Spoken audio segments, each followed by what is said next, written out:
Chapter 1. The Draft. The 1997 NBA Draft. Hey Tracy, I never expected you to forego college and enter the NBA early. Old buddy, I too was surprised that you chose to join Tim and declare for the draft. Did you know? People outside believe you went mad after being eliminated by Tim's team in the Final Four, eager to prove yourself. If you declare next year, you would undoubtedly be the first overall pick. And you just completed your freshman year. There's no rush. Tracy, what do those media pundits know? Instead of listening to their nonsensical chatter, why not take a guess at what draft position I might be selected? Top 3, of course. Predictions always point to the top 3. Old buddy, I really can't comprehend why a big man is projected ahead of you. McGrady shrugged, casting a puzzled glance towards Keith Van Horn. Whatever, the draft is merely the beginning. Carter shrugged as well, with the system guiding him. Did he not know he was destined to be the first pick next year? But what could he do about the system's demands? With the system's assistance, he had delivered explosive performances in the NCAA, yet still fell to Duncan in the Final Four. Who would have thought that after so many years of traversing realms, even with the system, he would still be bested by Duncan? Moreover, the system's task was quite the psychological challenge, compelling him to enter the NBA draft in the same year as Duncan. Yet upon contemplating the enhancement rewards bestowed by the system, Carter could only think, how delightful. As Carter chatted with McGrady, he simultaneously perused the system within his mind, admiring the enhanced physical attributes it had conferred upon him. Basketball Satan Cultivation System. Host, Vince Carter. Age, 19. Height, 198 centimeters. Weight, 95 kilograms. Wingspan, 218 centimeters. Standing reach, 272 centimeters. Vertical leap, 120 centimeters, just like. Spud web. Vertical jump reach, 398 centimeters. Running jump, 142 centimeters. Running reach, 411 centimeters. Strength, 80. Speed, 9100 m in 10.7 seconds. Agility, 90. Stamina, 99. Explosiveness, 91. Mentality, 99. I've traversed realms and obtained a system. Isn't this the first heaven, the second earth, and I the third? Physical fitness, 99. Physical attribute rating, assess. Carter was astonished upon first glimpsing his enhanced physical data. If memory serves, aside from being 3 kilograms lighter than when he entered the NBA, his height, wingspan, and standing reach were identical to his rookie measurements. The enhancements in other aspects were astonishing, especially in terms of jumping, stamina, and physical fitness. His jumping ability had surged by 30 centimeters. Furthermore, Carter sensed a remarkable change in his body. The system's modifications had entirely mitigated the stress on his knees and other areas caused by such explosive jumping. Hey, old buddy, I heard you only attended a workout with the Celtics. Why is that? With your talent, you should be auditioning for multiple teams, especially after your incredible college performance. Strangely enough, why have the Celtics, despite their reckless tanking, failed to secure the coveted first overall pick? Tracy McGrady pondered, perplexed. Even if they didn't go for the Spurs, what about the 76ers? They are the second pick this year. His confusion extended to the Celtics' draft position. The 76ers have already found their answer. Carter replied, shaking his head. Philadelphia had Allen Iverson, yet the Celtics were still lacking a leader. As for the Celtics not obtaining the top pick, this was hardly a consequence of the butterfly effect. It stemmed from David Stern's apprehension toward the legendary coach Red Auerbach. If the team continued to accumulate foundational players like Duncan, Stern might shamelessly relegate the Celtics further down the draft order. McGrady couldn't fathom why Carter mentioned every tanking team, but omitted the Celtics. Carter then fell silent, closing his eyes to review his other statistics. Ball handling, 85. Driving, 85. Passing, 60. Dunking, 99. Layups, 90. Mid-range shooting, 70. Long-range shooting, 70. Free throws, 80. Rebounding, 50. Defense, 65. Stealing, 50. Basketball attribute rating. Alas, it seems I still have years of practice ahead. Carter lamented as he gazed at his mediocre shooting and barely satisfactory defense. Currently, his only option was to drive and finish, which was quite frustrating. The last time Stern had appeared was during the lottery, which coincidentally overlapped with the finals. He recalled how Stern approached the podium amidst the crowd's eager anticipation, reciting promotional lines. David, if you do not grant us the first overall pick, we shall not forgive such actions. What makes you think a rural place like San Antonio deserves the top pick? So it's the Grizzlies and Spurs, two humble teams. The top pick has nothing to do with you. The Celtics are the NBA's premier franchise. The first pick is ours by right. Before the lottery even commenced, the fans in attendance erupted in uproar. Reflecting back, one could only imagine how the Boston Celtics fans were cursing Stern from the comfort of their homes. "What madness," Carter remarked, glancing at Duncan seated in the last row. Only by sharing the small green room with this man could one truly appreciate the fervor with which fans and teams revered him. Carter vividly recalled the reactions of various fans during Stern's announcement of the draft order. "The 28th pick of the first round belongs to the Chicago Bulls. Let's congratulate them." As Stern calmly declared the first result, Bulls fans expressed indifference. Their primary focus was on securing a second dynasty. "The 14th pick of the first round belongs to the Los Angeles Clippers. The 13th pick of the first round belongs to the Cleveland Cavaliers." These fans were merely spectators to the unfolding drama. "The 6th pick of the first round belongs to the Boston Celtics." When Stern announced the 6th pick, Carter recalled how the streets fell silent, perhaps in disbelief that the Celtics had secured such a position. "The 5th pick in the first round belongs to the Denver Nuggets. The 4th pick in the first round belongs to the Vancouver Grizzlies." The few Grizzlies fans present war expressions of discontent, yet their opinions seem to matter little. Stern, on the television screen, did not allow these fans much time for concern, swiftly announcing the remaining 3 picks. "The 3rd pick in the first round belongs to the Boston Celtics. The 2nd pick in the first round belongs to the Philadelphia 76ers. As Stern concluded this declaration, Carter felt as though the entirety of San Antonio erupted in jubilation. Simultaneously, he envisioned the scene in Philadelphia, where many fans appeared as if life had been drained from them. Carter shook off his wandering thoughts and suddenly opened his eyes, for the draft had commenced. The San Antonio Spurs have selected Tim Duncan from Wake Forest University with the 1st pick. Of course, Carter felt no disappointment. Duncan's talent was undeniably elite in the annals of history. The Spurs' choice of Duncan came as no surprise. Guess what pick Carter might be? Chapter 2, Vince Carter. Angie informed the Spurs that the entire Celtics organization is at their disposal. "I solely desired Duncan." With the Spurs selecting Duncan, Auerbach's last shred of hope dissipated, promptly followed by his shocking proclamation. Auerbach waved his hand, commanding Angie. "Yes, coach." Angie nodded. "You wish for Tim?" "Apologies, but Tim is not for sale." The astute Popovich outright refused, even if the Celtics offered their entire roster for Duncan. Besides, who on the Celtics could possibly be of interest? "The 2nd pick belongs to the Philadelphia 76ers, who have chosen Keith Van Horn from Texas." Carter was not surprised by not being selected with the 2nd pick after all. The 76ers had just acquired Iverson, and their positions were somewhat redundant. Moreover, his defensive capabilities were rather lacking. Should he be selected, it could potentially leave the 76ers backcourt vulnerable. Additionally, he bore the moniker of the second coming of Larry Bird. Though he pondered these thoughts, a sense of uncertainty lingered in Carter's heart. "Hey, dude, that guy got picked." Damn, Philadelphia is filled with a bunch of blind fools in the back room within the Celtics locker room. "Angie, do you have a candidate in mind?" Auerbach was wholly focused on Tim Duncan, paying scant attention to anyone else. "Coach, I have 2 suitable targets, Vince Carter on the guard line and Chauncey Billups on the shooting guard line. However, I am leaning more toward Carter." Though Angie's cold demeanor often drew criticism, one could not deny that his ability to orchestrate a 7-for-0 trade that brought a championship to the Celtics was nothing short of remarkable. Furthermore, Angie had secured a set of training videos that had not been leaked, thanks to the Celtics' connections. Vince Carter? That little fellow who nearly eliminated Duncan? That's the one. Auerbach momentarily faltered. He had little recollection of either player, his memory of Carter primarily tied to the troubles he had caused Duncan. This illustrates Auerbach's obsession with Duncan. Without hesitation, Ainge reported his choice. The Celtics have selected Vince Carter, a 6'6" shooting guard from North Carolina, with the 3rd pick. Congratulations. As Stern announced the result, Carter breathed a sigh of relief thankfully. It was as expected. Alas for Chauncey. The grassroots FMV remained oblivious to where he might land. Carter stepped forward to don the Celtics cap and embraced the little old man, Stern. "Young man, I truly admire your dunks. Absolutely spectacular. Ha ha ha.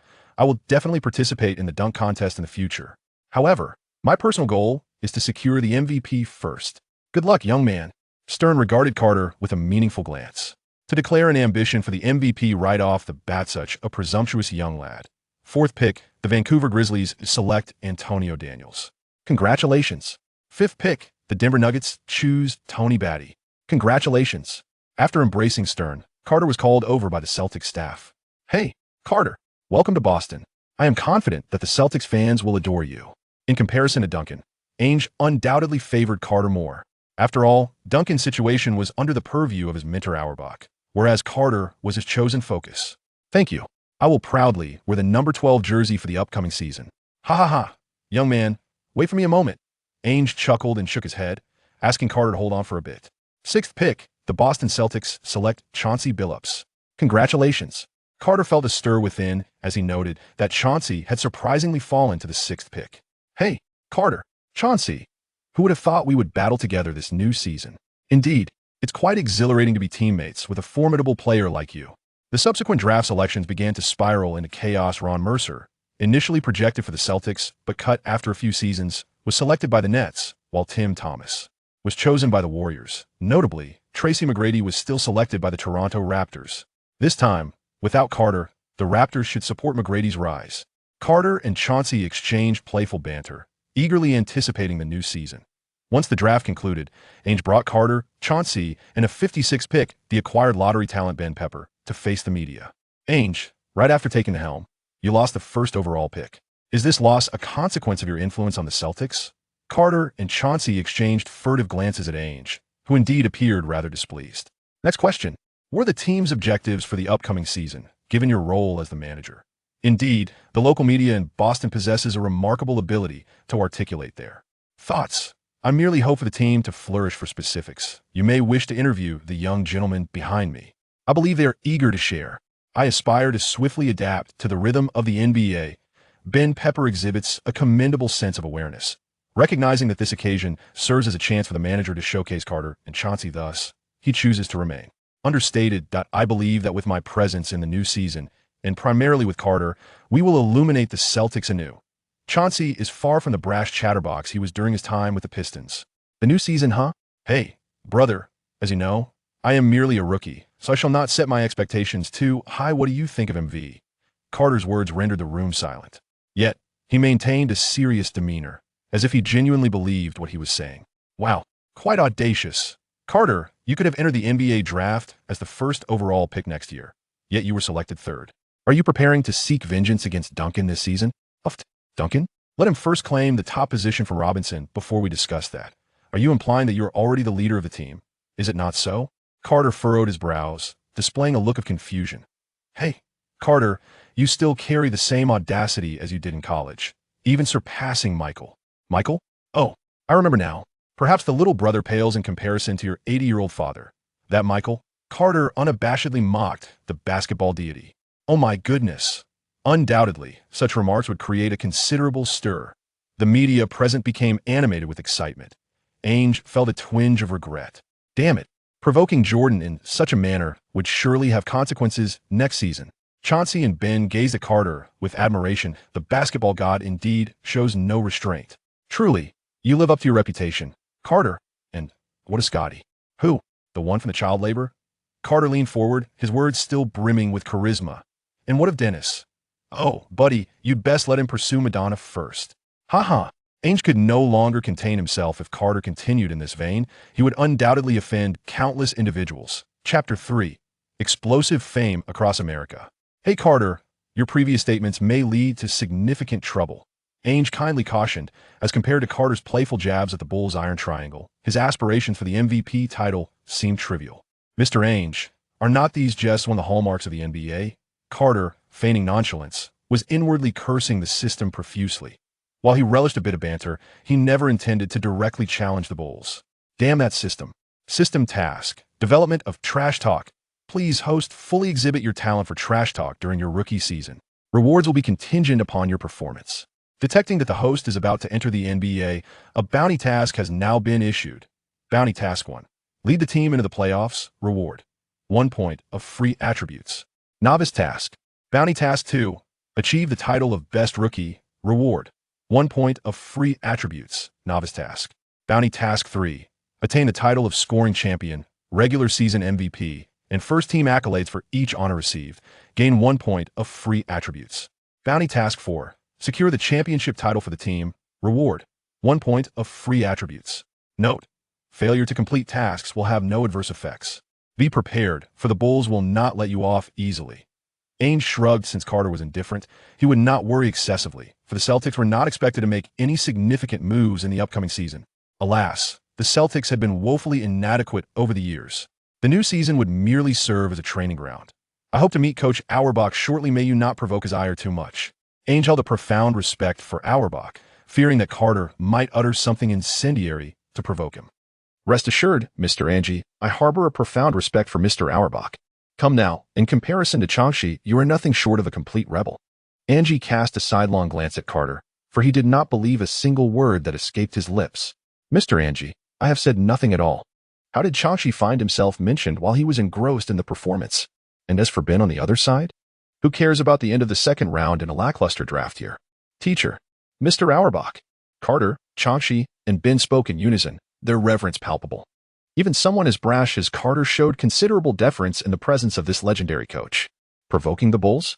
Young man, Larry was never as audacious as you. Mr. Auerbach. The Celtics are the pinnacle of the NBA, while the Bulls merely stumbled upon fortune with Jordan.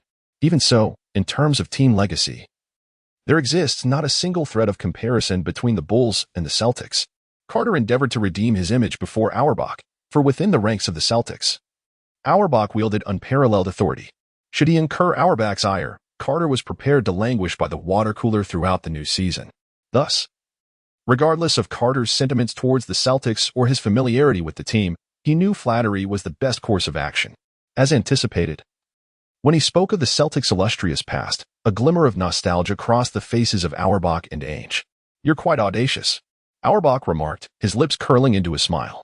While the young man was undeniably bold, he had not misrepresented one truth. The Celtics players were unafraid of anyone. Let us not forget, the current Celtics were not akin to those of later generations. The ranks of managers and coaches in various teams were replete with those hailing from the Celtics lineage. Anyone contemplating a challenge against the Celtics would do well to weigh their options carefully. My goodness, Carter, are you a deity? I now comprehend why you dared to provoke Jordan.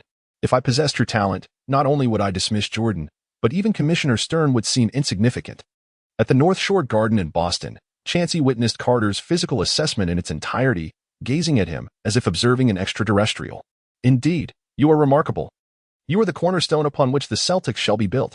Cardinal Auerbach, after observing Carter's performance, made his decision with conviction.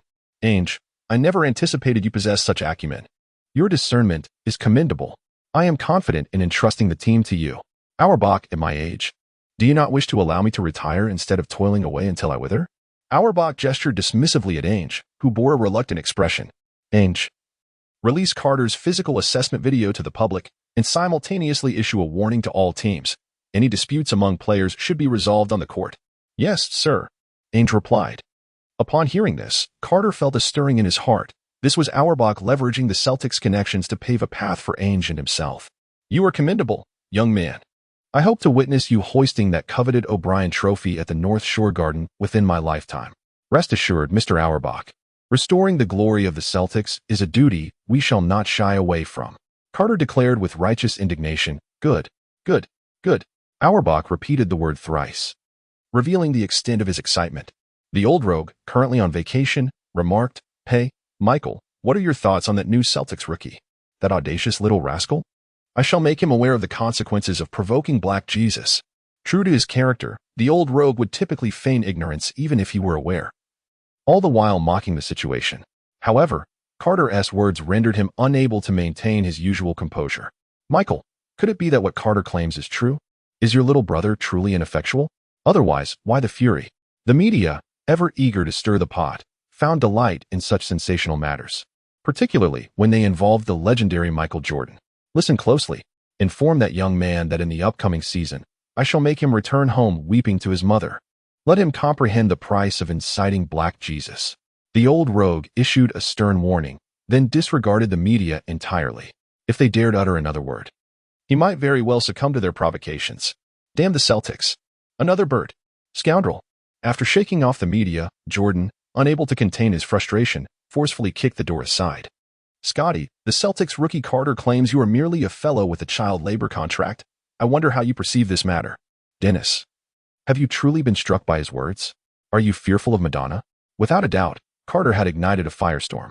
In an era when few dared to provoke Jordan, many players merely offered praise, exclaiming, Hey, Michael, great shot. Well done. In contrast, Carter's remarks were akin to wielding a nuclear weapon. Good heavens.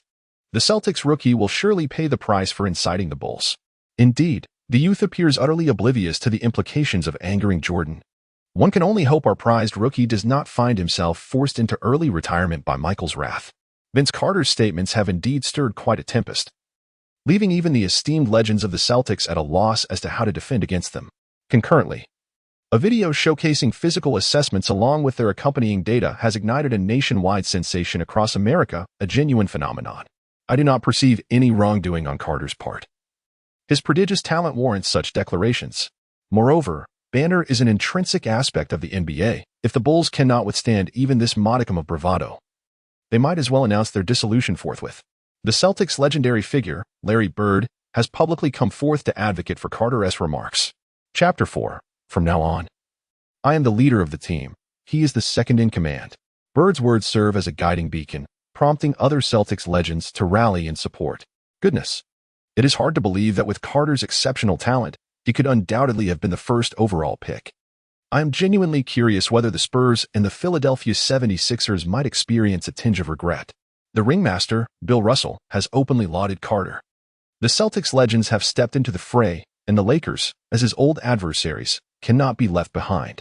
What an audacious young man, indeed. The Celtics are a group of overconfident individuals. Bird's lifelong rival, Magic Johnson, has publicly mentioned Bird and Carter in front of the media. When was the last time the Celtics made it to the playoffs? I seem to have forgotten. It appears the Celtics have now descended into the realm of the also-rants. Are they attempting to create a highlight reel? The atmosphere is electric. The public discourse has exploded.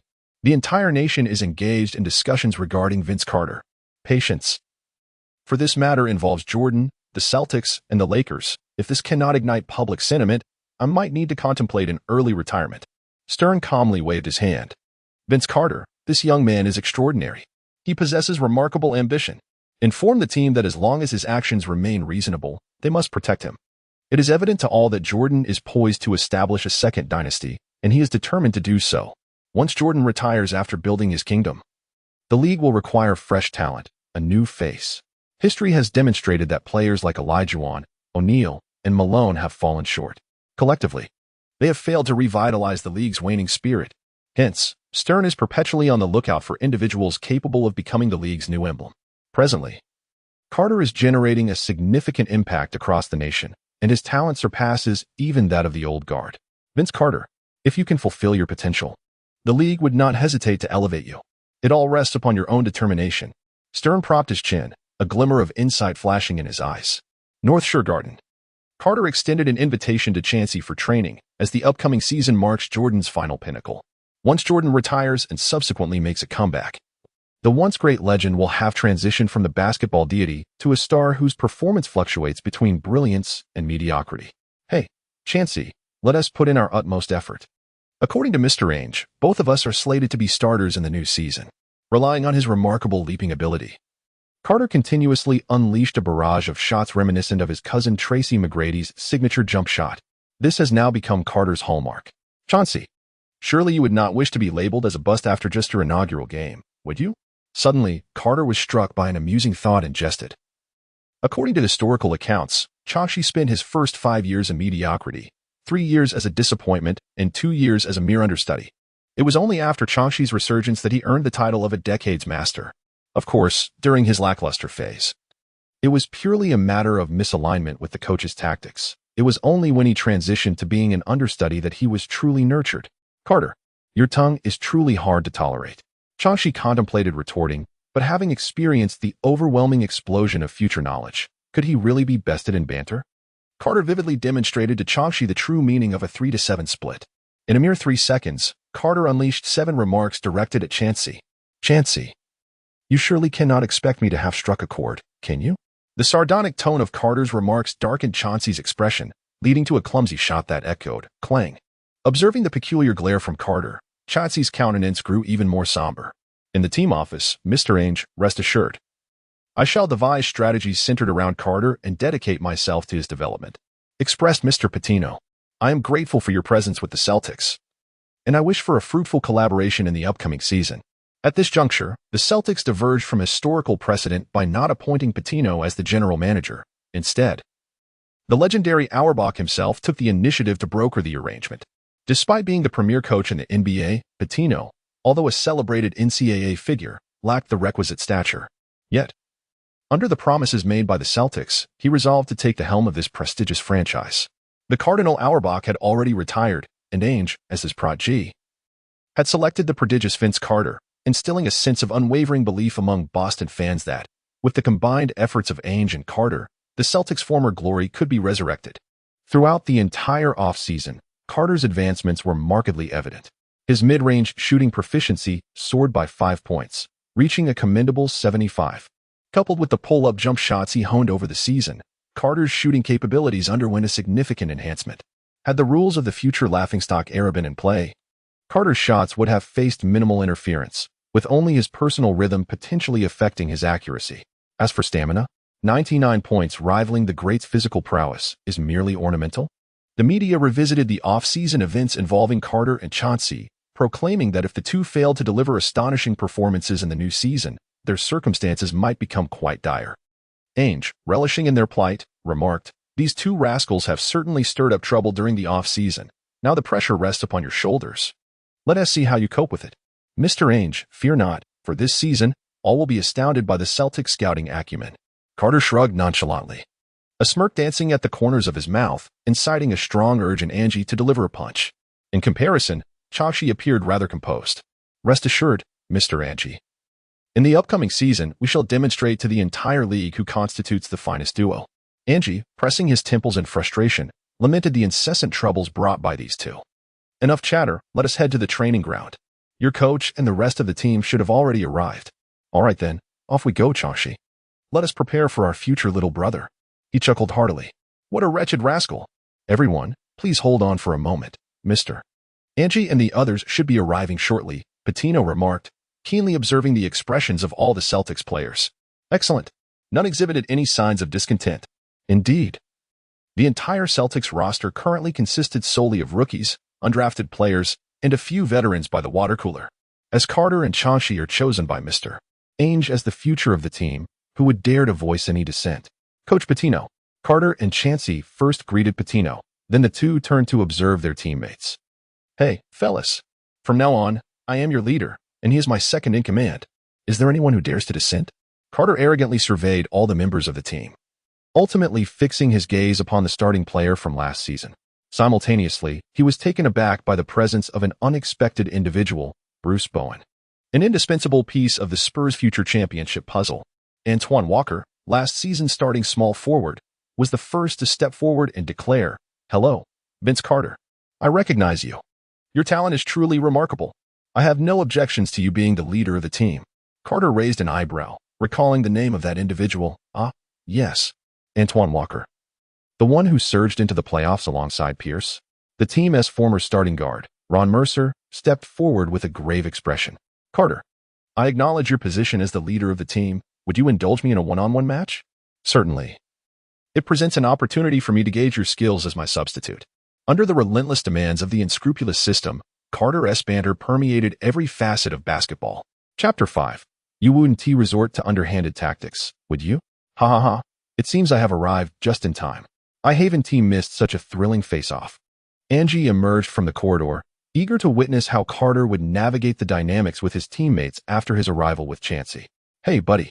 Let us hope you don't leave me bald." Carter cunningly opted for the first move, as his defensive prowess still leaves much to be desired.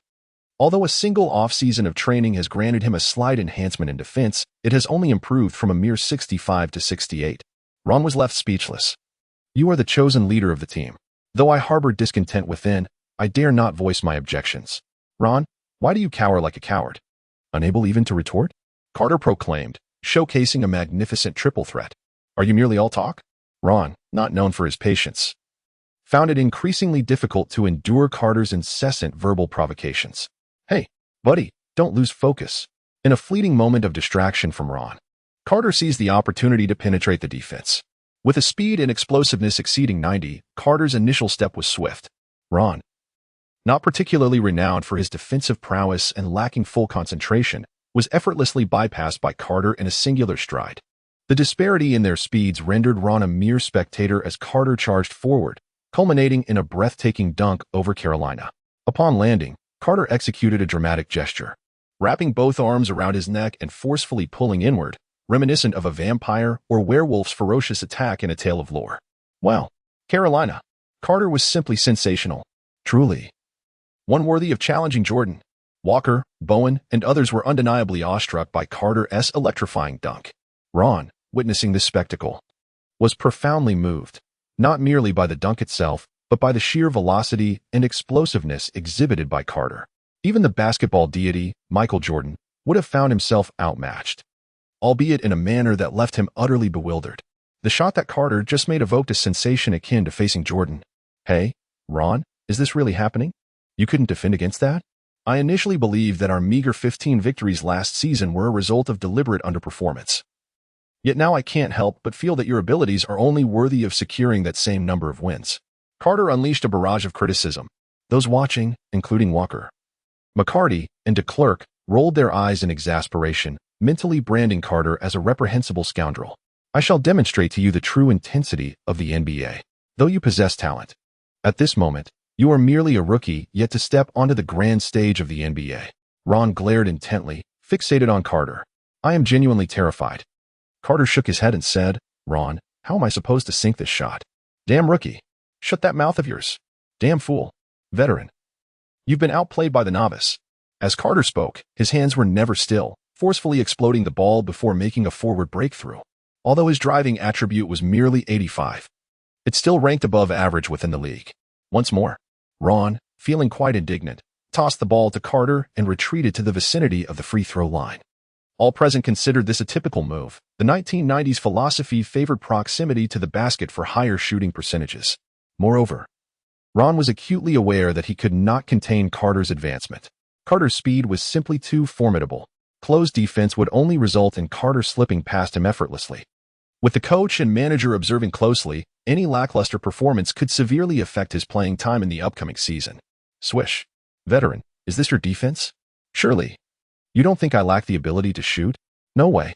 Are you telling me that when you faced Michael, you also gave him a two-step cushion in defense? Carter just executed 2 swift dribbles, followed by a graceful jump shot.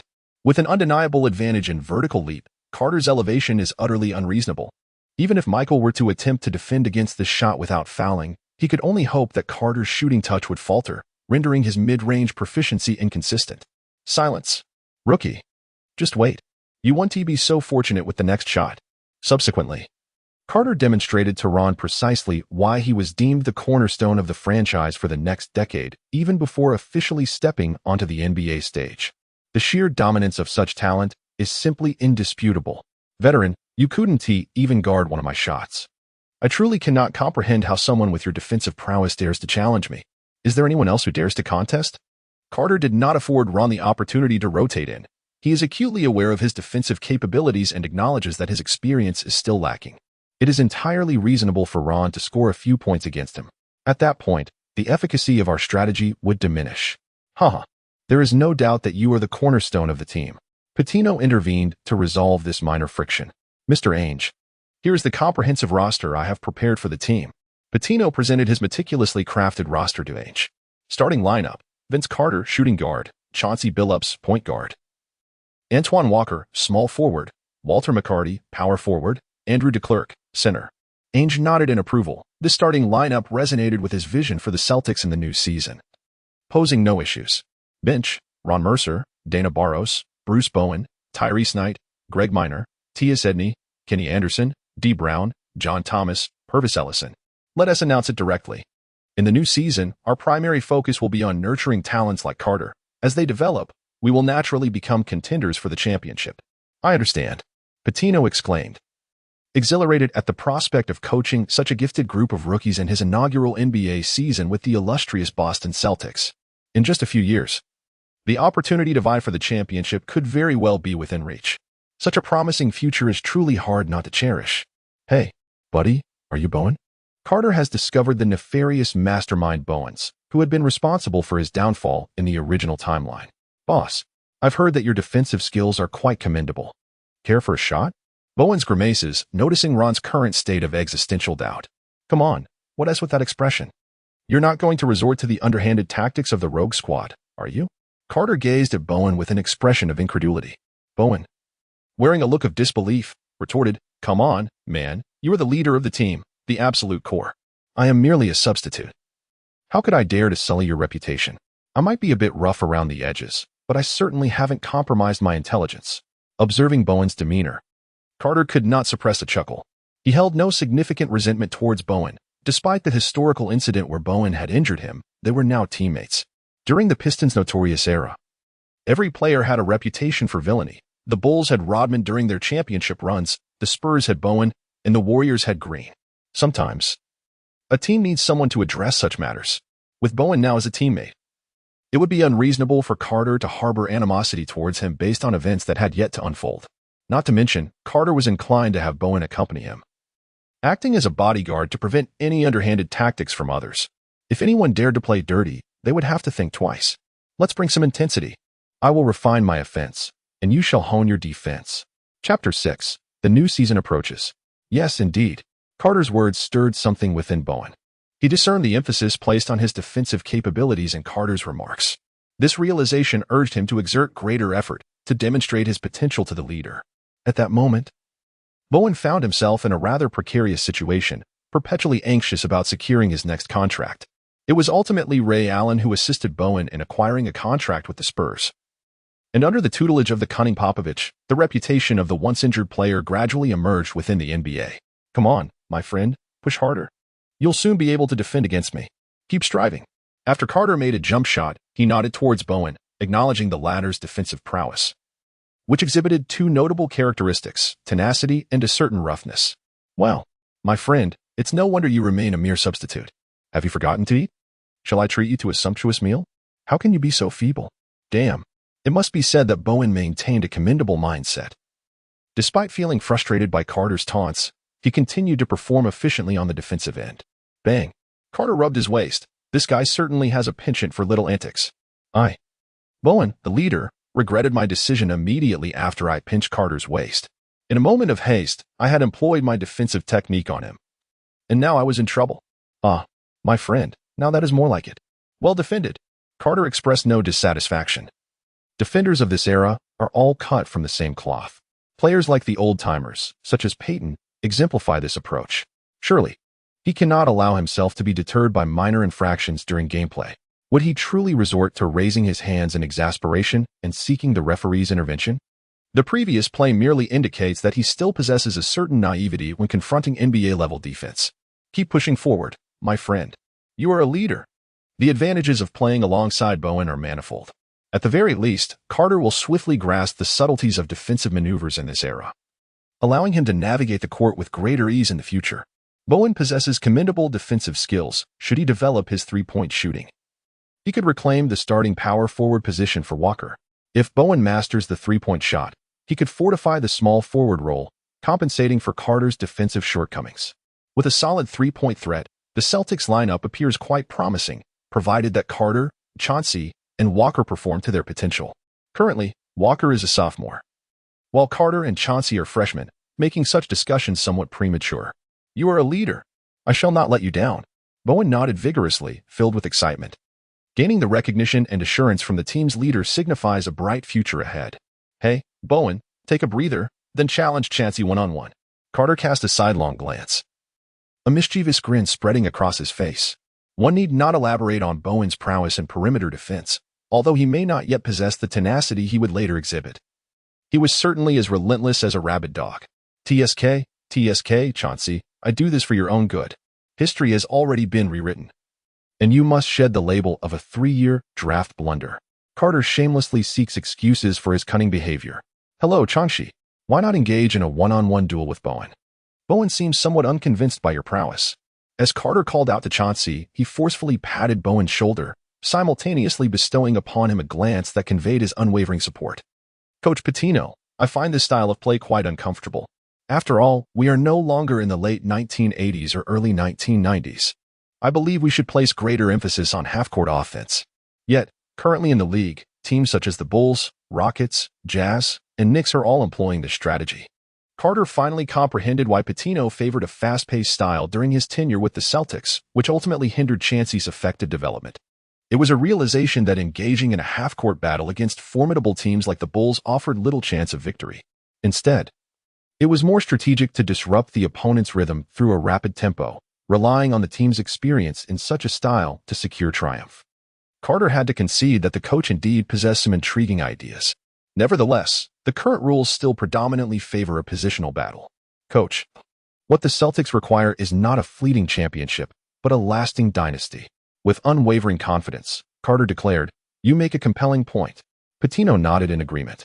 As the most illustrious franchise in NBA history, the Celtics require more than just fleeting championships for a genuine resurgence. They seek a dynasty that embodies dominance. Upon grasping this notion, Pitino altered his perspective, no longer hastening towards immediate results, and resolved to modify his strategic plans. Carter, I am now more convinced than ever that you are a prodigy, surpassing even Michael. Pitino extolled, genuinely impressed by Carter's basketball intellect. I will coach. Let us not forget. My ambition is to secure the MVP in my rookie season. During his inaugural 4 years, Carter set his sights on this lofty goal. As for what he had supposedly said in front of the media, did I ever claim anything? Carter chuckled. Isn't it all merely concocted by the press? Ah, you rascal. I hope that after a season, you can still utter such audacious words. Pitino realized he was beginning to appreciate this brash individual. This young man was reminiscent of Celtics legend Bird, yet possessed an even more formidable talent and ambition. Born in a more favorable era, his future achievements seemed beyond imagination. I eagerly anticipate witnessing just how far you can grow. Wake up early tomorrow and prepare yourself well. Carter gazed at Pitino in confusion. The team will hold a press conference tomorrow. As a key player, will you not attend? Pitino replied with a playful tone, rest assured, coach. Tomorrow I shall surely captivate the attention of the female fans. Carter thumped his chest with assurance. You little rascal. Everyone is eagerly anticipating your performance in the new season. Carter, after your physical assessment data was released, many proclaimed that your talent surpasses even that of Michael. Do you believe your rookie season can exceed Michael's achievements? Hey, buddy. I've brought my talent to Boston. You know, Boston is the premier franchise in the NBA, having long dominated the league. Carter, are you suggesting that you aim to rule the league like the legendary Bill Russell and Larry Bird? Absolutely. Isn't that obvious? Carter boldly declared, yet inwardly. He chastised the system once more. Were it not for that trivial task, he would never have uttered such words. Chapter 7, Allen Iverson. Carter, the fans in Boston can hardly contain their anticipation for your performance. Many have even secured season tickets. Do you have any words for these supporters? Ah, the fans. It is regrettable that I can no longer engage in banter. I am truly delighted to witness the emergence of a new generation of legends within the Celtics. Carter spoke with a charming humility. Pitino felt a flutter of unease. This fellow truly seemed unperturbed by public opinion. Carter, with such audacity. Did you truly not harbor any concerns regarding your reputation? While others may fear the collapse of their standing, I remain unfazed, for I am already a ruin. Carter shrugged nonchalantly, a smirk playing on his lips as he spoke. The reporters hurriedly noted down his words, recognizing their brilliance. Carter, do you feel any regret for not being the first overall pick? Not at all, my friend. The top pick belongs to the Spurs. It belongs to San Antonio. Can San Antonio truly be compared to Boston? Can the Spurs measure up to the Celtics? Carter's disdainful retort. Carter, what do you have to say about Duncan's triumph over you in the NCAA Final Four? Carter expressed a flicker of interest, remarking that the inquiry was rather pointed. My friend, I am 19 this year, while Duncan has already turned 21. Can he truly be compared to me at the age of 19?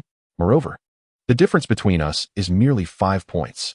In response to the reporter's incisive question, Carter's reply was equally astute, provoking thoughts of rebuttal, yet leaving one without grounds to contest. Carter, as the arch-rival of the Celtics. The Lakers have now emerged as one of the formidable teams in the West under the guidance of Shaquille O'Neal. In light of facing the Lakers, who boast such a powerhouse, what do you have to say? Do you believe you possess the confidence to triumph over the Lakers should our teams meet? The Lakers. I recall that they have scarcely triumphed over the Celtics. Is it that the Lakers do not desire to win?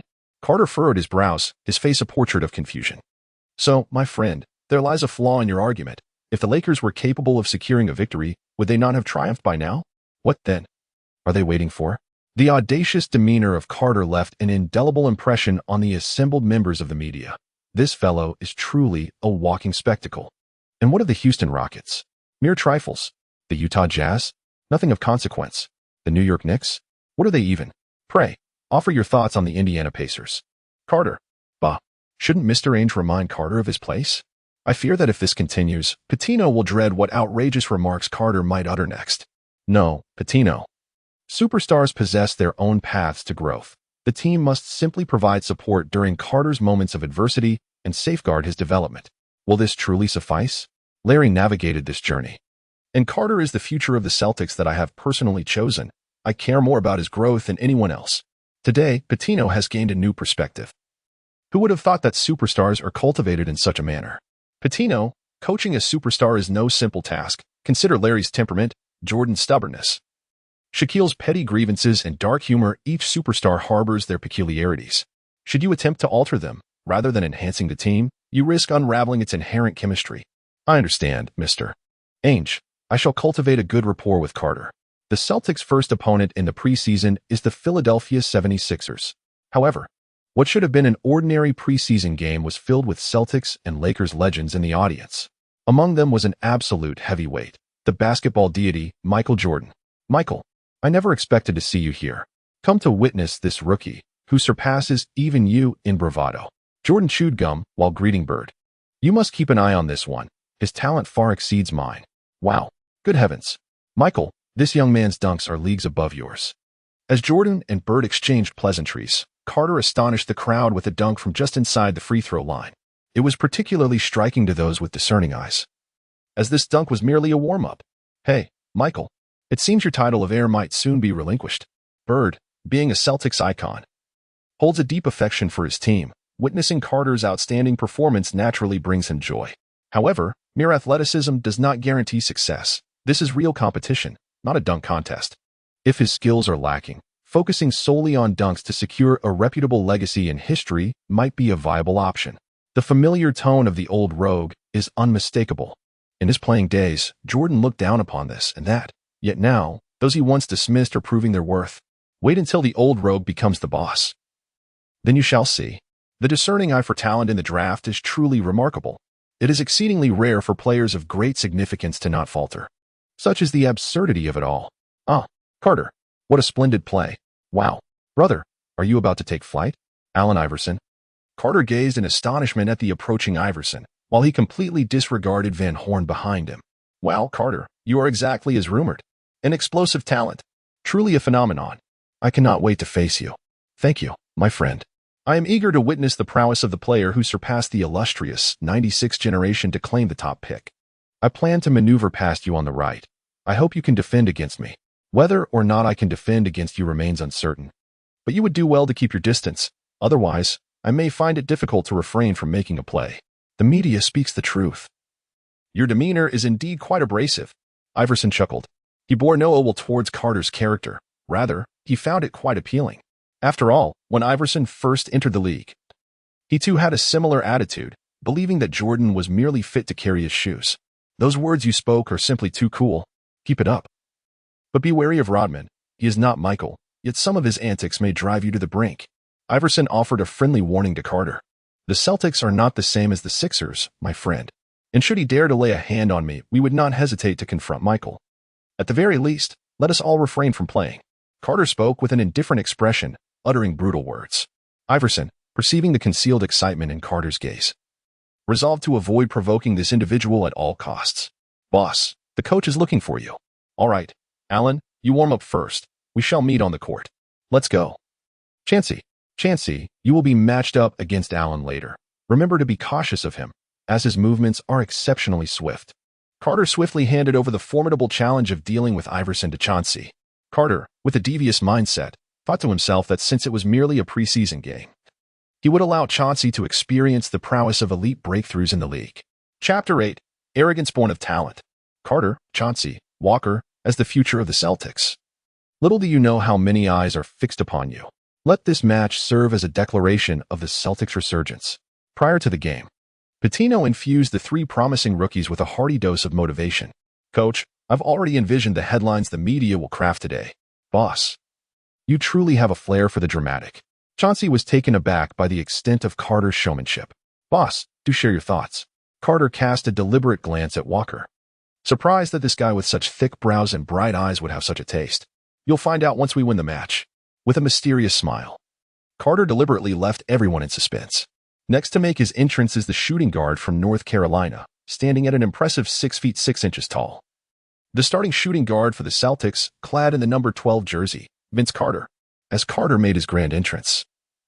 The enthusiastic cheers of the Celtics fans filled the arena, and he joined his teammates at the sidelines, exchanging a jubilant shoulder bump with Chauncey and Walker. My friend, it's astonishing that you have garnered such an immense following without even stepping onto the court.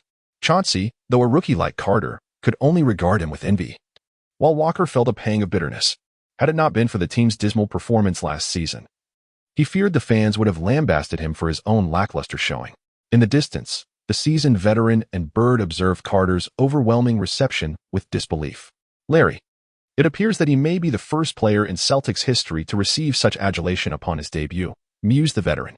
Goodness. If he's already commanding this level of attention without having played a game, just imagine the uproar once he finds his stride. The Celtics might soon forget your legendary status. Big Bird. The old rogue shamelessly provoked a rivalry between Bird and the Celtics. Michael, engaging in conversation with this trash talker is futile. Even if he were cast out by Ainge, he would harbor no animosity towards the Celtics. Interjected Magic Johnson. Larry Bird's expression darkened. Johnson's words were particularly irksome, and Bird was well aware of Johnson's ulterior motives. Johnson, every time I see your Lakers players at the North Shore Garden, I am reminded of our finals encounters. Such fond memories. Bird nostalgically reminisced, successfully darkening Johnson's countenance further. Is this topic truly off limits? Johnson. I recall that the Lakers have had some high draft picks in recent years. I wonder if you managed to select any promising talent? Surely you didn't use a high pick on a mere waterboy? Bird retorted, using Carter as a counter against Magic Johnson. Bird recalled that the Lakers had seemingly drafted a rookie with potential recently, though he couldn't quite remember his name. Ah yes, he just escaped the water cooler. But compared to Carter, he pales in comparison. Magic Johnson felt as though he had been struck. If Bird had merely been spouting trash talk, it would have been bearable. But the truth in Bird's words stung. Sincerity was indeed a potent weapon, and Larry Bird understood the power of authenticity. The game between the Boston Celtics and the Philadelphia 76ers officially commenced. Andrew may not have been exceptional in other aspects, but his jumping ability was commendable as he successfully tipped the ball to Chauncey. As the team's point guard and strategic mastermind, Chauncey dribbled slowly past half-court, with everyone, including Carter, adhering to the tactical plan for the opening play. Chauncey exchanged a knowing glance with Carter, who instantly comprehended, as the two players commenced their sprint. It is noteworthy that although Iverson had previously claimed the title of steals leader, he was merely in the second season of his career. His gambling-style steals had yet to be fully honed, and his timing for such interceptions remained inadequate. Consequently, the defensive pressure he exerted on Channing was minimal. Despite Iverson's impressive wingspan, which belied his height, Channing neither attempted to drive nor shoot, leaving Iverson helplessly watching as Channing delivered a splendid pass to Carter, positioned at the right arc of the three-point line. What a remarkable assist from Channing, seizing the moment while Andrew engaged with the opposing center. Channing explosively maneuvered past his defender and leaped effortlessly from within the free throw line. Not a chance. It must be said that Iverson's speed was indeed remarkable. Yet his height remained a significant limitation. Leveraging his height and leaping prowess, Carter deftly maneuvered in midair, evading Iverson's grasp. He then extended his body fully, forcefully driving the ball toward the hoop with his right hand. Bang! Carter successfully executed a slam dunk, marking the first points of his career. Upon landing, he raised his right index finger and dramatically swept it across his neck, reminiscent of an arrow gliding through the air. This gesture, coupled with the explosive nature of his dunk, exuded a unique flair. Hey, Allen, you were so close to blocking me. Chauncey, that was a splendid pass. After leaving a taunt beside Allen, Carter dashed to the backcourt to celebrate with Chauncey. On the sidelines, hey, Michael, did you see that move? A mid-air dodge dunk. It's hard to fathom that this guy executed such a feat in a real game. Honestly, that dunk would have been even more spectacular in a dunk contest. What a pity. Great play. On the Celtics bench, Bowen led the charge, waving a towel enthusiastically. Meanwhile, on the Philadelphia bench, Old Brown furrowed his brows, fully believing that Carter's dunk was nothing short of magnificent. In Carter, he observed a fierce resolve. The emergence of such qualities in a promising rookie is truly remarkable. Is the management in Philadelphia blind? They selected Van Horn, who is touted as the second coming of Larry Bird, with the second overall pick. Yet, they relinquished a talent that surpasses even Larry Bird. Chauncey, you can't contain me. Get Carter over here. Iverson effortlessly maneuvered past Chauncey and, with a graceful jump shot, addressed Chauncey. You've truly crossed a line, my friend. You've angered Iverson and now expect me to match up against him. What does that even mean? Although both of them are guards and their matchup is natural, he lamented, I simply cannot defend this guy. Even if you've warned me that he will drive from the right, it's futile. Despite these thoughts, Chauncey's actions did not waver. As the 76ers sluggishly retreated to the backcourt, he launched a quarterback-style long pass. This was a tactic he and Carter frequently practiced in training. Carter had already dashed away. Iverson, ever vigilant, immediately reacted, though Carter, while not as swift as Iverson, was hardly sluggish. He leaped from the free throw line, controlling the basketball midair, and, glancing at Iverson beside him, executed a graceful under-the-leg switch. Chapter 9. I have already begun my analysis of our regular season adversaries. Well, Manager Ainge is nothing short of a savior for the Celtics, though he did not select Tim Duncan. It is evident in hindsight that choosing Carter was indeed a shrewd decision. My goodness, I am utterly enamored with Carter. I would wager that one day the number 12 jersey will be retired by the Celtics in his honor. I must purchase his jersey at once. Splendid. With Carter on the team, the Celtics can finally shed the moniker of mediocrity. I have grown weary of our continual absence from the playoffs. Carter, you are the quintessential dunker of the NBA. Strive forth, realize your potential, become the MVP, and bring that coveted O'Brien trophy back to the Celtics. Carter, we shall accompany you on your journey. It has been far too long since the Celtics ruled this league. I hope you can dominate the league for another decade, akin to Russell and Bird. Celtics fans have endured for far too long. It has been over a decade since we last witnessed the Celtics hoist that illustrious O'Brien trophy. How many decades do these fans have left? Hey Carter, that dunk was phenomenal. Iverson, serving as the backdrop to Carter's brilliance, bore no resentment, graciously approaching Carter and showering him with praise. Naturally, I wish to announce to everyone that the greatest dunker in NBA history has arrived. Allen. There is no shame in being the backdrop to the greatest dunker in NBA history. Carter gently patted Iverson's shoulder and remarked, everything is splendid, however. This statement is somewhat irksome. I wish you luck, the greatest dunker in history. Yet, people's memories of you may linger more on the highlights where I left you bewildered. Growing up on the streets, Iverson possessed a certain finesse in the art of trash talk. Hey, Carter, you can't guard me. With the ball in his possession, Iverson executed his mesmerizing moves with grace, leaving Carter, whose defensive skills barely met the minimum standard, utterly defenseless. The youth of today truly astound. The old-timer glanced incredulously at Bird, wondering if he had taken some peculiar medication today, as he continued to lavish praise on the younger generation. Larry. This is merely a preseason game, and a shootout among rookies at that. I can only say they possess considerable talent, but they have a long way to go. Perhaps I will take them seriously once they showcase such prowess in the playoffs. The old-timer candidly stated, Michael, that is undeniable. The playoffs and preseason are entirely different stages. Yet you cannot dismiss these young players' abilities. Care to make a wager? A spark of inspiration flashed in Bird's mind as he turned his head to extend an invitation to the old-timer, already contemplating how to outsmart him. Let us hear it. The mention of a bet piqued Jordan's interest, for he was renowned for winning on the court while consistently losing at cards off it.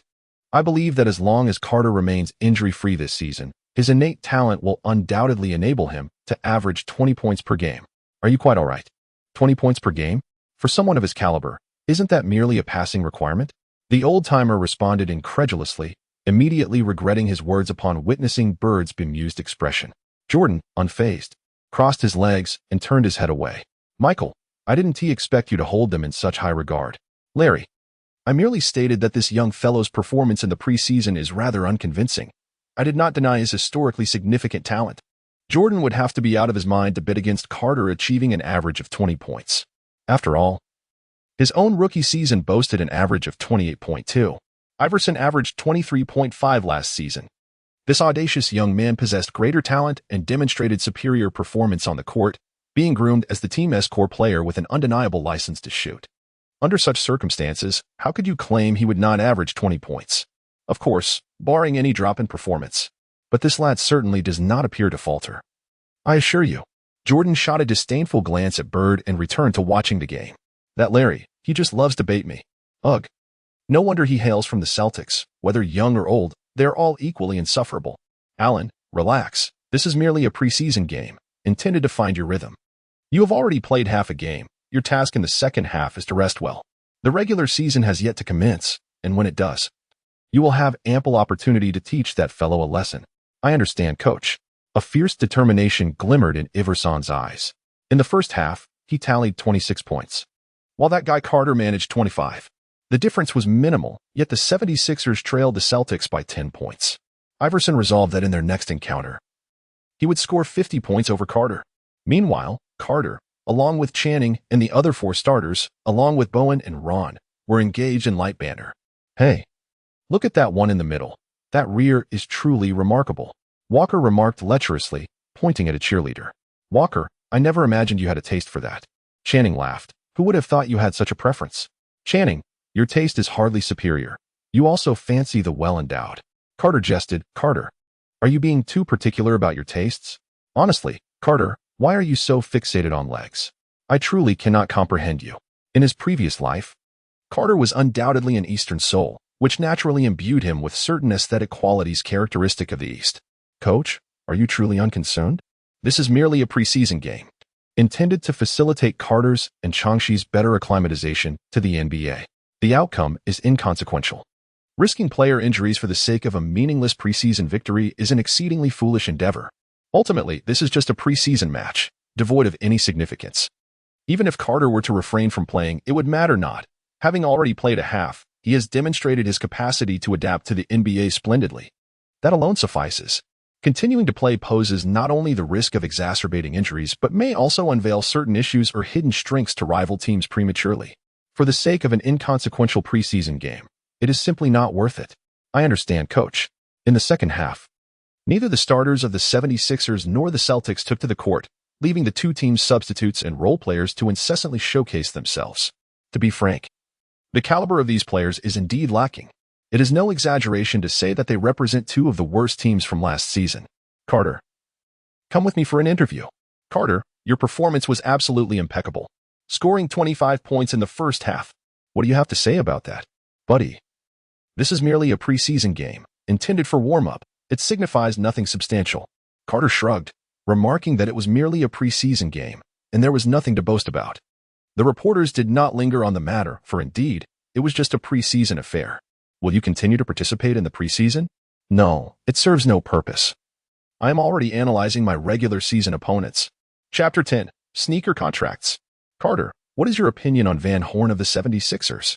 Van Horn? To be honest, I pondered your question and realized that my impression of him is rather lackluster. It seems he incessantly repeats 3 things: missed shots, turnovers, and fouls. I truly do not comprehend why you would bring up such a non-entity. May I interpret this as your attempt at a dry joke? However, my friend, it is not amusing. Nevertheless, in order to spare you from embarrassment, I shall play along. Ha ha ha. Carter responded to the inquiry with a laugh reminiscent of a robot, as he recalled his early days. Below, the journalists fervently waved their pens, inscribing a myriad of notes, each title more diverse than the last. These reporters genuinely admired Carter. He possessed an uncanny ability to articulate statements that were nearly impossible to ignore, inciting controversy with every utterance. Truly the darling of the media. Carter, how does the intensity of preseason compare to your college days? Do you find it challenging? Not at all. My friend, perhaps the defender assigned to me was out at a nightclub last night. I can't fathom why he seemed so lackluster. Patino contemplated interjecting but recalled Mr. Ainge's words. Perhaps this is what defines a superstar. Patino observed as Carter continued to offend with his candid remarks. If it weren't for the time constraints of the interview, one could only imagine how he might inadvertently alienate every team.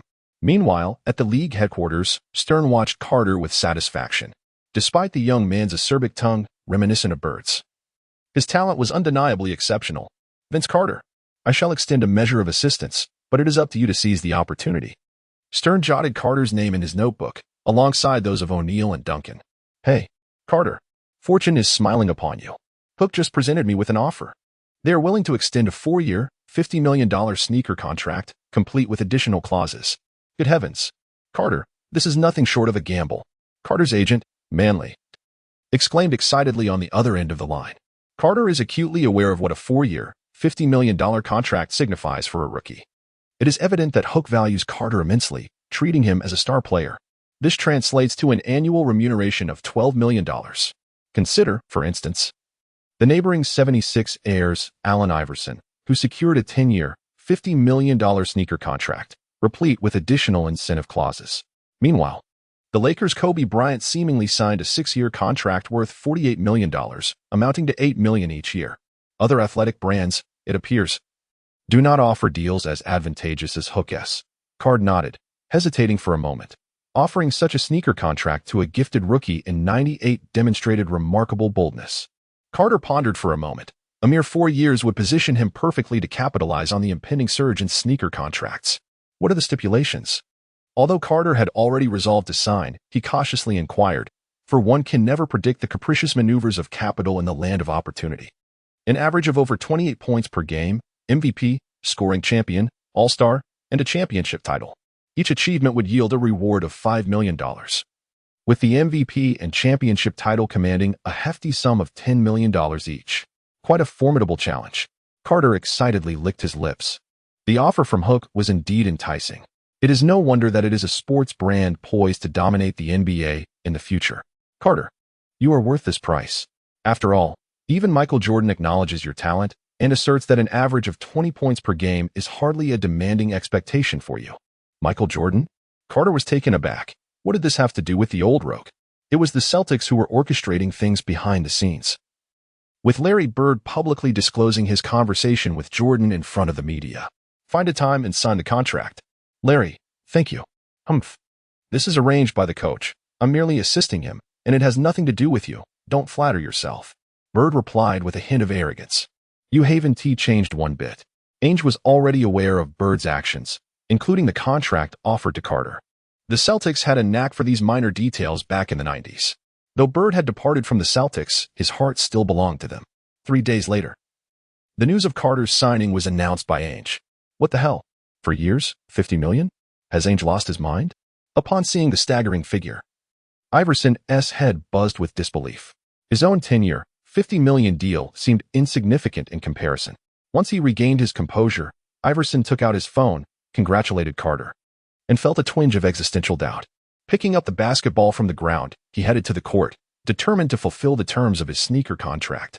Los Angeles Lakers. For years, 50 million? Unbelievable. When Shaquille O'Neal heard the news, he glanced at his younger brother, Kobe Bryant. Hey, Kobe.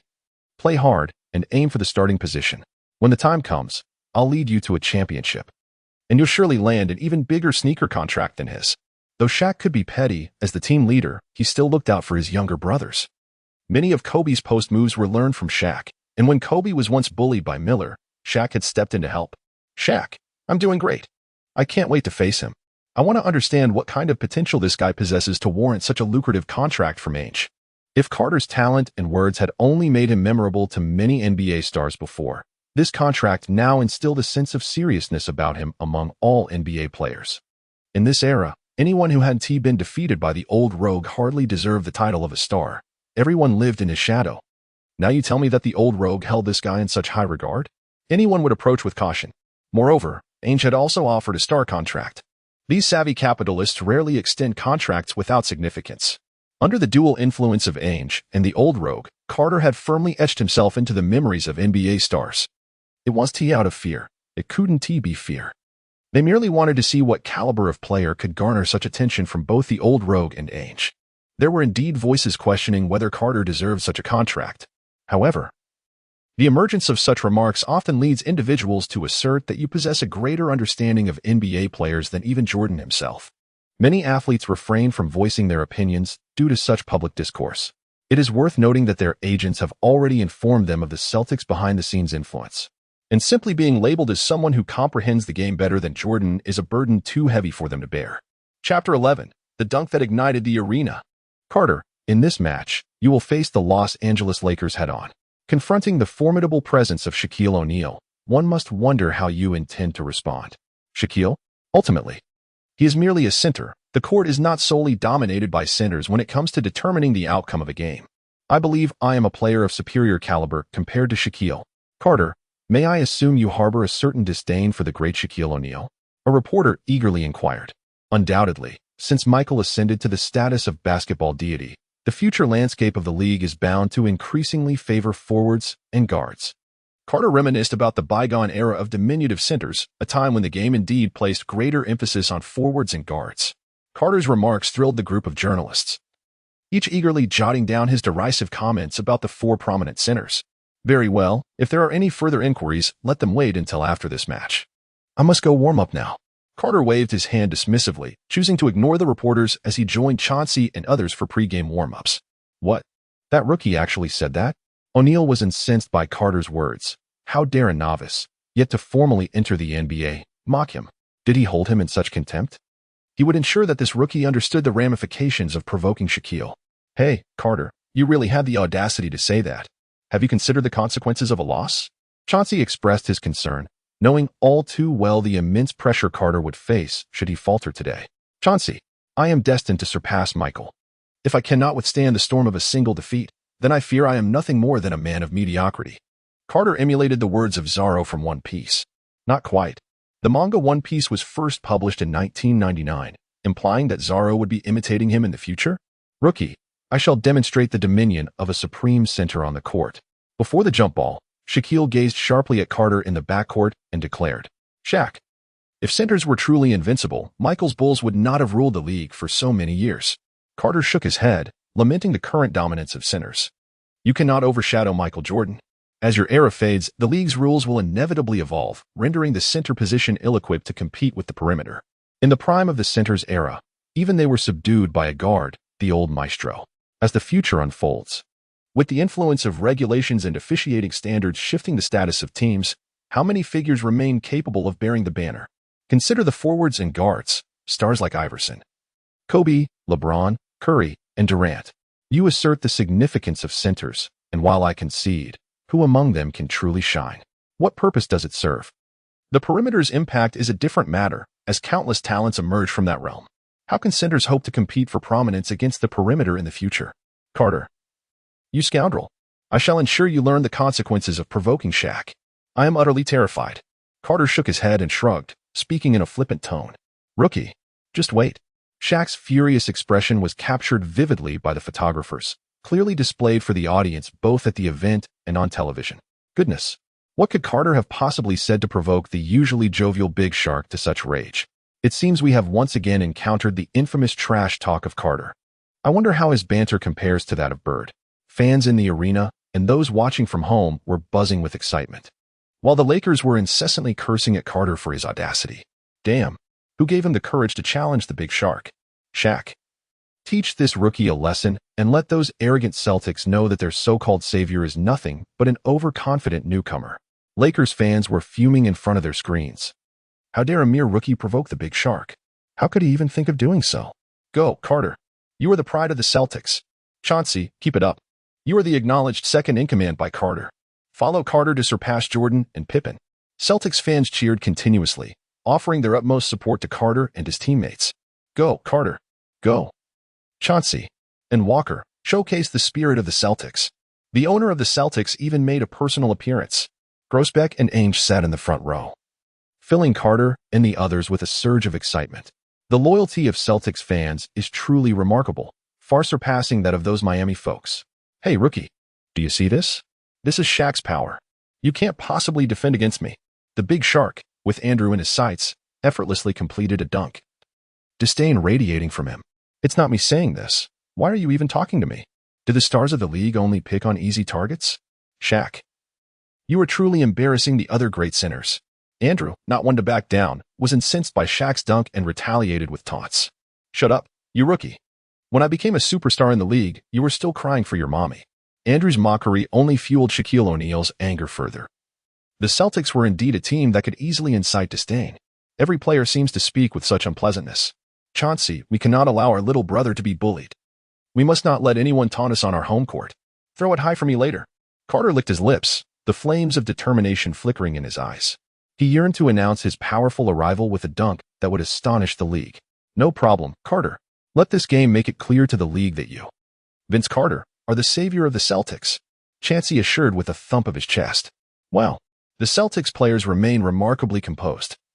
Even in the face of Shaq's thunderous dunks, their expressions betray not a hint of change. What truly extraordinary individuals.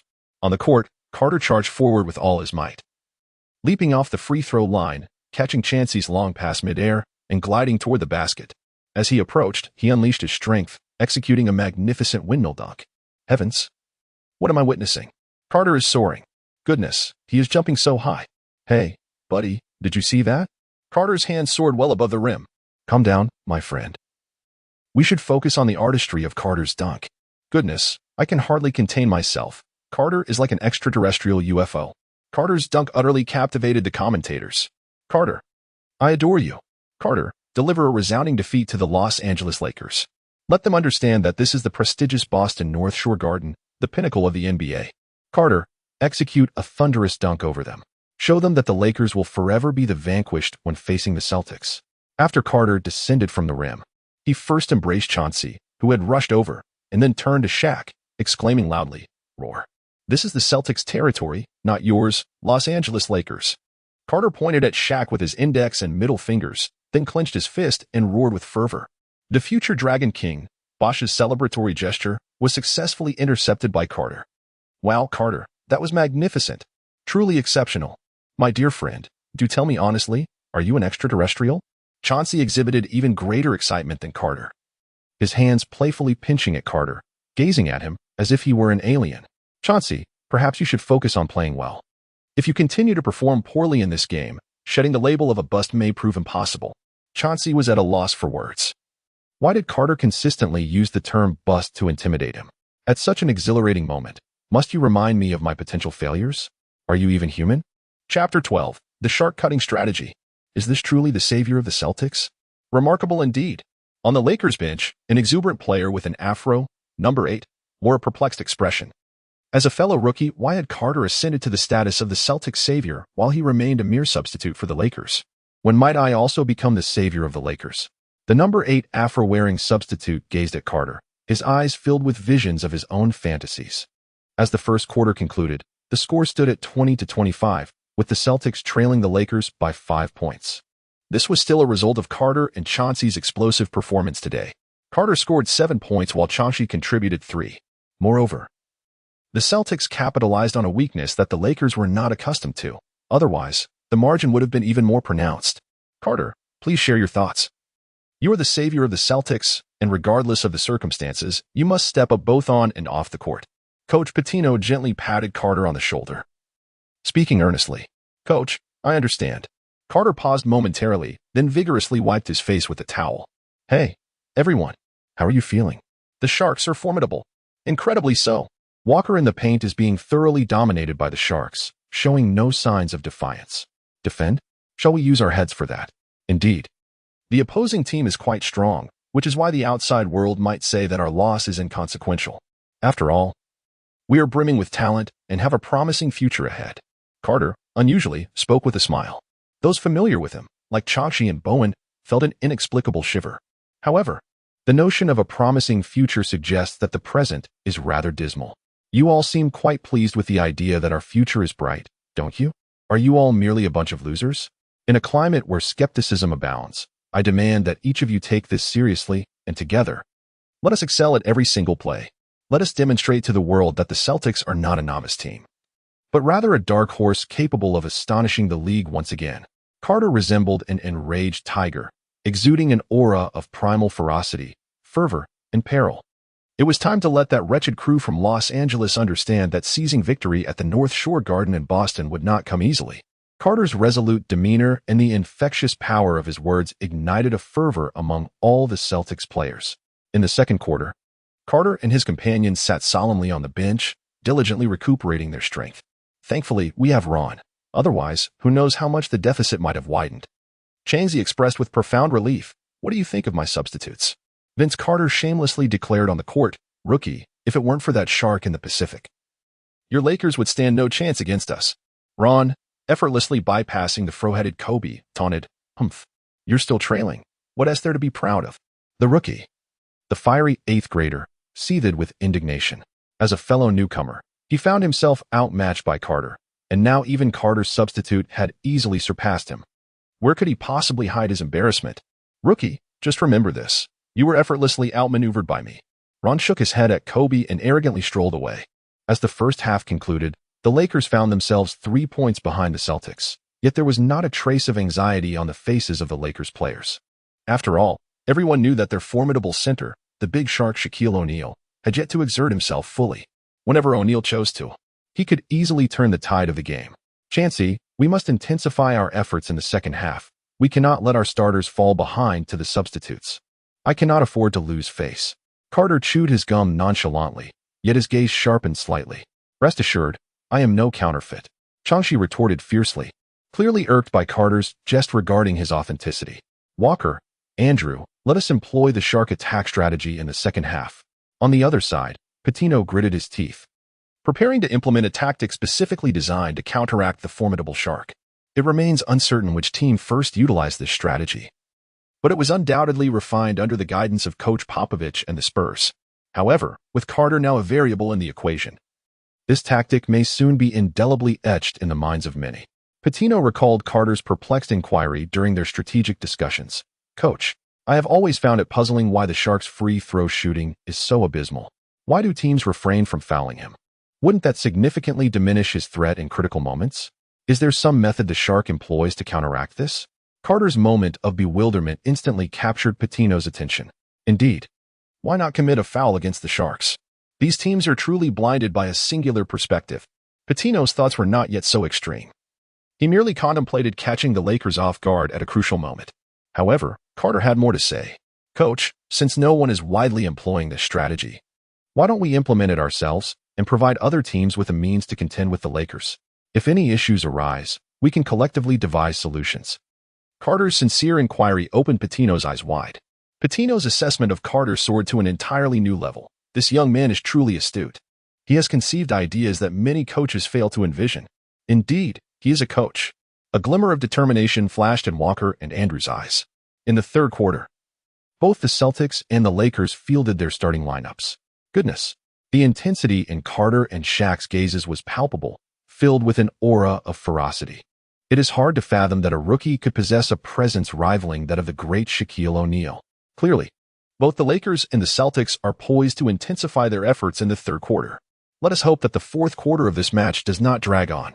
Young man, in the first quarter, the legendary Shaq hardly exerted himself on the offensive end. Now, he will demonstrate the vast chasm that exists between a top-tier center and a rookie. Hey, Shaq, you had better hope for a stroke of good fortune today. Otherwise, the Lakers may never capture a championship. Carter harbors a question after the strategy of hacking the Shaq has been employed by numerous teams in the league. Will the formidable Shaquille O'Neal take the initiative to practice his free throws? Such a defiant rookie. Oh, rookie, do you dare only linger outside to shoot?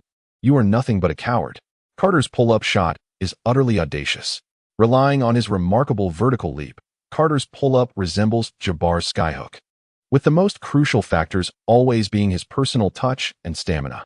Shaq, why can't you provide help defense? When facing Michael, must you also inquire why he doesn't simply drive in for a dunk? Put away that infuriating fadeaway. Step in and engage Shaq head-on, Carter mockingly remarked, shaking his head as if to imply that Shaq lacked intelligence. Damn it. Chapter 13. Rookie, welcome to Boston. Well, Smith, have you noticed that Carter's shooting stance is truly unique? Indeed, Paul, you are absolutely right. I wanted to mention this during the first quarter. Carter's shooting form is remarkably distinct. I believe it has something to do with his method of generating power. The two commentators were correct. A pull-up jumper differs from a standard jump shot in that it relies more on the strength of the core and waist, whereas a typical jump shot depends on the legs. However, Carter's pull-up is unlike any other. He employs a subtle activation of his core, which in turn engages his legs. This technique maximizes his leaping advantage without straining his core, allowing him to release the shot effectively. This is a shooting style developed by Carter, blending his physical attributes with the pull-up technique inspired by McGrady, based on his trainer's recommendations. It is indeed a pull-up, but it is distinctly Carter's pull-up. Much like how there are variations of the leaning jump shot, his style echoes that of the legendary old man with its finesse. Carter's shooting is as graceful as his dunks, filled with an ethereal quality. Incredible. Smith, in Carter's offense, I sense a feeling reminiscent of Hakeem and Michael.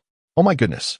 While Carter's offensive plays are truly delightful, comparing him directly to Michael and Hakeem is quite astonishing. After all, Carter is merely a rookie yet to prove himself. Paul gazed incredulously at his longtime partner, wondering if he had lost his mind. Hey, Paul, Listen, some individuals cannot be defined merely as rookies. Michael Jordan and Shaquille O'Neal are those who reached their peaks upon entering the league. Without a doubt, Carter belongs to this category. Buddy, you make a compelling argument.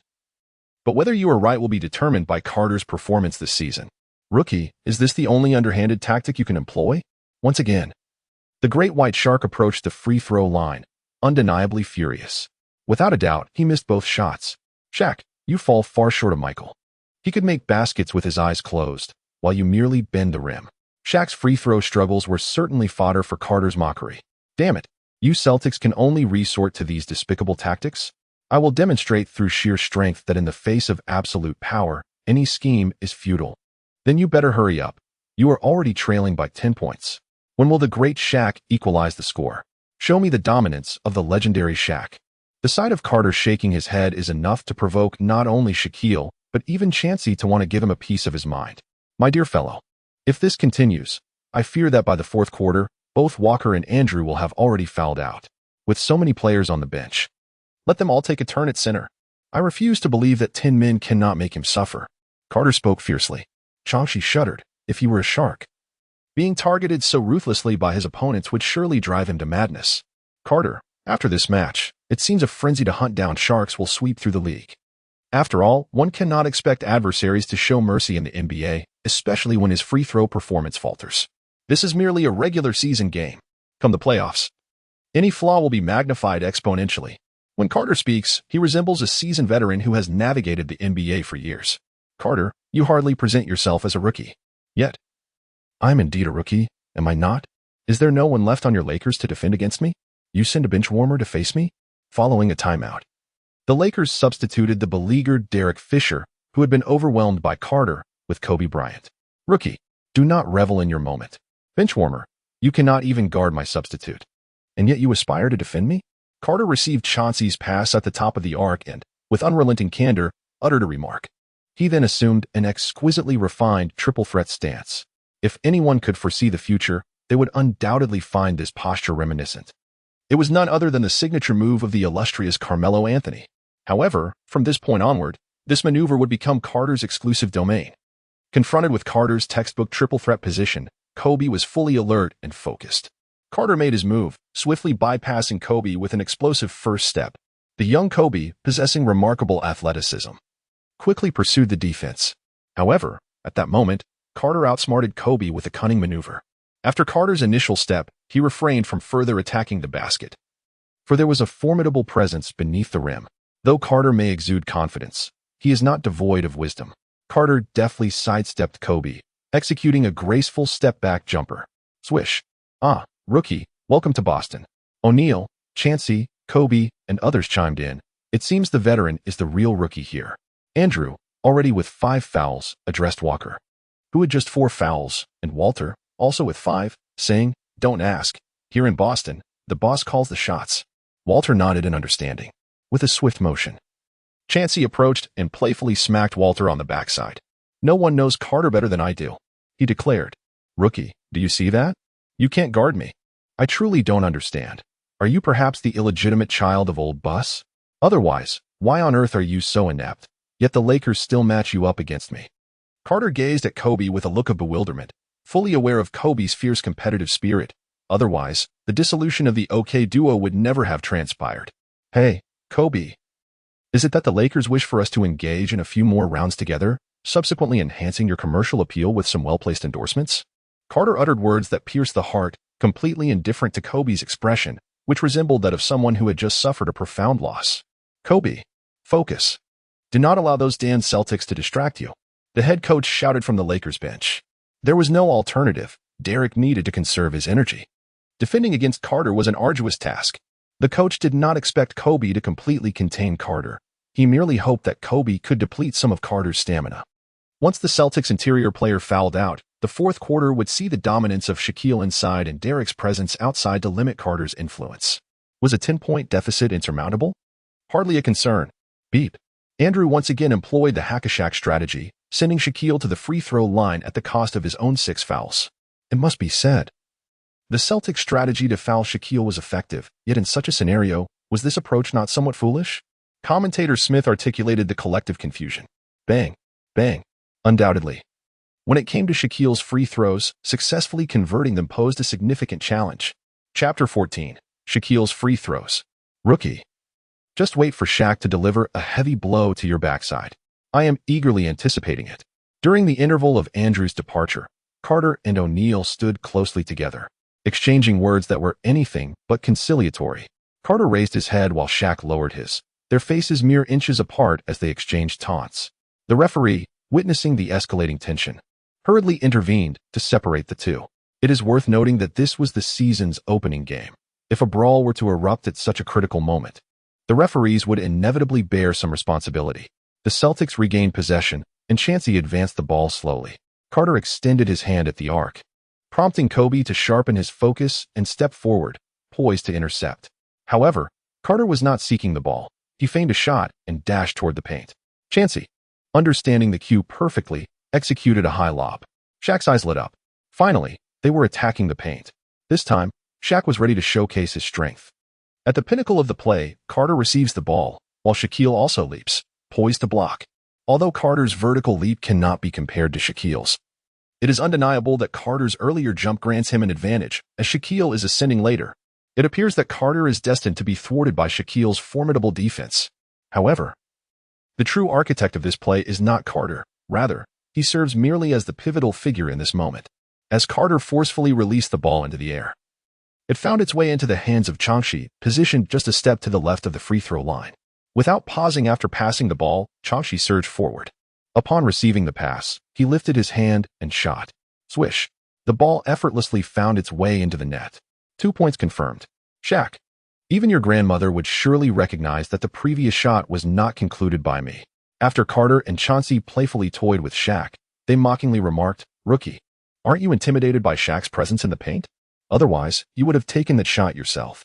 Shaq, with an air of disdain, retorted, "Shaq. Then why don't you make mid-range or three-point shots your standard arsenal? I assent it because those skills do not align with your expertise. To play the game without employing one's strengths would be foolish, don't you think, Shaq? Why don't you step up and challenge me? Let us see who can excel in mid-range shooting." Carter cast a glance at Shaq, incredulous at the words that had escaped his lips. Engaging in a brawl within the paint with a behemoth like the Shark? Only a madman would dare to attempt such folly. Although the Shark's speed was not to be underestimated, his mid-range shooting remained woefully inadequate. It would be inaccurate to say he possessed no shooting ability at all. Rather, defenders could comfortably retreat 2 to 3 meters to guard against his attempts from beyond the arc. Carter's mouth was as rapid-fire as a machine gun. For every remark Shaq made, he had 10 retorts. Humph, is he not merely afraid to face Shaq? Such verbose utterances are of no consequence. Shaq muttered under his breath, "Kobe, pass me the ball." With possession belonging to the Lakers, Kobe initially intended to take the shot himself, for he perceived that Carter's defensive prowess was not as formidable as it had seemed. Compared to the tenacity of Bowen, Carter appeared to lack significantly in skill. Kobe yearned to score over Carter, reclaiming the dignity that had been tarnished by Carter's previous humiliation. However, Shaq demanded the ball. After a moment's hesitation, Kobe ultimately decided to pass it to Shaq. "Rookie, do you lack the audacity to even attempt a shot against me?" The mocking expression on Carter's face never faded. "Silence. You are the real novice here. You ought to be grateful that I did not take that shot myself. Otherwise, with that porous defense of yours, I would have surely overwhelmed you." Kobe, inherently competitive, could not overlook Carter's shortcomings on the defensive end. Anyone can boast. You should acknowledge that although Michael has 5 championships to his name, if you secure a title, you will surpass him in history. For the value of your championship would eclipse his. 1 championship surpassing Jordan. Go for it. I have faith in you." Carter spoke without a hint of sarcasm. Rather, his words were steeped in sincerity. Yet, for those who truly understand basketball and the NBA, the gravity of his statement is undeniable. In any case, Kobe's frustration was palpable. The whistle blew, signaling a foul not on Kobe or Carter, but on the interior player, Walter. He executed the hack-a-Shaq strategy and was successful in committing 6 fouls, thus leaving the court. Damn it, that despicable fellow resorts to such underhanded tactics. Perhaps Shaq's missed free throws earlier had begun to turn the tide, as he astonishingly sank both shots this time. Did you see that? This is Shaq. You lot better take note. Coming up, Shaq is bound to dominate the game. Shaq naively believed that the Celtics, having lost 2 players to fouls, would be unable to counter him. With 5 minutes remaining in the third quarter, the Celtics relied solely on Carter and Channing, alternating their play. It was evident that they were determined to challenge the Lakers from the perimeter. As for the interior, let the Shark flounder for a while. What difference does it make? With a lead of over 10 points, they could afford to let Carter and Channing hone their skills. In those final 5 minutes, under Shaq's rampage, the Lakers executed a remarkable 12-8 run, narrowing the gap to 9 points. Despite their lead, the Celtics' interior players had all but fouled out, relying solely on the perimeter prowess of Carter and Channing to maintain their score and secure victory proved to be quite the challenge. Commentators Smith and Paul were vociferously criticizing Celtics coach Pitino. One must concede that while Pitino's strategy against the Shark had merit, his failure to adapt in light of players fouling out reveals him to be a rigid coach lacking flexibility. Smith, your assessment is spot on. We observe that the Celtics scoring is predominantly derived from the perimeter and bench. Walker, the sole starter, managed a mere 12 points, while others fell victim to the Sharks' dominance. This is an ill-conceived tactic. Although Carter amassed 26 points and Channing contributed 18, their scoring leaned heavily toward mid-range shots. It is well known that the closer one is to the basket, the easier it is to score. Thus, the efficiency of mid-range shots pales in comparison to those from the interior. It can only be said that a victory that the Celtics could have claimed was forfeited to the Lakers due to the coach's inflexibility. Indeed, Smith, however, after this match, I foresee a challenging path ahead for the Lakers. The Celtics, after all, were merely a subpar team last season. The true threat to the Lakers lies in those playoff teams. One can only imagine the extent of Shaq's free throws come playoff time. Likewise, we can anticipate the difficulties that await the Lakers. Shaq's free throws will become a critical factor in determining how far the Lakers can progress. Chapter 15, a flawless debut. Good heavens. Smith, am I falling behind the times? The Celtics have deployed a bench forward to contend with the Shark? Wait a moment, Paul. I believe I understand. A stroke of genius. The Celtics are a collection of masterminds. Perhaps they never intended to confront the Shark in a conventional manner from the outset. They aim to render him incapable of scoring from the free throw line. Indeed, it is undeniable that the Lakers are now in peril. Yet does this strategy not seem rather unorthodox? Paul hesitated. What absurdity are you uttering? This is the NBA. If you struggle with free throws, do not expect mercy from others. Expecting leniency from others? Is that not the plea of the week? Smith retorted without reservation. You are right. But the entertainment value of such a game is somewhat diminished. Paul countered. Certainly, the All-Star exhibition games are entertaining, but what significance do they hold? This is the pinnacle of basketball, the NBA. I believe the pursuit of the O'Brien Trophy is the true objective for these teams. Smith's words effectively silenced Paul. He realized that if he continued to speak, he might be swept away by Smith's fervor. At that moment, his reputation could be at stake. Kobe, look at this fellow. He cannot even sink a free throw. Perhaps you should let your father, old Bus, guide you. I believe that with your father's assistance, you could undoubtedly ascend to the role of leader, Carter remarked with a wicked sense of humor, simultaneously harboring a malicious thought. I wonder if it would provoke an early rift between Kobe and Shaquille. That would certainly be amusing. You fool. Rookie. Your mouth is as soft as your playing style. All you can do is float around the perimeter shooting, Kobe disdainfully retorted. However, Carter's words did resonate with him to some extent.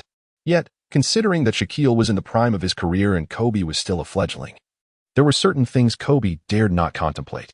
Kobe, I am doing this for your own good. Just think about it. I entered the NBA a year later than you. Yet, I have already become the unequivocal cornerstone of the Celtics. And you? If it weren't for your father, you might never have the chance to be a cornerstone in your lifetime. Kobe, in his youthful innocence, was left bewildered by the venomous words of Carter. With just 5 minutes remaining in the fourth quarter, the Celtics maintained a formidable 15-point lead. The Sharks' resistance in the final quarter failed to diminish the gap. Rather, under the relentless onslaught of the Celtics' strategy, the disparity between the two teams only widened. The Lakers' head coach contemplated shifting the offensive focus to other players. Yet he had to weigh the sentiments of the Shark. What reaction might the agitated Shark have if his tactical position were altered at such a critical juncture? Furthermore, the Lakers' strategy had long been predicated on the Sharks' capabilities. A sudden shift in approach would prove quite challenging. Ultimately, the scoring prowess of the Lakers' other players was rather lackluster, especially when compared to the Celtics' exterior shooting capabilities. Oh, great Shaquille, when shall we novices witness the dominance of a premier interior force in the league? Allow me to remind you, only 5 minutes remain. and yet you find yourselves trailing by more than 10 points. After Carter scored once again over Kobe, he did not immediately return to defense, but instead walked over to Shaq's side, smugly reminding him, "Damn rookie." Shaq, infuriated, shoved Carter with irritation. Throughout this game, Shaq had been quite agitated, and at this moment, he could no longer contain his frustration. Carter's core strength is formidable, even when Shaquille pushed him. He merely staggered back a step. Although he suffered no significant harm, Carter's expression darkened. He stepped forward and delivered a powerful slap to the Shark's face before retreating. Smack. Carter did not lose his composure. He understood the folly of confronting the Sharks head-on. The Sharks yearned to charge at Carter, but were firmly restrained by the approaching Kobe and others. Meanwhile, the Celtics players gathered around Carter, yet none of them attempted to hold him back. Instead, they fixated on the Lakers players. The atmosphere was far from that of a basketball game. It resembled a gathering of individuals ready for a brawl. The Lakers head coach, embracing Shaquille O'Neal, declared, "Shaq, the Celtics are merely a mediocre team. But we are different. Our aim is the O'Brien Trophy. If we engage in a scuffle with them, the ensuing suspensions could jeopardize our playoff standings. For ages, the championship has held an almost mystical allure, compelling countless veterans to join contending teams at the end of their careers for the sake of a championship ring. Future players, in pursuit of a title, form alliances and switch allegiances. In this commercial league, one cannot definitively say whether such actions are right or wrong. However, one undeniable truth remains: the magnetic pull of the championship on these players. Coach, I understand. Once the situation calmed, the referee leisurely approached, issuing a technical foul to both Carter and Shaq.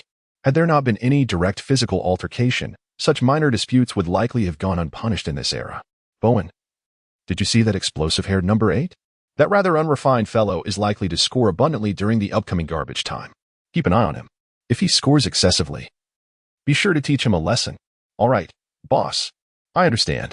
Bowen nodded, casting a serious glance at Kobe, knowing full well this was the guy who relished racking up points. Carter is unwilling to let his hard-earned victory, achieved through meticulous effort and cunning means, be snatched away by Kobe's shameless scoring. Carter has long been perplexed by a particular aspect of the modern NBA. It seems that engaging in minor infractions, playing a bit dirty, and indulging in trash talk does not hinder one's ability to score. This is not mere conjecture. Throughout Reggie Miller's illustrious career, he faced numerous players who employed such tactics. Yet, Miller did not frequently find himself embroiled in conflicts. However, during a game against the Lakers, Kobe's scoring prowess provoked Miller to the point of physically confronting him at the scorer's table, creating an iconic moment in NBA history. It appears that this game has now concluded. Indeed, Smith, following the altercation between Shaq and Carter, both the Lakers and the Celtics opted to substitute their star players, leading the remainder of the game to devolve into mere garbage time. Today's match showcased the Celtics' formidable strength. While many may remember this game for the Celtics' strategy against the Shark, it does not overshadow the performances of Carter and Chauncey. Indeed, Smith, Carter achieved an impressive 14 out of 19 shooting, including a splendid three-pointer, and was flawless at the free throw line, scoring a staggering 33 points. Most notably, Carter also contributed with 3 assists, 2 rebounds, and 2 steals. Incredible. If my memory serves me correctly, Carter's debut scoring surpasses that of Allen Iverson and John Drew, making him second only to Wilt Chamberlain in debut statistics. Unbelievable. Vince Carter has delivered an impeccable performance for his career debut. Chapter 16. Who doesn't indulge in a feast during Christmas? Who doesn't savor dumplings during the New Year? Hey there. You cannot solely focus on Carter. Did you not notice that Carter's sidekick, Chauncey Billups, also delivered an impressive performance with 10 out of 17 shooting and perfect free throws, totaling 22 points? Let us not forget that Chauncey also recorded 5 assists. Oh my goodness, Smith. The Celtics are indeed a thrilling team. They were once, they are now. And I believe that under the leadership of Carter and Chauncey, they will continue to be. Who could have predicted that the year following the remarkable 1996 draft would unveil such 2 astonishing rookies in 1997? Indeed, let us not overlook Tim Duncan, who led the league in a tanking trend last season. Setting aside other players, these 3 alone negate the notion that 1997 was a weak draft class. Oh my goodness. I just realized something alarming. If this draft class produces more astonishing talents, could the belief that a strong draft year is inevitably followed by a weak one be shattered? My friend, while your assertion may seem far-fetched, I believe it could be possible. However, This premise is rather stringent. I do not anticipate that this draft class will yield many star players.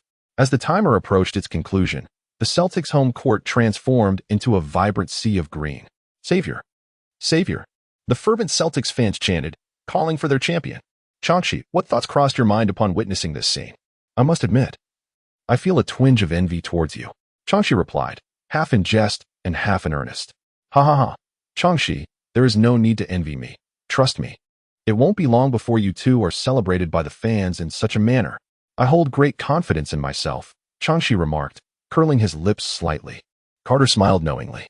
Although Chauncey has often been labeled as a 3-year dud, a 2-year subordinate, and a 10-year master, in reality, during his first season, he achieved an impressive average of 10 points per game despite a coaching philosophy that did not align with his strengths.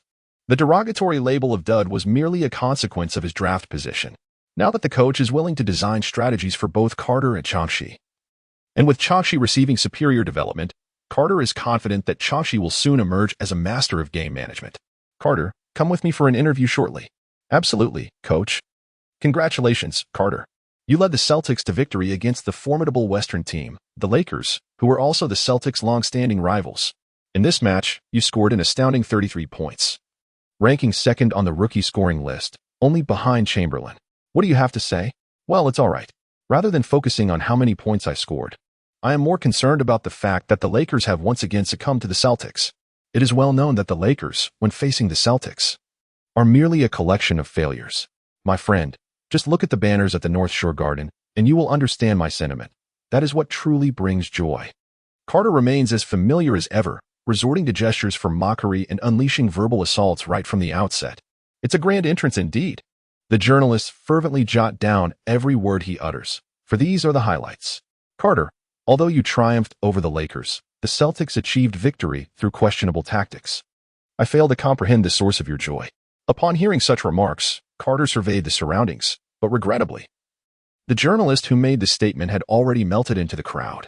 Carter surmised that it was indeed the journalist from Los Angeles who would pose such questions. My goodness. This is the NBA. If Shaquille's free throws are lacking, is that not a reflection of his own shortcomings?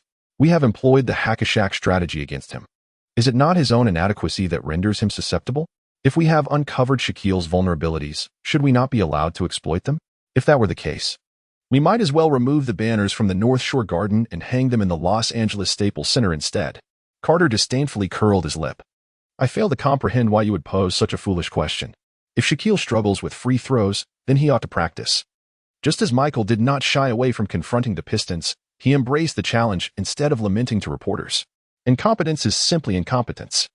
Being targeted only reveals your lack of strength and exposes your glaring weaknesses. Your words elicit laughter from me as they paint Shaquille as a coward. My friend, a coward is unworthy of victory. Perhaps you should adopt a more masculine and resolute demeanor rather than retreating into silence after raising a question. For I have yet to discern your whereabouts. Ha ha ha ha. Carter suddenly found himself amused by his own antics, erupting into a laugh that mirrored the infectious giggle of young Carter. Ha ha. His laughter was reminiscent of a madman. Ha ha. One might wonder if the boss has just discovered the art of laughter. Ha ha ha ha. It was utterly hilarious. In the backstage, Chauncey and Walker, upon hearing Carter's laughter, could no longer contain themselves. The following day, the newspapers featuring Carter and the Celtics were undoubtedly a sensational hit once again. The Celtics showcased their boundless tactics against the formidable Shark, a supercenter's prowess diminished by free throws. In the epic clash of yellow and green, the Lakers faced yet another defeat at the hands of the Celtics. Carter made a stunning debut, scoring 33 points, surpassing Allen Iverson, the soft-spoken Shaquille O'Neal, the second iconic figure in Celtics history. Apart from Carter's enchanting laughter, every other detail has been meticulously reported. Carter's popularity soared to unprecedented heights, captivating the attention of numerous reporters who eagerly inquired about his statistics, even approaching superstar players. Hello, Michael. The savior of the Celtics, Vince Carter, scored 33 points, leading the Celtics to triumph over the Lakers. Did you catch that game? Indeed, but rather than Carter's impressive stats, I am more intrigued by the Celtics' tactics. Thankfully, Dennis doesn't rely on interior offense, otherwise we might have found ourselves in a predicament. However, the team currently facing difficulties is the Lakers. If Shaquille struggles with free throws, I suggest he watch my footage of blindfolded free throws, hoping it inspires him in his training. The veteran certainly never disappoints in interviews. Much like Carter. Initially, when I heard Michael's earlier remarks, I thought the old veteran had changed his ways, only to discover his true sentiments later. Hakeem, what are your thoughts on Shaquille's free throws? I can only say that Shaq should practice more. Otherwise, he may find himself vying for a commissioner-esque position. And what about Carter? Buddy, one game doesn't tell the whole story. You wouldn't expect him to become a superstar overnight, would you? After all, who doesn't indulge in a feast during Christmas? I believe if Shaq fails to improve his free throws, he might very well lead the Lakers to contend for next year's first-round draft pick, perhaps even the top overall selection. Chapter 17, Carter's Psychological Game. Damn it. Those wretched fellows. Damn Celtics. In our next encounter, I will show you the dominance of a true center in the game, Shaquille exclaimed, gripping the newspaper in fury. Nearby, Kobe, who was training, wore a look of disbelief. He sensed that the Lakers would endure a lengthy period of growing pains before Shaquille mastered his free throws. Shaq, would you like to practice free throws together? Kobe suggested amicably. Damn it, rookie. Do you think my free throws are that terrible? Currently, Shaquille resembled a ticking time bomb, primed to explode due to Kobe's provocation. Indeed, had it not been for your free throw struggles, we might have secured our first victory of the season in that cursed place, Boston, Kobe candidly stated. Damn it, rookie. Without me, you wouldn't even qualify to face the Celtics. Do you think we are blind? Had it not been for that gaping hole in defense, those Celtics wouldn't have shot so freely. Damn it, your free throws are atrocious, and yet you blame me? Kobe believed he was extending a gesture of goodwill. Yet Shaquille, wielding his status as the team leader, was being unreasonable, truly infuriating. Carter, you're late. Coach, I was exhausted from last night's practice. I apologize. I'll be more mindful next time. Carter scratched his head and offered an awkward smile. He resolved to be more cautious next time. Fortunately, Celtics coach Pitino was a reasonable man. Wow, boss, even after a victory, you're still hitting the practice court. No wonder you're so formidable. Changshi seemed to have unearthed Carter's secret to success, brimming with excitement. Indeed, those nightclub girls were truly remarkable. It was hard to fathom how their basketball skills could be so exceptionally fierce. Carter's face was filled with an air of lingering excitement. Changshi, wearing a gloomy expression, walked away. This fellow. I initially thought he was late due to prolonged training. Who could have imagined he was simply caught up in the exhilaration? Nevertheless, considering the events of yesterday, Carter had undeniably become the savior of the Celtics. With such treatment, it hardly seems difficult to comprehend. A hint of envy flickered in Chanshi's eyes. A day later, the Celtics faced the 76ers on their home turf. Hey, Allen, I've shattered your record. Upon encountering Iverson, Carter's very first remark left him utterly speechless. Carter, has anyone ever mentioned that your words can occasionally be rather irksome? Iverson chuckled. Oh, really? Don't take it to heart. Allen, just remember that I have directly shattered your record.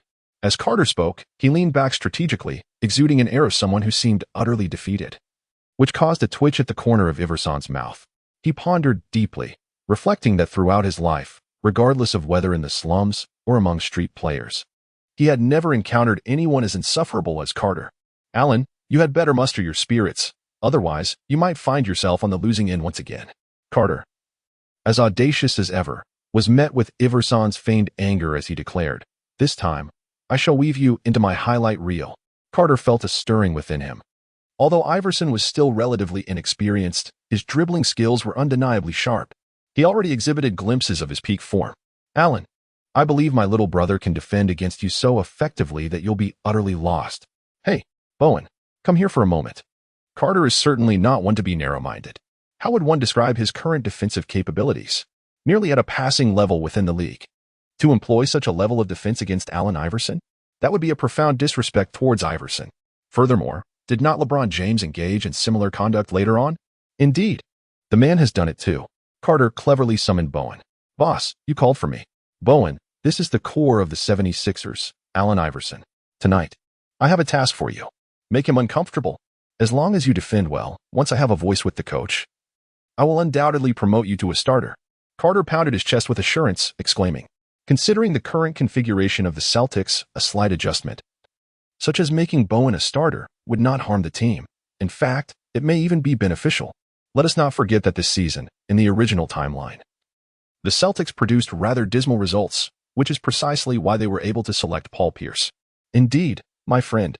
Rest assured. Bowen, filled with enthusiasm, thumped his chest and turned to Allen Iverson with a serious expression. He was determined to ensure that he would contain you tonight. In the realm of basketball, completely neutralizing a top-tier athlete is nearly an impossible feat, as long as one can make him uncomfortable, expend more energy during his shots, and consequently experience a decline in shooting percentage that would constitute commendable defense. An even more proficient defense would involve cutting off the opponent's passing lanes, allowing one's own team to conserve energy and not overly focus on the adversary's tactical transmissions. Effective defense is not merely about flashy statistics such as blocks and steals. Carter. Just you wait. Today, I shall seize victory at the Celtics' home court. Iverson's expression resembled that of someone who had just ingested a dead fly. Carter, that fellow, truly possesses a remarkable talent for unsettling others. Coach, let Bowen take on the challenge of defending against Iverson. I have faith that he can excel in this task. Indeed. This individual can exploit your weaknesses during training, and allowing him to defend Iverson is certainly feasible. After all, this is merely our inaugural season, and we have an abundance of time to hone our skills. Pitino, without hesitation, designated Bowen as Carter's primary defender since the commencement of the team's training camp. As a competent coach, Pitino is well aware of these dynamics. Moreover, it is inconsequential to grant Carter some leeway, although a coach wields considerable authority in the NBA. Unless one is a top-tier head coach, a promising star player will always hold greater significance in the eyes of the team than the coach himself. Furthermore, Pitino's selection by the Celtics was primarily aimed at nurturing new talent. Historically, this has been the case. He was replaced after a brief tenure with the Celtics. Thus, Pitino would not dismiss Carter's suggestion. Bowen, prepare yourself. Shortly, you will be tasked with defending Iverson. Do not disappoint Carter. Pitino firmly patted Bowen on the shoulder, while also reminding him that this opportunity was granted to him by Carter.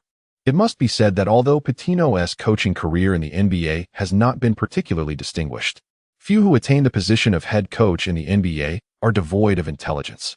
Nash, a player, interjected, "Are you going to continue? I might just flip the table." Chapter 18. The Bittersweet Heart of Kobe. Smith remarked incredulously that it was hard to fathom how the Celtics could defeat the Lakers and uncover their underlying weaknesses. Indeed, Paul, the Celtics have undergone significant transformation since last season. However, the extent of this change will likely become evident after approximately 15 games. I believe that most individuals currently intrigued by the NBA are curious about the impact of the two rookies selected by the Celtics. Smith shrugged and inquired with uncertainty. Yes, Smith, it remains to be seen whether the Celtics' prowess has undergone a qualitative shift or if their victory was merely a product of Shaq's free throws. We shall glean some insights following this match. Smith and Paul continued to commentate on the game. The curiosity of the Celtics fans was piqued. While they ardently wished to declare that the Celtics had indeed transformed from a mere underdog to a former powerhouse, they had not faced any rebuttal on that front. They merely referenced the recent victory over the Lakers. After all, those who watched the games are well aware of the substantial impact the hack-a-Shaq strategy had on the Lakers in the previous match. These two gentlemen have some valid points. However, who stands opposite them? The Philadelphia 76ers. Can a struggling team truly pose a threat to the Celtics? Let us not be absurd. The Celtics have evolved beyond recognition. Good heavens, how could these two individuals possibly compare the Philadelphia team to the Celtics? Shouldn't they rather be juxtaposing them with playoff contenders? After all, in their last encounter, the Celtics triumphed over the formidable Western Conference team, the Lakers. Regardless of whether they are rational Celtics fans or those lacking in critical thought, it is universally acknowledged that contrasting the Celtics with the Philadelphia 76ers is a gross affront to the Celtics and their leader, Carter. Bowen, do not be anxious. Relax. As long as you exert the necessary defensive pressure, this opponent will find it challenging to score. Perhaps feeling the effects of being surpassed by Iverson, Bowen's performance faltered slightly. Observing this, Carter, embodying the essence of a true team leader, took it upon himself to reassure his teammates. "I will not let you down," he declared, meeting Bowen's grateful gaze, leaving him momentarily at a loss for words. Bowen's attitude on the court is undeniably commendable, while there may be some questions regarding his character after all. In history, Carter and Ray Allen extended their hands to Bowen during his unemployment. One cannot dismiss the significant role he plays on the court in the Spurs' quest for the championship. Bowen's contributions are undeniably pivotal. Perhaps his impact does not rival that of the famed Big Three, but can one truly overlook his influence? Absolutely not. I shall avenge you. Carter gazed at Bowen with a sense of discomfort, prompting him to hastily conclude his remarks and make his exit. Hey, Alan, is this how you bully my little brother? Wasn't it you who instructed him to guard me? Iverson was taken aback by Carter's brazen demeanor. In an instant, as Iverson spoke, Carter executed a swift jump shot. Iverson's leaping ability paled in comparison to the enhanced prowess of Carter, and he was still momentarily distracted by his own words, even though Iverson instinctively reached out to defend. It was futile. Carter had already released the ball. Alan, can you be more serious? Is this the extent of skill possessed by the first overall pick in the illustrious draft of '96? Carter brazenly remarked. Iverson, unwilling to engage with Carter, resolutely decided that in future games, he would merely refer to Carter as a dog. No, he is not a dog. It is Carter who truly embodies that role. It seems that our number 1 pick from '96 has failed to exert any pressure on Carter defensively. Paul, you are indeed correct. But given Carter's physical prowess and his unconventional shooting technique, it is quite understandable that Iverson struggles to contain him. If someone of Iverson's stature could effectively guard Carter, one must wonder how the Lakers' perimeter defense would fare. In the next play, Allen Iverson shook off Bowen and sought out Carter, leaving Carter with a dilemma of his own. Carter was entirely focused. Even the usual banter that lingered on his lips had vanished. Faced with Allen Iverson, Carter found himself utterly unable to defend. With a slight feint, Iverson breezed past him. Without a moment's hesitation, Carter pursued him relentlessly. Iverson executed a graceful layup, effortlessly sinking the ball into the hoop. Carter, you cannot stop me. After scoring, Iverson placed his hand to his ear, relishing the chorus of boos from the Celtics fans. Allen, do not revel in your triumph. I shall seek retribution upon you. Carter fixed his gaze intently upon Iverson. A superstar is indeed a superstar, even in his youthful inexperience. He cannot be contained by such mediocre defense as that which is currently being displayed. One can only hope that the remarkable shot just taken was not selected as the highlight of the day. So what if it were to succeed? Should I abandon my pursuit simply because there is a possibility of it becoming a backdrop? What nonsense! A person who cannot even acknowledge their own weaknesses is unworthy of being called a superstar. In pursuit of victory, Carter opts to circumvent his weaknesses. Yet this does not imply that he seeks to evade them entirely. Avoiding one's shortcomings is a strategy for triumph, a call to defend even in the face of potential failure, as it leads to self-awareness. Smith observed that Carter seemed to have exchanged words with Iverson. And judging by Iverson's expression, Carter must have uttered something quite remarkable. Truly, Paul, why has the director summoned a lip-reading expert? The court is replete with banter. With such an expert present, the show could be imbued with even more entertainment. I suspect your eagerness to hear the on-court chatter at the first opportunity is quite evident. I find myself intrigued by your suggestion. Why not arrange for a lip-reading specialist in the commentary booth? This query swiftly became a point of curiosity for countless NBA viewers. What, I wonder, did Carter actually say? Carter's trash talk undoubtedly rivals that of Bert. Fans in front of their screens critiqued the director and commentator while engaging in spirited discussions about Carter-esque banter. In Los Angeles, Kobe Bryant, observing the performances of Carter and Iverson, murmured in discontent, I will make you aware that this draft class is not solely defined by you. As he spoke, he adjusted his alarm clock to 4:30. Carter, Iverson, I shall not be defeated again.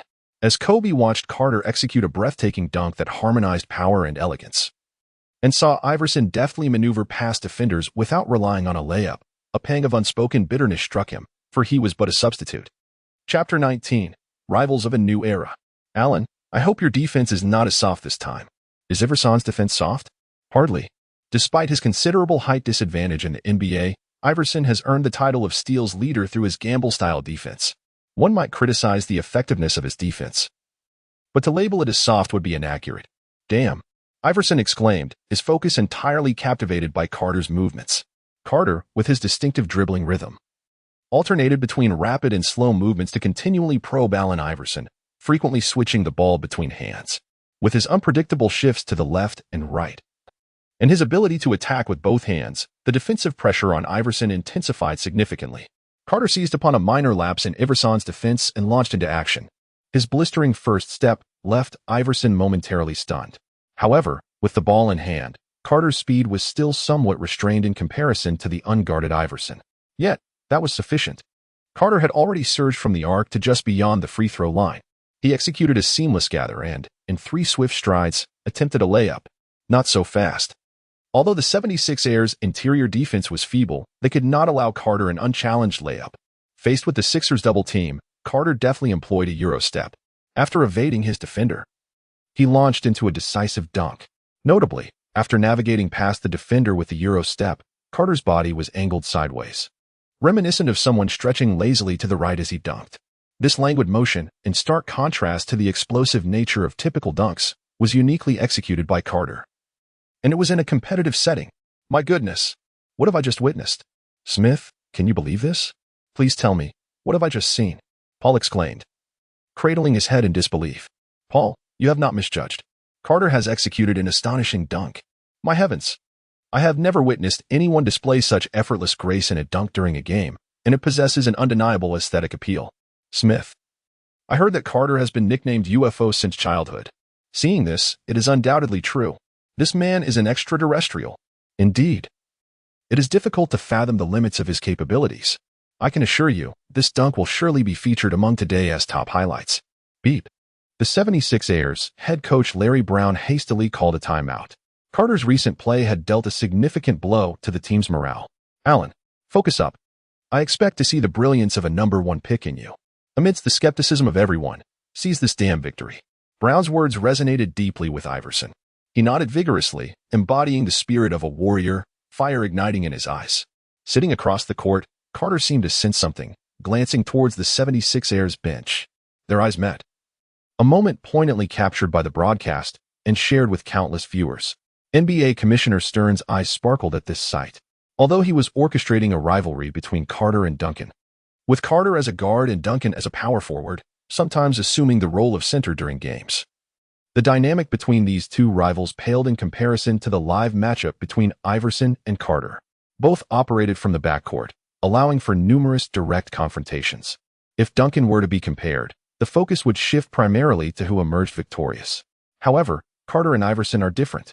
These two can directly match up, providing an even more exhilarating experience for the audience, much like the legendary quartet of centers. The direct confrontation between the four great centers has always been irresistibly captivating. Similarly, Stern once narrated to the NBA audience the tale of God's four children. One was the shortest #1 draft pick in history, while the other is the savior of a prestigious franchise today. One is a point guard, and the other, a shooting guard. One excels in sharp drives and crossovers, while the other showcases effortless dunks. One is a resilient warrior from a humble team, and the other, a chosen savior selected by the elite. One represents a miracle, an answer. The other, a chosen one, the singular entity. As Stern grew increasingly animated, it seemed he had discovered the key to maintaining NBA viewership after Michael Jordan's latest retirement. Carter, Iverson, do not let me down. For this matchup, Stern had envisioned it clearly, the epic clash of AI versus VC, bearing the same names and the same individuals as in the previous era. Carter, you are formidable. Yet I am not to be underestimated. I will fight with every last breath. I shall emerge victorious in this contest. Iverson's earnest declaration ignited an intense focus within Carter. In a moment of reverie, Carter recalled the fate that once awaited him. During the reign of the Lakers' formidable duo, the 0K combination, Iverson and Carter had staged a stunning 7-game showdown that astonished the league.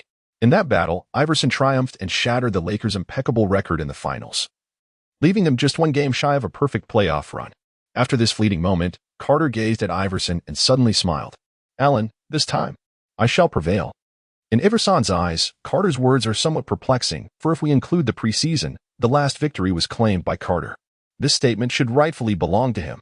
Carter, this time, I shall prevail. The same words, yet they convey entirely different sentiments. One serves as a declaration regarding Carter's original fate, while the other is a lamentation of past defeats. Carter smiled briefly, refraining from any trash talk, and instead extended his hand. With a resounding clap, Iverson and Carter exchanged a high five. The moment was captured in time, transforming it into one of the iconic masterpieces of the NBA.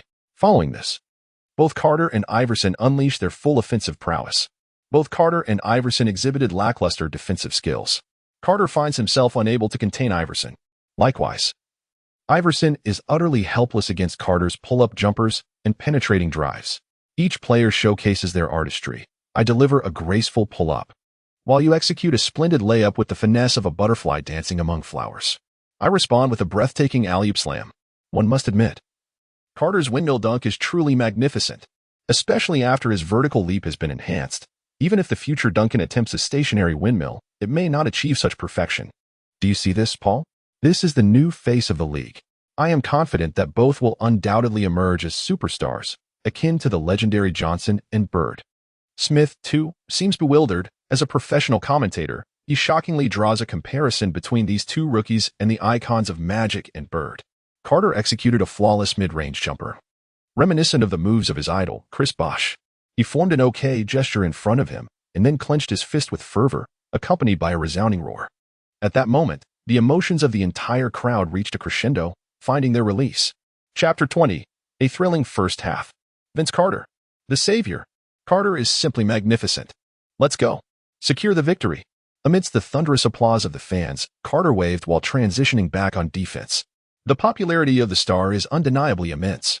Once you possess the prowess akin to Carter, I believe the Celtics fans would not hesitate to offer you applause and cheers. Ron, seated on the bench, displayed an exaggerated demeanor, as if every little occurrence warranted great excitement, yet the envy in his eyes betrayed him. Ron, you can fool your brothers, and they may accept it, but do not deceive yourself. If you fall for your own ruse, that would be unfortunate. Enough with the trash talk, my friend, shouted Allen. You were so close to stopping me. Carter, relying on his height and vertical leap, unleashed a barrage of jump shots over Iverson with reckless abandon, leaving Iverson utterly powerless. Furthermore, none of the Philadelphia 76ers could pose any challenge to Carter on the defensive end. As for the expenditure of energy, that is an inevitable consequence. Any player defending you will undoubtedly expend more stamina. Do you think I would reveal which direction I intend to drive? Iverson, with a carefree demeanor, faced Bowen. Bowen replied, How would I know? If I could predict your moves and effectively guard you, I would have long since secured a starting position. Let me tell you something, my friend. I will glide past you on the left, Iverson proclaimed with audacity. One must admit that Iverson's bravado, in many ways, is even more provoking than Carter's trash talk. After all, Carter's trash talk stems from his own prowess. When Iverson divulges his driving path and then effortlessly surpasses you, it only serves to highlight your own inadequacies. Bowen, give it your all. I believe in you. Lock him down. Carter, relishing the spectacle, fanned the flames of the situation. Bowen, you are remarkable, so high-minded. Yet you expect me to guard Iverson. If you possess such prowess, why not take on the challenge yourself? However, upon witnessing Carter's cheerful demeanor, Bowen chose to swallow his retort. It was simply a matter of the heart. In a swift motion, Iverson executed a simple maneuver to the right. And then there was no subsequent action. Bowen was left in the dust as Iverson effortlessly glided past him to the left. As Carter laughed while pursuing Iverson, he couldn't help but marvel at the sheer dominance Iverson exhibited on the court. Even if Iverson had not yet reached his zenith, this commanding presence was already unmistakably apparent. Hey, buddy, you cannot guard me. Let Carter handle it. Iverson swung his arms with a provocative expression, instantly reigniting the fervor within the Boston North Shore garden. The crowd erupted with cheers. Carter, show him what you've got. Carter, let the Philadelphia fellows know that this is Boston, the illustrious Boston of the NBA. Not their Philadelphia. Carter licked his lips and waved his hand, signaling Bowen to switch defense. Allen, I hear you want me to come over. Do you believe you can contain me now? If it weren't for the illustrious Boston Celtics, the premier franchise in the NBA, Iverson might question whether this fellow would survive the wrath of the league's notorious hotheads. Carter, let's see if you can hold me off first. With a smile, Carter received the ball from Changshi, showcasing a splendid triple threat stance before executing a probing step and charging towards the right side. On this occasion, Iverson was well prepared. Perhaps it was mere coincidence, or perhaps Iverson had discerned Carter's intent with this play. His gamble for a steal posed a significant threat to Carter. And although he did not succeed in stripping the ball away, he severely disrupted Carter's offensive rhythm. Nevertheless, that distance was still sufficient. Carter executed a direct leap from the free throw line, defying all expectations. Without any preceding sprint, he ascended effortlessly. Carter employed a signature move reminiscent of Iverson, skillfully maneuvering past Kobe. In midair, he capitalized on his superior vertical leap and height to score effortlessly. Allen, I sincerely apologize, but if I'm not mistaken, you might just find yourself featured in my highlight reel. He chuckled. Iverson offered little in response, merely smirking. For the next play, he gestured for his teammates to clear the space. Carter and Iverson are continuously entangled near the three-point line, while Carter maintained close defense. He reserved a fraction of his energy to prevent being outmaneuvered by Iverson, ensuring he could still pursue effectively. Carter, your defensive skills pale in comparison to that individual. Although it was merely a single play, Iverson had already discerned that Carter's defense was his most significant vulnerability. With a swift maneuver, Iverson deftly eluded Carter, ultimately. It was Carter's lack of experience that was evident. Had it been Bowen, Iverson would have needed to employ a multitude of rhythm changes or rely on a speed advantage to surpass him. Although Carter possesses superior speed compared to Bowen, his physical attributes cannot be matched by Bowen. However, Carter's defensive experience remains insufficient. To put it simply, he is often easily deceived by offensive players. Although Iverson managed to bypass Carter, it was merely a matter of a single breath for Carter to catch up with him. Since Iverson was in a dribbling state while Carter was off the ball, their speeds were not significantly different. As Iverson approached the basket, poised for a straightforward layup, he opted for an incredibly challenging reverse layup due to the looming threat posed by Carter. Wow, Paul, look, has Carter taken flight? The Celtics bench erupted in sheer madness. And the reason was simple. Carter executed an astonishing maneuver on the court. In the initial attempt, Carter failed to block Iverson, who skillfully evaded him with a layup. Subsequently, leveraging his superior leaping ability, Carter forcefully twisted his body mid-air, allowing for a graceful rotation as he extended himself. With his other hand, Carter sent the basketball soaring into the air. Crack! Carter successfully blocked the basketball, but due to Iverson's earlier landing, he was propelled sideways for a couple of steps by the force of his momentum. In that moment, the ball fortuitously landed in Carter's hands. Although a flicker of surprise crossed Iverson's face upon receiving the pass, it did not hinder his shooting. A simple bank shot. Swish. The basketball gracefully sailed through the net. Keep it up, Carter. You were so close to thwarting my score. With a playful pat on Carter's backside, Iverson dashed past, a broad smile adorning his face. Truly unbelievable. After Carter made a remark, he and Chauncey skillfully advanced the ball past half-court, subsequently consuming the remaining 5 seconds of the first half. This brief interval could have allowed for another offensive play. However, both Carter and Chauncey opted against such a hasty endeavor, recognizing the inefficiency it would likely entail. The Celtics currently hold a slender lead, albeit by a mere 3 points, yet a lead nonetheless. Chapter 21. The excitement continues. Carter, Chauncey, you have performed admirably. Keep up the momentum in the second half and ensure victory for the Celtics. No worries, coach. Just wait and see how I handle the reporters outside. Carter licked his lips and arrogantly declared, Coach, rest assured, we have no habit of handing victory to others. In contrast to Carter's boldness, Chang spoke with a certain reticence. Boss, that shot of yours was simply magnificent. Had it not been for the opposing team's good fortune, that ball would have never found the net. All right, Bowen. Let's not get too excited. Scoring a goal is a testament to one's skill. Regardless, Allen's offensive prowess is beyond question. Carter glanced at Bowen, whose expression was one of indignation on his behalf, and smiled. Meanwhile, Iverson took the energy drink that was passed to him by a teammate and gulped it down. Although Iverson is renowned in the NBA for his exceptional stamina, he still falls slightly short when compared to Carter, who is truly a paragon of physical endurance. Carter may freely engage in light-hearted banter with Bowen and others while seated on the bench, yet for Iverson, the pursuit of victory necessitates seizing every moment for adjustment and rest. Smith, it is truly astonishing. Such an exhilarating offensive display has emerged from 2 rookies. Indeed, Paul, we have witnessed both Carter and Iverson delivering explosive performances in this match. Smith, I recall that today also features Duncan and Tracy's games. It is remarkable to think that 1996 and 1997 simultaneously showcased so many exceptionally gifted players. As for Duncan, there is no need to elaborate. The commentary brings up McGrady due to his preseason performance. McGrady's physical prowess speaks for itself. Had it not been for his congenital spinal issues, his achievements would undoubtedly have soared higher. Presently, the newly minted McGrady is not yet burdened by the injuries that plagued him in later years, showcasing his true potential during the preseason. Yes, Paul, the youth of today are indeed formidable. However, it remains uncertain which of these young talents will first grasp that elusive O'Brien trophy. Before the future unfolds, who can predict the outcome? Nonetheless, I believe Carter, Iverson, and Duncan have the greatest likelihood. One must admit, the commentary is quite astute. Historically, it was Duncan who first claimed a championship ring in 1999. Although it was a shortened season, Duncan faced considerable skepticism at that time. Yet, when he hoisted the trophy again in 2003, all doubts were laid to rest. After Duncan secured his championship in 2005, his place as the greatest power forward in history was assured. Some media outlets, however, continued to express doubt. But once Duncan triumphed again in 2007, the final whispers of skepticism vanished. As for who will claim the championship first now, who can say? As the second half commenced, both Carter and Iverson remained on the bench. It was not yet time for desperate measures. Nor was it the playoff season for reckless abandon. Even if Iverson and Carter wished to enter the game, the coach would refrain from allowing it, as fatigue increases the risk of injury to players. No head coach would ever want to expose their core players to injury risks, even if just a hint. Rookie, when I was a starter, you were still searching for your mother. Since Ron became Carter's backup, he has been unknowingly learning from Carter, particularly his trash talk. Ron could hardly wait to kneel and seek mentorship. So why aren't you starting now? Ron paused momentarily, impressed. Well, you've got some skills with that trash talk.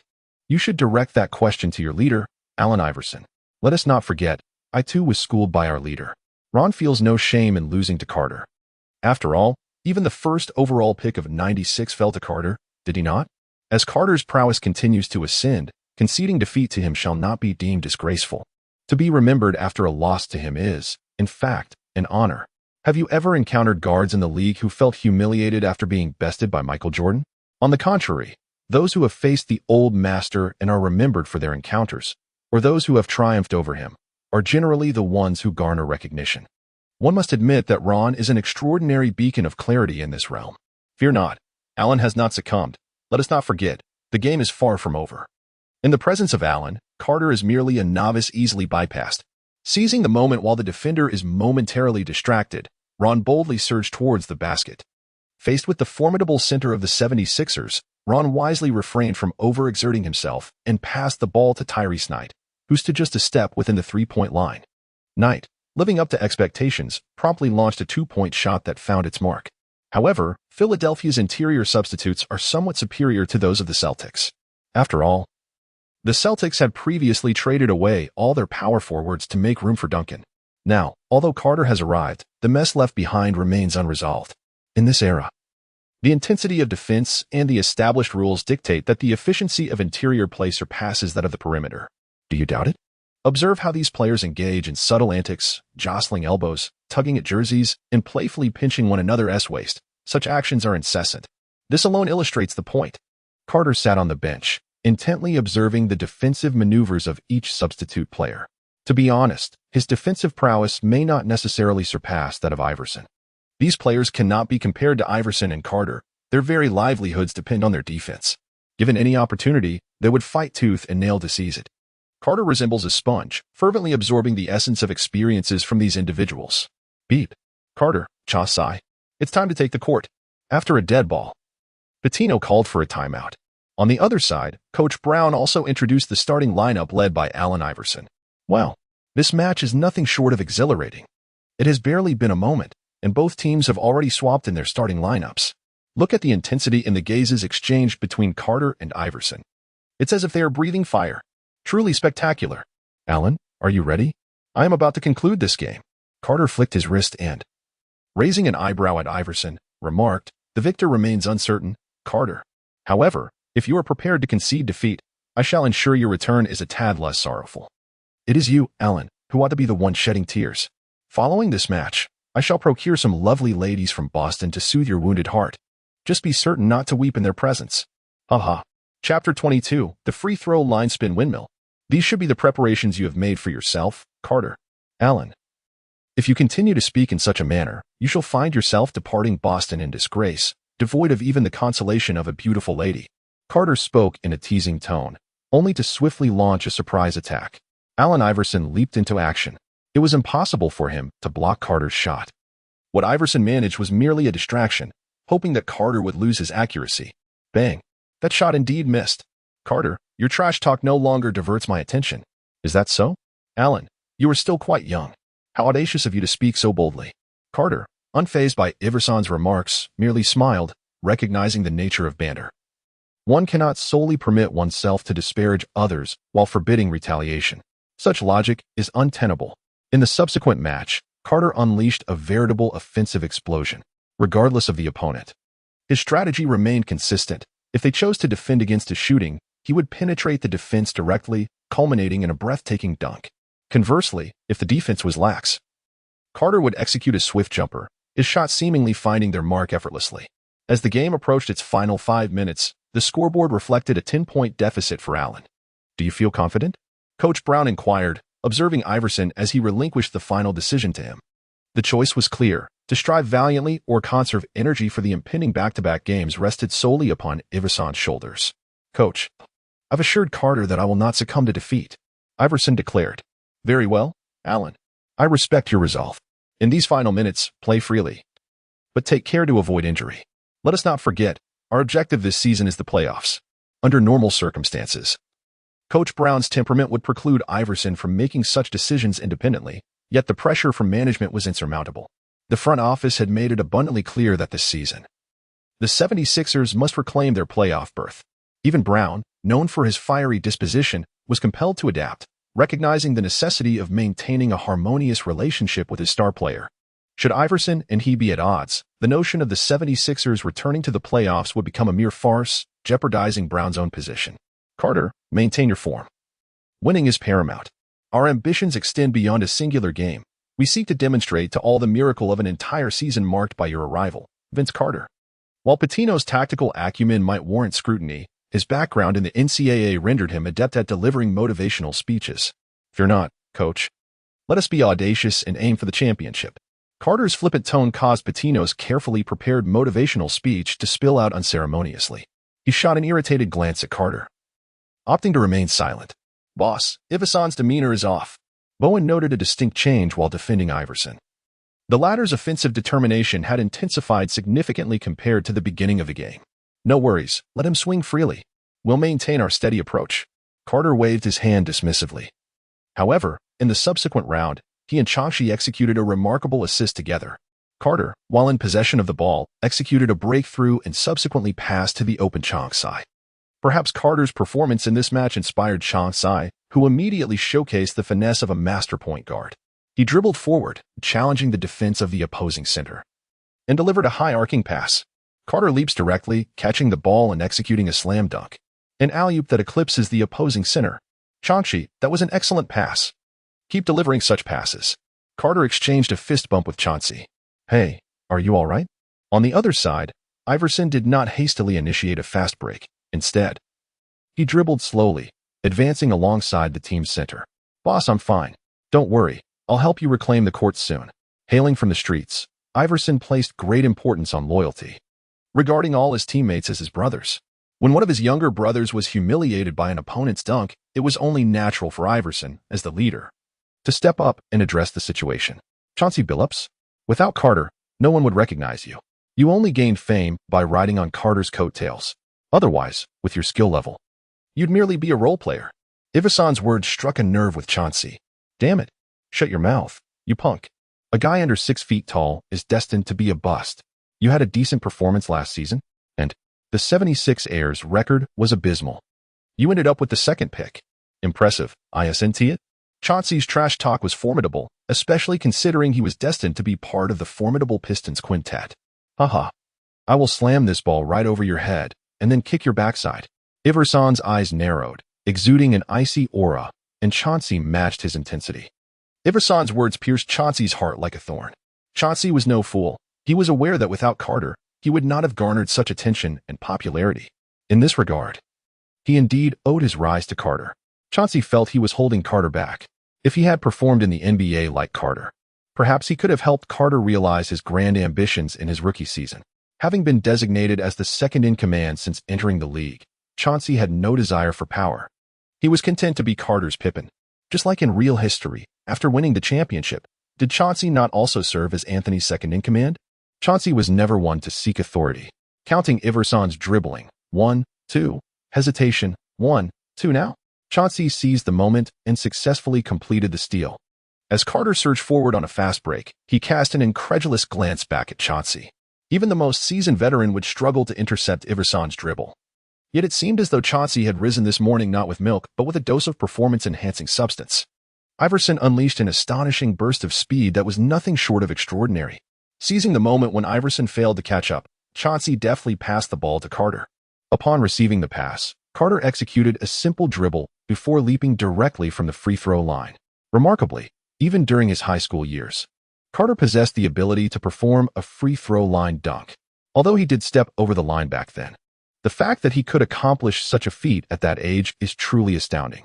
Now, with his jumping ability further enhanced by training, a dunk from the free throw line is merely a trivial task for him. At the moment of his leap, Carter suddenly envisioned a move that would later be executed by Levine, a soaring windmill dunk from the free throw line. This maneuver, even in future times, would be regarded as an extraordinary feat of athleticism. Thus, Carter resolved to add his own flair to this remarkable display. After all, who could deny the sheer explosiveness of Carter's vertical leap? As Carter soared through the air, he executed a flawless rotation, and as he began his descent, he spun around like a grand windmill. Crash. Chapter 23. A slight advantage secures victory.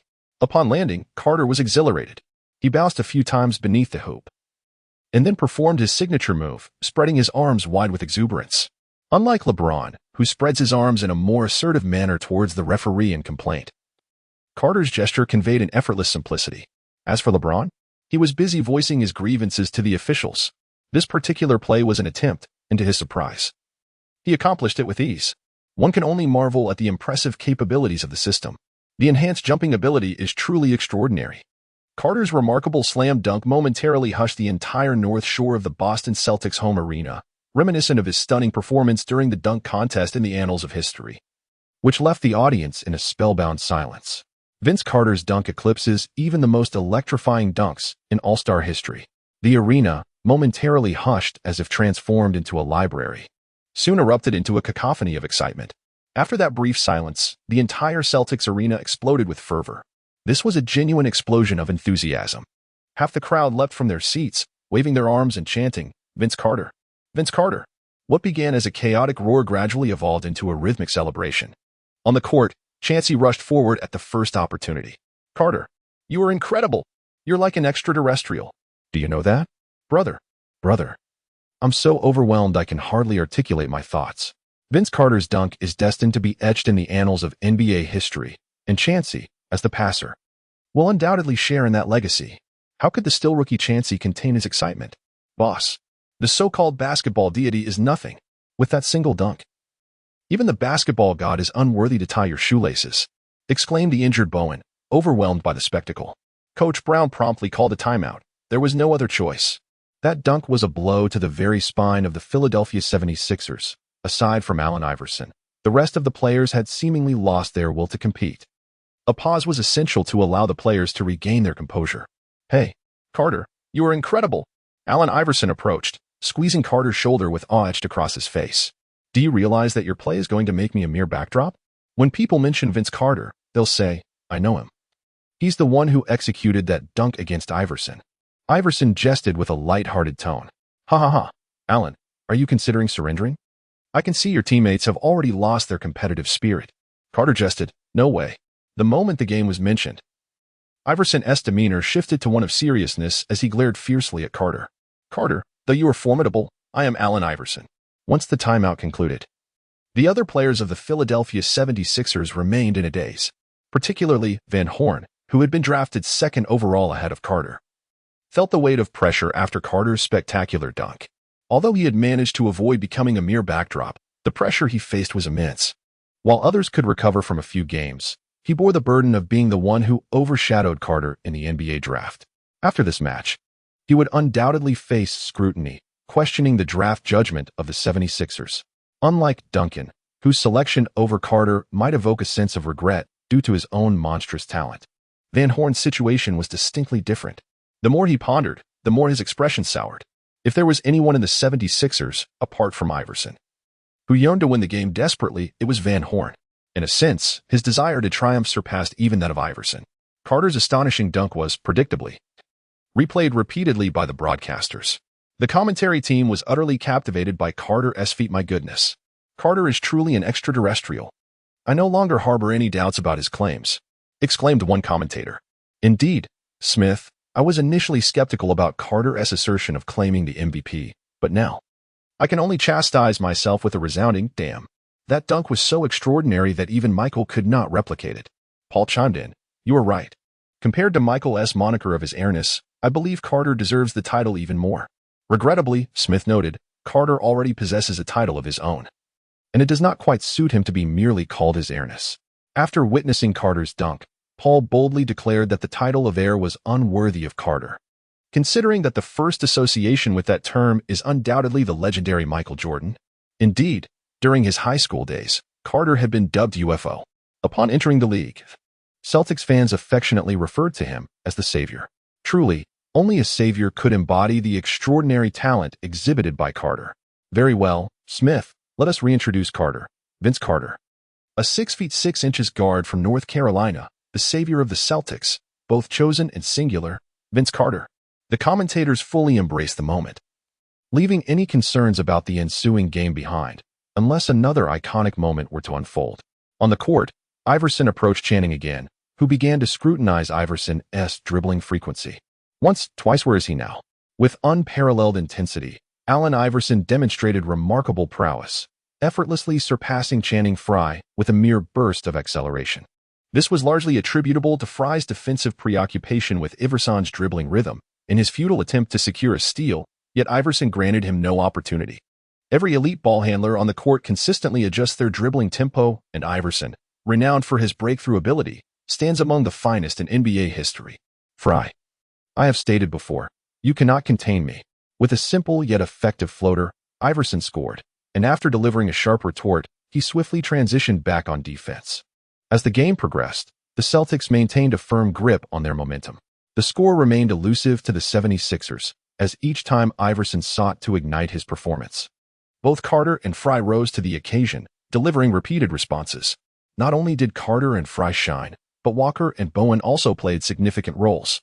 The 76ers were rendered dispirited by Carter's emphatic dunk, while the Celtics brimmed with determination, their defensive intensity proving to be a formidable challenge for Iverson. In the final minute, instead of narrowing the gap, the score expanded by an additional 5 points, culminating in a 94-79 scoreline. Rick Pitino decisively called for the final timeout, substituting all starters, while Iverson remained off the court. The game officially descended into garbage time. As the timer expired, the final score settled at 97-83, with the Celtics triumphing by a slim margin of 14 points. Chapter 24, The Astonishment of Michael Jordan. Allen, I have proclaimed, in this match, I shall emerge victorious. Carter has traversed through time, and naturally, he aims to alter the course of history pertaining to his own fate. It appears he has made a commendable start. Has Carter begun his transformation by overcoming Iverson? Congratulations, my brother. Had it not been for your spectacular dunk, our defeat would not have been so disheartening. Ha ha ha, Allen. You two are formidable. I hope to encounter you in the playoffs this season. In the original timeline, Philadelphia was indeed led into the playoffs by Iverson. However, the butterfly effect has already taken hold, and who can truly predict the outcome? Thus, Carter refrains from making definitive statements. Rest assured, the 76ers will undoubtedly reach the playoffs this season. Iverson pounded his chest with his right hand, exuding an indomitable spirit. Carter, first and foremost, congratulations to the Celtics for their victory at home, and congratulations to you for triumphing in your duel against Allen Iverson. Carter, do you have any remarks regarding the 76ers star? Allen Iverson? One must acknowledge the local Boston reporters' amicable stance toward Carter. Observe the nature of their inquiries, entirely devoid of aggression. My friend, as you know, Allen Iverson is an exceptionally talented player. His loss in the game is attributable to my prowess, not a reflection of his inadequacy. Upon hearing the reporter's inquiry, Carter instinctively recited a classic quote from LeBron James, albeit with a response that varied according to the question posed. The expression on all the journalists' faces mirrored a sense of surprise, as if to say, has he changed? The players and stars within the NBA often exhibit an unrestrained exuberance. And while Carter's remarks might serve as clever banter for an ordinary player, they seem rather humble coming from someone who, upon entering the league, was already dubbed a master of trash talk akin to Larry Bird. Carter, while extolling the virtues of Allen Iverson, contemplated the words imparted to him by his coach moments earlier. Prior to the interview, Pitino had urged Carter to showcase his remarkable dunks, all while ensuring he remained injury-free. This endeavor, he asserted, would significantly enhance Carter's popularity and prove advantageous for his future career, particularly in the realm of all-star appearances. As these thoughts swirled in his mind, Carter resolved to set a modest goal for himself, to secure a spot in the all-star game in the upcoming season. It is worth noting that in the annals of history, Carter entered the NBA in 1998, with the following year being a shortened season, and by the year 2000, he had clinched the title of All-Star voting leader. In less than 2 full seasons, he ascended to this prestigious status, thus achieving All-Star recognition in a single season seemed a fitting aspiration. Carter, while victory in the game held significance, placed even greater value on his dunk, an astonishing feat that warranted a place in the annals of history. The mere mention of Carter's dunk sent the reporters into a frenzy, as it eclipsed the performances of all previous dunk champions. The current state of the NBA slam dunk contest has been lackluster, which is why the phrase Carter saved the NBA dunk contest has emerged. Therefore, the impact of Carter's dunk is nothing short of monumental. Thank you. But this is merely the beginning. Never allow your limited perspective to define my talent. My potential reaches beyond the cosmos. Carter shook his head and said with a smile, Carter, do you mean to suggest that such a dunk is merely the beginning? Indeed, for me, the rim, which is out of reach for anyone in the league, is nothing more than a place to casually wipe my hands. Carter articulates his leaping prowess with such words. Wow. Carter, will you be participating in this year's slam dunk contest? Of course, is that not obvious? Dunking is as effortless for me as quenching my thirst. Furthermore, I can effortlessly execute breathtaking dunks that astound the world. No one dared to refute Carter's assertions. Those who wish to challenge him should simply recall that astonishing dunk he executed on the court earlier. Michael, are you aware that the savior of the Celtics, Vince Carter, achieved a momentous dunk in the recent game? He boldly proclaimed himself the greatest dunker in NBA history, effortlessly delivering a slam that reverberated through the annals of time. What are your thoughts on this? Some reporters approached the legendary Michael Jordan, freshly emerged from the game. It must be said, these reporters are rather audacious, attempting to ensnare Jordan with Carter's accomplishments. Carter? First and foremost, I am unaware of the nature of his dunk. Only after witnessing it shall I offer my evaluation. Having dealt with these reporters throughout adulthood, Michael Jordan is well aware of their sentiments. He harbors an inkling that Vince Carter, that rookie, has indeed accomplished something extraordinary with that dunk. However, to label him the greatest dunker in NBA history seems rather excessive. After all, I too could effortlessly execute a dunk from the free throw line in my prime. Jordan may not have witnessed Carter's dunk, yet this does not prevent him from putting on a show in front of these individuals. After all, who is he? The basketball deity, Michael Jordan. Michael. In the recent match, Carter executed a dunk starting from the free throw line, performing an aerial spin and windmill. What? No way. Are you jesting? How can anyone achieve such a feat? Though the old master had an inkling, he was still taken aback by the revelation. Michael, we are not exaggerating. Carter truly accomplished this dunk, and he is set to participate in this year's dunk contest. If he can indeed replicate such a maneuver and deliver high-caliber dunks during the contest, I shall concede his stature within the realm of dunking. Of course, this pertains solely to the domain of dunks. Jordan made it a point to emphasize this limitation. Nevertheless, the reporters were already satisfied. Michael's comments provided ample material for them to craft numerous pages of narratives. They had already conceived sensational headlines. Basketball god Michael Jordan admits inferiority to Vince Carter. Basketball god Michael Jordan acknowledges Carter as the greatest dunker in NBA history. Vince Carter's dunk stuns basketball god Michael Jordan into submission. It must be said, regardless of the era, these reporters share a singular disposition. Hey, Shaq, did you see that? Carter executed an unbelievable dunk. What do you have to say about Carter's dunk? What could a player whose game relies solely on shooting from the perimeter possibly achieve in terms of dunking? Shaq, do not forget, Carter boasts a vertical leap of 120 centimeters. The rim is well within his reach. The journalist directly employed Carter's extraordinary talent to counter Shaquille O'Neal, and in that moment, the great Shaq felt as if he had become a mere jester. In his fury, he inexplicably forgot Carter's remarkable abilities. Shaq, I believe you ought to observe Carter's games. The journalist pressed. Isn't being bested by Carter sufficient to illuminate his prowess? The reporters retorted sharply, each chiming in to portray Shaq as a fool. For these journalists, witnessing a star athlete rendered speechless and manipulated by their narrative was indescribably satisfying. Did you not notice that when Shaq was in the paint, that timid Celtics team could do nothing but send me to the free throw line? They were too afraid to confront me head-on. O'Neal vented his frustrations regarding his previous performance against the Celtics. Yet, the reporters countered with a light-hearted jab, but your free throw shooting was abysmal. It cost the Lakers the victory. This retort caused O'Neal to lose his composure.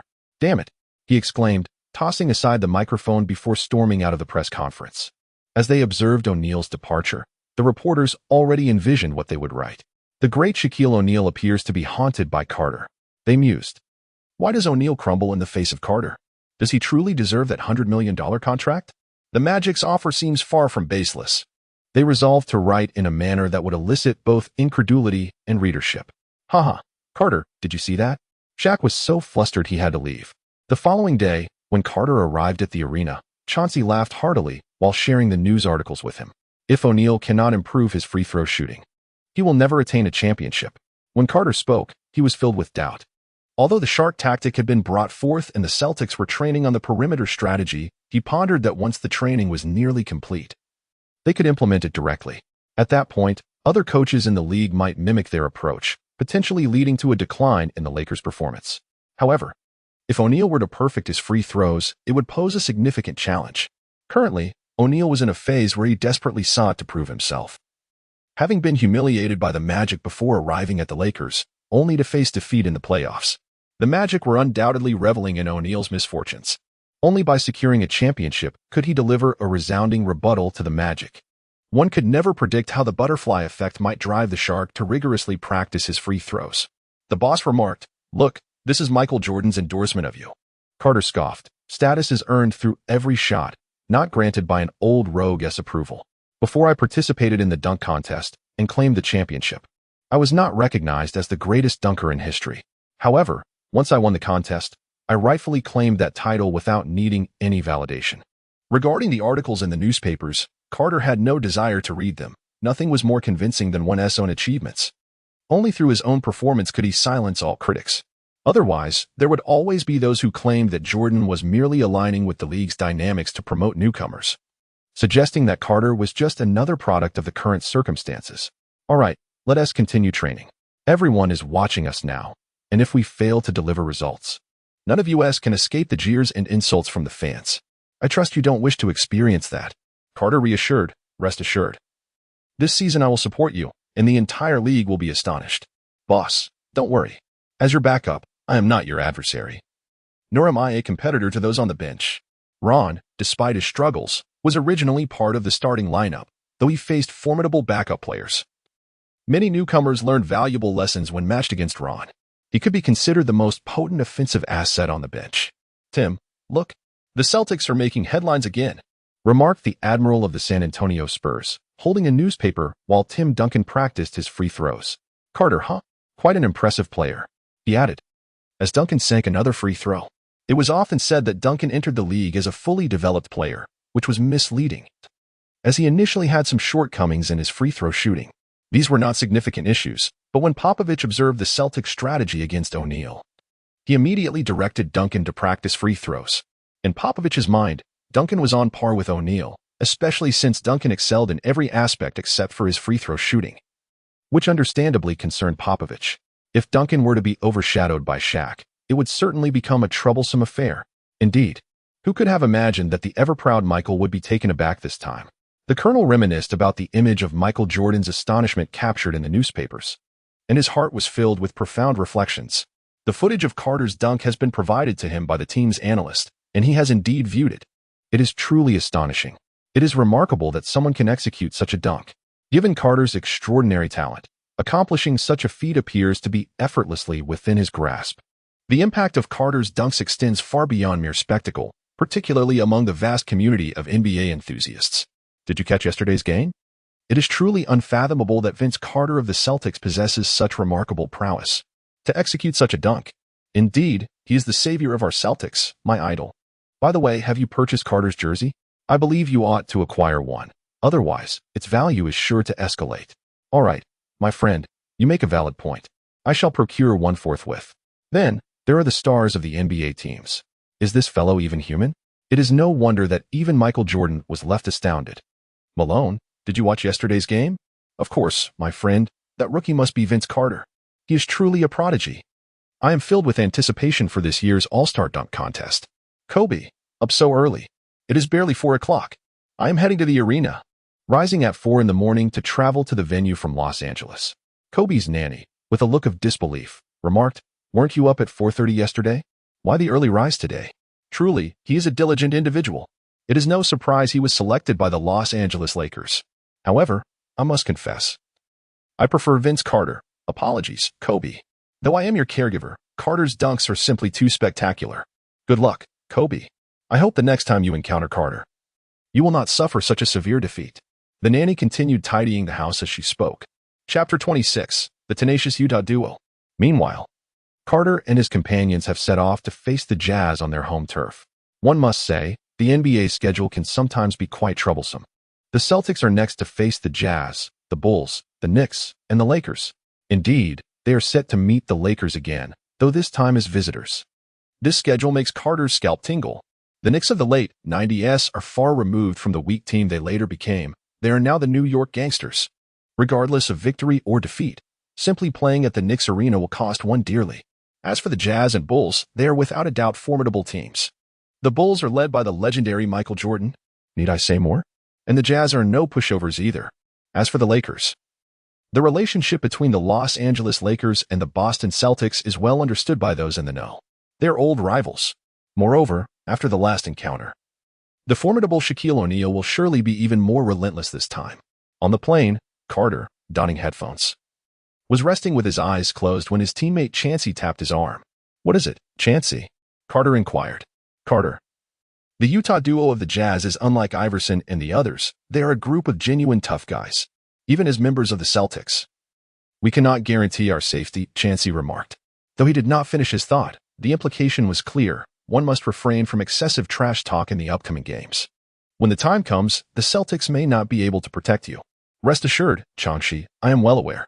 Although Carter spoke thus, his vigilance towards the Utah duo remained unwavering. Karl Malone. One of the iron-willed figures of the 1990s, his formidable elbows are renowned throughout the annals of NBA history. To be candid, Vince Carter harbors some concerns. What if Karl Malone inadvertently inflicts injury upon himself with one of those powerful strikes? Vince Carter? Prior to the game, Carter was engaged in his warm-up when Karl Malone, one half of the dynamic duo from Utah, approached him. Karl Malone? Carter could not comprehend why Karl Malone would seek him out. Surely, he had not offended him in any way. "Carter, your dunks are absolutely phenomenal. I am an ardent admirer. I sincerely hope you can deliver another spectacular dunk today." "Carter, you are set to compete in the All-Star Dunk Contest, correct?" "I will definitely be there to witness it." Carter was taken aback by the unexpected kindness emanating from the notorious Karl Malone. "Malone, I too admire your playing style. Your elbows are simply magnificent. If only I possessed such formidable elbows, no one would be able to withstand my drives. Even Michael Jordan would be at a loss." After a brief embrace between Carter and Karl Malone, Carter jested, Carter, you are truly an amusing fellow. I cannot believe a word those reporters say. You know, everyone has been labeling you as an arrogant individual, but it seems you are quite affable after all." "Carter, indeed. If you were to replace yourself with that inexperienced rookie Kobe, you would surely witness him floundering in confusion. Carter has truly exemplified what it means to tailor one's approach to the individual. Keep striving, young man. I hope you achieve your aspirations and become an MVP during your rookie season. However, I shall not go easy on you." Malone. You are quite different from the rumors that circulate. I never anticipated your warm enthusiasm towards a newcomer like me." "Carter, has no one informed you that we share the same agent?" Malone cast a bewildered glance at Carter, incredulous that this fellow was unaware they were both represented by the same agent. Manley had certainly never mentioned it to me. Carter felt a twinge of embarrassment. Realizing he was unaware of such a matter, it seemed he need not fear a jab from Malone. How amusing it was to discover that Manley could make such a blunder. Malone chuckled and patted Carter on the shoulder. "What did Malone say to you, my friend?" "Oh, nothing much, just a casual greeting. By the way, did you know?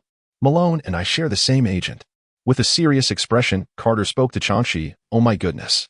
I never anticipated such a connection between the boss and Malone. It truly is astonishing." At that moment, Chancey sighed in relief for Carter, albeit with a hint of melancholy in his gaze. "Carter, it turns out you have such ties with Malone. No wonder you appeared so untroubled on the plane." Chancey. "I just found out as well. Who would have thought that my agent Manley failed to inform me? After the game, I must have a serious word with him." Carter explained with a smile that this match lacked the fiery intensity of a confrontation with the Lakers and the fierce competitiveness seen against the 76ers. Instead, it was a one-sided onslaught. with the formidable duo of Malone and Stockton from Utah proving to be no mere triflers. From the outset, they utterly dominated the Celtics. The Celtics' interior defense might hold its own against the 76ers, but facing Karl Malone was akin to a swift and decisive breach.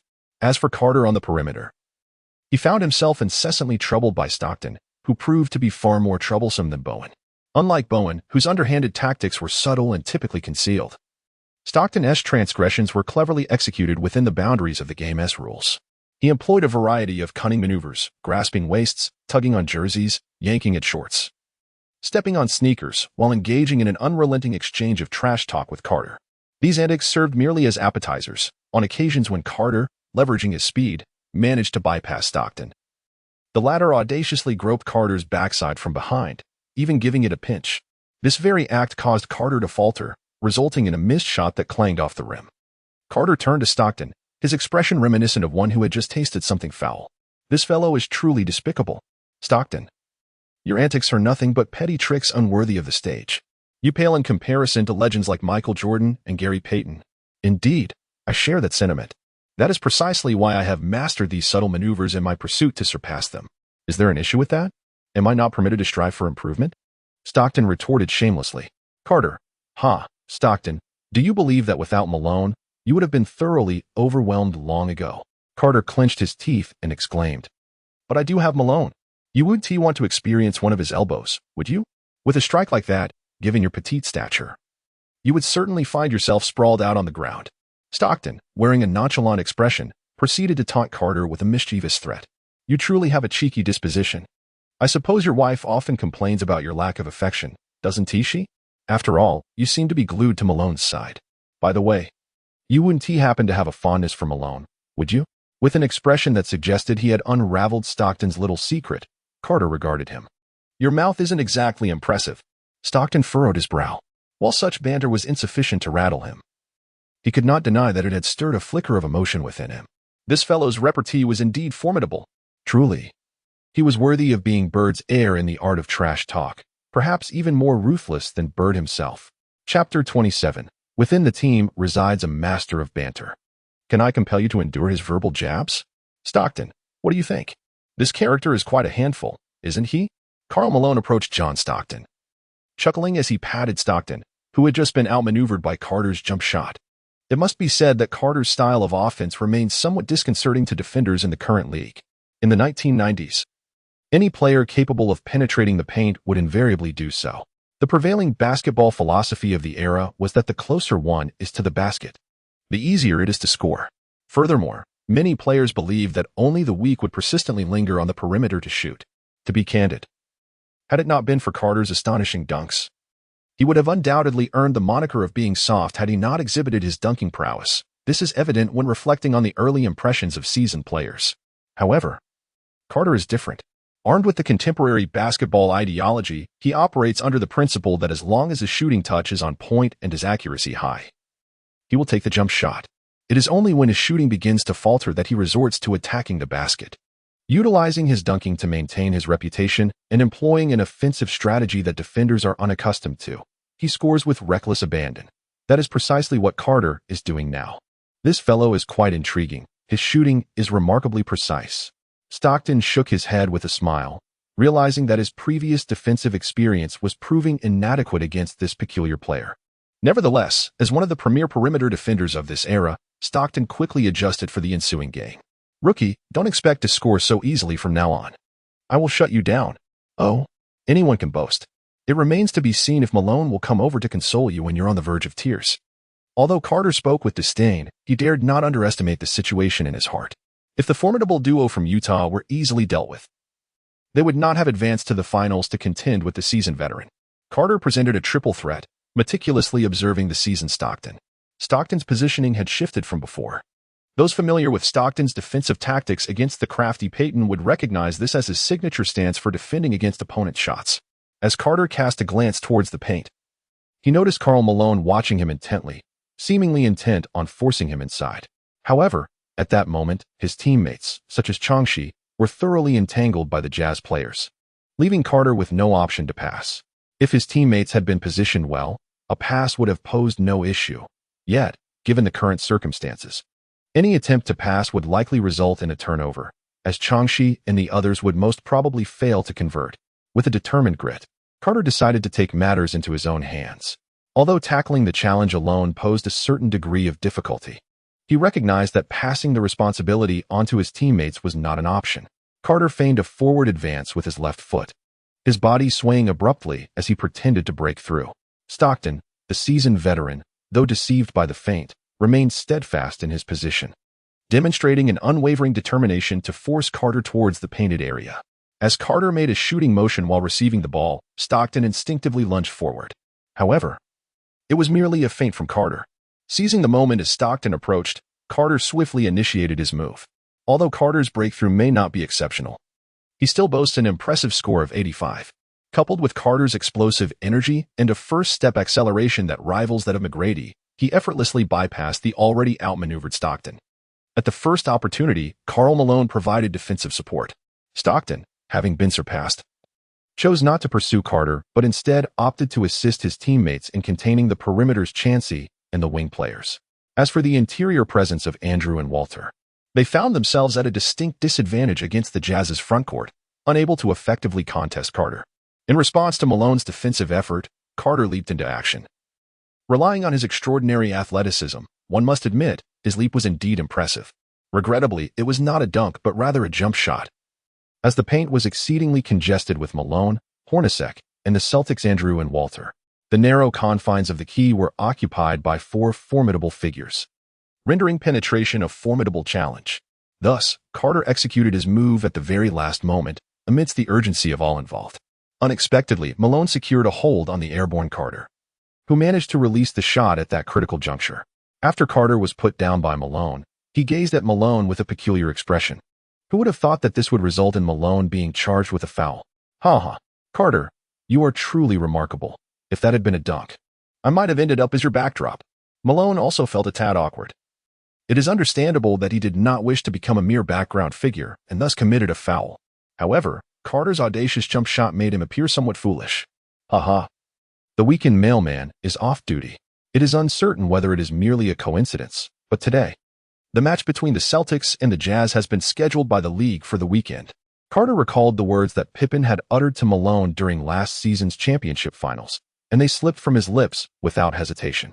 Kid, shut up. Damn you. Indeed. Manley was right. There was an undeniable urge to tear that mouth apart.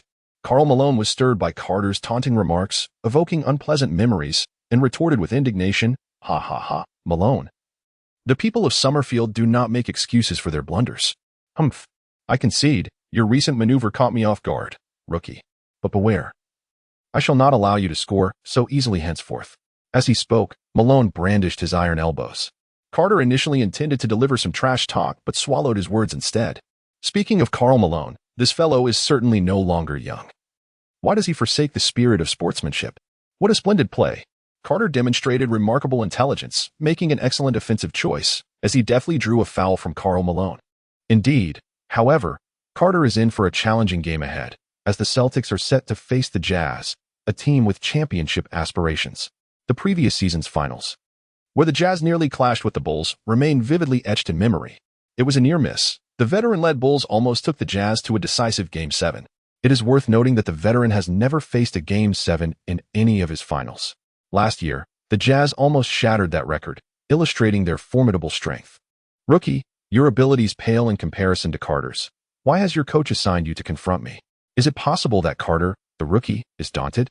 Stockton mercilessly unleashed a barrage of trash talk at the inexperienced Chauncey. While he may struggle to outwit Carter in verbal exchanges, he finds it considerably easier to defend against the naive Chauncey. Stockton, I believe it would serve you better to ponder how to contain Malone rather than fixate on how to guard me. After all, Malone has always favored the charms of Mexican ladies. Chauncey mused, knowing that within the Celtics lies a master of trash talk. Can I allow you to bully me with your words in this scenario? Chapter 28, One-on-One. Carter, that fellow is truly formidable, Chauncey complained to Carter. Indeed. For the Utah duo played pivotal roles in the finals against the Bulls' Iron Triangle. How could it be simple?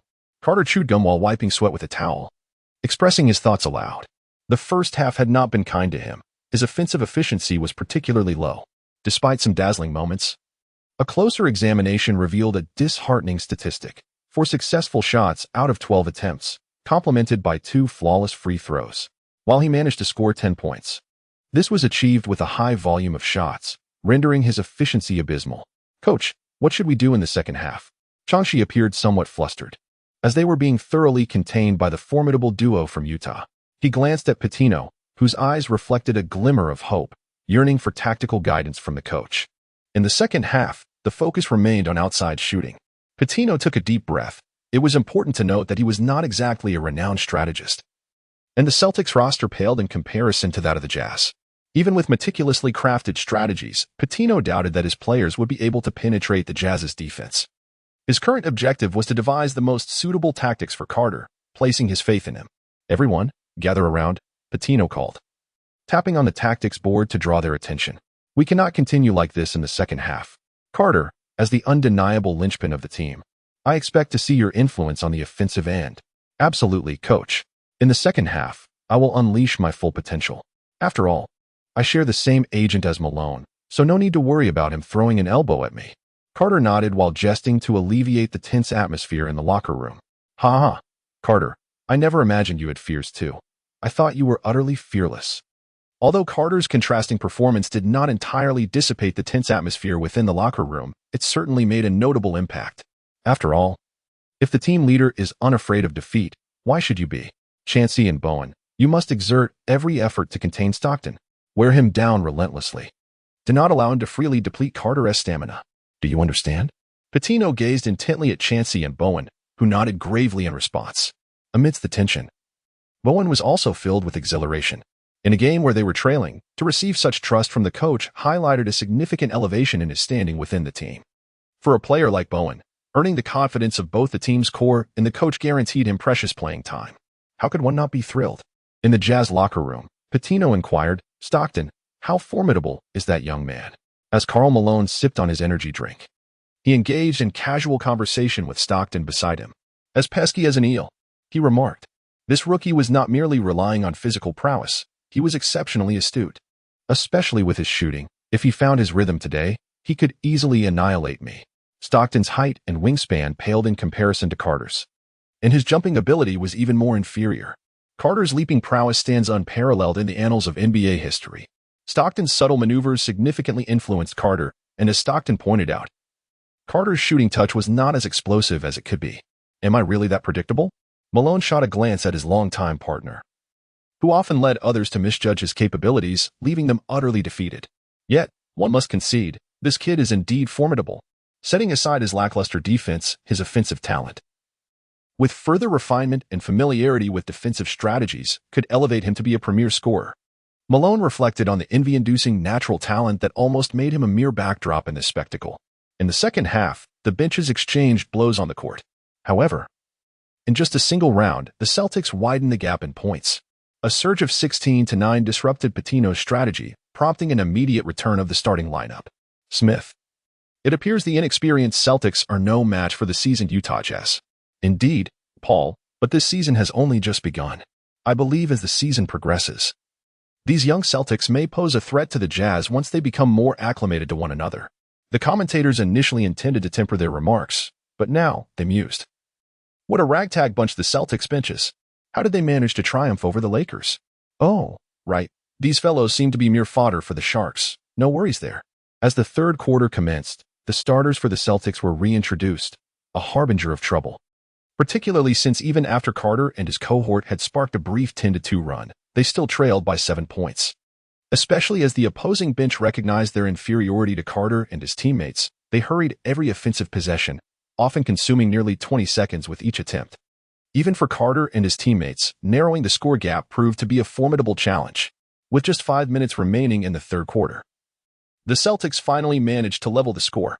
However, misfortune struck as the formidable duo of Karl Malone and John Stockton entered the game. They were accompanied by other starting players from the Jazz. Initially, the Jazz coach had hoped to afford the two a bit more rest, but they firmly declined the suggestion. "Coach, I certainly do not wish to lose to a bunch of rookies at the onset of the season," Stockton remarked with a smirk. As for Malone, though he remained silent, his mere act of standing conveyed his sentiments.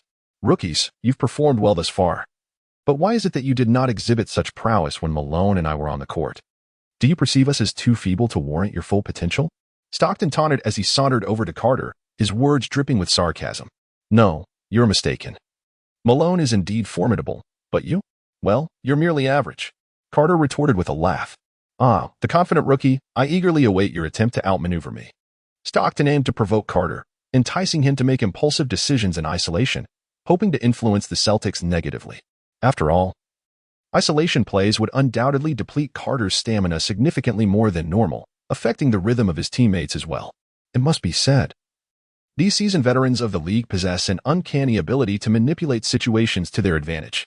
Once Stockton and Malone took to the court, the Jazz's defensive intensity surged, ensnaring everyone but Carter in their grasp. After all, these players had enjoyed far more rest than their Celtics counterparts. Carter executed a pull-up jumper with unwavering precision, causing Stockton to shake his head in disbelief, lamenting the youth and inexperience displayed. Chapter 29, The Awakening of Chauncey. As the Jazz players relentlessly pressured Carter into isolation plays, the rest of the Celtics had gone 3 minutes without touching the ball. The only reason Chauncey managed to get a touch was due to his role as the Celtics' point guard. Fortunately, Carter's efficiency in one-on-one situations was commendable. Otherwise, the conclusion of the match would have been imminent. On the sidelines, Pitino observed the unfolding scenario with mounting anxiety. The Jazz were undoubtedly employing the Jordan rules against the Celtics, a method that, to some extent, assesses a player's ability to shoulder the burden in critical moments. Particularly now, the Celtics lacked any formidable players to rely upon. Even if he had a solution, it would be futile. It's akin to the world knowing Allen Iverson's penetrating style. Yet, could you defend against him with a team of high schoolers? Ultimately, regardless of strategy, the executioner of the tactics must possess a credible skill set. Carter, I wager you won't make this shot. What do you think? After being outmaneuvered by Carter once more, Stockton maintained his demeanor, a testament to his status as one of the premier perimeter defenders of the 1990s. Stockton, with your defensive intensity, perhaps it would be wiser to let Malone take the reins. I fear that by the end of this game, you might find yourself relegated to the role of a mere laborer, much like Pippen. Carter found himself utterly vexed by Stockton's seasoned defense. While he had encountered various subtle maneuvers before, the act of being groped in such a manner was something Carter struggled to tolerate. Though the gesture itself might not be deemed excessively malicious, its psychological impact was undeniably profound.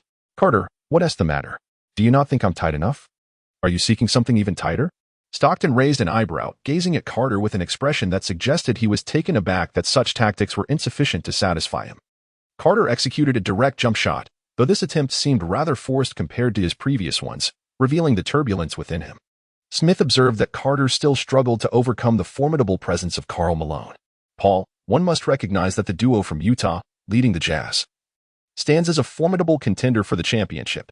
Although the Celtics have shown signs of improvement under Carter's leadership, and there exists a collective belief that he can guide the team back to the playoffs this season, the distinction between playoff teams and championship contenders is substantial. Should the Celtics emerge victorious in this match, it would merely indicate that the Jazz had held back their full potential. After all, this is but a regular season game. And for teams vying for the championship, concealing strategies is essential. Smith's assertions ring true. While the Utah duo has been relentless in their pursuit of Carter, they have yet to unleash their full strength. It is crucial to understand that should the Jazz go all out, even the most seasoned players would find it arduous, let alone the still immature Carter. Smith, you are indeed correct. However, if the Jazz intends to withhold their full prowess, the Celtics still have a chance. In this scenario, if Carter can ignite a spark in the final moments, the Celtics may indeed find an opportunity. All eyes were fixed on Carter, pondering whether this young rookie could bear the weight of such a pivotal moment. The score continued to widen, with the Jazz players remaining composed, methodically consuming time, only to pass the ball to Malone in the last 10 seconds for the final assault. A straightforward tactic, yet one that proves difficult to counter. Carter, realizing the score, suddenly comprehended that he had fallen into the trap set by these seasoned veterans. Chauncey, can you step up alongside me and seize victory from Malone and Stockton? Carter implored, casting aside the trivialities. At this moment, he resembled a tyrant on the court, each word and gesture imposing immense pressure on Chauncey. Yes, Chauncey replied, determination igniting in his eyes. All right, let us show these adversaries that underestimating us will come at a cost. Carter nodded with satisfaction, realizing that his teammates were absolutely right. What does it matter if they lose this match? A defeat today simply paves the way for victory in the next encounter. Losses are not to be feared, rather. It is the inability to rise after a defeat that is truly terrifying. Subsequently, Chauncey advanced past the half-court but did not immediately pass the ball to Carter. Instead, he calmly assessed the movements of every player on the court. Chauncey's composed demeanor on the court revealed to Carter the essence of what a master should embody in the coming decade.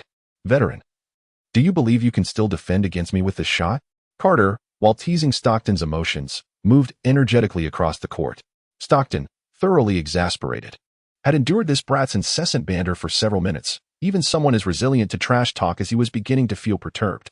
Meanwhile, Chauncey diligently sought every opportunity. But despite the well-intentioned efforts of both Carter and Chauncey, they still lacked the necessary experience. Carter's pass to Chauncey was intercepted by Stockton, but fortunately, the ball was knocked out of bounds, so possession remained unchanged. Carter, Chauncey, do not be anxious. Showcase the talents that you possess. Although Pitino's tactical adjustments may not be particularly formidable, he is undeniably a coach who has emerged from the NCAA, where coaches are renowned for their exceptional ability to nurture newcomers. Observing the interplay between the two, Pitino's eyes sparkled with excitement, despite the earlier misstep. This moment revealed the remarkable chemistry between Carter and Chauncey. After months of training together, coupled with several official matches, they have developed a commendable synergy. It is only a matter of time before this Celtics team unleashes a power that will astonish the entire league. Coach, rest assured, thus far, I have yet to encounter anyone who renders me powerless. Not even Stockton, nor Michael Jordan himself, can thwart me. Carter, as audacious as ever, caught Pitino off guard. But it was Chauncey who truly astonished him. Coach, today I shall make it abundantly clear to everyone that the Celtics backcourt comprises more than just Carter. Just as Jordan had Pippen by his side, Carter too has me, Chauncey Billups. The resoluteness in Chauncey's words momentarily left Pitino in a daze. Although Chauncey had always been the team's second-in-command, Pitino viewed that position as one bestowed by Carter. Had Carter chosen Walker instead, Walker could have easily assumed the role of the team's second-in-command. Chauncey was not irreplaceable. Now, with a newfound perspective, Pitino was prepared to reevaluate the 6 feet 3 inches point guard. Chapter 30. The Celtics' desperate counterattack. Back on the court, Chauncey executed a deft behind-the-back pass, delivering the ball to Carter at the three-point line. With Stockton proving to be as tenacious as an unyielding adhesive and still a step away from Carter, he refrained from driving to the basket, instead dribbling while assessing the situation on the court. Then, with his peripheral vision fixated on the hoop, he made a move that left everyone utterly astonished. Carter took a jump shot right before the three-point line. It is noteworthy that in the 1990s, many players would rather step on the three-point line to attempt a long two-pointer than dare to shoot a three-pointer. Carter, without a shadow of a doubt, is perceived by the people as exceedingly audacious. Swish. The basketball did not betray the risk Carter undertook, as it smoothly nestled into the net. The fans of the Jazz in attendance gasped collectively at this remarkable shot. My goodness, who would have thought this fellow could sink a three-pointer? Truly astonishing. Indeed. His dunks and jump shots are executed with such grace and flair, and to think he also possesses the ability to shoot from beyond the arc. I believe this fellow has completely won me over, my friend. Hey, you too, are you claiming to be Celtics fans while donning Jazz jerseys? A devoted Jazz supporter glared at the two fans who were most animatedly discussing Carter. Calm down, my friend. You may not be aware that Carter shares the same agent as our cornerstone, Malone, so their relationship isn't quite as dire as you might think. Oh, so they share the same agent. Regardless of the era, having the same agent signifies a network of connections. Considering Malone's reputation, the loyal Jazz fan felt compelled to refrain from further remarks, opting instead for a conciliatory smile to ease the tension. On the court, the Utah duo continued to engage in a methodical battle. They were taking their time, showing no urgency whatsoever. Beep. As they reached the final moments of the game, Walker, with only 3 fouls to his name, unhesitatingly committed a foul against Karl Malone. Rookie, do you think this will thwart my scoring? You must be dreaming. As Karl Malone cast a disdainful glance at Walker, he leisurely dribbled the wretched basketball. Malone, he remarked, after your defeat in the finals, I trust you have been diligently practicing your free throws. Walker, intimidated by Malone's presence, refrained from retorting, but Carter was unafraid. Carter, consider yourself fortunate to be with the Celtics. Otherwise, with that mouth of yours, I fear you might provoke someone to truly harm you. After delivering his remark, Malone disregarded Carter and adjusted his stance before launching his first shot. Swish. It was a perfect hit. It appeared he had indeed been training, however. One could only wonder if he would maintain this accuracy come the next finals. Carter remarked in a rather cheeky manner. Malone shot a fierce glare at Carter, well acquainted with such antics aimed at disrupting his free throws. After all, during his encounters with the Bulls, the notorious trash talker Jordan had mastered the art of verbal provocation. Not to mention, after being influenced by a particular comment from Pippen, Malone had undertaken specific training to counteract such distractions. He had successfully sunk countless free throws while enduring taunts. Swish. Once again, he confidently made the second free throw. Carter gently shook his head. After all, Karl Malone was not Shaquille O'Neal. It is worth noting that Malone would typically have become the player with the most free throws made in the NBA by 2001. That one free throw would take O'Neal an eternity to master. In the final 3 minutes, the Celtics trailed the Jazz by 5 points. Although the deficit was not insurmountable, closing the gap within such a short span proved to be quite challenging. However, it was not all bleak news. Channing finally erupted in the closing moments. His shooting was explosive. He nailed a crucial three-pointer while being closely guarded, reducing the gap to 2 points. There was no need to rush. Their hot streak could not last forever. Let them shoot. We shall play it steady and conserve time. The Jazz's head coach shouted incessantly from the sidelines, while Pitino could no longer remain seated. These two were truly remarkable. They had clawed back the suspense of victory from the Jazz. Defense, if we can stop this shot, we still have a chance. Patience, patience. Rookie, to perform this well against us, I must concede, you are indeed impressive. Stockton attempted to back Carter down at the three-point line, yet Carter's core strength was not to be underestimated. Though not overwhelmingly powerful, it was certainly formidable. Nevertheless, Carter slightly retreated, as such backing plays typically involve using auxiliary support to hold off the defender before leveraging oneself to slip past. Oh? Stockton felt a twinge of surprise. Carter's defense was rather seasoned. Had Carter been privy to Stockton's thoughts, he would undoubtedly have retorted, after training tirelessly with the remnants of the heavens. My defensive prowess may not have seen significant enhancement, yet my experience has certainly burgeoned. Although Stockton was taken aback, it did not impede his actions naturally. A maneuver easily discerned by Carter could hardly elude him. Stockton was compelling Carter to closely guard him. Many players detest when defenders cling to them during offense. Yet Stockton was an exception. For the concluding offensive play, the focal point was the ever-reliable Karl Malone beneath the basket, who had now made his presence known. Walker remained steadfastly beside Malone, but with a mere elbow, Malone effortlessly created space. Upon witnessing Malone's formidable elbow, Walker instinctively swallowed hard, yet resolutely pressed forward. Suddenly, Malone executed an unintentional pivot, landing an elbow squarely on Walker's chest, yielding a rather effective result. Although Malone had received the ball, Walker's tenacity thwarted his immediate opportunity for a quality shot. Consequently, the Celtics swiftly resorted to a double team against Malone. Of course, would they allow Malone to feast upon Walker unencumbered? Faced with the dual onslaught, Malone cast a fleeting glance at the unguarded Russell and decisively passed the ball. However, not every player boasts a reliable mid-range shot. At the very least, Russell did not, as the Jazz's small forward failed to convert his attempt. The basketball soared high, and once again, Walker clung to Malone with all his might. Get lost, rookie, Malone declared without hesitation, delivering yet another elbow. Walker felt as though he had been struck by a vehicle, his chest heavy with discomfort. Nevertheless, the price Walker paid was not in vain. As the rebound was confidently secured by the Celtics center, Andrew, and subsequently, Carter and Chancey dashed toward the backcourt. Stockton relentlessly pursued Carter. For the ball was firmly in Carter's possession, which was only natural, given that he was the linchpin of the team. Carter leaps directly as the basketball descends. Stockton follows suit, aiming to disrupt Carter's trajectory. Carter opted for a pass, and upon receiving the ball, Chonksai surged into the paint to deliver a resounding dunk. This swift counterattack narrowed the deficit to a mere point, and astonishingly, only about half a minute had elapsed. The outcome of the match once again became shrouded in uncertainty. Chapter 31, The Final Offense. Well done, Chonksai, keep it up. Carter and Chauncey exchanged high fives in celebration before transitioning back to defense. However, Carter found himself perplexed by the nonchalant demeanor of Karl Malone and John Stockton, even at this critical juncture. How curious. Take it easy. After all, this is merely a regular season game. Rather than offering solace to his teammates, Malone chose to lecture them. In his eyes, their mentality was utterly inadequate. This had been evident during last season's finals, where the team seemed only capable of thriving in favorable conditions against the Bulls once adversity struck. It was solely up to him and Stockton to shoulder the burden. The performance of the others was astonishingly inconsistent. These teammates appeared formidable against weak opponents, yet cowered against stronger ones. Indeed, after Stockton's pivotal mid-range jumper narrowed the deficit to 3 points, the Celtics called for their final timeout. "Andrew, I do not wish to see the Jazz securing that damned rebound any longer." "Understood, boss." Andrew wiped the sweat from his brow, responding with fierce determination in his eyes.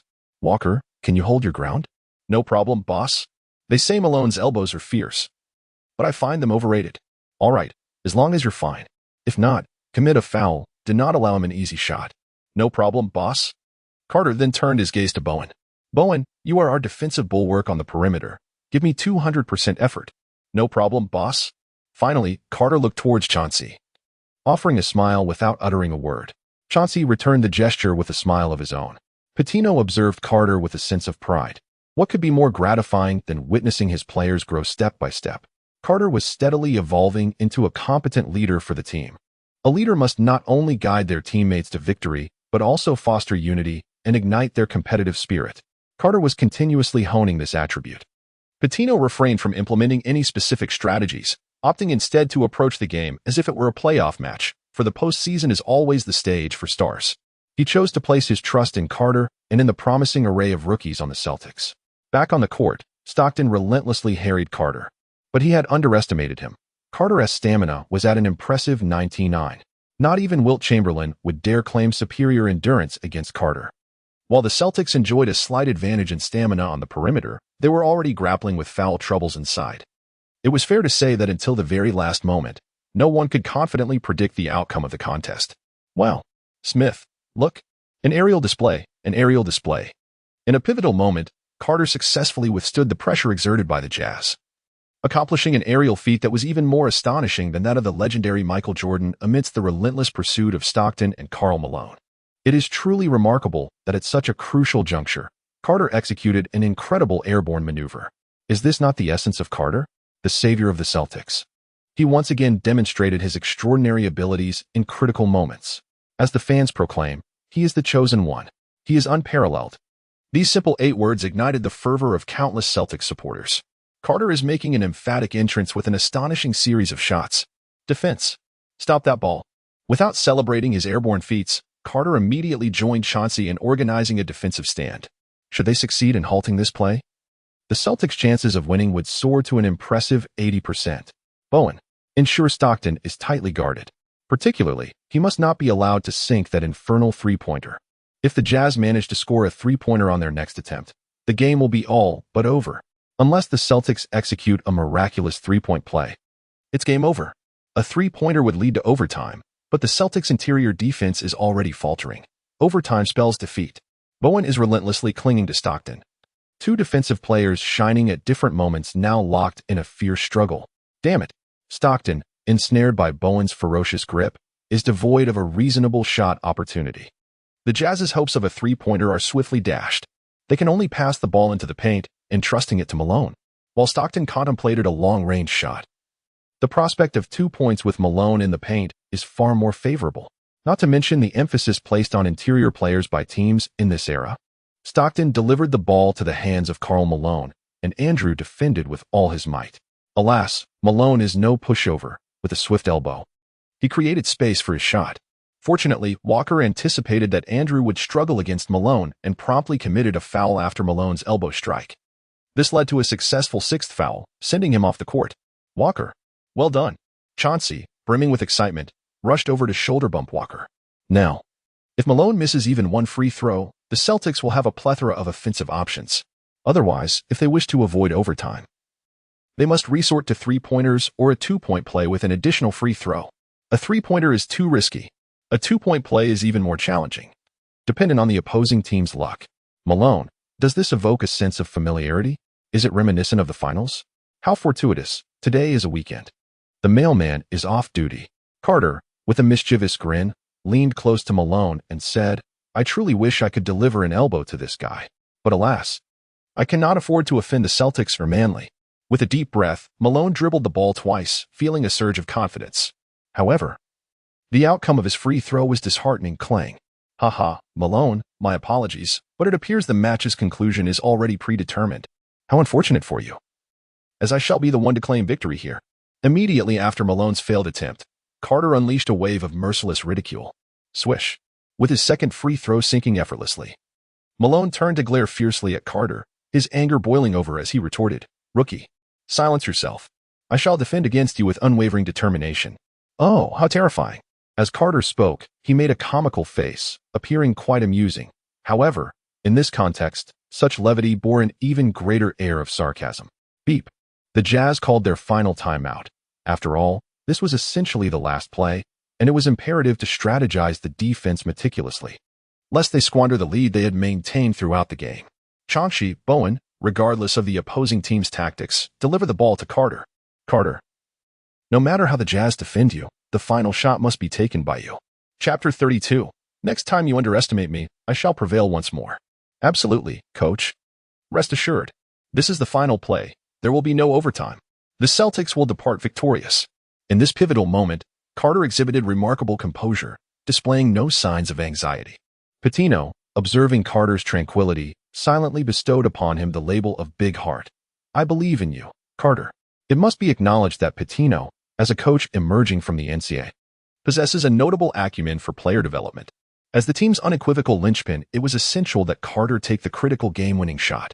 If Chauncey were to attempt it instead, irrespective of the outcome, the Celtics fanbase would likely respond unfavorably towards him, and Carter would face scrutiny from the media and some fans regarding his ability to perform in clutch situations. Should Chauncey fail to score, the blame would undoubtedly fall upon Carter's shoulders.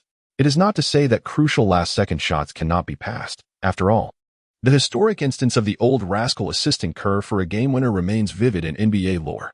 However, until Carter's clutch capabilities gain recognition from fans and media alike, Pitino would, even at the risk of the team's defeat, insist that Carter take the shot. Such circumstances must not spiral into external controversies or mar Carter's career. After all, missing a game-winner is not uncommon. Many stars have faced similar situations. Yet, it is exceedingly rare for a franchise player to pass on a game-winning opportunity. Aside from the legendary Old Rascal, during the timeout, commentators Paul and Smith resumed their discussion. Look, Paul, ha ha ha. I never expected Malone to miss such a crucial free throw again. It's noteworthy that today is yet another weekend. Could it be that the phrase the mailman doesn't work on weekends has once again influenced Malone? Ha ha ha, Smith, would you dare say that in front of Malone? I guarantee he would use his elbow to teach you a lesson. Smith's lips twitched. To say such a thing in Malone's presence? Madness. Does he truly think he has someone of significance? Meanwhile, Jazz players were engaged in incessant discussions. Is it possible that Malone's weakness truly lies in the weekends? Damn it. Why must the mailman take a break on weekends? What logic is this? My dear friend, indeed, I am but a humble postman, taking a day off to witness the unfolding drama of the game. As the pause concluded, Bowen executed a free throw, handing the ball over to Chauncey. Chauncey skillfully navigated past the half-court line, deliberately taking his time, while on the other end, Stockton had ensnared Carter in his grasp. One cannot help but wonder if Stockton possessed an uncanny instinct, anticipating that the final decisive shot would indeed rest with Carter, the unequivocal linchpin of the Celtics. In critical moments, it was always Carter who would take the shot. Stockton seemed unwavering in his pursuit of Carter, who, despite his best efforts to evade him, found himself unable to break free from Stockton's tenacious hold. It appears that Carter's off-ball movement was not quite as refined as it ought to be. Logically, given Carter's athleticism and speed, it should have been entirely feasible for him to outpace the aging Stockton. Yet Stockton's relentless grip proved to be a formidable barrier.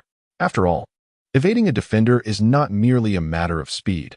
One must also position oneself within the reach of the ball handler. Stockton, with his wealth of experience, adeptly restricted Carter's movements, revealing a certain naivety on Carter's part. Had he already completed a season in the NBA, shaking off a fatigued Stockton would have been a trivial affair. As the seconds ticked away, aided by Bowen, Carter finally managed to elude Stockton's clutches. Although the Jazz players quickly converged to bolster their defense, the pressure they exerted on Carter paled in comparison to that of Stockton. Seizing the moment, Chauncey successfully delivered the ball into Carter's awaiting hands. Upon receiving the pass, Carter executed a feint as if to shoot, prompting the Jazz player to leap instinctively. After all, Carter's jump shot is an enigma that defies defense, relying solely on his innate talent and explosive leaping ability, while others may not always shoot with such a posture. For Carter, it is an unequivocal certainty. However, at that moment, he engaged in a psychological game, refraining from jumping and instead initiating his move just as the defender took flight. In the paint, Karl Malone's eyes gleamed with intensity, exuding an aura of imminent danger. Carter charged in from beyond the three-point line, leaping directly from just a step in front of the free throw line. It was not an act of bravado on Carter's part. Malone had already positioned himself and was poised to take advantage. To surge forward at this juncture could easily result in an offensive foul. A costly misstep at such a crucial moment. The moment Carter executed that shot was indeed a product of pressure. Malone, fully aware of Carter's remarkable leaping ability, had been vigilantly guarding against him, launching himself into the air just moments before Carter took off. To the spectators, it appeared as though Malone had anticipated Carter's move by a step, leading them to conclude that Carter was ultimately thwarted. However, in a split second of desperation, Carter, relying on his extraordinary athleticism, arched his body backward just enough to create a slight separation between the basketball and Malone's outstretched hand. That minuscule distance granted Carter the opportunity he needed. Leaning forward in midair, he unleashed a spectacular windmill dunk. Crash! Carter's thunderous dunk rendered the Jazz's home crowd utterly silent, with only a handful of fans, captivated by Carter's prowess, offering their applause. Upon landing, Carter bounced twice in place before swiftly sprinting toward Stockton, as Malone prepared to inbound the ball. However, time was a pitifully scant 3 seconds, with every Jazz player tightly marked by their Celtic counterparts. Malone managed to release the ball, yet there was insufficient time for the Jazz to execute a final play. Mere moments remained. Stockton desperately dribbled past half-court and hurled the ball towards the basket. Although he released the shot within the allotted time, it regrettably struck the backboard and ricocheted away. Witnessing this, Carter and his teammates could no longer contain their exhilaration. Carter was in good spirits, performing a classic gesture reminiscent of Chris Bosh for the fans. However, he merely modified the three-point sign into a playful gesture, pointing his index and middle fingers towards his eyes. Meanwhile, Chauncey and others were utterly exhilarated, surrounding Carter in a jubilant frenzy. Ha! Our leader. Absolutely magnificent. Unbelievable. We triumphed. We secured victory from the Jazz. Ha! Walker, Chauncey, Bowen. You are all the heroes of the night. Let us head to the nightclub and celebrate in style. Ha! With a swift gesture, Carter exclaimed, "Oh wow, boss. You look magnificent.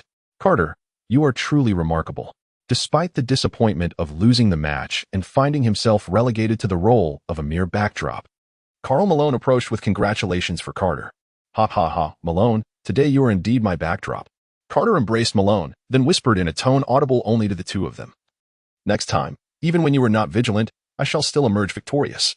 Carter, upon finishing his statement, displayed an air of unwavering confidence. Chapter 33, Suggestions from Readers.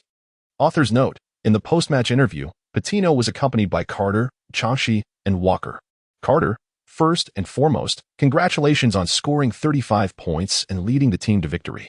Do you have any remarks regarding the Jazz? Well, there's no doubt that the Jazz are formidable. Otherwise, we wouldn't have found ourselves trailing for the majority of the game. As Carter spoke, he adjusted his microphone, grasping it in his hand before crossing his arms. Carter, did you know that Duncan from the Spurs recorded 15 points and 10 rebounds in his debut? What are your thoughts on that? The media has a penchant for steering discussions, and currently, Carter is the center of attention. One of the most captivating topics among them is the comparison between Carter and Duncan. After all, while there may be future opportunities for competition regarding other accolades and victories, the NBA draft is a once-in-a-lifetime event. Regardless of how much greater Carter's achievements may be than Duncan's in the future in terms of the draft, Duncan has already emerged victorious. Care to guess what I might say? Carter's gaze suddenly shifted, and he tilted his chin toward the reporter in front of him. You intend to prove yourself superior to him? The reporter ventured cautiously. Carter shook his head and then pointed to another journalist, leaving Chauncey and Walker beside him utterly astonished. Who interacts with reporters in such a manner during interviews? It must be said that Carter's behavior in the late 1990s would indeed have taken many by surprise. Are you going to overshadow Duncan, making him merely a backdrop, Carter? The reporter interjected, isn't it obvious? If we knew what you intended to say, why would we even bother interviewing you? We could simply write it down ourselves. Tell Duncan that I will remind him of the terror he felt facing sharks in the ocean. I will drive him back to the swimming arena. Oh, by the way, I nearly forgot. He isn't even the leader of his team. He lacks the stature to be compared with me. After all, even if Michael Jordan were to have a game where the opposing bench outscored him, it wouldn't imply that those bench players were superior athletes. Some journalists, well acquainted with Carter, observed him with bemusement, remarking on his stark realism. You only invoke Michael Jordan when it suits you, yet you refer to him as old rascal when it does not. You truly are something else. Carter's remarks did not astonish the reporters, for it was quite audacious to mock Jordan through his younger counterpart even before officially entering the NBA. Just as the journalists anticipated a rather mundane post-game interview with the Celtics, Walker stepped forward and emphatically declared, "No, Chauncey, this is your first post-game interview. Do you feel nervous?" The questions posed were rather conventional, lacking any spark. Not at all. As our leader puts it, attending post-game interviews feels like returning home. He thoroughly enjoys the inquiries from the reporters, each one brimming with talent. Listening to Chauncey's statements, Carter felt an ominous premonition stirring within him. Walker, today's victory for the Celtics can be largely attributed to your ability to contain Karl Malone in the paint. Do you believe the Celtics can develop a strategy centered around the interior game that is uniquely yours? However, not all reporters were as amiable as the one interviewing Chauncey. Buddy, although I have triumphed repeatedly against the formidable Shaquille O'Neal of the Lakers and Karl Malone of the Jazz, that does not imply much. They were merely stepping stones at the outset of my career. I still have a long journey ahead. Walker humbly replied. The surrounding reporters, akin to cats catching a whiff of something intriguing, closed in. Chauncey and Carter were left astonished, realizing they had underestimated this individual. What a talent! We were wrong to belittle you. Pitino, covering his face in disbelief, could only wish for the world to end, feeling quite fatigued. Walker, are you suggesting you are superior to O'Neal and Malone? Of course. We won the game, and I cannot fathom which team could rival us. Even I, who have continuously defeated O'Neal and Malone, appear as mere footnotes before Carter. I cannot envision anyone prevailing against Carter. As Walker spoke, he cast a glance at Carter, seemingly seeking validation with an air of self-importance. Carter felt his heart race at the audacity of it all. While he had anticipated some trash talk, Walker's comments felt like an unexpected ambush. He had let down his guard. Consider this. Michael Jordan defeated Malone to secure his 5th championship. And we Celtics triumphed over the Jazz, thus, we Celtics are equivalent to the Bulls. I can thoroughly contain Malone, hence I surpass Rodman. Carter's talent is undoubtedly beyond that of Michael Jordan. Carter is greater than Jordan. Chauncey was recognized by Carter as the second in command, and his inaugural salary was not significantly less than that of Pippen, the holder of 5 rings. Thus, the prowess of the two is comparable, wouldn't you agree? Walker seemed to realize that he had perhaps spoken a bit too freely, casting a deliberate glance at Carter, who responded with a subtle smile. The media present felt as though they had struck gold, reveling in the opportunity to obtain such explosive first-hand information in the post-game interview. Promotions and pay raises seemed imminent. However, the astute Walker completely misinterpreted Carter's intentions, mistakenly believing that he was being praised. This naive youth instantly felt a surge of confidence. Let me tell you, Michael Jordan is renowned as his airness, but let him compete with our leader. Our leader could outjump him with his eyes closed. Reporter, we can certainly believe that. Carter's dunks are indeed unparalleled when compared to those of Michael Jordan. What is there to boast about concerning Michael Jordan? To speak fairly, Michael Jordan is the most boastful individual I have ever encountered, while Carter is the strongest I have ever witnessed. Do you understand? Reporters, we may not fully grasp your words, but we do comprehend one thing. We are about to strike it rich. You are on the verge of fame. Poor child. Carter had grown weary of speaking. This fellow could boast even more than he could. Do you understand why our leader merely declared his aim to be the scoring champion rather than the championship title during his inaugural interview? Walker gazed enigmatically at the group of reporters, exuding an air of knowing a grand secret, beckoning them to inquire further. Coach Carter, please hold your tongue for a moment. Let Walker take the floor. Carter, Chapter 34, Michael Jordan. I must say, the reason Carter refrains from directly mentioning the championship is to preserve the dignity of these illustrious players. After all, how could it be justified for someone who has yet to officially enter the NBA to possess a championship ring that eludes so many? Where would that leave the others in terms of pride? Don't you think Carter's emotional intelligence is exceptionally high? After Walker spoke, he seemed to have a sudden revelation, posing a rather penetrating question. Carter stood nearby, observing Walker as he continued to boast incessantly. It was utterly absurd. Why invoke his name if one merely wished to brag? Following the interview, the Celtics players sat on the bus, struggling to suppress their laughter at the sight of Carter's grim expression, their gazes drifting toward the bewildered Walker. "What a talent. A true prodigy," Chachi remarked. "What's wrong, boss? Haven't we just won the game? Why does your face still bear such a dark cloud?" Walker, with a curious demeanor, tugged at Changshi's sleeve, seeking answers. Changshi turned stiffly to face Walker, acutely aware of the piercing gaze fixed upon him. "Carter is unfazed, Walker. You truly have guts to say anything in a post-game interview." Changshi subtly cautioned Walker, yet the naive boy remained oblivious to the underlying message. One could only ponder how this child would fare without the sport. Perhaps he would starve or inadvertently provoke some irate individual, leading to his swift dismissal. "Well said. But next time, refrain from speaking," Changshi advised. Is the boss upset because of my comments? But didn't those reporters claim he adored outspoken teammates?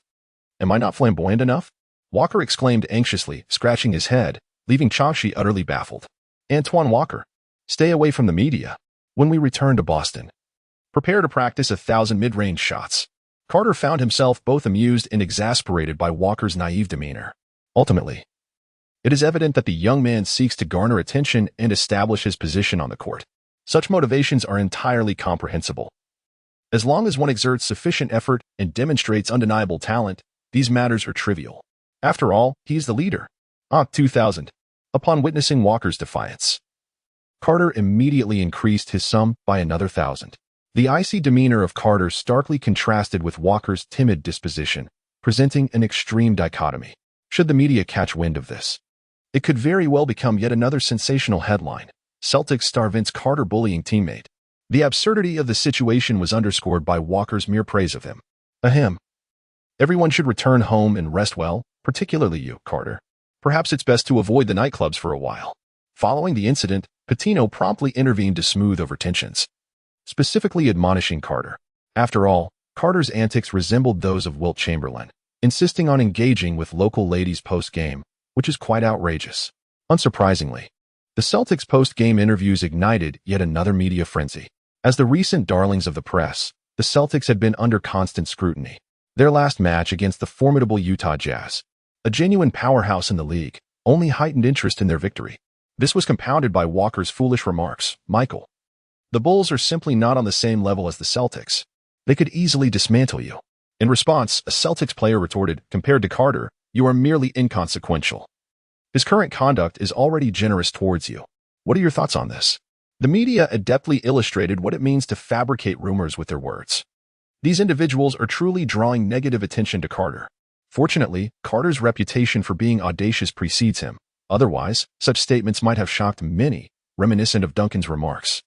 "Tell those wretched Celtics players that I'm here waiting for them." The veteran was incensed, unable to tolerate the repeated provocations from the Celtics.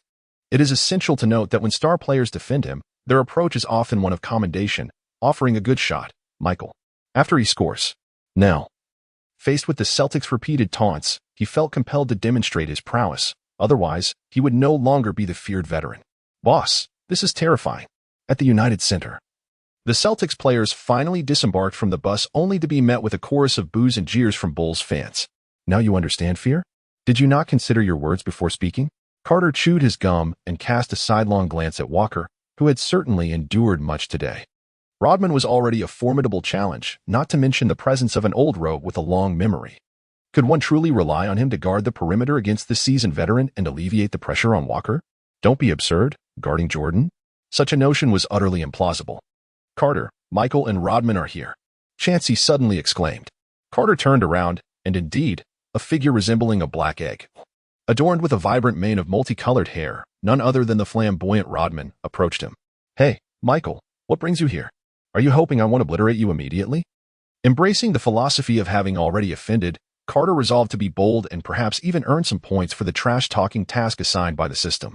He faced the seasoned rogue without the slightest hint of cordiality. One might mistakenly believe they were in the Boston Garden. "Kid, do you understand the consequences of provoking Black Jesus?" The rogue, chewing gum, leaned in closely as they exchanged heated words. Chansey and Rodman hurried to separate them, fearing a brawl might erupt. Such a display occurring before the game even commenced heightened the anticipation for journalists, fans in the arena, and those watching from home. Meanwhile, Stern at the NBA headquarters received the news. There must be no fighting in this game. ensure the referees maintain fairness, with the match garnering immense attention. Even though it was the Bulls' home turf, the NBA's expansion demanded that they yield. Stern was also eager to witness how the league's new generation would perform under the seasoned Rogues' guidance. Unlike the previous encounter with the Utah Jazz, where Carter successfully penetrated Stockton's defense, indicative of his strength, the true test of his caliber would unfold against Jordan. Facing the Rogues' defense, if a player lacked star quality, they would struggle to shine. If they weren't a superstar, their shooting percentage would be dismal. Never underestimate the Rogues' defense. He is a dual recipient of both MVP and DPOY awards. Chapter 35, Carter's Formula. Before the game even commenced, the atmosphere between both teams had turned somber. The Celtics were solemn expressions, aware they were up against the Bulls, the team that had just secured their 5th championship trophy, despite Carter and Walker's dismissive words towards the Bulls. When faced with them in reality, neither dared to underestimate their opponents. Gentlemen, even though we are up against the Bulls, fresh off their 5th championship victory, does that not add to the significance of our battle? Undoubtedly, Michael Jordan and his Bulls are legendary. But to vanquish such formidable opponents and emerge as the new greatness, that is the essence of the NBA, is it not? The leader spoke wisely. So what if they are led by Michael Jordan? I am determined to conquer them. Walker, ever impressionable, was easily swayed by Carter's rhetoric, leaving Carter momentarily taken aback. Walker, you are right. So what if they're the Bulls? Today, we shall claim victory at the United Center. Let the league hear our voice. Carter gently patted Walker on the shoulder, though the lad may be a bit foolish. One cannot deny that having such a spirited presence on the team can easily ignite the passion and determination of everyone. Carter, in this match, do ensure that you do not fall victim to Michael Jordan's defense, for if you do, the truth of your defensive shortcomings will be utterly exposed. Channing wittily leaned back, teasing Carter. Ha ha ha, Channing, perhaps you should contemplate how to conceal your own shortcomings. Carter chuckled as he retorted, feeling a sense of relief within. He was not afraid of these individuals jesting with him, but rather terrified of their silence. The oppressive aura of the Bulls before the game had stifled any inclination to joke around. If that were the case, why even compete? It would be far better to simply allow the substitutes to take the court and concede defeat. The player I am matched against is certainly not Michael Jordan. If we are to speak of flops, let us not forget that you might very well be reduced to a disappointing draft pick. Chauncy wore a mischievous grin as he regarded Carter, as the match had yet to commence. The coaches and data analysts from numerous teams within the league had already turned their attention to the television. Everyone, pay close attention to how far the Celtics can go. This game will reveal all.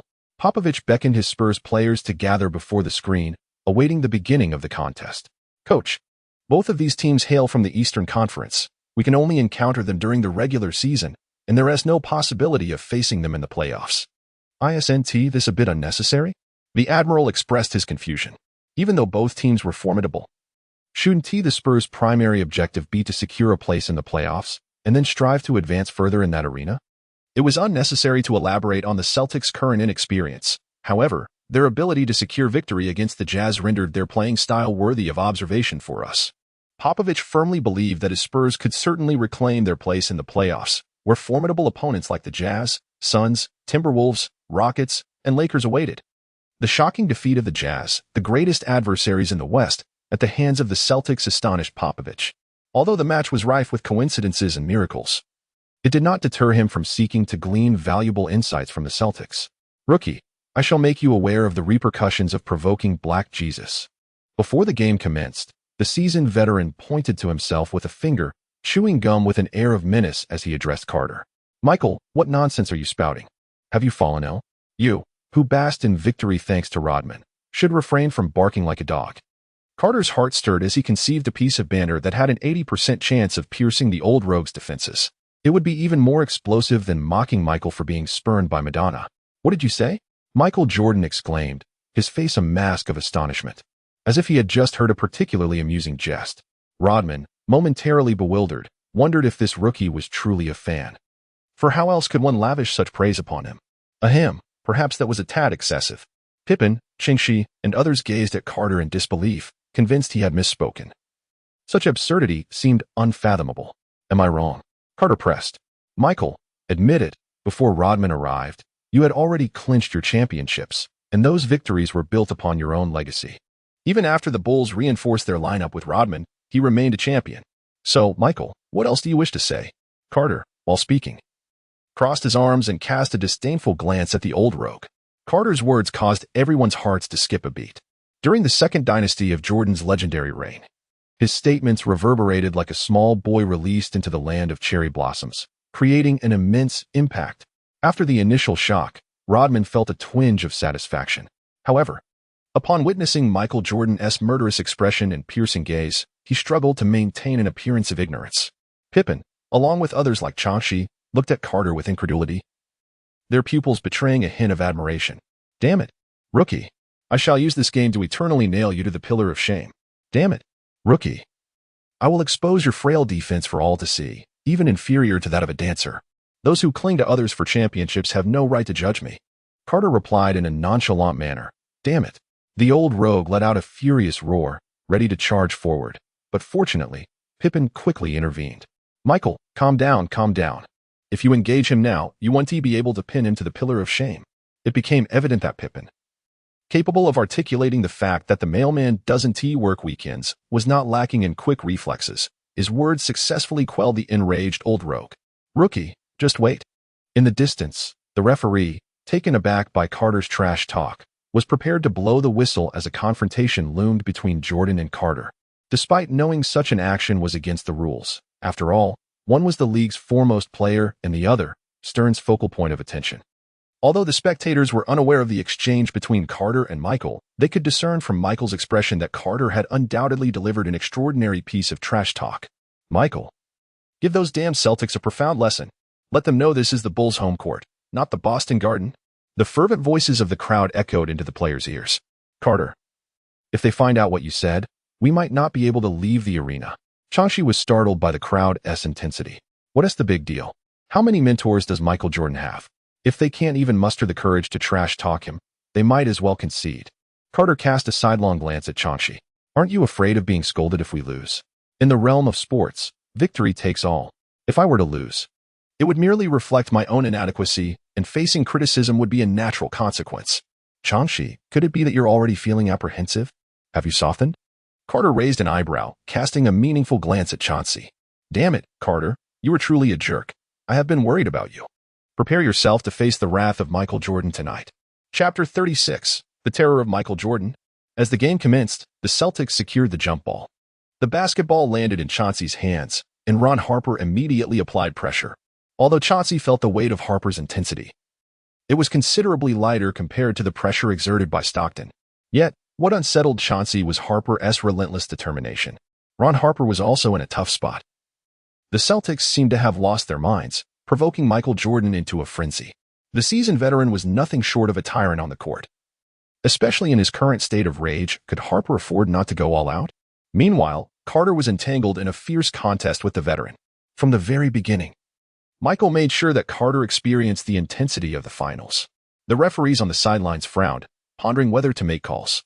It is well known that the defensive intensity in the playoffs differs significantly from that in the regular season. Likewise, the officiating in the playoffs tends to be more lenient. Thus, the referees found themselves in a challenging predicament. Fortunately, a directive arrived from above. Stern himself instructed that all referees officiate this game with the intensity befitting the finals. "Michael, why such anger? A competent leader of a team should not be easily swayed by trash talk. Could it be that I struck a nerve? Goodness, that would indeed be unfortunate. Damn it, rookie, I will use this game to make you understand that while I claim the scoring title, earn All-NBA first-team honors, secure the DPY award, and capture the championship to establish a dynasty, you will still be off somewhere quietly shedding tears." In response to Carter's taunting provocations, the veteran flaunted his accomplishments while countering Carter's remarks. "Rookie, remember this. As long as I have not retired, you will never achieve an MVP or win a championship. I apologize, but perhaps you should consider retiring early, lest I bring you down a peg." Carter's repeated provocations prompted Michael Jordan to deliver a sharp elbow as he turned. The inexperienced defender Carter felt the full force of that blow from the seasoned veteran. "Chauncey, pass me the ball." Carter extended his hand to request the ball. Upon witnessing this, Chauncey promptly made the pass.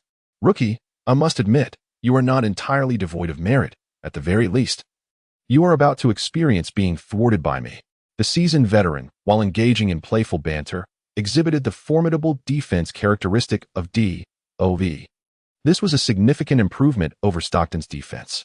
Carter, with a deliberate pace, faced the challenge posed by Michael Jordan's defense and suddenly accelerated to break through. Such an attempt, of course, could not surpass the seasoned veteran, yet this maneuver successfully brought Carter to the vicinity of the free throw line. Carter executed a step-back maneuver, retreating slightly beyond the three-point line, and then, leveraging his remarkable leaping ability, he took a swift jump shot.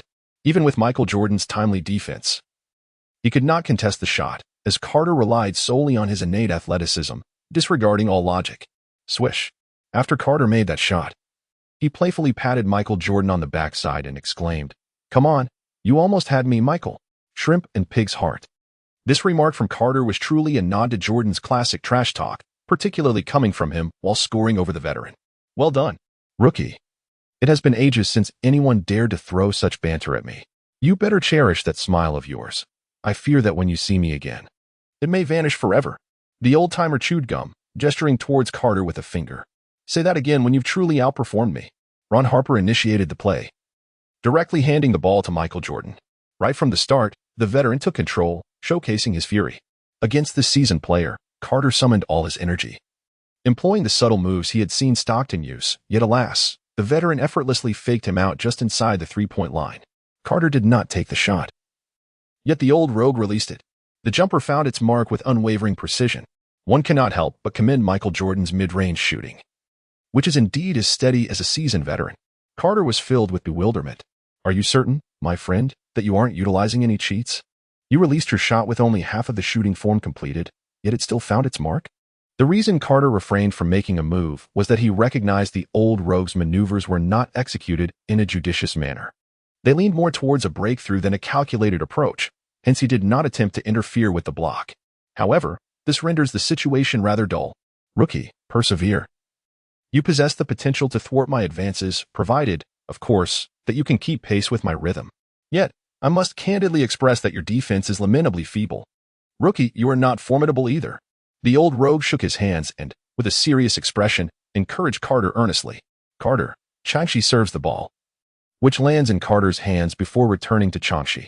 As Changshi surveys the dynamics of the court, he endeavors to rid himself of this sticky situation before him. Carter advanced to receive the ball, closely followed by the seasoned veteran. Changshi passed the ball to Carter, setting up a pick and roll against Michael Jordan. Without a moment's hesitation, Carter, after a couple of swift steps, faced Ron Harper's defense and decisively drove to the basket. With an explosive first step, he effortlessly bypassed Ron in an instant. However, the relentless veteran had been keeping a watchful eye on Carter the entire time. B's defensive prowess allowed the veteran to maneuver directly to Carter's left front.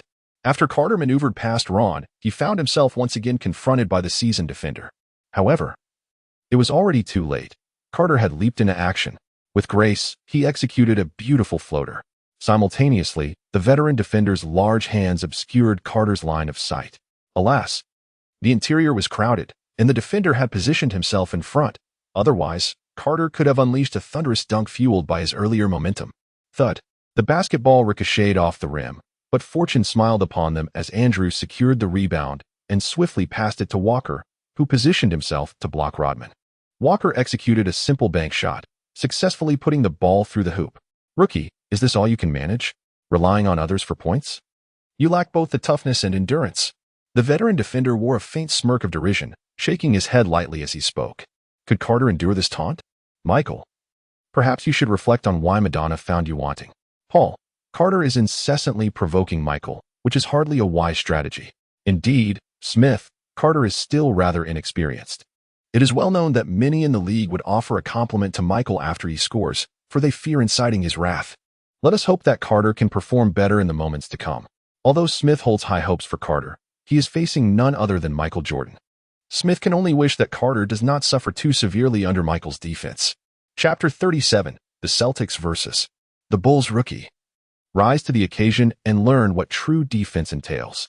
Michael Jordan relentlessly raised the intensity against Carter, who had never before experienced such pressure.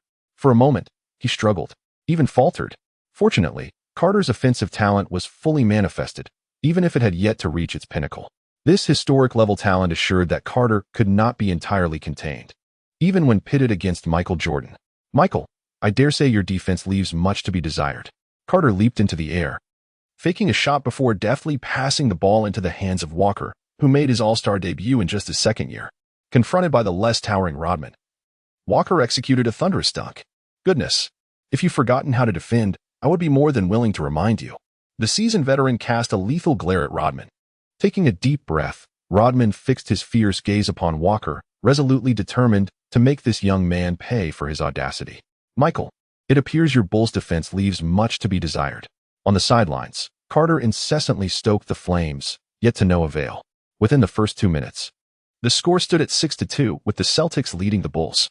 However, as Rodman employed his subtle antics and trash talk to disrupt Walker, the Celtics' interior offense significantly faltered. Simultaneously, the struggle between Chansey and Ron Harper was fiercely contested, and the contributions from Bowen were equally noteworthy. The seasoned veteran orchestrated a notable scoring run, delivering a decisive 10-4 blow to the Celtics. The Celtics' 2 points came from Andrews' offensive rebound and a well-executed fake pass by Chansey, who scored over Ron Harper. Carter and Walker represented duality in basketball. One excels as a perimeter cornerstone while the other dominates the paint. One struggles ceaselessly with shooting accuracy, while the other finds it nearly impossible to secure rebounds. At this moment, Carter truly experienced the defensive prowess of D.O.V. Logically speaking, given Carter's physical gifts, even if the seasoned defender managed to disrupt his shots, it should not have been to such a degree. Every one of his 3 attempts clanged off the rim. One can only conclude that Carter's mid-range shooting, hovering around 70%, is rather inadequate. Under the intense defense of the seasoned player, his stability was severely compromised. Furthermore, with regard to the Bulls, Michael Jordan directly scored 6 points, all through penetrative layups. Carter found himself outmaneuvered by the seasoned veteran 3 times in succession, prompting a reflection on the grim reality. Indeed, the average defensive prowess of the league, typically rated at 70 points, was akin to offering an easy path to the old master. Fortunately, Carter's explosive leaping ability compelled the veteran to opt for a more physically demanding drive to the basket rather than a mid-range shot. Was this the sole piece of good news? Certainly not. Smith remarked, "It appears that against Michael Jordan, Carter's offensive prowess is no longer infallible." Paul countered, "Is it not premature to assert such a judgment? Trust me, Carter will undoubtedly bounce back, even when facing the legendary Jordan." Smith, what is happening? The Celtics have called a timeout? Very well, let us revisit Jordan's recent layup.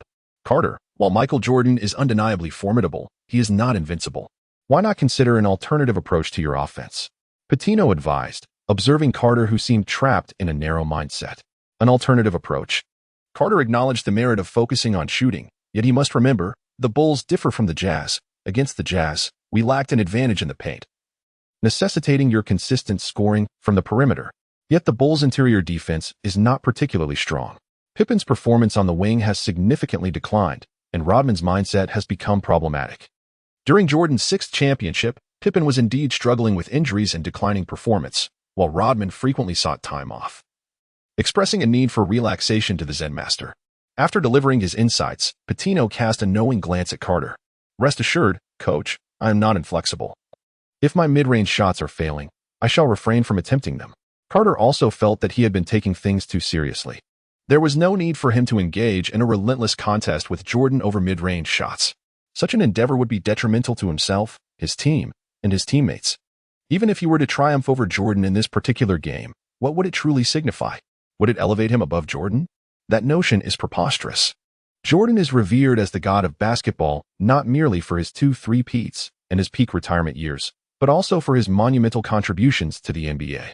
Carter's obsession stemmed from the awareness that, barring any unforeseen circumstances, Michael Jordan would soon retire again after this season.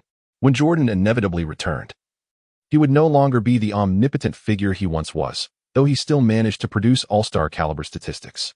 Carter had to contemplate that this might be one of the few remaining opportunities to compete against Jordan. Once the playoffs arrived, the focus would undoubtedly shift solely to winning, leaving little room for such personal rivalries. Moreover, it was uncertain whether the 2 teams would even meet in the playoffs. After coming to this realization, Carter seemed to shed a heavy burden. "Walker, relax. Don't let Rodman get into your head. Remember, you made the All-Star team last season. Use this game to silence all those who doubt your All-Star credentials." Following his encouragement of Carter, Pitino turned his attention to Walker.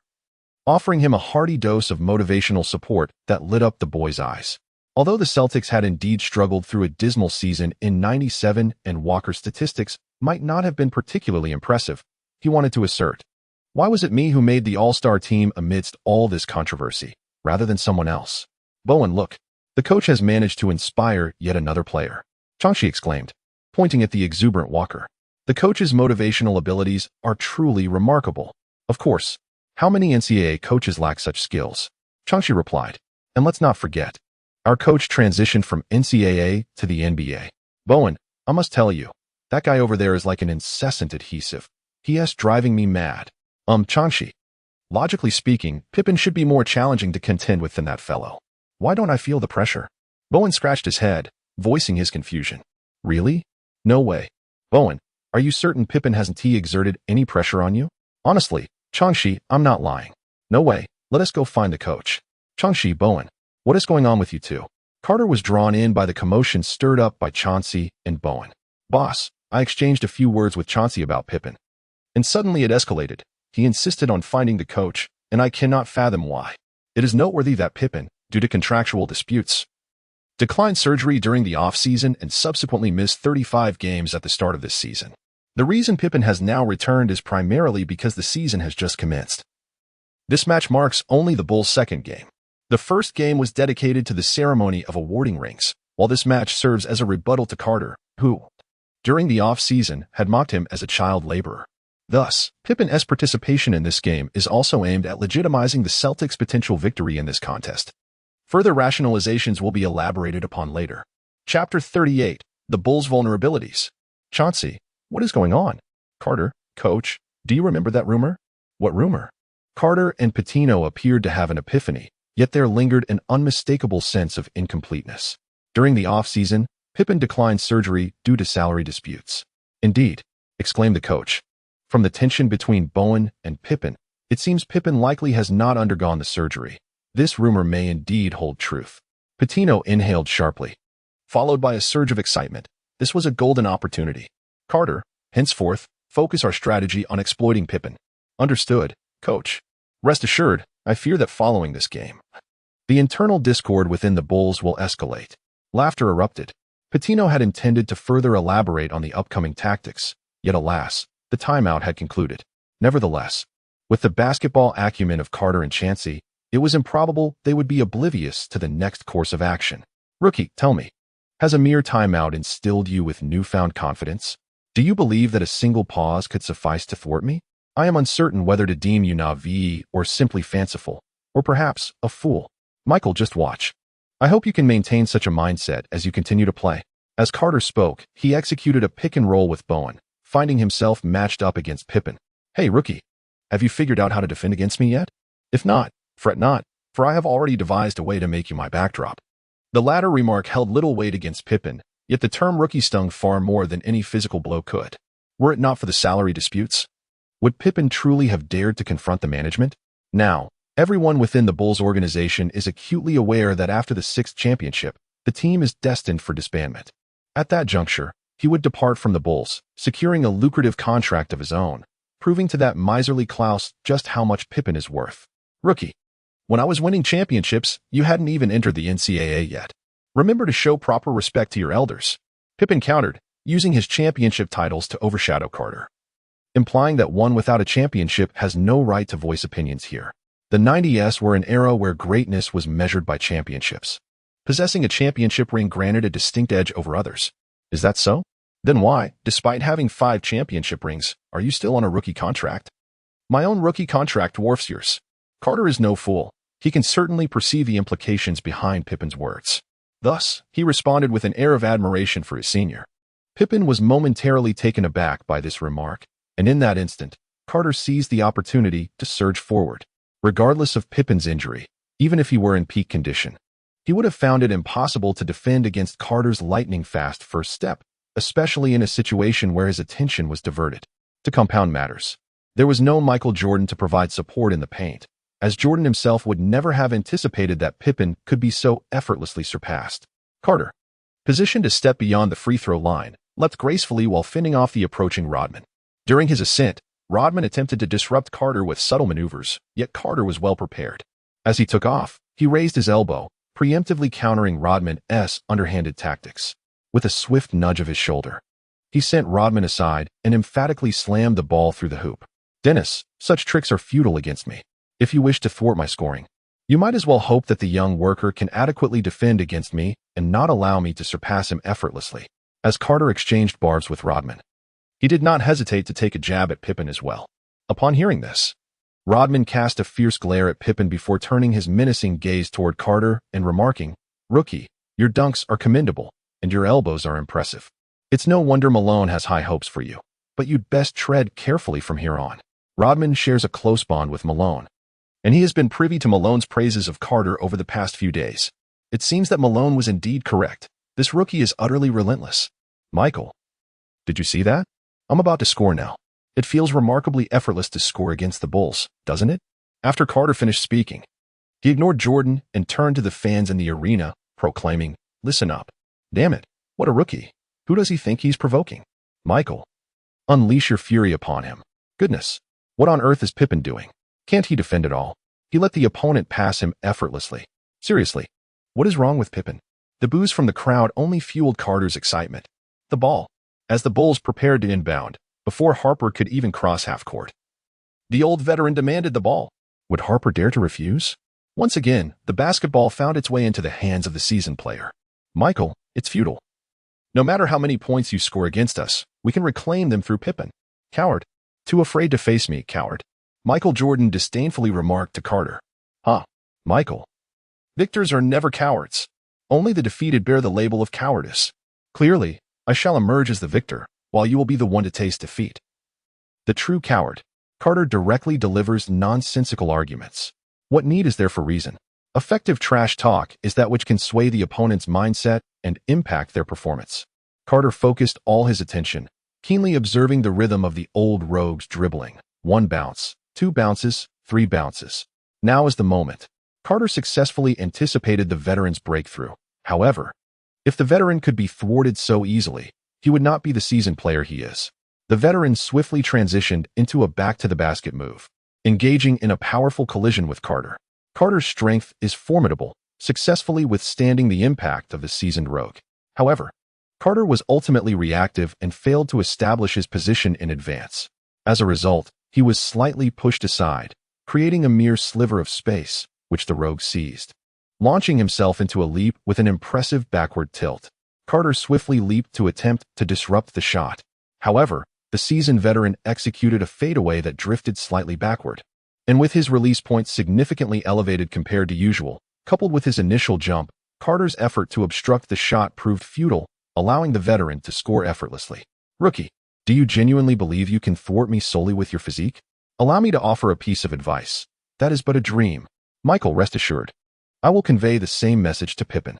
As Carter finished speaking and turned away, he exchanged a knowing glance with Chauncey, clearly indicating that Carter was not being entirely forthright. Deceiving the seasoned Michael Jordan, who was in his 30s, was audacious indeed. Chapter 39, Popovich's Analysis. "Scotty, you must keep a close watch on that fellow, or at the very least, monitor your own man."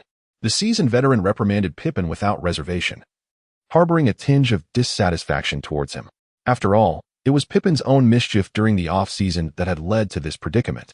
Were it not for his intervention, Pippen would currently be oblivious to the fate of his potential trade.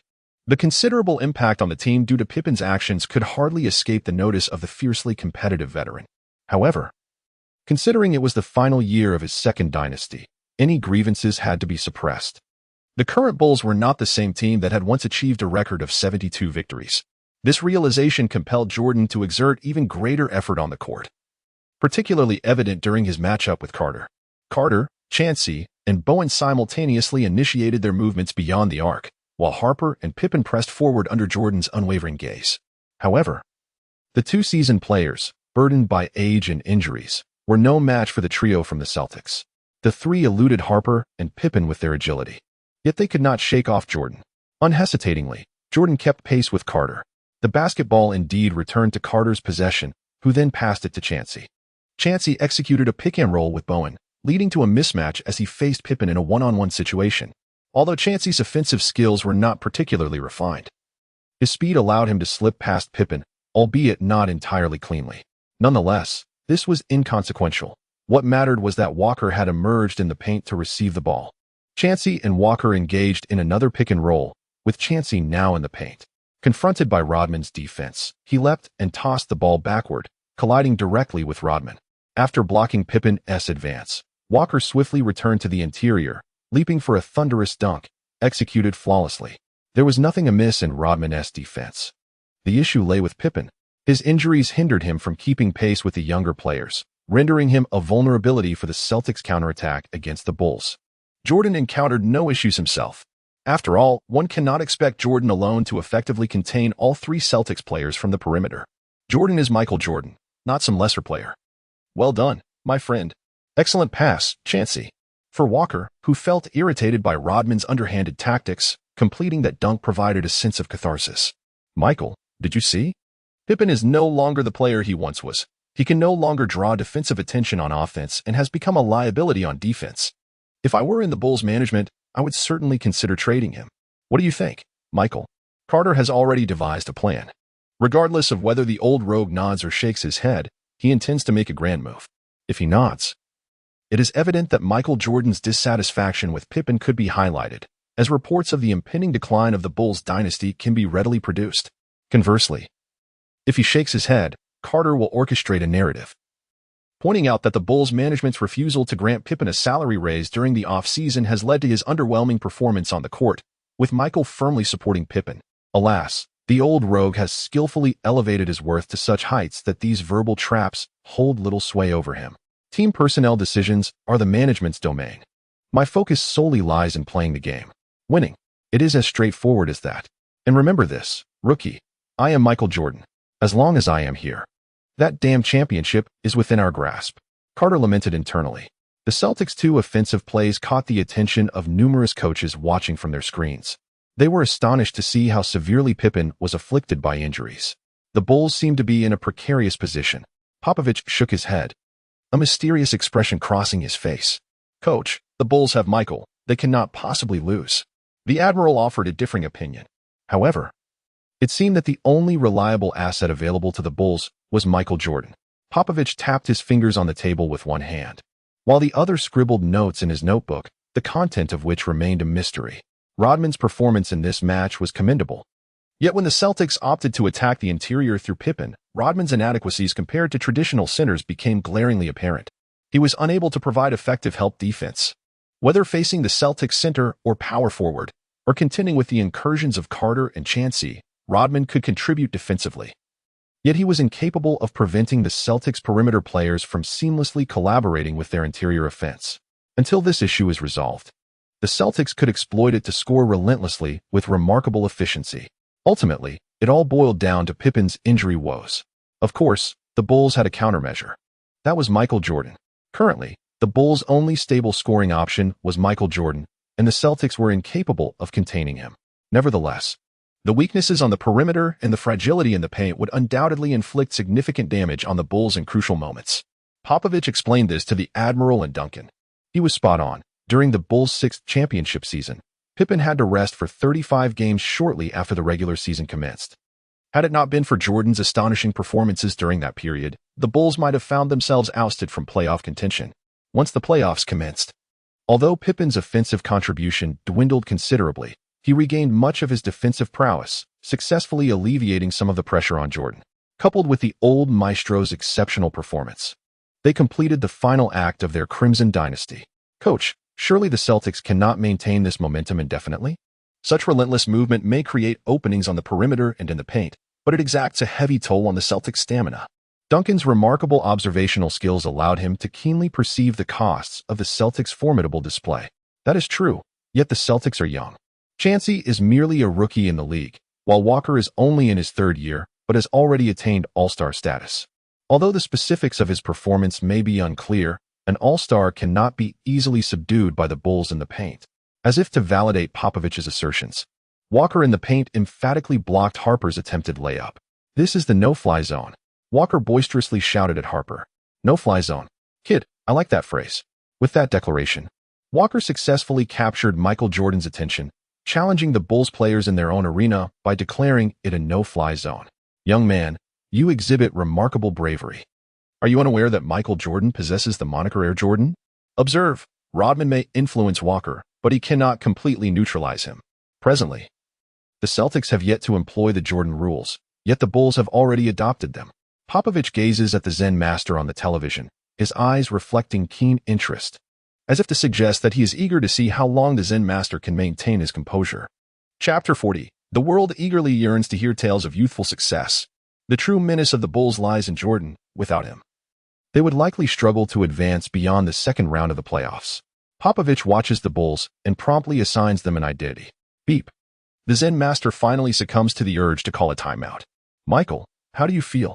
That rookie opposite you is as slippery as an eel. What astonishes me most is his stamina. He surpasses me. On the court, Carter resembles Hamilton during the Pistons' five-man era, transforming into a long-distance runner. He runs incessantly, refusing to grant you a moment's respite. On the Bulls' side, the players are aging, and apart from Michael Jordan, none can keep pace with him. Should we assign Pippen? The Celtics would relish the opportunity to match Carter against Pippen. What about Harper? He cannot even contain the rookie next to Carter. Asking him to defend Carter is laughable. Michael, from here on, reduce your defensive efforts and redirect that energy towards our offense. Let the Celtics shoot if they wish. I truly do not believe their mid-range shots can rival yours. Some may criticize the Zen master's coaching prowess, as he led the Bulls in the OK combination.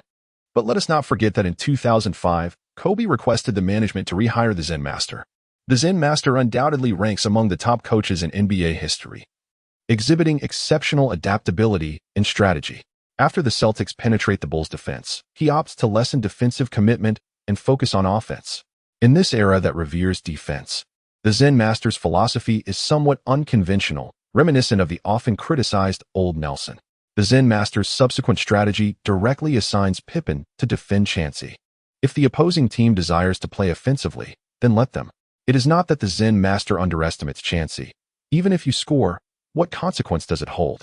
Carter's physical abilities and stamina are beyond Chansey's grasp, but what is Chansey now? How much energy will it require for you to compete with Pippen? What sort of lineup do the Celtics possess that can consistently perform at this level? The Zen master, somewhat skeptical, contemplated the situation. Although he had devised an offensive strategy, it is essential to remember that the late 1980s NBA placed a tremendous emphasis on offense. For instance, in 2006, the team with the highest average points per game was the Phoenix Suns, boasting a remarkable 108 points. In stark contrast, this figure would have placed only 14th in 1987, where the New York Knicks, with the least average points, managed a mere 103.8, which would rank them second in the league in 2006. This example, while not exhaustive, undeniably illustrates that Jordan would not find the tactical approach set forth by the Zen master unfamiliar. Goodness, Smith, I truly did not anticipate that the defending champion Bulls would be thoroughly overwhelmed by the Celtics, except for their perimeter defense, exclaimed Paul. Indeed, you read that correctly. Pippen was directly targeted by the Celtics. Even the formidable Rodman could not contain Walker. It must be noted that there has long been a sentiment suggesting Walker's All-Star selection was merely a byproduct of the 1997 season's decline. However, I now assert that Walker's All-Star status is indeed well-deserved. He withstood the pressure from Karl Malone in the paint and decisively struck against the Bulls' interior defense. The Celtics are nothing short of astonishing. They truly embody the spirit of the NBA's premier franchise. On the surface, it may appear that the Celtics' starting lineup is composed entirely of rookies, rendering their overall roster seemingly weak. Yet, be it Walker, already an all-star, or Carter, who stunned everyone upon entering the league, along with the shadow-like presence of Chauncey beside him, they signal to all that the Celtics are poised for a resurgence. Yes, Paul, the 1996 draft class is beginning to shine, and the 1997 newcomers, including Carter, Chauncey, and Duncan, are also starting to make their mark. The league is eager to hear the voices of the youth. 19-year-old Carter faced skepticism about his ability to carry the Celtics banner, while 20-year-old Chauncey was dismissed by some as a bust. 22-year-old Duncan drew the attention of countless observers. The league is anxious to hear tales of youthful promise, with murmurs suggesting they could never rise to the heights of Michael Jordan. Do you seek to know the answer? To discern their future trajectory? Just observe. The next decade beckons the youth. Michael's era is waning, and the dawn of the young is upon us. Go forth, Carter. I have faith in you." Smith articulated these sentiments passionately from the commentary booth. History would prove Smith correct, as after Michael Jordan's retirement, Stern selected 4 prodigious talents: Iverson, Kobe, T-Mac, and Carter. "Smith, while your words ignite my fervor, I must remind you that this league is still home to many seasoned veterans with formidable prowess. Malone, Shaq, Olajuwon, Ewing." From his office at the NBA headquarters, Stern undoubtedly wished to commend these insights, as they not only inspired the youth but also stirred a rivalry between rookies and veterans. One might assert that the intensity of conflicts within the NBA has reached its zenith. Why has the rivalry between the Lakers and the Celtics perpetually captivated the NBA's audience? It is due to the long-standing animosity between these two illustrious teams. As the timeout concludes, the Bulls adopt a markedly different approach. Michael Jordan no longer relentlessly confronts Carter. Instead, Harper assumes the mantle of guarding Carter. "Bowen, I have great faith in you. Fear not, my leader, for I shall endeavor to accomplish all that is within my power." Carter patted Bowen on the shoulder, and in that moment, he truly grasped the joy that Duncan experienced.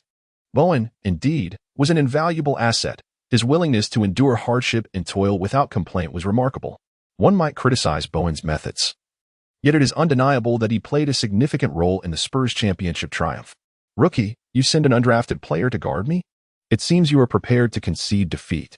The seasoned veteran's mindset, having returned to the court, had somewhat improved, showcasing an astounding adaptability. As the Bulls launched their offense, the relentless defense of Bowen caught the veteran off guard. How could an undrafted player defend better than a lottery pick? After executing a fadeaway shot and sinking the ball, the veteran cast a bewildered glance at Carter. Understanding the unspoken sentiment behind the veteran's expression, Carter's countenance darkened. As Chauncey prepared to inbound the ball, Carter refrained from demanding possession. Instead, he set a screen for Chauncey. Although Carter was the team's cornerstone, he recognized that being a key player did not grant him the prerogative to selfishly seek the ball or neglect to provide screens for his teammates. Carter can still recall the poignant moment towards the twilight of his career with the Celtics when he finally humbled himself to embrace the pick-and-roll. It evokes a sense of nostalgia. Chauncey wasted no time, effortlessly bypassing Pippen, who attempted to pursue. In a subtle gesture, Carter discreetly pinched Pippen at the waist. "Ouch!" Pippen faltered, glancing at Carter without uttering a word. Such defensive tactics were commonplace in that era, merely indicating Pippen's anxiety. Chapter 41, Pippen's Embarrassment. Perhaps Pippen himself realized that he had unwittingly become the target of relentless scrutiny from a cadre of Celtics rookies in this match. "Scotty, who would have thought you were so feeble? No wonder you were left with merely a child labor contract." Carter fully capitalized on his well-honed habit of targeting the vulnerabilities of others, relentlessly taunting Pippen following his blunder. "Damn it, rookie!" exclaimed Pippen, seething with anger as he approached, intent on shoving Carter. Carter took a step back, evading Pippen's grasp, and then delivered a sharp elbow to Pippen's chest. "Scotty, if you cannot manage your own hands, I would be more than willing to assist you." As he spoke, Carter stomped on Pippen's right foot. Had the season not just commenced, Carter would have had no qualms about stepping directly on Pippen's injured left foot. This is the NBA, where benevolence is not rewarded. Historically, Carter has maintained a commendable reputation within the league, yet he has repeatedly succumbed to injuries. Had Carter portrayed a villainous persona, Popovich would never have allowed Bowen to repeatedly challenge him. If Carter had been notoriously malevolent, he would have retaliated against Duncan for any slight against him, even if it meant risking mutual exclusion from the game. After all, it was they who initially sought to see him sidelined. In such a scenario, would Popovich have permitted Bowen to challenge Carter thrice, let alone consecutively? Carter, having traversed time, was never inclined to play the role of the good-hearted player. While playing normally posed no issue, he was resolute that should anyone attempt to provoke him, he would rather face a season-long suspension than let them escape unscathed. In the 1990s and prior to the 2010s, one can hardly find a championship-caliber star with a gentle temperament. Those with fiery dispositions often face dire consequences. The incident where George Karl allowed Iguodala to neutralize Curry is not uncommon in contemporary times. Pippen, in pain, wished to voice his thoughts, but was met with Walker approaching Carter and Bowen glaring at him from behind. "Damn it, rookie, just wait." Ultimately, Pippen chose to endure the moment, not out of guilt, but from a sheer fear that any conflict might exacerbate his injury, leaving him to bear the medical expenses alone. Pippen could not be compared to Michael, especially considering he had always been on a modest contract. The referee undoubtedly observed the actions of Carter and Pippen, however. Such clashes did not warrant a whistle, especially considering the directive from above to officiate this game as a finals match. "Scotty, how do you feel?" the veteran inquired as he approached Pippen. "No problem, Michael," Pippen replied, shaking his head and choosing not to elaborate further. "Rookie, you shall pay for your incessant provocations towards the Bulls," the veteran sternly stated as he moved beside Carter. "Michael, if you find yourself with nothing to do, I wouldn't mind allowing you to relive the experience of facing the bad boys." Carter spoke with unwavering determination. "Damn it, rookie. Do you truly believe you have me figured out?" The seasoned veteran was not one to tolerate provocation and was thoroughly incensed. "Go ahead, give it a try." The matter at hand was initiated by Pippen himself, albeit his actions were provoked by Carter's antics and trash talk. Yet, within the realm of 1990s basketball, such banter and subtle provocations were integral to the game. Was it not the case that Pippen had previously employed similar tactics when matched against Carter? How is it that what works for Pippen against him cannot be reciprocated? Carter's assertiveness left Michael Jordan somewhat taken aback, and soon enough, Jordan found himself amused by Carter's antics. This was due to Carter making a throat-slitting gesture towards him. The referee immediately blew the whistle. It is highly likely that Carter will face a fine from the league following the game. Michael, if you are uncertain about what transpired, you might consider inquiring with Pippen. However, I doubt he would divulge the incident where he intended to confront me, only to find himself outmaneuvered. As Carter provocatively performed a throat-slitting gesture, he remarked, "Rookie, I hope that when you return to Chicago, you won't be consumed by fear." The seasoned veteran, with determination, made a direct drive towards the basket. The sheer force of his advance was beyond Carter's defensive capabilities. Fortunately, Bowen was there to tidy up the mess on the defensive end. Although Bowen managed to compel the veteran to halt his momentum due to his advantageous positioning, the veteran swiftly elevated for a jumper, and it was good. Where could one argue against that? Was Bowen's defense truly lacking? Even if it had been a renowned defender, the outcome would likely have been the same. The veteran had a knack for sinking the ball, which was undeniably frustrating. "Give me the ball." In the transition from defense to offense, Carter immediately called for the ball from Chancey. Without the slightest hesitation, Chancey handed it over to Carter. Carter dribbled the basketball, suddenly accelerating with great intensity. Harper found himself utterly helpless against Carter, and as Pippen came to defend, he leapt into action. Yet, Carter effortlessly soared above him with a magnificent jump shot. Had this been at the beginning of the game, Carter might have opted for a jump shot after sending Pippen flying. However, in this moment, Carter leapt directly, utilizing his exceptional physical prowess and explosive power to execute a thunderous dunk over Pippen. Carter successfully dunked over Pippen. "Scotty, you are far too soft. Am I really playing in the NBA? I feel as though even a member of the Celtics cheerleading squad could defend better than you." Carter, brimming with arrogance, spat out trash talk while exchanging high fives with Walker, who had just effectively contained Rodman in the paint, and Andrew, who was preoccupying the Bulls' center on the opposite side. "Boss, that was magnificent," he exclaimed. "Let us keep it low-key. It's just Pippen. This guy merely rode the coattails of Michael and Rodman to secure a few championships. When it comes to raw talent, he doesn't even belong in the same conversation as Malone and others. It appears he was simply fortunate. Yet, his reputation in the public eye is not without merit." "Andrew, how could the boss be mistaken?" Walker chimed in. "Don't forget, even if my grandmother were to sit on the bench alongside Jordan, she would surely don 5 championship rings." Walker patted Andrew on the shoulder and uttered that famous phrase regarding his grandmother winning a title alongside Jordan. Damn it. Though he was incensed, he held back. For he truly was a rookie. Yet to call him weak? Perhaps he wasn't exceptionally strong, but he was certainly beyond the judgment of a novice. And the notion that his grandmother could win a title beside Michael, wait, that statement did carry a hint of truth. Pippen was about to retort when he suddenly realized the validity of Walker's words. He desperately wished to consult the media on how to navigate this situation. Chapter 42, Transition. "Keep pushing, you'll soon be able to defend against me. Just a little more effort." In the subsequent game, Michael Jordan unleashed a torrent of offense, sinking 7 of 10 mid-range shots against Bowen's defense in the first half, utterly dismantling his resolve. Although Jordan was thriving, the score was unexpectedly leveled. The Celtics employed a targeted strategy that left the Bulls reeling. Yet, it seemed as though fortune favored them, as Carter was their leading scorer, closely followed by Andrew. It was astonishing that Andrew, a mere blue-collar player, had ascended to become the second highest scorer for the Celtics. In the first half, Carter managed to maintain a steady flow of points through his drives, but Walker and Changshi were proving to be rather ineffective. Andrew's scoring was inextricably linked to Walker. Whenever Walker missed, Andrew was there for the putback, thus yielding points. As for Walker's shooting percentage, after being harassed by Rodman to a 3 for 10 performance, he had the audacity to complain.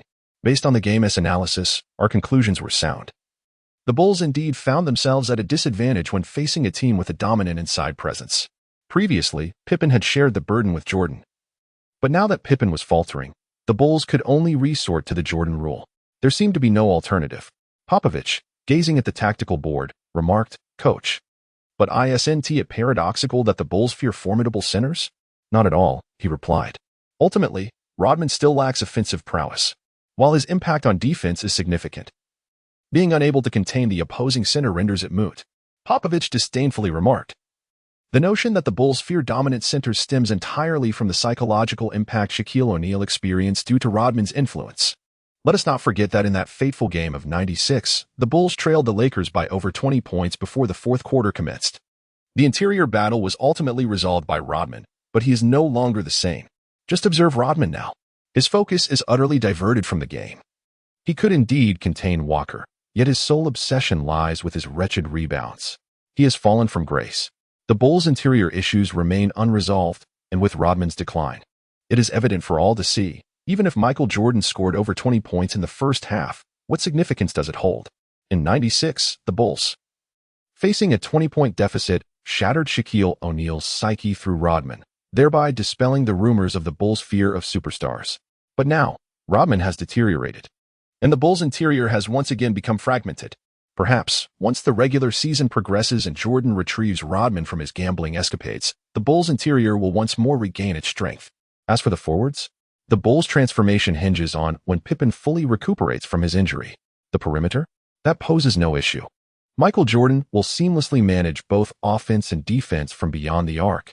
As the third quarter commenced, the Zen master placed Kerr and the other substitutes on the court, dedicating his attention to analyzing the situation with Michael Jordan. "Michael, this iteration of the Bulls is not the championship team of yore.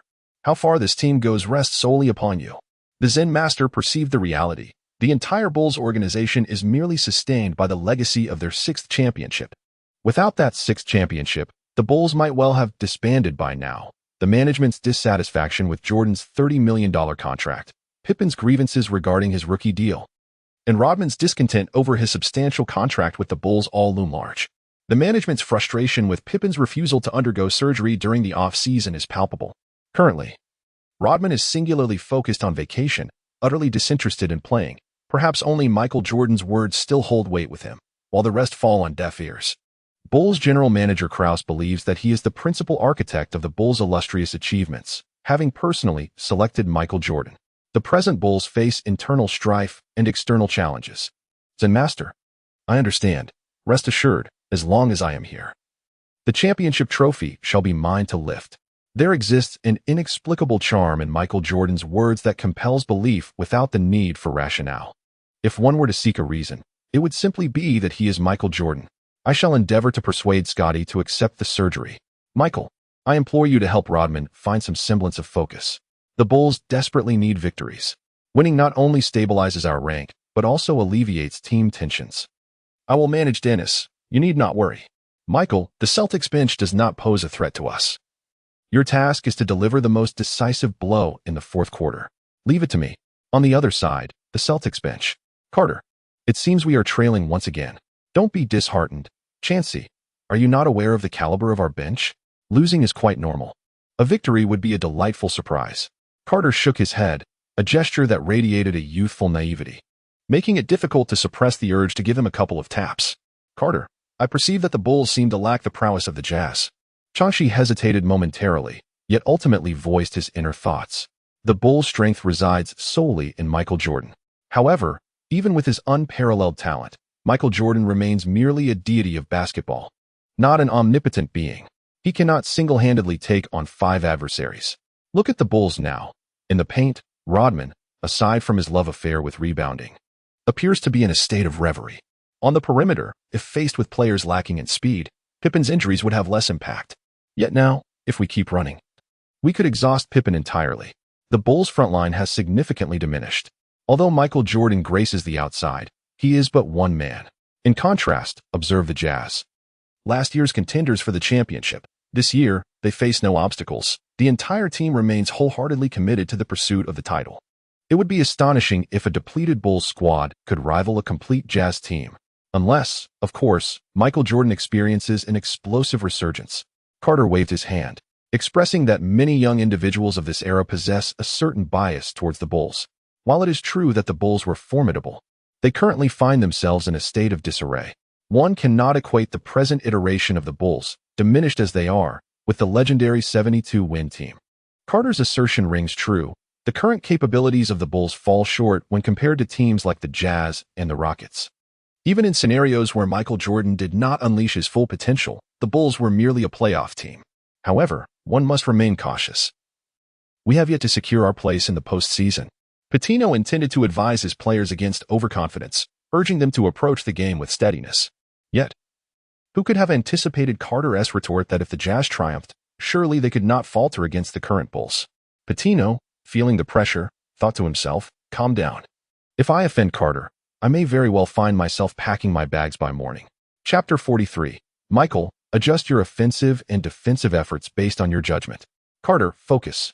After all, we are facing the Bulls. The reigning champions remain champions until they are defeated. Pitino lamented, feeling a headache coming on. Rest assured, coach.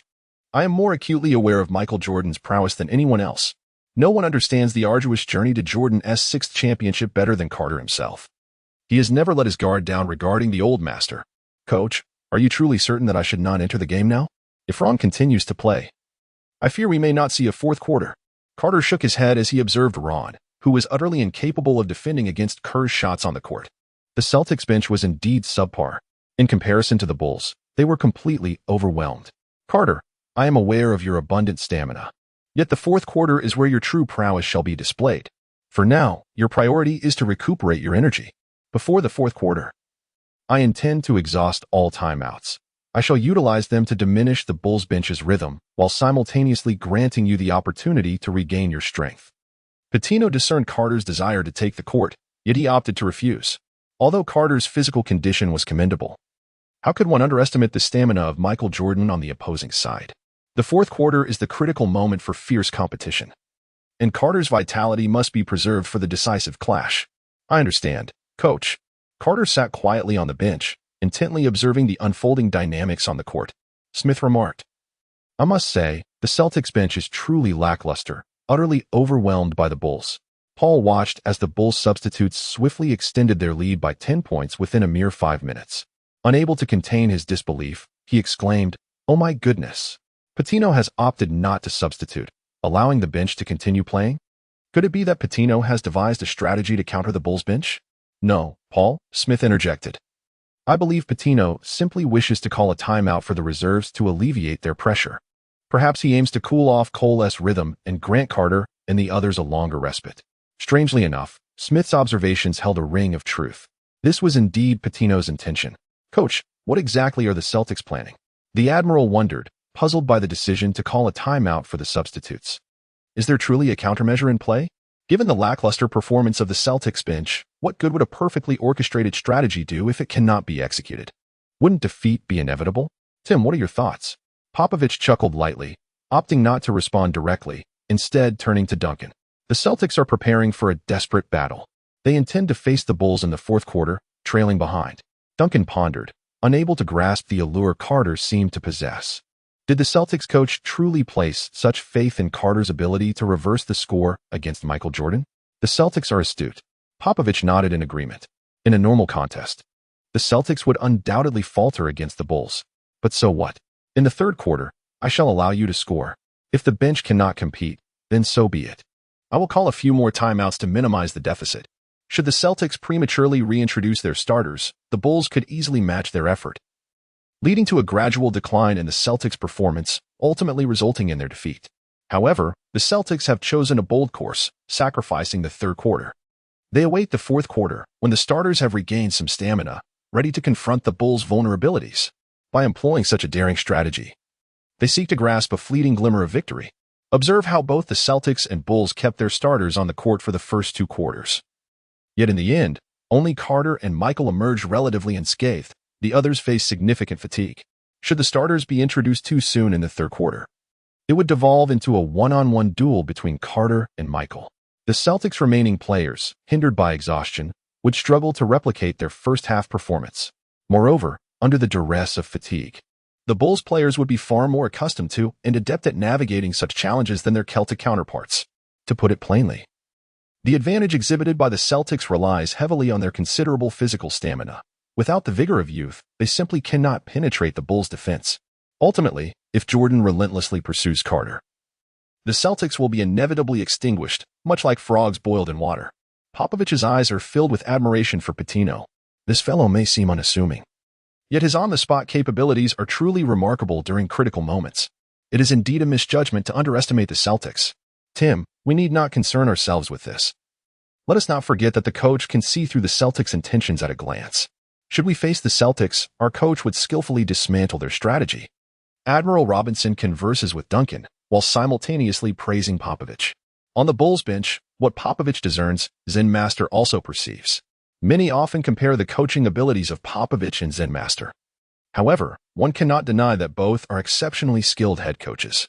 Many place them side by side in comparison, and regardless of the outcome, they undoubtedly belong to the same echelon of coaching excellence. Michael, the Celtics are preparing for a desperate final stand, aiming to defeat us in the last quarter through Scotty and Dennis.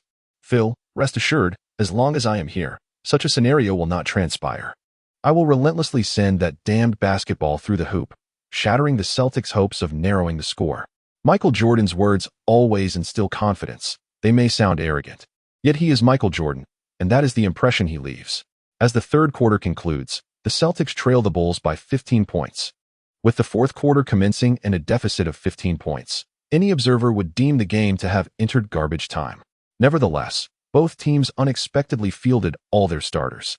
The Zen Master hesitated momentarily regarding whether to substitute Pippen or allow Kerr to replace him, letting Kerr defend Chansey while Michael guards Carter. This strategy could effectively neutralize half of the Celtics' firepower.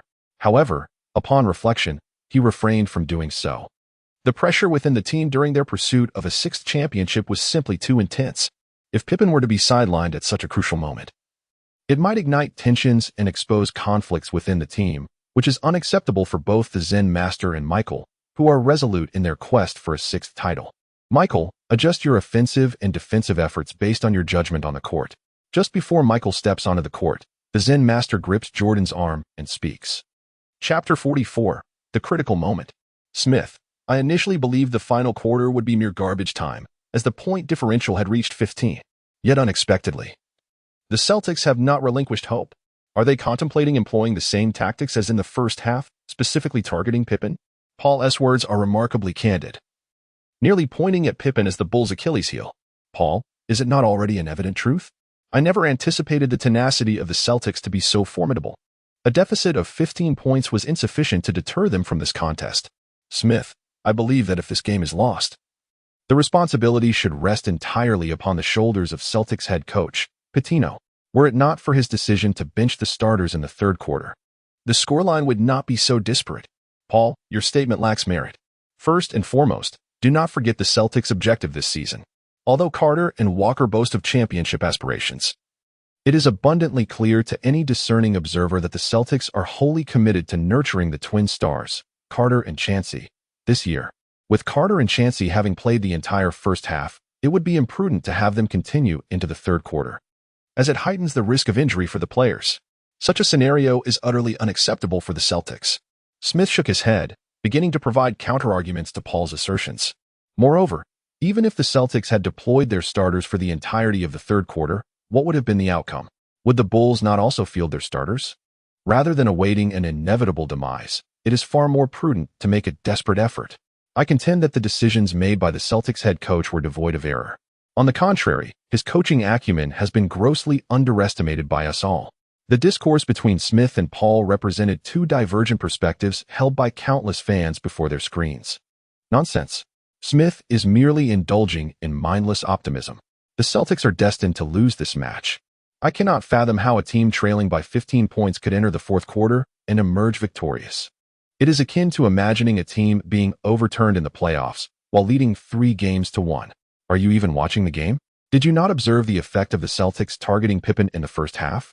In the fourth quarter, simply continue targeting Pippen, and victory will be theirs. The first half strategy can be replicated for the Celtics to secure a win. Such discussions unfolded before the television audience while on the court. The seasoned veteran held the basketball with one hand, casting a defiant gaze at Carter, signaling him to defend. Carter cast a sidelong glance at the old rogue before decisively switching positions with Bowen. Although Bowen's defensive skills were acknowledged by the old rogue, he still proved unable to contain him. At the very least, he applied some pressure, unlike Carter, that slippery little fellow, who posed no threat whatsoever aside from his impressive vertical leap. You cannot stop me. Let Carter come forth.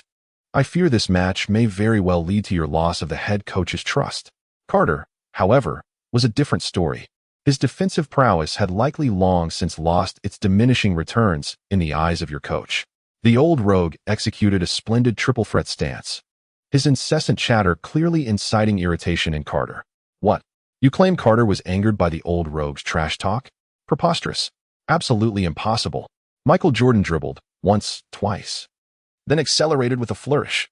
Just like that, he passed Bowen effortlessly. Observing this scene, Carter hurriedly moved to provide support, opting to leave the Bulls' ineffective point guard Harper unguarded. Faced with Carter, who possessed both physicality and leaping ability, the old rogue dared not attempt a shot. One could only wonder if he feared being rejected. Given his ability to reach the rim's upper edge, the old rogue opted for a drive. He positioned himself just a step ahead of Carter, deliberately maintaining that space to guard against a breakthrough. Although the old rogue's drive did not completely bypass Carter, he nonetheless used his robust physique to penetrate inside. Both players leapt simultaneously, their extraordinary athleticism leaving Pippen and the others on the court in awe. Each one seemed to soar higher than the last. As Michael Jordan ascended to his peak, Carter was still rising. Logically, at this moment, passing the ball would have been the wisest choice for Jordan. Yet he refrained from doing so. First, Bowen had already arrived beside Harper, and Harper was no longer open, considering Harper's offensive capabilities. Whether he could withstand the defense of an undrafted player remained dubious. In the paint, Rodman and his companion were utterly unreliable. While one might hope for their help in rebounding, expecting offensive support from them was futile. As for Pippen, in his prime, Pippen was undoubtedly Jordan's most trusted ally. But now, Pippen not only faced decline but also struggled with injuries and psychological issues. Most notably, Jordan had begun to harbor a hint of resentment towards Pippen. Jordan was never one to be overly accommodating. The old rogue, skilled in indulgence, hardly inspired confidence in his temperance. When Pippen signed his big contract years ago, Jordan had cautioned him against a lengthy commitment, but Pippen dismissed his advice, believing they were obstructing his financial prospects.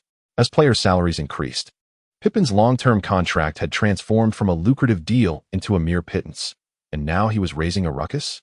It was understandable that he desired a salary increase, considering Jordan himself was no saint, demanding a staggering $30 million. Without a doubt, even years later, that figure would remain substantial.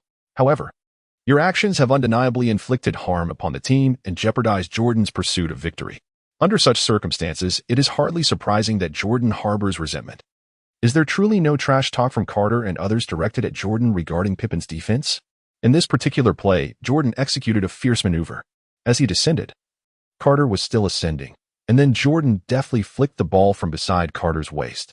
This exquisite display of skill rendered Carter merely a backdrop for the moment. Swish. The basketball soared through the net, and the seasoned veteran opted to retreat on defense, forgoing any taunts. It is not that the old master has undergone a transformation in temperament. Rather, he has chosen to focus more intently. Carter initiated the serve, while Chachi and Carter advanced slowly, one to the left and the other to the right. Michael Jordan directly sought out Carter, as the Celtics found themselves significantly behind in the score. To close the gap, they could not overlook Carter. Michael, how does it feel to savor the taste of a championship alongside Rodman? As Carter skillfully handled the ball, he playfully provoked Jordan's sensitive nerves. Rookie, tuck away your trivial thoughts. Perhaps you should focus on scoring against my defense. After all, you're still trailing. Jordan offered a friendly reminder to Carter. Rest assured, I shall seize the victory that rightfully belongs to the Celtics, right over your head.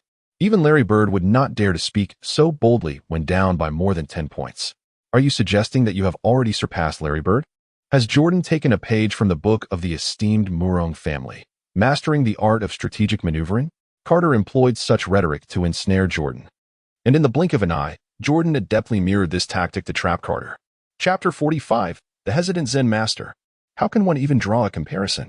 They hail from entirely different eras. However, I undoubtedly surpassed that so-called Bird 2 from Philadelphia by an immeasurable margin. Carter skillfully sidestepped the question, refraining from directly addressing the old rogue's inquiry. After all, to speak candidly would risk offending someone, especially considering Bird had just lent him a hand. To mention talent posed no such dilemma, particularly when referring to an individual entirely unrelated to Bird. When Larry Bird eventually learns of this matter, he is unlikely to take issue, thus demonstrating Carter's profound emotional intelligence. A silver-tongued fellow, if only your basketball skills were half as formidable as your eloquence. I dare say this match would not prove so arduous for you. Suddenly, the old rogue attempted a high-stakes interception, however. Despite Carter's unwavering focus on Michael Jordan's every movement during their ongoing dialogue, his heightened vigilance rendered him impervious to any opportunity for Jordan to seize the ball. Carter executed a masterful behind-the-back maneuver, swiftly accelerating past Michael Jordan, followed by a seamless lateral movement and a flawless jump shot. Swish. The basketball successfully found its way into the net. Michael, to be candid, your attempt at the steal was rather lackluster. I initially thought you had slipped. Little did I expect such a comical interception from you. Carter confronted the unscrupulous rogue, who, having gained the upper hand, was relentless in his incessant prattling. Rookie, had you not acted in such a panic just now, I might have almost believed your nonsensical tales. To be frank, you ought to pursue a career in stand-up comedy. Your ludicrous performance and abysmal acting resemble that of a jester who has wandered in from nowhere. As the rogue spoke, he stuck out his tongue and contorted his face into a bizarre expression, reminiscent of a child imitating a clown with curiosity and humor. Michael, I dare say your tongue-out shooting stance bears a closer resemblance to a clown. After all, any player, nay, any rational being, would not so frequently stick out their tongue. Carter, with a smile that danced on the edge of laughter, parted his lips slightly, yet refrained from sticking out his tongue. Instead, he pointed towards his mouth. Those in the know understood this as a playful exchange of banter between the two on the court, while the uninitiated might have mistaken it for a selection competition for an on-my-OG. Whoosh. Michael Jordan launched into a jump shot. Carter wore a smile that seemed to be frozen on his face. Rookie, do you truly believe I am intimidated by your block? Do you think I would shy away from taking a mid-range shot? Surely not. The seasoned player shook his head at Carter. Throughout this match, he had consistently scored through drives against Carter, only opting for jump shots when confronted by Bowen.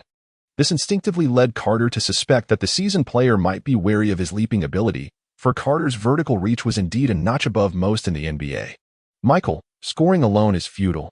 Otherwise, you wouldn't have been vanquished by the bad boys. They say one should avoid striking the face or exposing vulnerabilities. Yet, Carter wasted no time in pricking at the old wounds of the seasoned player. The years when the seasoned player was defeated by the bad boys were undoubtedly a chapter he preferred to forget. Particularly, despite eventually overcoming the Pistons and achieving his current success, there were still whispers that attributed his achievements to league interventions and dubious fouls. Rookie, you had best pray for perfection in every season. Was Jordan refraining from hurling insults at Carter? Not at all. It was primarily because, prior to entering the NBA, Carter had little of note to boast about, save for a defeat at the hands of Duncan in college. Yet, that was merely an NCAA affair. And the seasoned player's comments now lacked the sting they might have once possessed. As for draft positions, Michael Jordan was not the first overall pick either. Rest assured, I shall deliver breathtaking performances season after season, silencing all critics. Carter remained as audacious as ever. Michael Jordan perceived Carter's bravado as somewhat delusional. Fool. Even I wouldn't dare to claim I could silence everyone, he exclaimed. What makes you think you can? Why not? Carter retorted. How many regular season MVPs have you garnered? How many scoring titles have you claimed? Have you ever won a Defensive Player of the Year award? How many All-NBA first-team selections do you possess? And those championship rings, how many adorn your fingers? Michael Jordan mocked. Young man, you shall never achieve what I have, yet you aspire to surpass me and silence the world? How laughable. Should I commend your fearless youth or lament your naivete? As he spoke, the seasoned player darted around the court, seeking an opportunity to receive the ball. Though none presented itself, Carter was relentlessly shadowing him, accompanied by Bowen, who effectively rendered Harper defenseless, effectively double-teaming Michael Jordan. With his teammate neutralized, the veteran refrained from demanding the ball. Yet, In a moment of disappointment, Harper failed to deliver, missing his shot. Miraculously, the rebound was seized by Andrew. Rodman, infuriated, brushed past Walker, shouldering him with irritation. This rookie is truly a handful. It was to be expected. How many all-star caliber players are not formidable? Andrew passed the ball to Chansey. Carter, Bowen, and Chauncey sprinted back with all their might. Pippen, hindered by injuries, struggled to keep pace. While Harper closely pursued the old rogue. One pressed Carter, the other pursued Chauncey, both conspicuously neglecting Bowen. After all, Bowen's role throughout the match had been primarily defensive. During fast breaks, the ball control of defensive players is generally minimal. However, the Celtics were different. They placed immense value on shooting ability due to Carter's influence.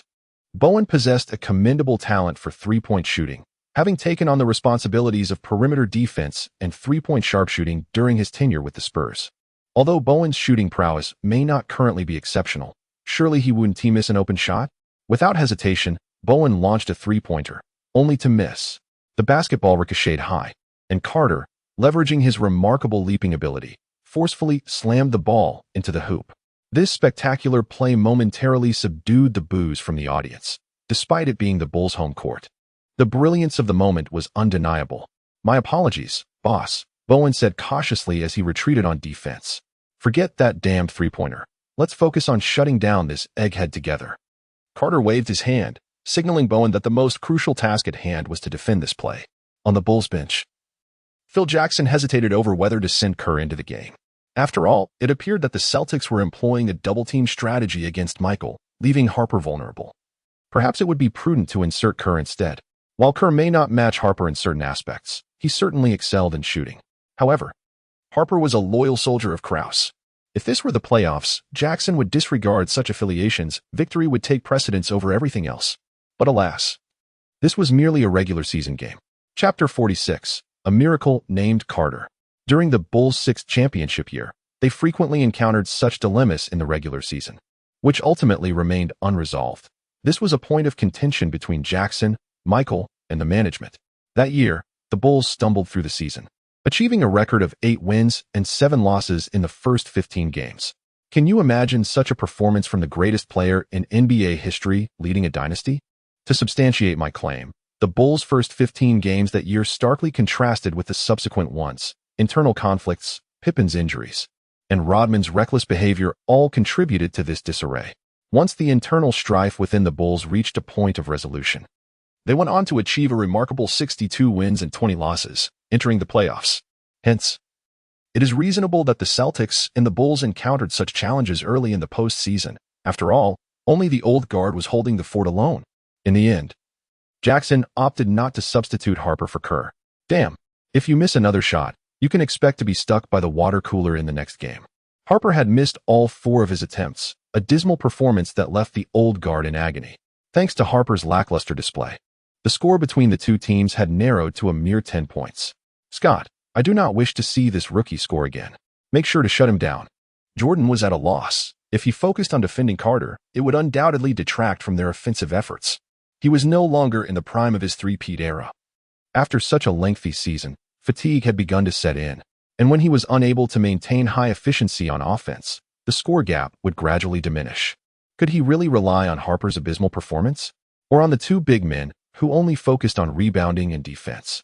Or perhaps on Pippen, who struggled with defense on the perimeter? The crux of the matter was that none of these 3 players were open. Harper was the only one unguarded. Yet they chose to attack the tightly defended man instead. How could this make any sense? Nevertheless, Harper's performance was enough to dampen the spirits of the old guard. Thus, he resolved to take on the offensive responsibility himself. As Jordan transitioned from defense to offense, the rest of the Bulls had to adapt as well. Otherwise, their play would lack fluidity. "Kid, you should feel honored to witness the Dwyane in a number 23 jersey gracing the court." Bird's words echoed through Jordan's mind, and it was indeed quite fitting. The Dwyane? Carter leaned closer to Jordan as he spoke, whispering, "God, he amounts to nothing. Ask him how many championships he has." The Celtics are assured of victory today. Not even Jesus could change that, I assure you. You might call Carter reckless. Yet he still possesses the wisdom to temper his words, aware that such religious sentiments should not be proclaimed loudly. You might consider him composed. But where do you perceive that? Such remarks, even a seasoned rogue would hesitate to utter, for those in the know understand the implications. However, Carter's audacious declaration truly astonished Jordan. In that fleeting moment when Carter caught Jordan off guard, he seized the opportunity to attempt to steal. Regrettably, Carter's defensive experience proved insufficient. His intentions were too blatant, allowing the seasoned veteran to anticipate his move. Nevertheless, even with the forewarning, Jordan found himself compelled to release a hurried shot. Bang! For the first time, Carter realized that the sound of the iron could be so melodious, provided it was the shots from opposing teams. Michael, do you know why that shot didn't go in? It's because you didn't stick out your tongue. If you extend your tongue for the next shot, I assure you, it will surely find its mark. Carter wore a smile that, to the uninitiated, might appear as a benign reminder to Jordan. However, Jordan was no fool. He certainly grasped the nuanced implications embedded in Carter's words. Goodness, rookie, perhaps you ought to reflect on what you just uttered. Those remarks, once voiced, surely have repercussions you cannot be oblivious to, right?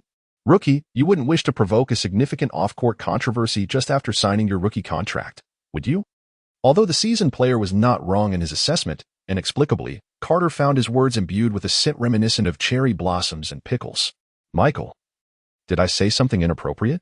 Jordan was about to voice his concern when he caught sight of Carter's enigmatic smile. It dawned on him that the previous exchange was likely meant for only two ears to hear, his own and Joie's.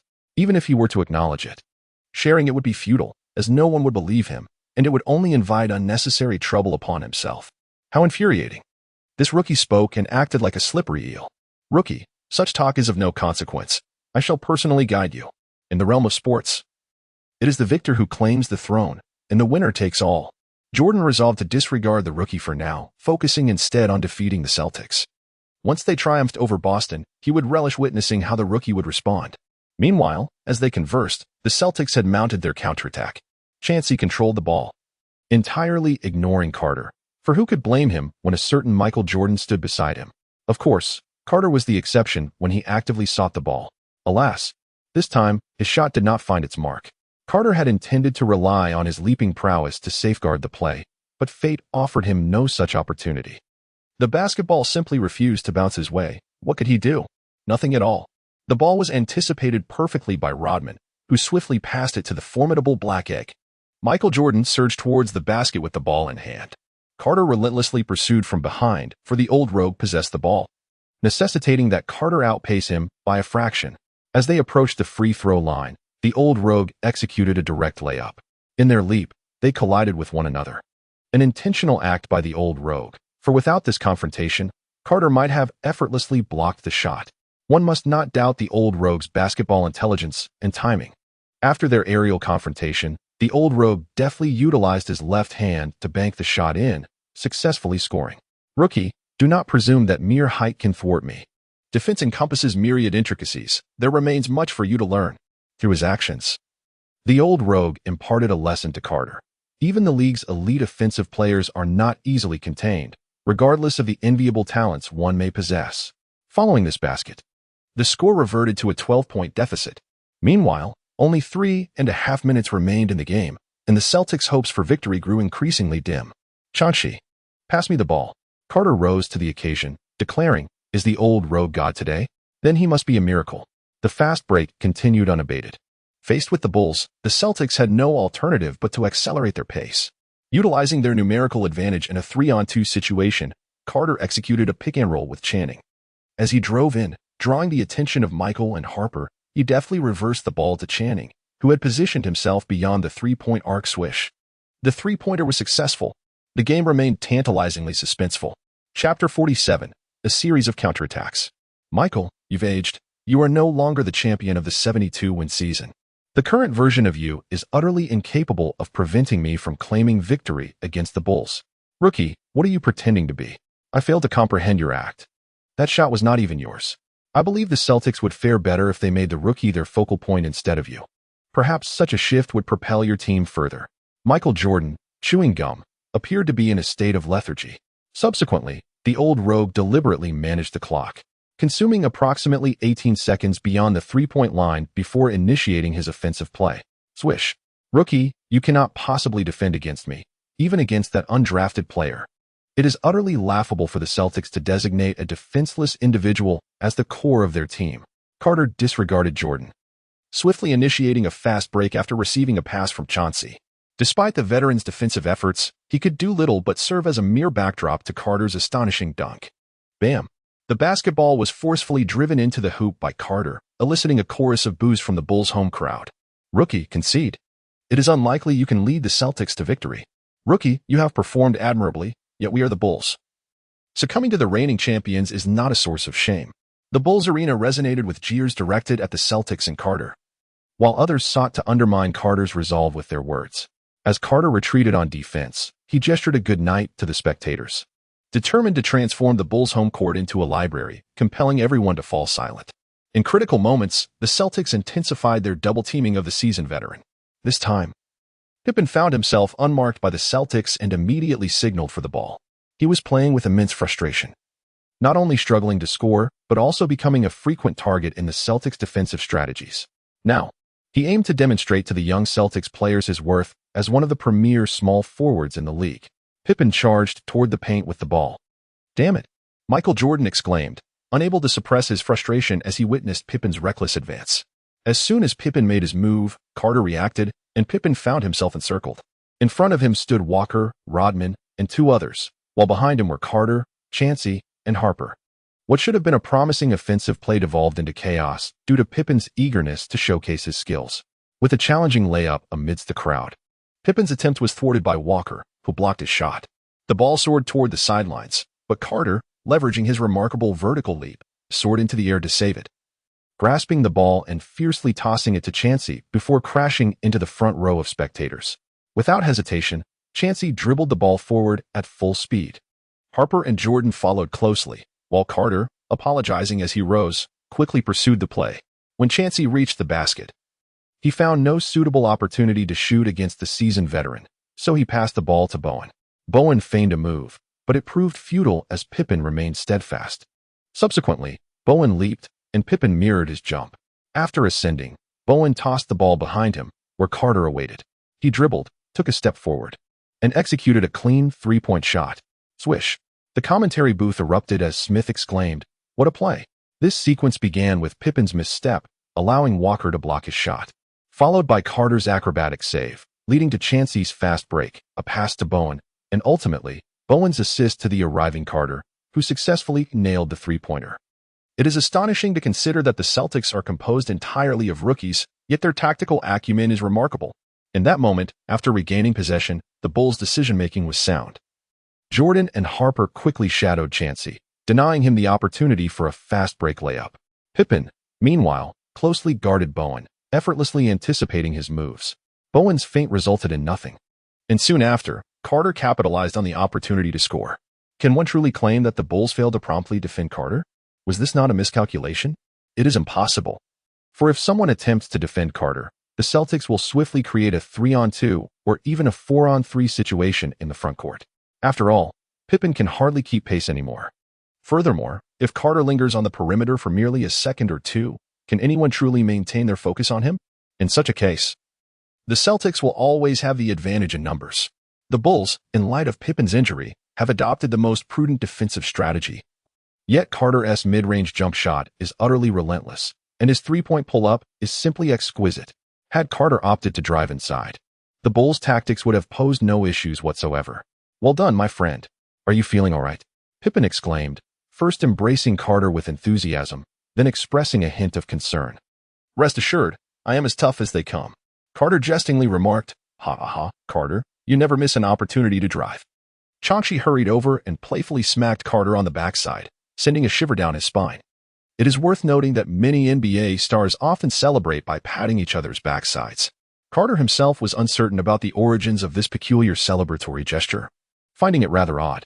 The Celtics, with two splendid three-pointers, managed to reduce the deficit to under 10 points, with approximately 2.5 minutes remaining. The score gap stood at 8 points. On the sidelines, the Zen master suddenly felt a twinge of anxiety. Could they really be overturned in merely 2 minutes? No, that was impossible, especially with Michael Jordan on the court. "Everyone, pull yourselves together. Are you all fools, allowing a rookie to score on you repeatedly?" the seasoned veteran bellowed. The Bulls players, feeling the weight of his ire, dared not voice any complaints and elevated their intensity to 120%. advancing the ball. The Bulls took 8 seconds to approach the three-point line, followed by 10 seconds of intricate passing among the 5 players. To an unsuspecting observer, it might appear as if they were engaged in a passing contest. After the ball had graced each player's hands, it found its way back to Michael Jordan. The veteran charged forward without hesitation. This time, there was no finesse. He simply used his formidable physique to push Carter aside, and as he faced Bowen, he accelerated. Although he did not completely evade him, the distance was nonetheless sufficient for the seasoned player's jump shot. The ball kissed the backboard and fell through the net for 2 points. "That one is mine." Carter patted his chest and spoke, then nodded at Chashi before sprinting backward with all his might. Bowen executed a baseline serve, Chashi received the ball, and then delivered a precise long pass akin to that of a quarterback. Such a play is an assured score for the Celtics, who can rival Carter's remarkable leap. Moreover, just moments ago, after the Old Rogue's offensive play, there was a brief distance between him and Carter. Once the Old Rogue scored, Carter wasted no time and immediately launched a fast break. Thus, when Carter executed his dunk, the Old Rogue had only just reached the free throw line. "Michael, I have proclaimed that I shall seize this victory atop your shoulders." Chapter 48, a dominant victory over the Bulls. Rookie, you ought to consider a career in Hollywood or Disney, where you could play the role of a clown. With your persona, you would undoubtedly become a household name. As for Carter's assertion of achieving victory at his hands, the Old Rogue remained skeptical. It is important to note that while many have triumphed over Jordan, the number of those who have executed a game-winning shot in his presence is exceedingly rare, even in a mere regular season matchup, especially now, as the Pacers and the Bulls have yet to engage in that unforgettable Game 7 battle. As Jordan crossed half-court, Carter unexpectedly attempted a gamble-like steal, only to be effortlessly surpassed by Jordan. Having outmaneuvered Carter, Jordan surged into the Celtics' paint, where he faced Bowen's defense and executed his signature fadeaway jump shot. Swish. Rookie, if you lack the skill to steal, there's no compulsion to attempt it. Why subject yourself to embarrassment? The seasoned veteran shook his head in bewilderment. Carter remained silent, merely smiling, before launching into a fast break once more. This time, the veteran defender stayed closely on his heels, yet Carter executed a dazzling spin move, maneuvering around Walker. Subsequently, he engaged in a pick-and-roll with Andrew, successfully evading Jordan's grasp. Then, Chanksy's pass arrived. As Carter and Rodman leapt simultaneously, Carter, amidst Rodman's astonished gaze, seized the basketball with both hands and forcefully slammed it down towards the hoop. The two bodies collided with significant impact, and due to Carter's deliberate control, Rodman struck Carter's arm just as he contested for the ball prior to the dunk. Bang! Rodman was sent crashing to the floor by the force of Carter's dunk, which culminated in a successful three-point play. Notably, the Bulls' previous offensive effort spanned 13 seconds, while the Celtics' counterattack took a mere 11 seconds. In total, the two teams combined for an offensive duration of only 24 seconds, a reduction of 7 seconds compared to the previous sequence, where the Bulls had utilized 21 seconds and the Celtics 10, culminating in 31 seconds. This keen observation did not escape the notice of Popovich, who, from his vantage point, marveled at the acumen of today's youth in the game. "Remarkable. Have the young players become this astute?" he mused. "Did you two discern anything?" Popovich inquired of the core players from both the old and new Spurs generations. The Celtics exhibited a distinctive approach to screens, employing them on both offense and defense for switches or mismatches. They also adeptly utilized this strategy during fast breaks. "That was a fragmented thought," Admiral Robinson remarked. "But as long as the coach comprehends it, that's what matters." Duncan, though appearing somewhat dazed, possessed considerable psychological insight. Reflecting on the preceding moments, he felt an unexpected joy after Carter's stealing misstep, which was decidedly peculiar. Yet, he could not pinpoint what felt amiss. It was time. Observing Duncan's contemplative expression, Popovich once again marveled at how Tim was indeed a divine gift to the Spurs. Such basketball intelligence was truly rare. Carter's interception compelled Jordan to release his shot prematurely, facilitating a fast break that narrowed the score gap. This back-and-forth exchange reduced the team's offensive time by 7 seconds compared to the prior round.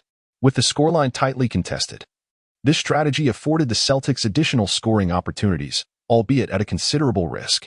Did Carter possess such unwavering confidence that he could always secure points on the fast break? Should he fail to score, his actions would be tantamount to those of a war criminal.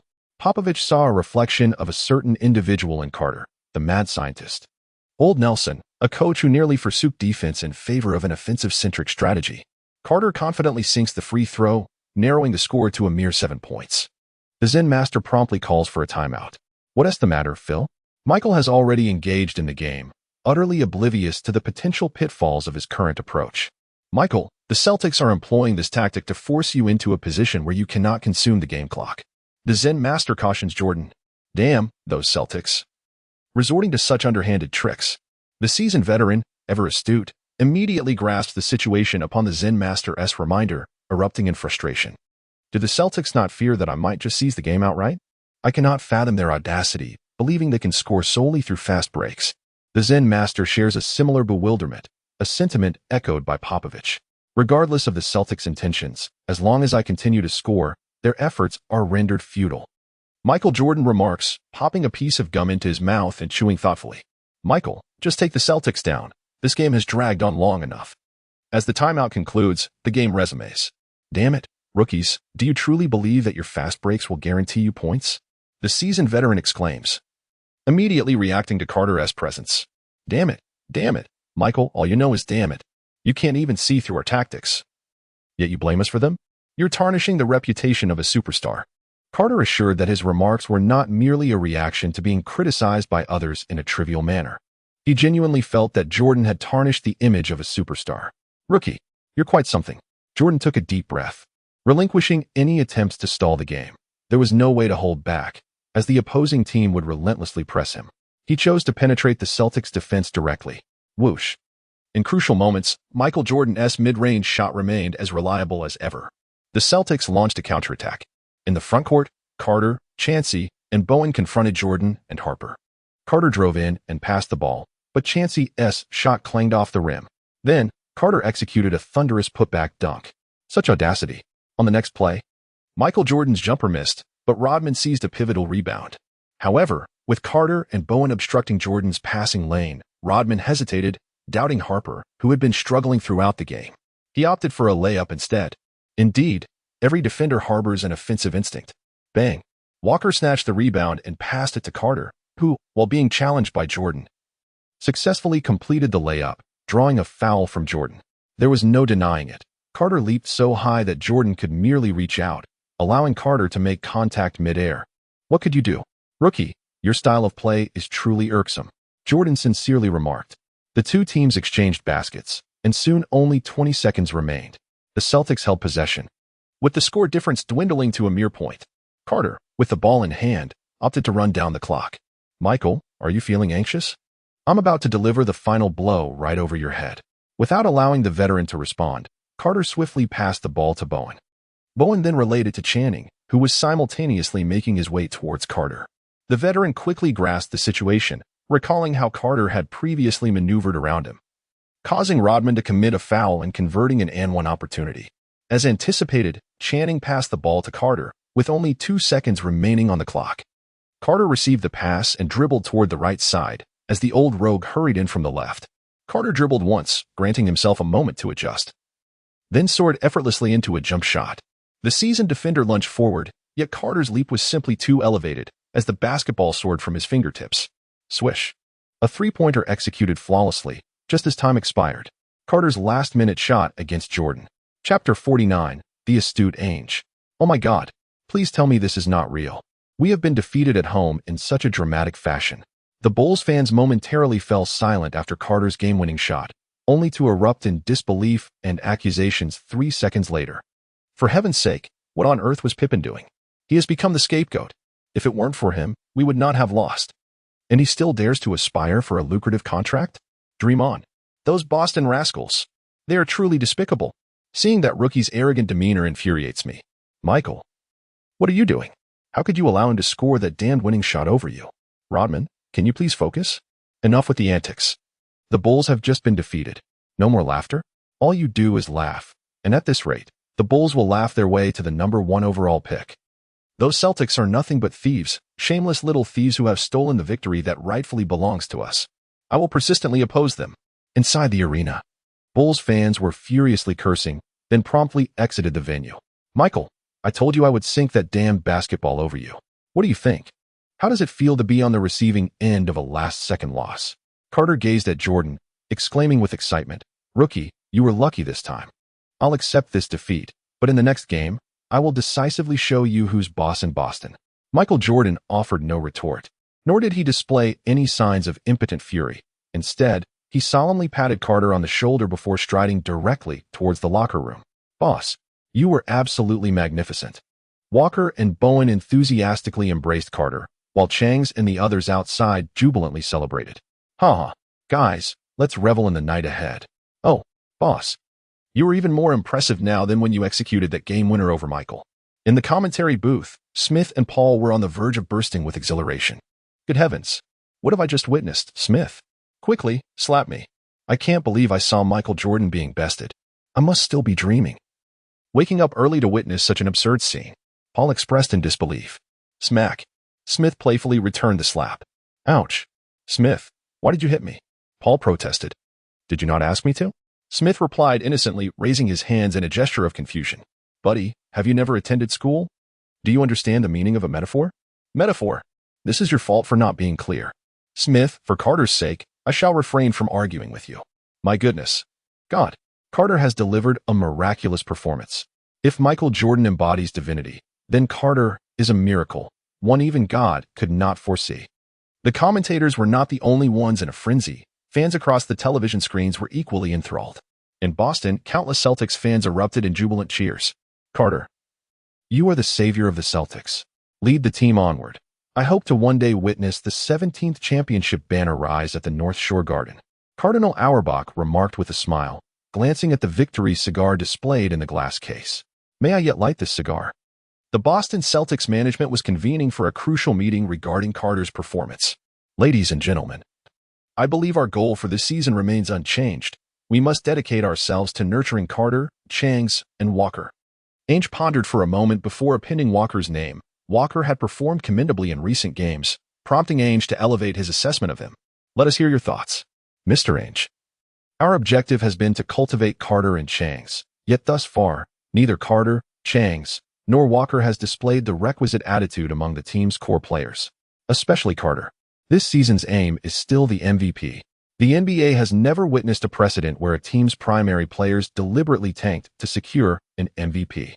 Such an approach may jeopardize our relationship with Carter. I comprehend your perspective, yet who claims that we must resort to tanking?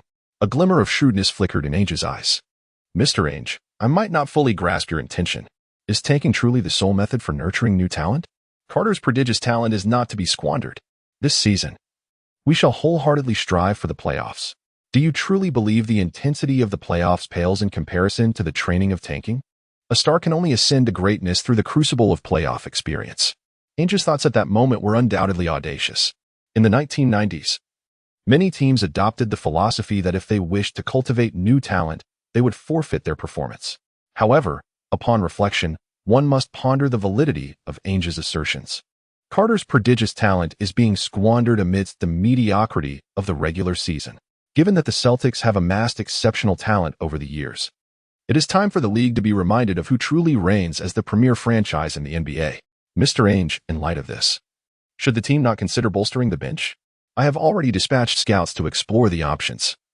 Yet it appears that all moderately skilled players have been snatched up by various teams, leaving us devoid of suitable candidates. I believe that once Coach Pitino returns, he will certainly have insights into more fitting prospects. Ainge intends to entrust this matter to Pitino. One would expect that a coach rising from the NCAA ranks would be familiar with players who have shown in college yet faltered in the NBA. What an extraordinary individual. Tim, make sure to practice your free throws. Swiftly address that final shortcoming, for this player will undoubtedly become our formidable rival. After witnessing Carter's performance, Popovich remarked to Duncan, Coach, I will put in extra work.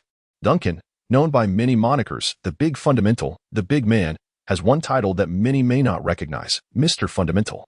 However, it may be surprising to learn that when Duncan first entered the NBA, his free throw shooting was not particularly exceptional. He was not a maxed-out player from the outset. Coach, do you think the Celtics will emerge as a force in the East? Popovich countered Admiral Robinson. Robinson pondered Carter's astounding talent, along with the commendable performances of Channing and Walker. Well, to say that they would be challenged in the East is an understatement, even across the entire league. It is uncertain how many teams could contend with them. With that thought, Robinson inhaled sharply and then glanced at Duncan. Huh. As if any team lacks its own freak of nature. The Celtics have Carter, but does that mean our Duncan is any less formidable? Chapter 50, Post-Game Interview. Carter's formula shocks all. As Carter emerged from the locker room, he was promptly summoned by Pitino. Carter, come along. We must attend to an interview. I assure you. If you refuse, those reporters will storm right into the locker room. Coach, what is there to discuss? It was merely a straightforward game. I simply made a game-winning three-pointer over Michael Jordan. What significance does that hold? Are these reporters so idle that they've lost their minds? As Carter shook his head, he conveyed that it was all trivial, merely a minor affair. Pitino remarked, I kindly brought you here for an interview, and you choose to behave this way before me? Are you still an individual? Carter, I advise you to exhibit some kindness. If you continue down this path, you might only find yourself leaving at noon. Pitino cast a wistful glance at Carter before turning away and making his way to the post-game press conference. Carter adjusted the microphone, and the reporters swarmed like sharks drawn to blood. Congratulations, Carter, on securing victory against the defending champions, and also on achieving your career's first game-winning shot over Michael Jordan. Thank you. Carter, what does it feel like to have made the game-winning shot over Michael Jordan? Could you share your thoughts with us? Carter cast a glance at the Boston reporter. Ah, splendid. What an astute question. It seems I am perpetually measured against Michael Jordan. My goodness. Is it not entirely normal for me to sink a game-winning shot? One must understand. I have no recollection of how many clutch shots I have made since I began playing basketball. Should it truly evoke astonishment simply because the defender is Michael Jordan? For me, executing a game winner over Jordan at the Bulls' home court is hardly remarkable. In fact, I would much prefer to clock in a performance by the third quarter. Carter's words were so audacious, so infuriating. The media from Chicago and Los Angeles wore expressions of discontent. What kind of question was posed by that reporter? Is this not merely elevating Carter's notoriety? Oh, it turns out it was a journalist from Boston. Well, that explains everything. The people from Boston are all of a similar ilk. Carter, are you implying that Michael Jordan's defense is no different from that of the defenders you faced in the NCAA? Carter was taken aback. You are the elder brother. After all, this system ought to assign the task to you.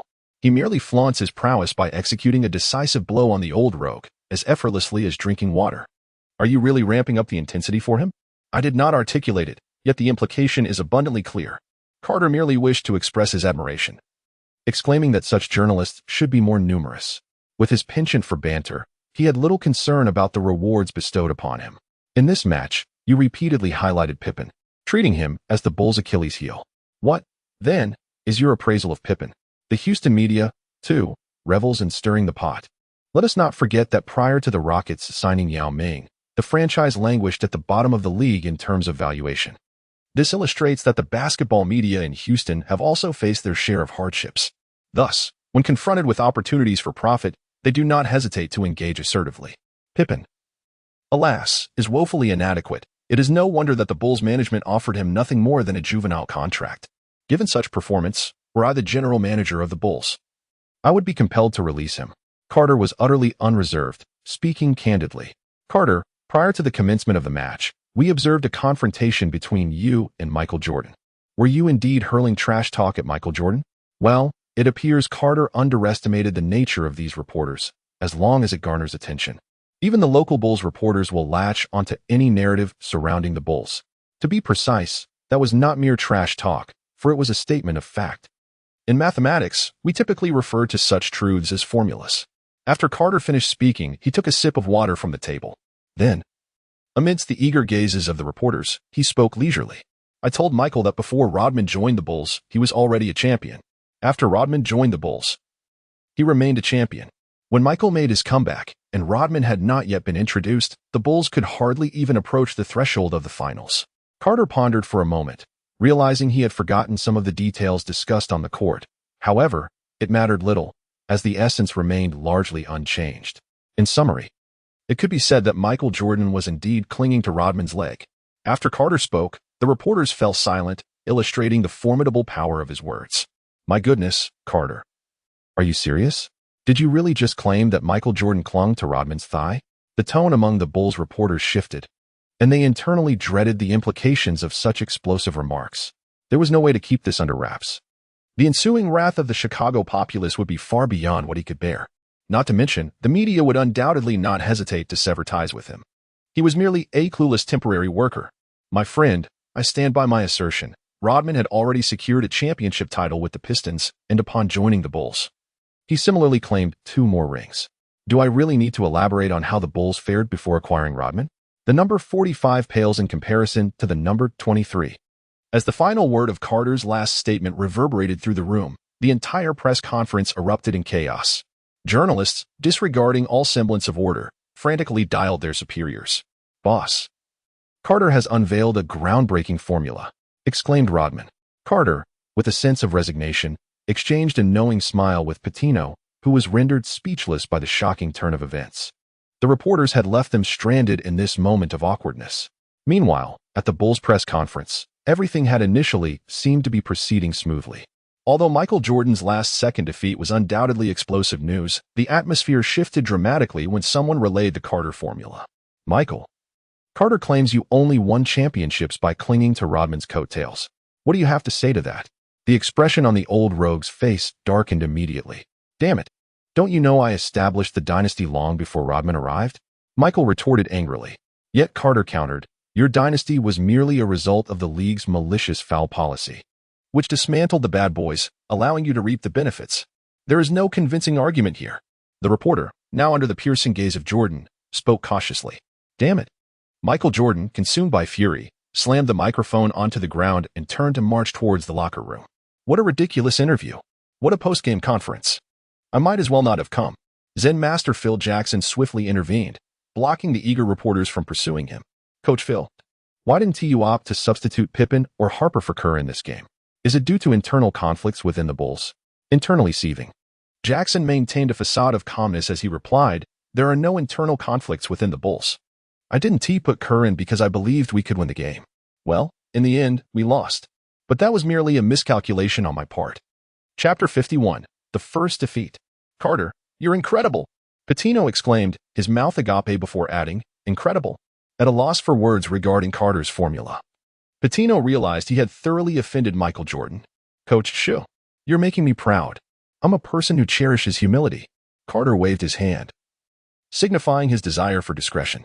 The following afternoon, Carter and his companions returned to Boston, where they were promptly summoned by the team's general manager, Ainge. To be candid, Ainge was taken aback. He thought, "Are you truly bold enough to say that? The Celtics' archrival, the Los Angeles Lakers, have yet to be dealt with. And you have just added another layer of glory to the Celtics. Henceforth, the Celtics will also be fierce adversaries of Michael Jordan. Carter, your performance was commendable. If only you could refrain from a bit of trash talk." Ainge gestured towards Carter, intending to impart some wisdom, yet found himself at a loss for words. "Nevertheless, that game-winning shot you executed was undeniably exquisite." After speaking, Ainge patted Carter on the shoulder, his face radiating satisfaction. "Indeed, he is the cornerstone of the team he handpicked." "I merely did what I was supposed to do on the court," Carter humbly replied. Carter spoke in a subdued tone, uttering the most ostentatious remarks. "Very well, Carter. Your trash talk is even more exasperating than birds. Come, let us discuss the team's upcoming objectives. Mr. Pitino, as the head coach, you may begin." "Mr. Ainge, I firmly believe our team possesses the caliber for the playoffs. I am confident we can achieve something significant. However, the playoffs currently belong to teams like the Bulls, Jazz, and Rockets. Even if we enter the playoffs, I doubt we would progress far. Therefore, our primary focus should be on nurturing newcomers like Carter and Changzi. Within 2 years, when players like Carter fully mature, the Celtics shall surely rise once more under a new banner." As the head coach, Pitino naturally aspires for the team to reach the playoffs, yet he recognizes the current inadequacies in the team's strength, thus suppressing his ambitions. "And you, Carter?" Ainge remained non-committal, his face betraying no hint of emotion. "Our goal is undoubtedly to enter the playoffs." Carter, without a moment's hesitation, remarked that among the stars in the league, who would wish to lead a team to languish in mediocrity and vie for the top draft pick? "Carter, I do not question your talent or your prowess, but rather, it is the team that is currently hindering your progress." Pitino hastily interjected upon hearing Carter's words. "Mr. Pitino, I concur with Carter." Ainge spoke up at that moment. "What?" Pitino was taken aback. "Wasn't it you who advised me to prioritize cultivating young talent through a losing season at the start of the season? Why have you changed your stance now?" "Manager Ainge, I am determined to fight until the end. Why do you wish to concede so soon?"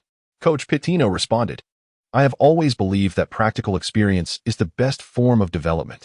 The playoffs serve as the grand stage for superstars, and I feel that Carter must experience it sooner rather than later. Wherever we may end up is of little consequence. Of course, Carter, if you can lead the team to victory, you would indeed put an end to Michael Jordan's second dynasty. Ainge jested, maintaining a lighthearted tone, as conversations should naturally be more relaxed. This is not a meeting for fans to criticize after a loss. Mr. Ainge, rest assured, I shall not disappoint you. Carter patted his chest and declared, although, based on his past experiences, he was well aware of Angel's cold-blooded nature. One must concede that Angel's every maneuver prior to his resignation exuded a remarkable shrewdness.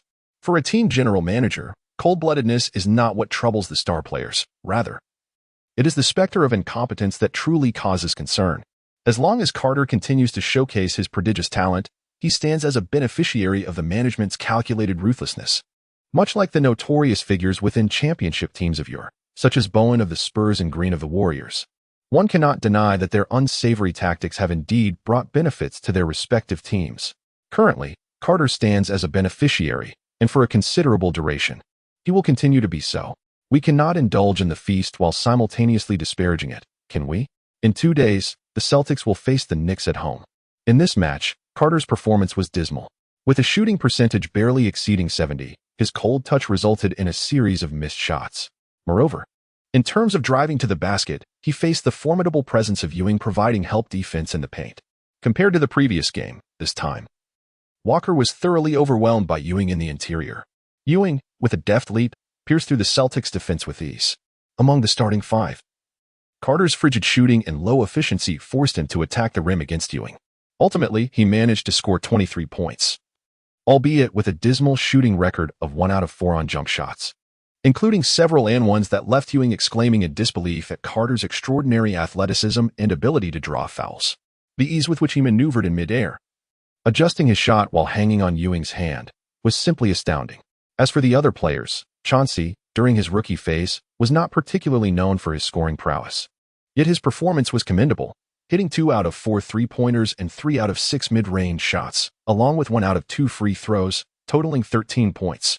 Notably, he contributed 7 assists. Walker, however, managed a mere 9 points in the paint, 3 of which were assisted by Chauncey, including 1 and 1. He was completely subdued by Ewing, who scored an impressive 28 points and secured 10 rebounds, leading the Knicks to victory at the Celtics' home ground. Rookie, in comparison to my early days, you have a long way to go. Keep striving. I hope to see your presence in the playoffs this season. Ewing embraced Carter and whispered in his ear, do not worry, I will definitely make it to the playoffs. I may have lost this match, but I shall practice my shooting. When the time comes, do not let us send you home. Carter chuckled and made a jest. Subsequently, he declined to attend the post-match interview and directly headed for additional practice. Carter, the Knicks are not weak. Your defeat was not solely your responsibility, so there is no need for self-reproach. Upon hearing the news, Ainge feared that Carter's pride might overwhelm his ability to cope, and he hurried over. Mr. Ainge, I am not so fragile. I simply do not wish to find myself unable to sink that cursed basketball in the next game. Carter was quite dissatisfied with his performance. Despite scoring a considerable number of points, he could not overlook his shortcomings. Keep pushing, Carter. Being chosen by the Celtics is a stroke of luck for me, Ainge sincerely expressed. Although the Celtics' defeat stirred some waves, most believed that this was indeed the outcome the Celtics should have achieved. Their victories over the Jazz and a last-minute triumph against the Bulls had long fostered a sense of unfamiliarity regarding this historically underperforming team. But things were looking much better now. Chapter 52, Los Angeles faces the Lakers. Hey, Carter, why didn't TU call us for the post-game practice? That's not fair, exclaimed Chauncey. Walker? As Carter turned to see Chauncey and Walker in their training gear, both were grinning at him. Boss, I got completely dominated by Ewing in this game. I promise I won't let him beat me again next time, Walker declared, thumping his chest in determination. Ha ha ha, Walker, it's all good. It was just a regular season game. No one can win all the time. Don't put too much pressure on yourself. You can always make up for lost games. Right now, wins and losses don't mean much. It's not the playoffs. Carter chuckled and reassured Walker not to place such immense pressure on himself. However, given Walker's dismal performance akin to that of a war criminal, one might wonder why Carter bothered to comfort him. If he falters once more in the next match, he ought to treat us to a month of nights out on the town, Chauncey remarked, giving Walker a hearty slap on the backside. Please, Changshi, this is trivial. Do you truly believe I will lose in the next game? That's preposterous. Hey, Walker, we are playing away in Los Angeles next, right? Do not underestimate that shark. Changshi cautioned, observing Walker's inexplicable confidence. A shark? What is the big deal? Are you suggesting I have mastered free throws in less than a month by merely pointing at it? What a joke. Walker's tone was brimming with bravado. Yet, the way he articulated his thoughts was rather awkward. Ultimately, it seemed he intended to confront the shark. As Changshi had presumed, he sought to prove himself by utterly dominating it, thus denying O'Neal any points.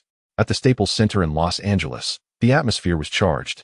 Hey, Kobe, I hear you've been rising at 4 in the morning to train these days. How's that working out for you?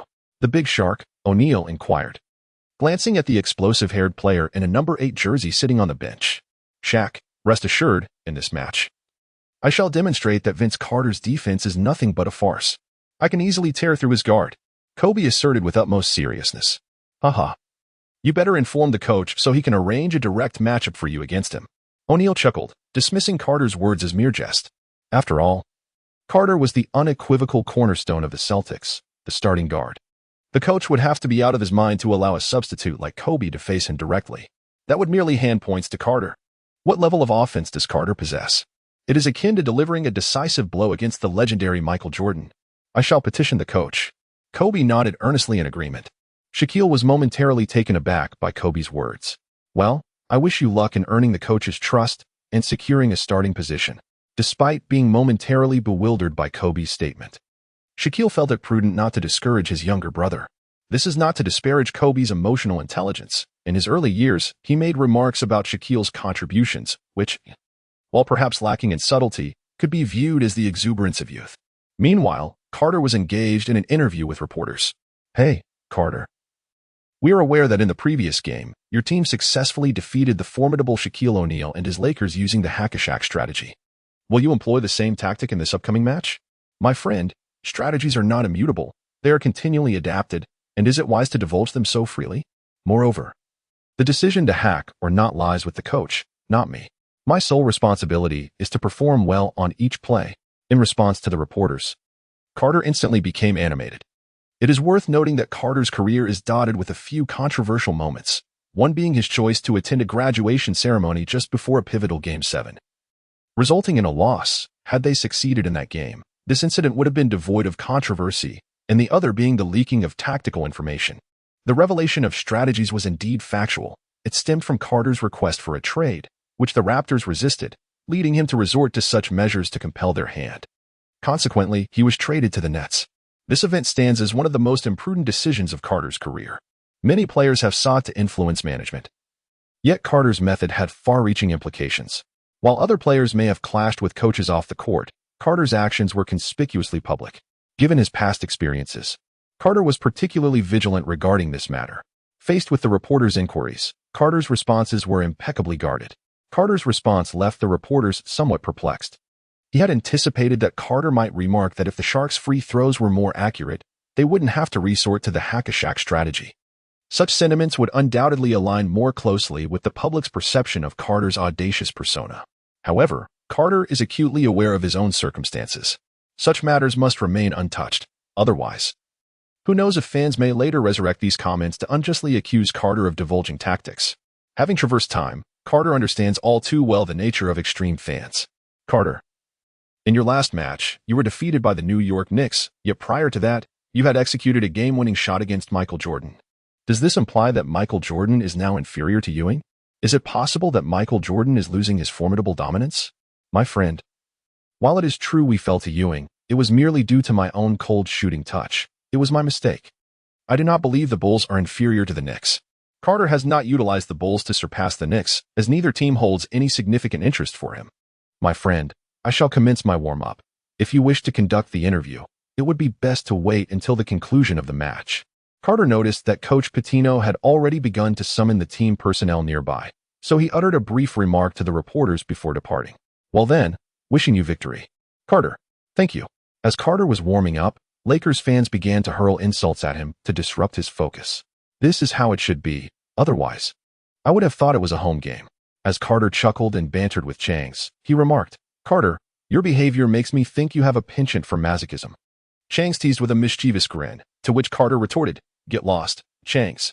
If you get completely shut down today, you must treat the entire team to a week of nightclubs upon our return to Boston."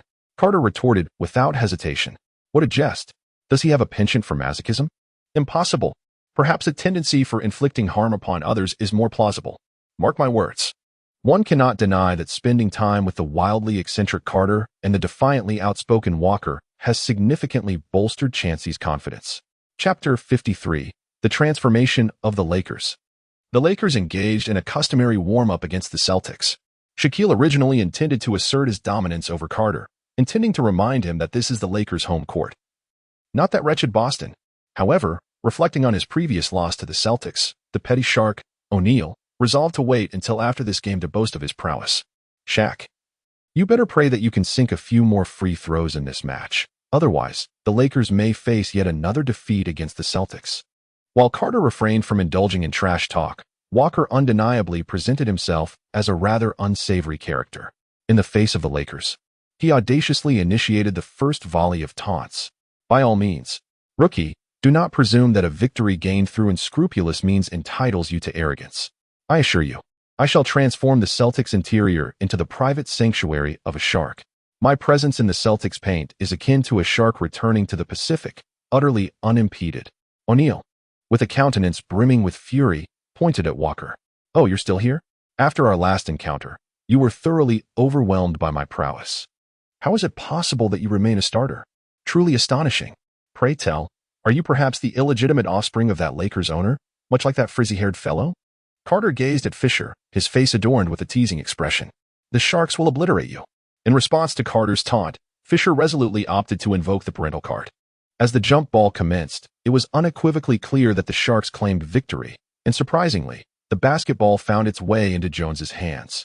Perhaps this was due to Carter and Fisher being in close proximity, as the Sharks feared Carter would leverage his leap to intercept. The Los Angeles Lakers initiated the first defensive play. Fisher exchanged possession with Jones, dribbling to the top of the arc. Fisher observed as the Sharks leisurely positioned themselves on the left side. Although the Sharks, at their peak, could keep pace with most guards, their temperament was rather laid back, eschewing a swift dash towards the basket. This tempo epitomized the essence of teams in the 1990s that revolved around dominant centers. During that era, many teams engaged in half-court battles, with point guards not rushing the play but rather waiting for the lumbering centers to amble into position before orchestrating their offense. Carter seized the moment and decisively opted for a steal. Although he failed, he successfully disrupted Fisher's rhythm, forcing him into a passing play. At this point, the Shark had yet to officially enter the paint. Having left the Pacific, he was no longer as formidable. O'Neal, stepping away from the interior, similarly lost a significant portion of his energy. Nevertheless, Fisher still passed the ball to O'Neal. Just beyond the three-point arc, Walker and Andrew had already positioned themselves strategically. Upon receiving the ball, O'Neal first leaned in slightly, and just as Walker anticipated a powerful move, he suddenly adjusted, showcasing his finesse instead. The Shark possessed skill and footwork in the paint. However, O'Neal seemed to realize he could effortlessly score without relying on these elements. Yet, we must not overlook the Shark's technical prowess. As Walker momentarily relaxed, O'Neal swiftly engaged in a physical play. Walker was left stunned. With a decisive move, the Shark pushed past Walker and executed a delicate layup, successfully sinking the ball into the net, marking the Los Angeles Lakers' first score of the game. "Damn, this guy is truly formidable," Walker muttered, rubbing his chest after being outplayed and overpowered. For the Celtics, Walker inbounded the ball directly to Chauncey, initiating their familiar fast break. To the astonishment of Lakers fans and viewers at home, the Lakers did not fall behind. In fact, they kept pace with the Celtics' tempo. Particularly impressive was O'Neal, whose speed may not have been exceptional, yet he closely trailed Bowen. It's worth noting that the Big Shark O'Neal has always been perceived as a playful character. His sudden fervor on the defensive end was nothing short of shocking. "Oh my God, Shaq, I might just fall in love with you," exclaimed one commentator. "Great Shaq. Show those Boston bastards the prowess of a top-tier center. Shaq, keep this up. Take down the Celtics." From the commentary booth, one exclaimed, "Wow, who would have thought Shaq would be so diligent on defense? Is this really the playful Big Shark?" Paul remarked incredulously. While Shaq's performance was commendable, "I still believe Carter will emerge as the victor in this matchup." Smith held an almost blind confidence in Carter, ever since Carter's game winner against Michael Jordan at the Bulls' home. Smith had been captivated by his prowess. Smith, be rational. We are commentators. We should base our assessments on reality. And the reality is that the Celtics are no match for the Lakers. They simply cannot defend against Shaq in the paint, Paul asserted emphatically. Come on, Paul. Don't forget how poor Shaq's free throw shooting is. A shark who hasn't practiced his free throws will never be a match for the Celtics. Smith. It appears that the Celtics' fast breaks have been thoroughly deciphered by the Lakers. What do you have to say about that? Your statement suggests that the Lakers have completely unraveled the Celtics' display. It is far too early to claim such a thing. Moreover, there is still the Shaq attack strategy to consider. The commentary from both sides is filled with tension, which is precisely what the fans relish. On the court, the Celtics' initial fast break faltered, leading them to circulate the ball continuously. After consuming approximately 5 seconds, Carter received the ball and made a decisive drive. Frankly speaking, Fisher simply could not contain Carter. When faced with Carter, Fisher was utterly outmatched. Carter asserted that he surpassed Fisher in a single stride. Any additional step would be a disservice to his prowess. After evading Fisher, Carter barreled towards the basket, where Shaquille O'Neal swiftly moved to assist defensively. Faced with the impending double team from O'Neal, Carter leaped high and passed the ball to Walker, who then executed a thunderous dunk to score. In truth, Carter had the option to shoot over O'Neal, but it was unnecessary. Star players typically resort to one-on-one plays only under dire circumstances or when dominating weaker opponents. Otherwise, excessive isolation plays would only serve to cool down teammates' shooting rhythms, ultimately harming the team. Shaq, you have vacated the paint as if leaving the Pacific Ocean, rendering you completely non-threatening. Rookie, do not be overly confident. Perhaps you should contemplate how to defend against me first. O'Neal let out a dismissive grunt without further comment. In familiar rhythm, Fisher brought the ball past half court, but this time he was more focused and provided no openings for Carter. Shaquille surged towards the basket, prompting Fisher to initiate his dribble and movement. Chapter 54. The Lakers began to frustrate the Celtics. O'Neal's earlier grunt lingered in the air without elaboration. In that familiar cadence, Fisher advanced the ball across half court with heightened concentration, denying Carter any opportunity. Shaq charged towards the paint, and Fisher began to maneuver the ball. Through continuous ball movement, the basketball eventually found its way into O'Neal's hands. This was not merely a matter of the Lakers needing to pass, but rather a consequence of Carter's positioning. Carter, while facing Fisher, adopted a stance conducive to leaping, which, though potentially compromising his defensive effectiveness, undeniably posed a significant threat to Fisher's passing to Shaq. Boom. Upon receiving the ball, O'Neal executed a powerful two-handed dunk. What could Walker and Andrew possibly do? Their combined defense proved futile, merely serving to expend a bit more of O'Neal's energy. Carter, witnessing this scene, couldn't help but marvel at the formidable prowess of the young shark. It is merely the case that Shaquille O'Neal, in the present day, is indulging in frivolities, while Malone and others continue to uphold an extraordinarily high level of competitive performance. According to historical records, in this year's playoffs, the Jazz would sweep the Lakers with a resounding 4-0, ultimately facing the Bulls in the finals. Can a team that reaches the Western Conference Finals be deemed weak? Absolutely not. Chancy. Understood. Next, the Celtics launched a counterattack, with Carter boldly leading the charge. Chancey forcefully struck the basketball and then executed a quarterback-style long pass. The ball soared high into the air. To everyone else, it appeared to be a misguided pass. Yet Carter, with his remarkable leaping ability, demonstrated that such a pass was merely a trivial matter to him. As Carter leaped from the free throw line, he successfully caught the basketball at the pinnacle of his jump. Without executing any additional maneuvers, he maintained his posture and completed a magnificent gliding dunk. Following the dunk, Carter swiftly grasped the rim with his other hand.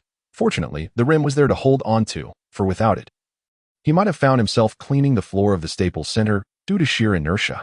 Immediately after, he performed 2 pull-ups, before descending amidst the astonished gazes of Shaquille O'Neal and others. In that moment, Carter marveled at the prowess of his enhanced physique, feeling the strength in his knees. Shaq, speak to me. Will I secure victory at the Staples Center? He thought, buoyed by the moment, reveling in the youthful exuberance that demanded a touch of audacity. It was merely a dunk. When I shattered the backboard, you were still somewhere weeping.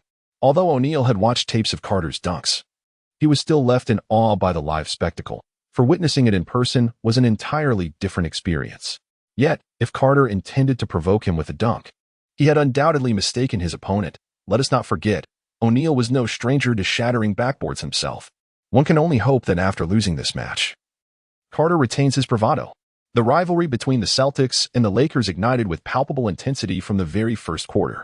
Carter once again experienced the defensive standards of this era in this segment.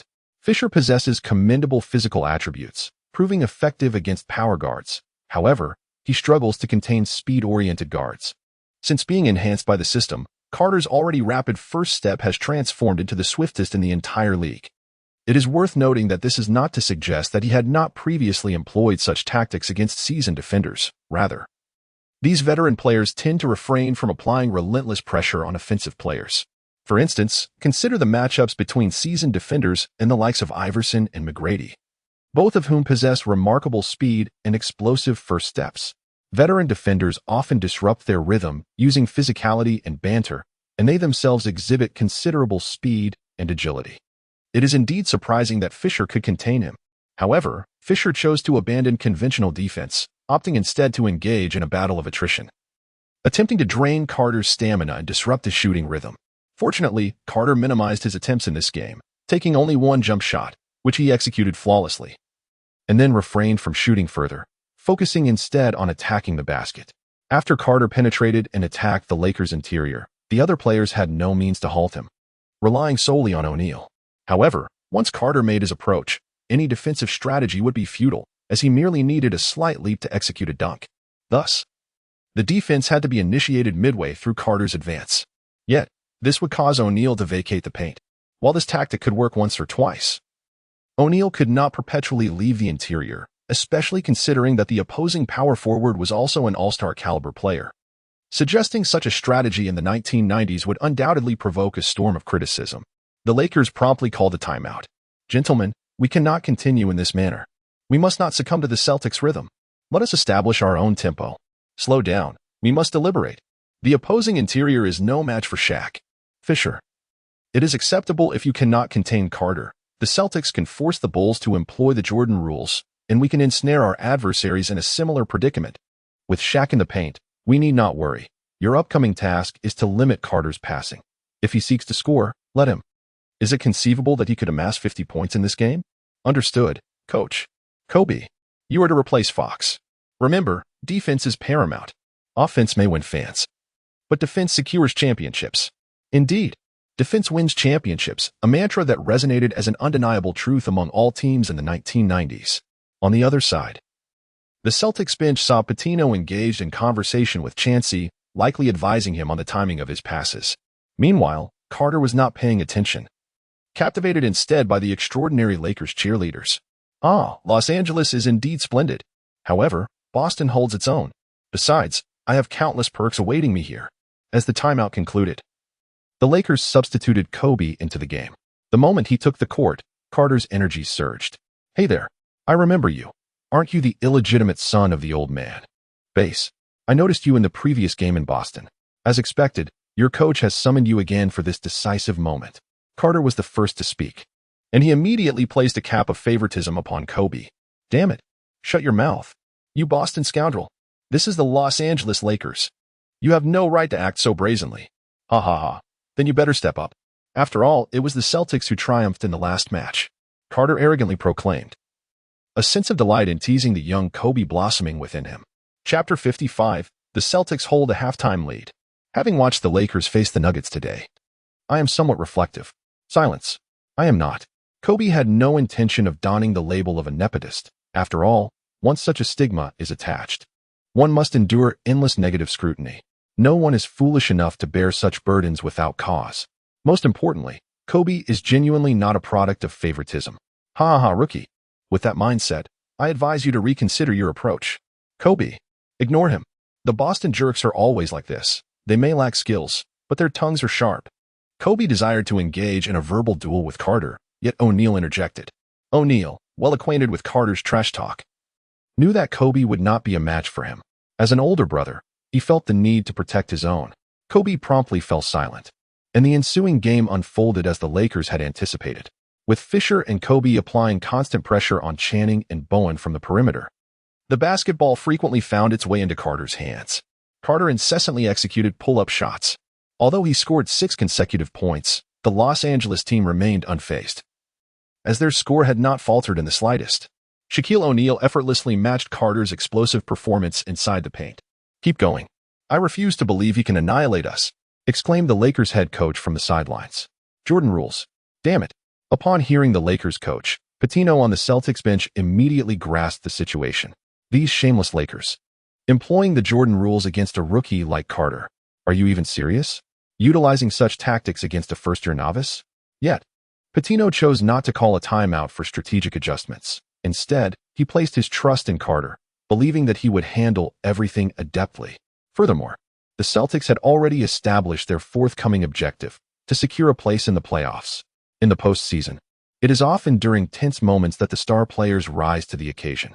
The current matchup against the Lakers would serve as an excellent opportunity to evaluate Carter's capabilities under pressure, facilitating his development and tactical refinement.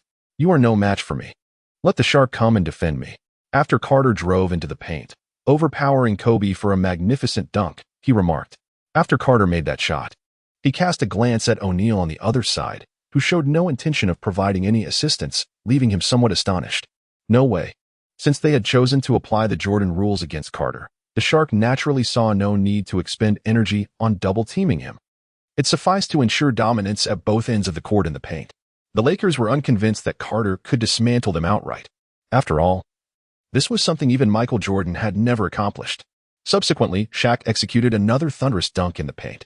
In contrast to Shaq's powerful finishing, Carter's scoring methods, though seemingly more graceful, lacked the consistency exhibited by the Lakers. The Lakers relied on a simple sequence: passing to O'Neal, who would then catch the ball, dribble, pivot, and dunk. This trifecta of movements consistently resulted in points, and with remarkable efficiency. The Celtics were utterly incapable of containing the Shark without resorting to the hack-a-Shaq strategy. As for tactics that involve drawing the Shark out, such as the pick and roll, those pertain to offensive strategies. With Shaq's steady scoring in the paint, the Lakers gradually extended their lead. By halftime, the Celtics found themselves trailing by 10 points. "Carter, what thoughts occupy your mind at the half?" Coach Pitino approached, holding a tactical board beside Carter, inquiring. "The Jordan rules? It seems you are quite astute, Carter." Pitino complimented with a smile. "Coach, we are currently behind. Are you not the least bit anxious?" "Of course, but I believe we can turn it around in the second half. What do you think, Carter?" Pitino replied, his demeanor still cheerful. "Surely, we cannot lose to anyone but the Lakers." Carter spoke without hesitation, reflecting his innermost thoughts. After all, in an era where the fierce rivalry between the yellow and green teams has yet to reach its conclusion, the post-game pressure endured from a defeat against other teams pales in comparison to that which follows a loss to the Lakers. Carter, like Michael Jordan, has often confronted opponents employing the Jordan rules. Are you aware of how he responded? By leveraging his individual prowess to seal the victory. When Carter reflects upon Jordan, the most vivid memory that comes to mind is the moment he triumphed over the Jazz under the influence of adversity, sealing the game with remarkable prowess. Indeed, while the Bulls' triangle offense was undeniably exceptional, it was often Michael Jordan's individual brilliance that clinched pivotal playoff matches. Carter, in the second half, I implore you to demonstrate that you possess greater prowess as a basketball player than Michael Jordan. Can you rise to the occasion? After all, how else could Pitino have ascended to the role of NCAA head coach and subsequently become an NBA head coach? Such motivational rhetoric even stirs a sense of excitement in Carter, the time traveler. Rest assured, I shall exploit the offensive end to dismantle that rookie named Kobe. Carter, I am aware of your affinity for sharing the ball and playing team basketball. However, there are moments when passing is unnecessary. I have faith that you can take on the opponent single-handedly. Carter nodded in agreement, for he had always preferred team play over individual efforts. Based on his experiences from the future, he understood that a team reliant on its star player for isolation plays would struggle to achieve greatness. This reliance signifies a lack of capable players who can stand on their own merit. This year's playoff round illustrated this issue for the Warriors, apart from Curry. It was difficult to witness any other player stepping up.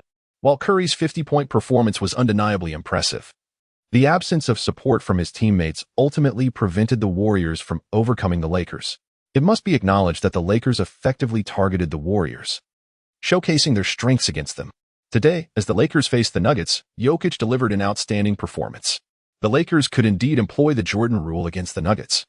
severing Jokic's connection with his teammates and forcing him into isolation against Davis. It is undeniable that Jokic's ability to maneuver past Davis is remarkable, just as Davis's capacity to block Jokic's shots is equally commendable. Pitino expressed a particular satisfaction with Carter, not regarding his talent or character, but rather his basketball intelligence. Carter consistently demonstrates the ability to make appropriate choices at opportune moments, whether to take a jump shot or drive to the basket. Today, Rivers Jr. performed adequately, especially considering he is a seasoned rookie. However, his final decision was not particularly wise. In the high-stakes atmosphere of the Nuggets' home court, attempting to draw a foul from them at a critical juncture raises questions about his judgment. This season, the Lakers' most prominent stars are LeBron and Davis. Yet one can observe the challenges they face in regular season officiating, with LeBron even resorting to dramatic gestures to emphasize his plight. Perhaps his previous encounter with the Warriors made him overly reliant on the referee's leniency, or he was simply overwhelmed by the numerous calls in this game. With Silver's arrival, the league's officiating has shown some inconsistencies. Nevertheless, the league must maintain a semblance of integrity, regardless of whether the league desires a Lakers victory. Conceding pivotal moments to the referees instead of seizing control oneself equates to surrendering one's fate to others. Is this a reasonable approach? Rivers Jr. performed competently today. However, he faltered in his final decision-making. Had he opted to shoot, drive, or pass, he would likely have faced minimal criticism, as he is a rookie and has shown promise. Nevertheless, he must exercise greater wisdom. In a crucial moment, attempting to draw a foul as a rookie on the Nuggets' home turf is a precarious endeavor. Chapter 56, Untitled. Pitino expresses considerable satisfaction with Carter, not due to his talent or temperament, but because of his basketball intelligence. Carter consistently demonstrates the ability to make timely and appropriate choices, whether to execute a pull-up jumper or drive to the basket. Carter, prepare to unleash your relentless offensive prowess to dismantle the Lakers' defense. Brace yourself, for in today's game, I intend to keep you on the court for a full 48 minutes. Although Pitino's words may flow like poetry, the reality remains that, aside from Carter, no other player on the team can maintain scoring consistency. Channing is double-teamed and rendered ineffective. Bowen is not a player suited for critical scoring opportunities while inside the paint. Shaquille dominates Walker and Andrew. What can Pitino do in this situation? He has no choice but to rely on Carter's individual brilliance.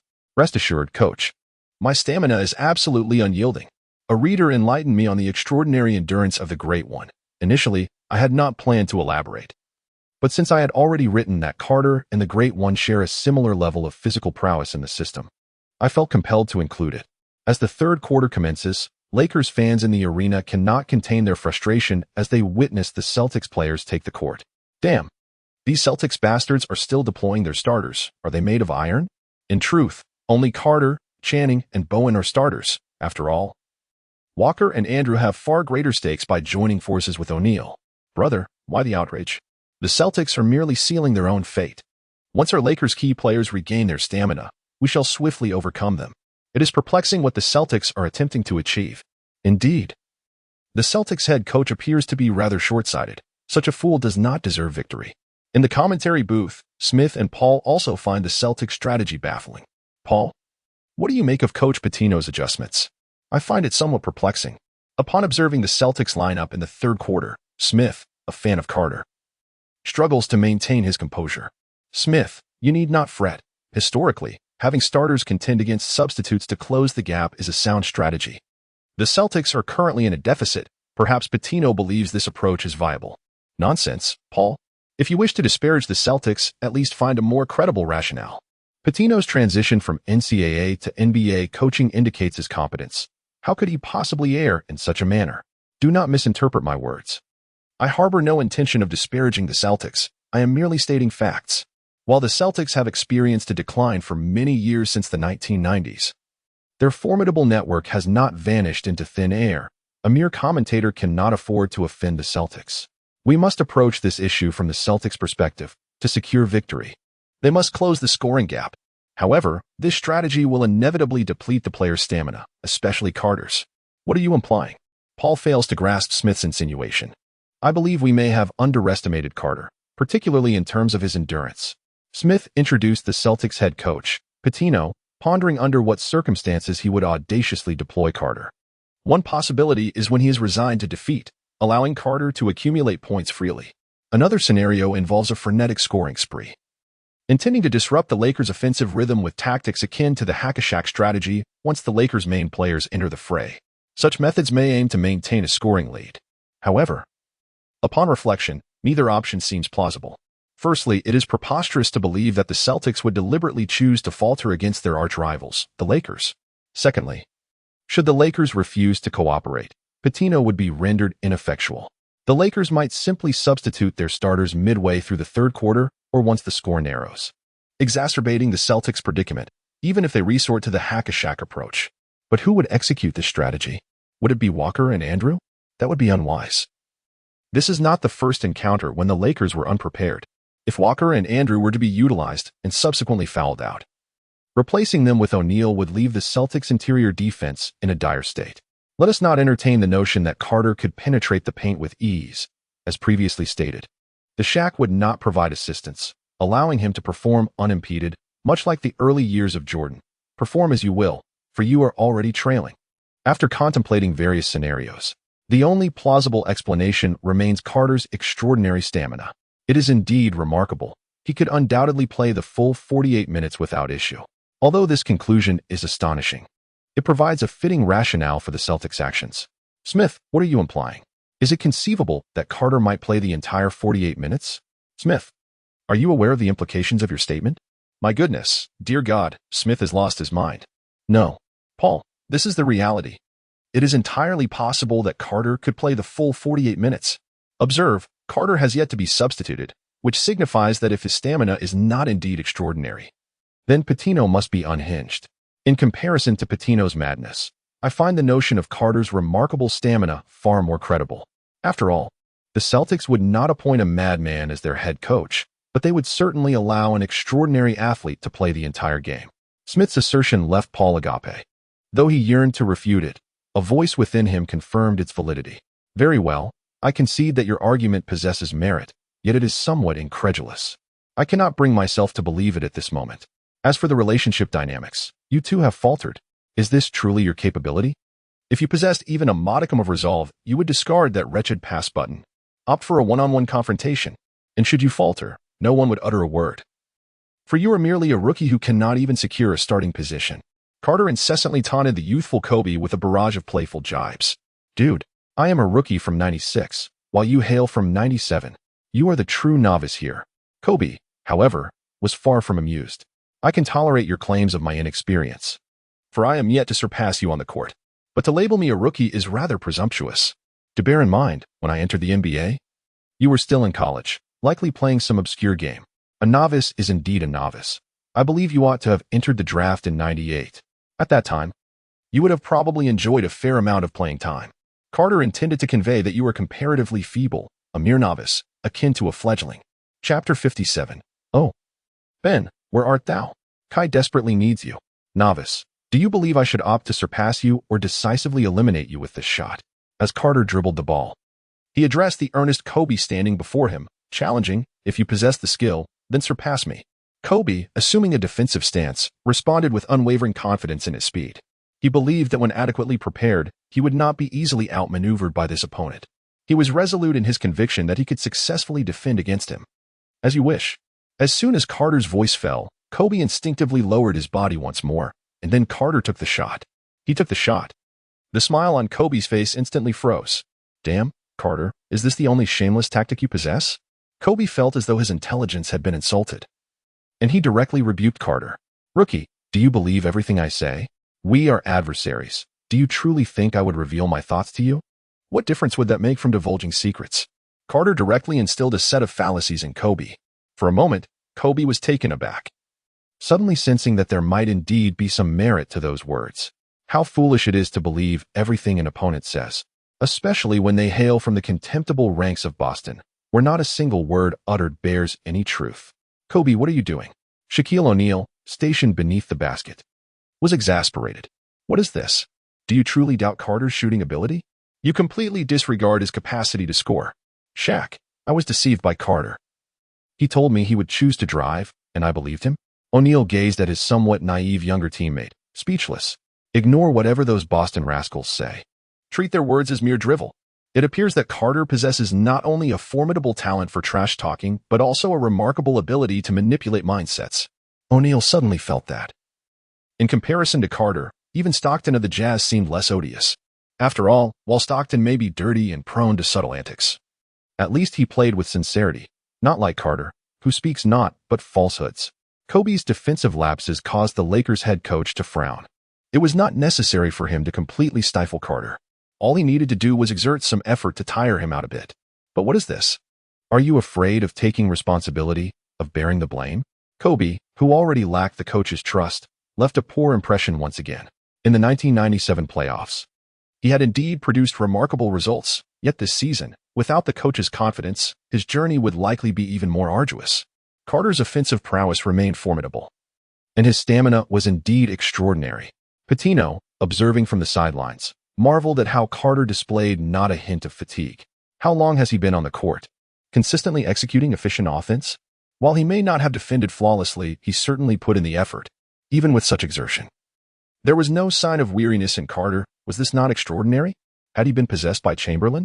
However, despite Carter's stellar performance, the Celtics ultimately lost the game. Imparting a profound lesson upon Carter, he realized that relying solely on individual talent makes victory elusive. After the match, Carter addressed O'Neal, "Shaq, there is nothing more to say about this game. We lost. But mark my words, next time we meet, someone will be there to limit you." Carter believes that the Celtics must bolster their roster. I await your response. Carter, in the next magnificent showdown, Shaquille will once again demonstrate the true meaning of despair.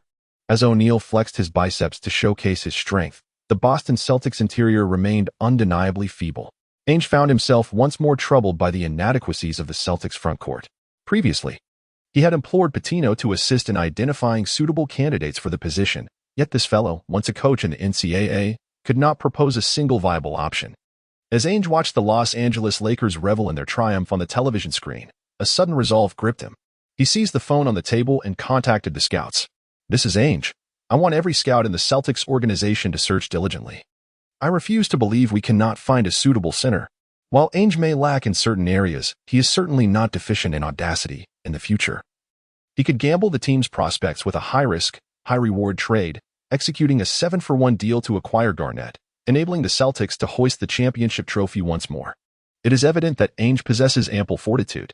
Carter and his companions paid no heed to the external evaluations of their performance. For Carter, the present moment was solely dedicated to resting and subsequently honing his skills. He sought to elevate his prowess. Carter, Walker, that infernal shark is truly ferocious, utterly impossible to defend against. In the arena, everyone had departed, leaving only Carter, Chauncey, and Walker engrossed in their training. After completing a set, Chauncey remarked, "Walker, although I was obliterated by that shark, your performance was hardly commendable either. Walker, you ought to contemplate when you will treat us to a night out at the club. Do not forget your previous promise." Ha. Chauncey playfully slapped Walker's backside, reflecting on how boastful he had been before the match, only to be bested by the shark. "Please do treat us. I must admit, I find him quite formidable."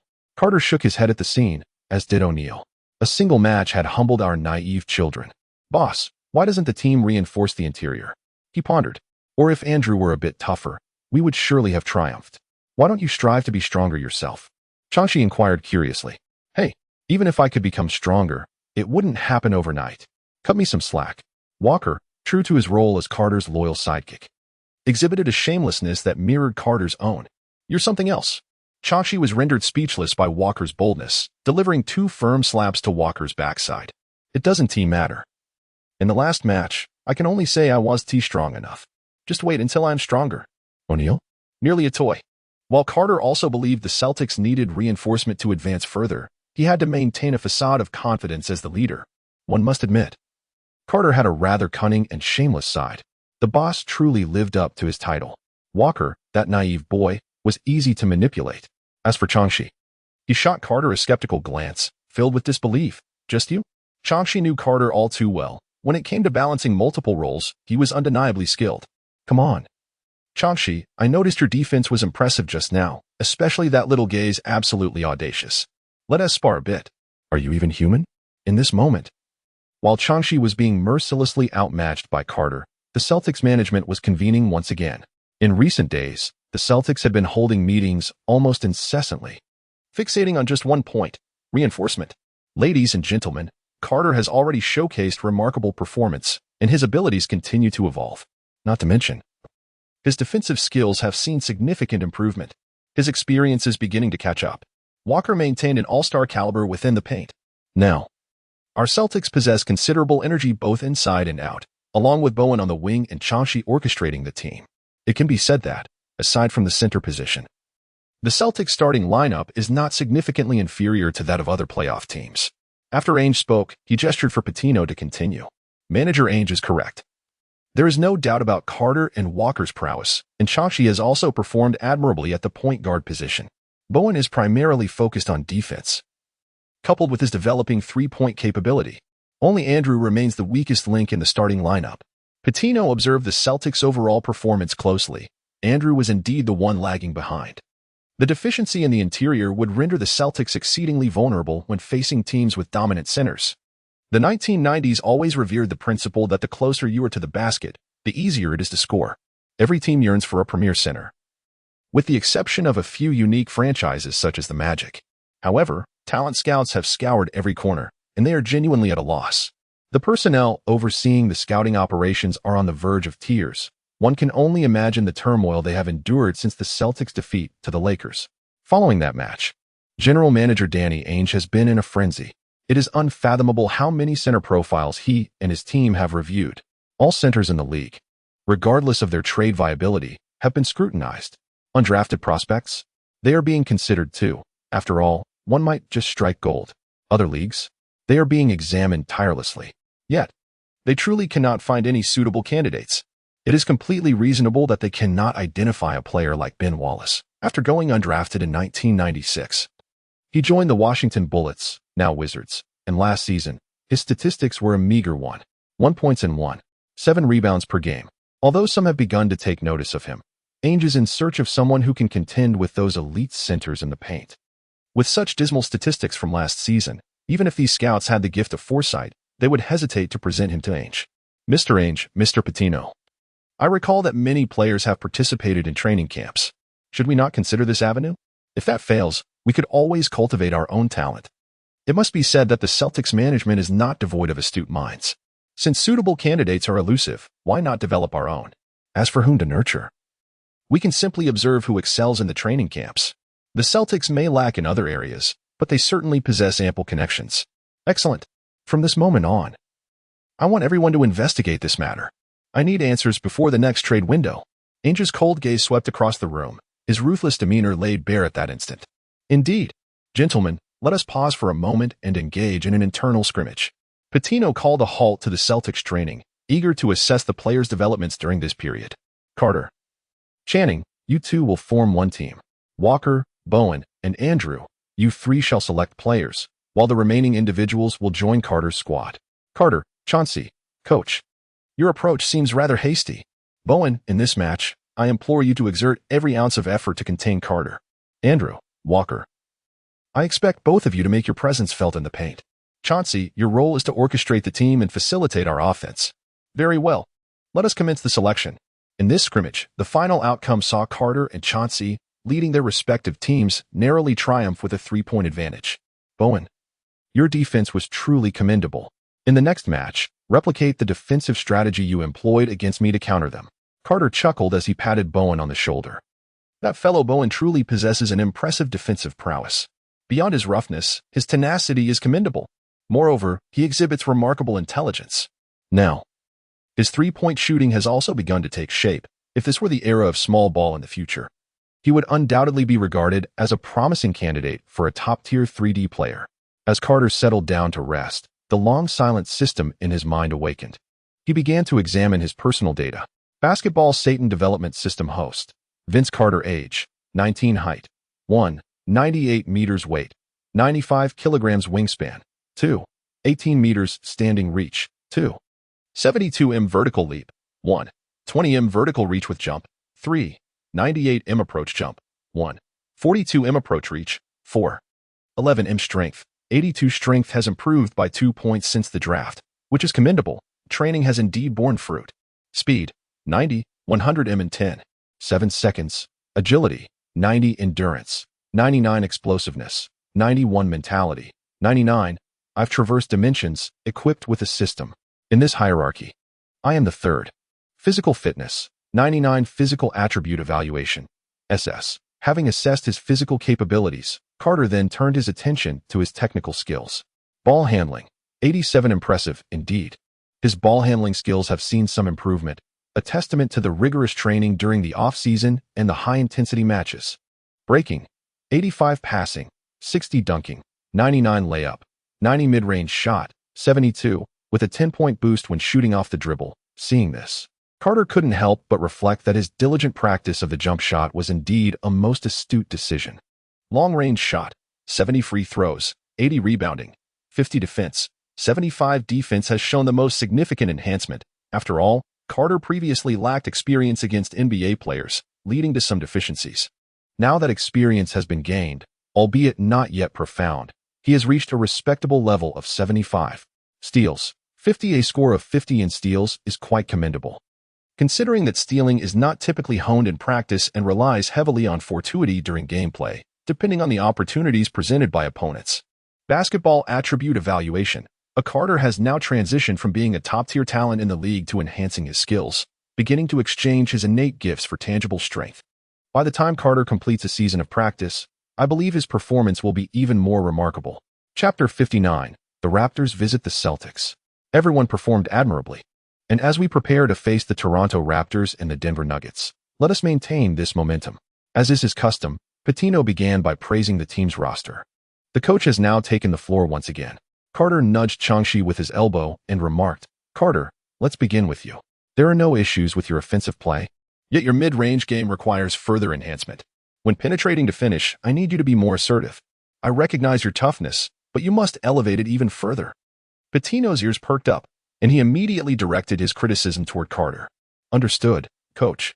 Carter took a moment to gather himself and nodded. "Changshi, you must enhance your defensive efforts. Your shooting accuracy is commendable, yet the intensity of your defense needs to be elevated. Currently, the Celtics exhibit commendable offensive efficiency, but they still grapple with defensive issues. Bowen, you have performed admirably, fulfilling everything the team requires of you. I am quite pleased." As for Bowen, Pitino is thoroughly satisfied. This fellow exerts tremendous effort defensively and poses a modest threat from beyond the arc, truly impressive. Walker, Andrew, your defensive coverage in the paint remains insufficient.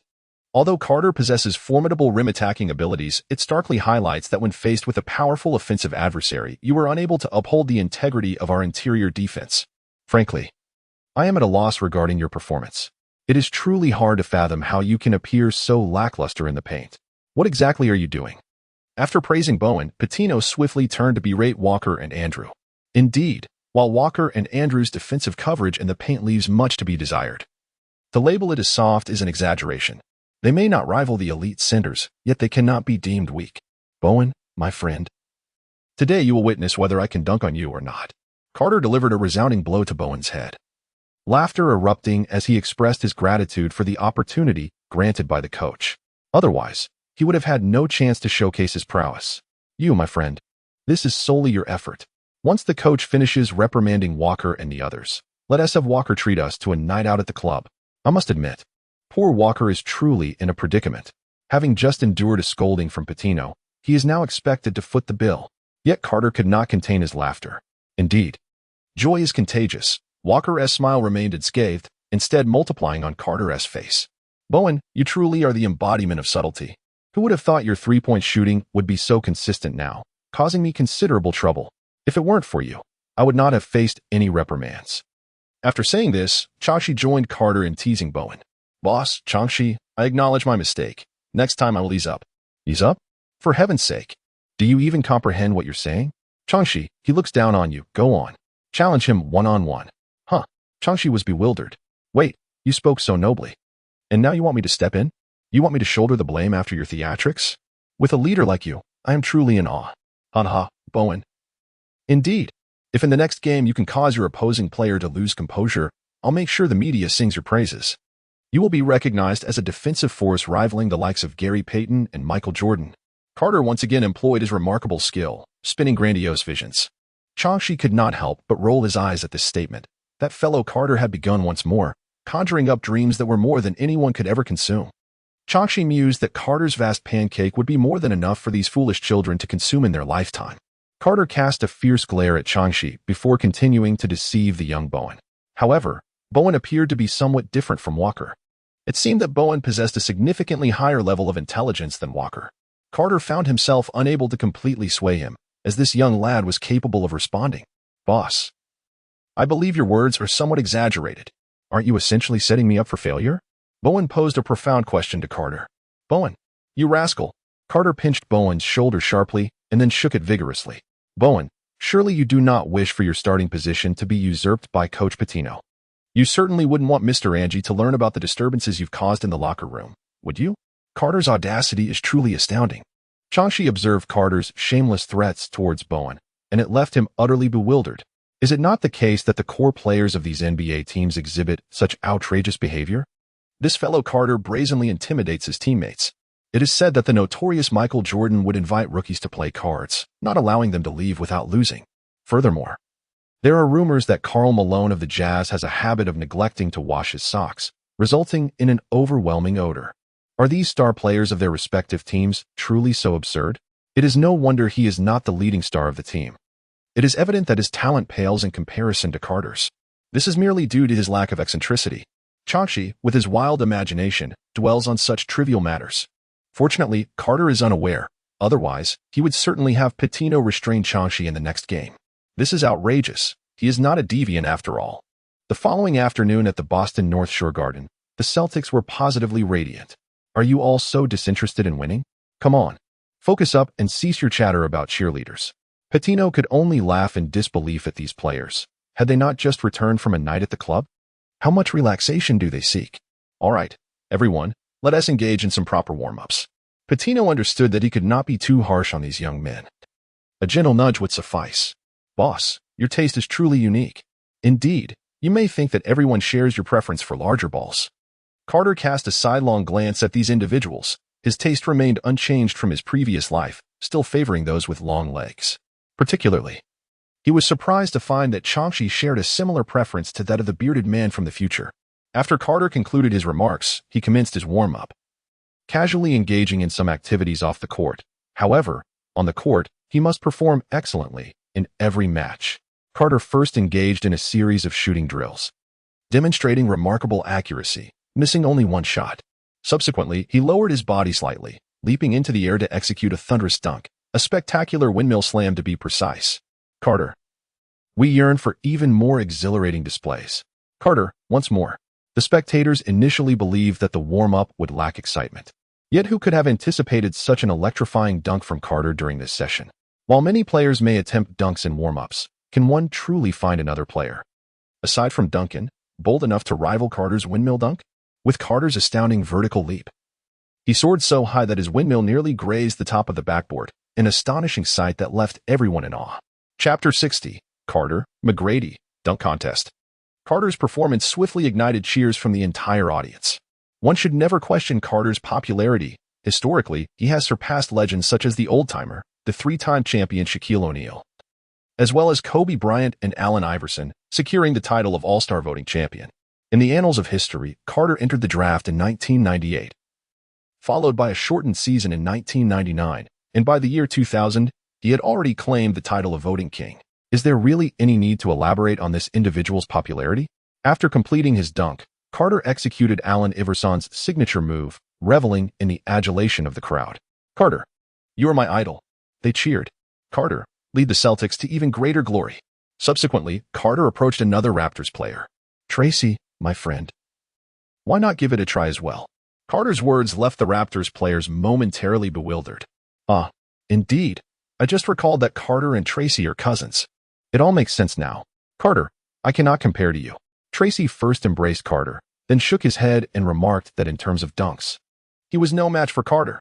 However, after Carter's statement, he felt an urge to showcase his skills, especially since they were in Boston, facing the Celtics, the darlings of the media. Performing well here would undoubtedly benefit him. What does it matter if he loses to Carter in dunking? After all, even the NBA's greatest, Michael Jordan, has openly acknowledged that he falls short compared to Carter in that department. Haha.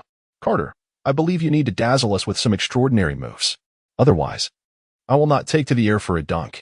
Naturally, Tracy, my dunks will always astonish the spectators. The Celtics and Raptors players gathered together.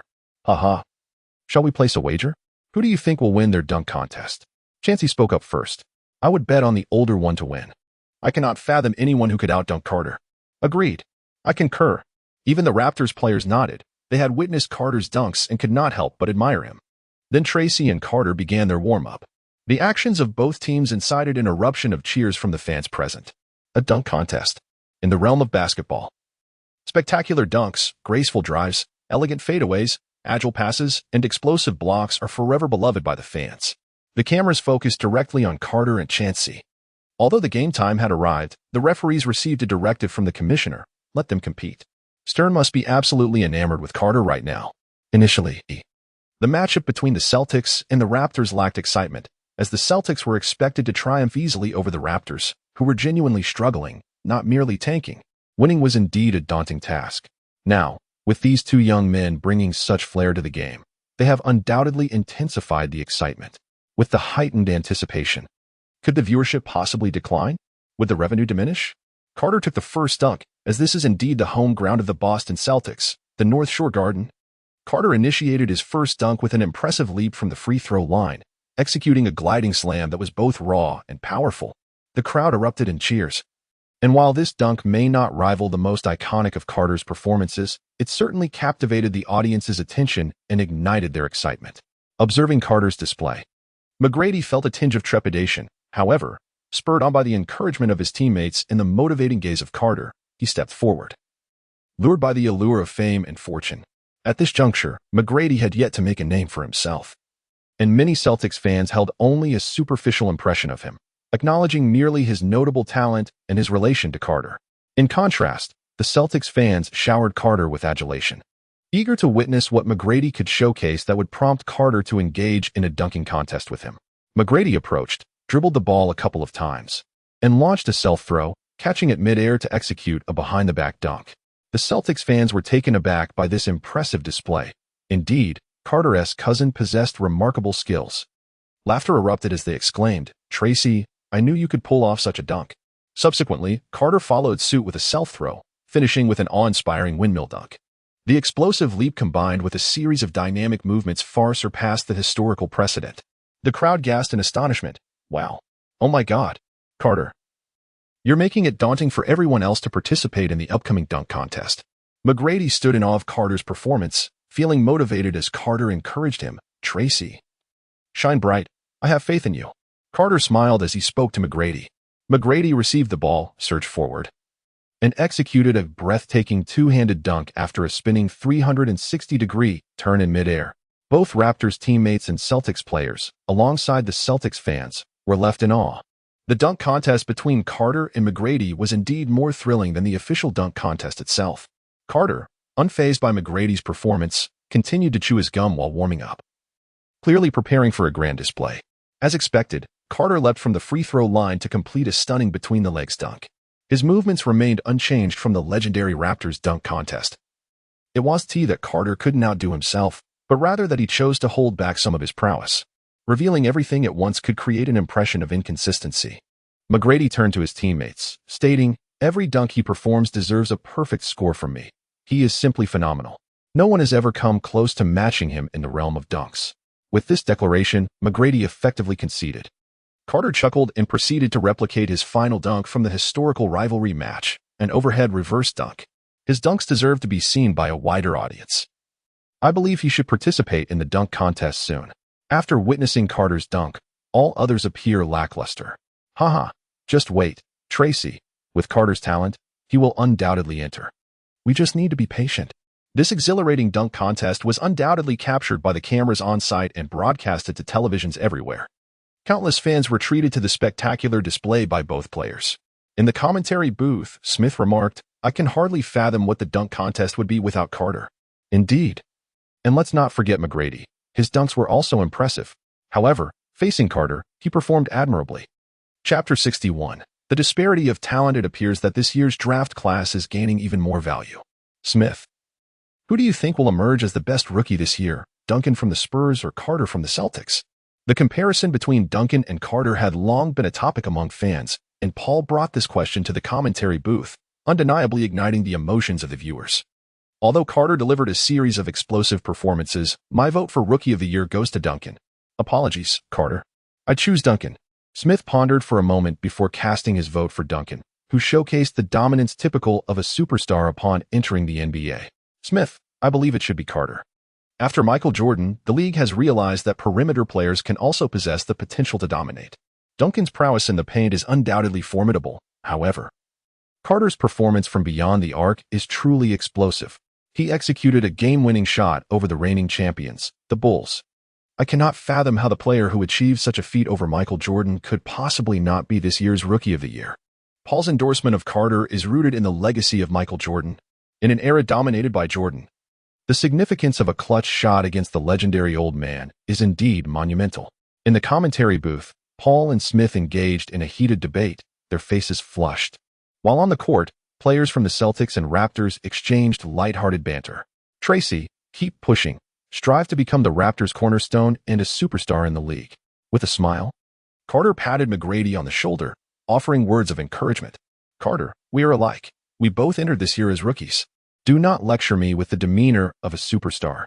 At that moment, McGrady's eyes, which would later seem perpetually weary, sparkled with determination. Carter, just watch. In this game, I will utterly dominate you. Although McGrady felt a twinge of anxiety at Carter's enigmatic smile, he boldly uttered his trash talk. All right, Tracy, you better bring your A game. After Carter and McGrady exchanged words, the referee approached, signaling the imminent commencement of the match between the two teams.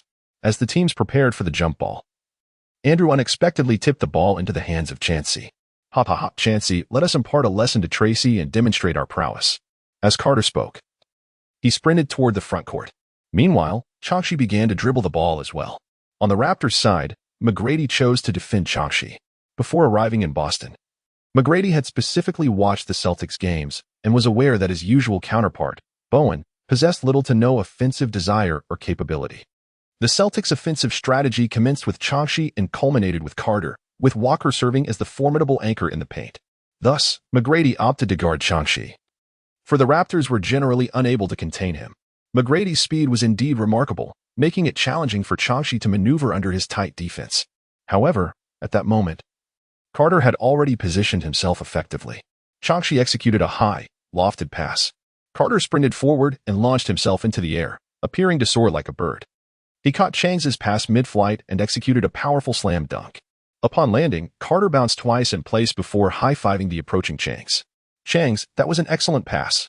You're getting better and better. Initially filled with joy, Chansey's spirits suddenly dampened after hearing Carter's words. Tracy, there's no point in defending against Chansey. Come and defend me directly. Carter beckoned to McGrady, saying, come on. The Raptors coach, witnessing this exchange, called out from the sidelines, Tracy, go for it. The Raptors players, understanding the cue, seamlessly switched their defensive assignments with McGrady. Carter, scoring 1 TB as effortless for you from here on. McGrady remarked, shrugging nonchalantly. Ha ha, I eagerly anticipated. The Raptors initiated their offense. McGrady stepped just beyond the three-point line, ball in hand, while Carter lowered his center of gravity, preparing to thwart McGrady's lightning-fast first step. Unbeknownst to him, his own launch speed matched that of McGrady's. A moment's lapse in attention could lead to him being easily surpassed. Carter, what's up with your defense? McGrady felt a twinge of discomfort. Carter's defense had grown increasingly aggressive. Not to mention, the subtle movements were far more frequent than before. Tracy, one must always strive for growth. As Carter maintained his defensive aggression, he remarked that McGrady found it momentarily impossible to shake him off.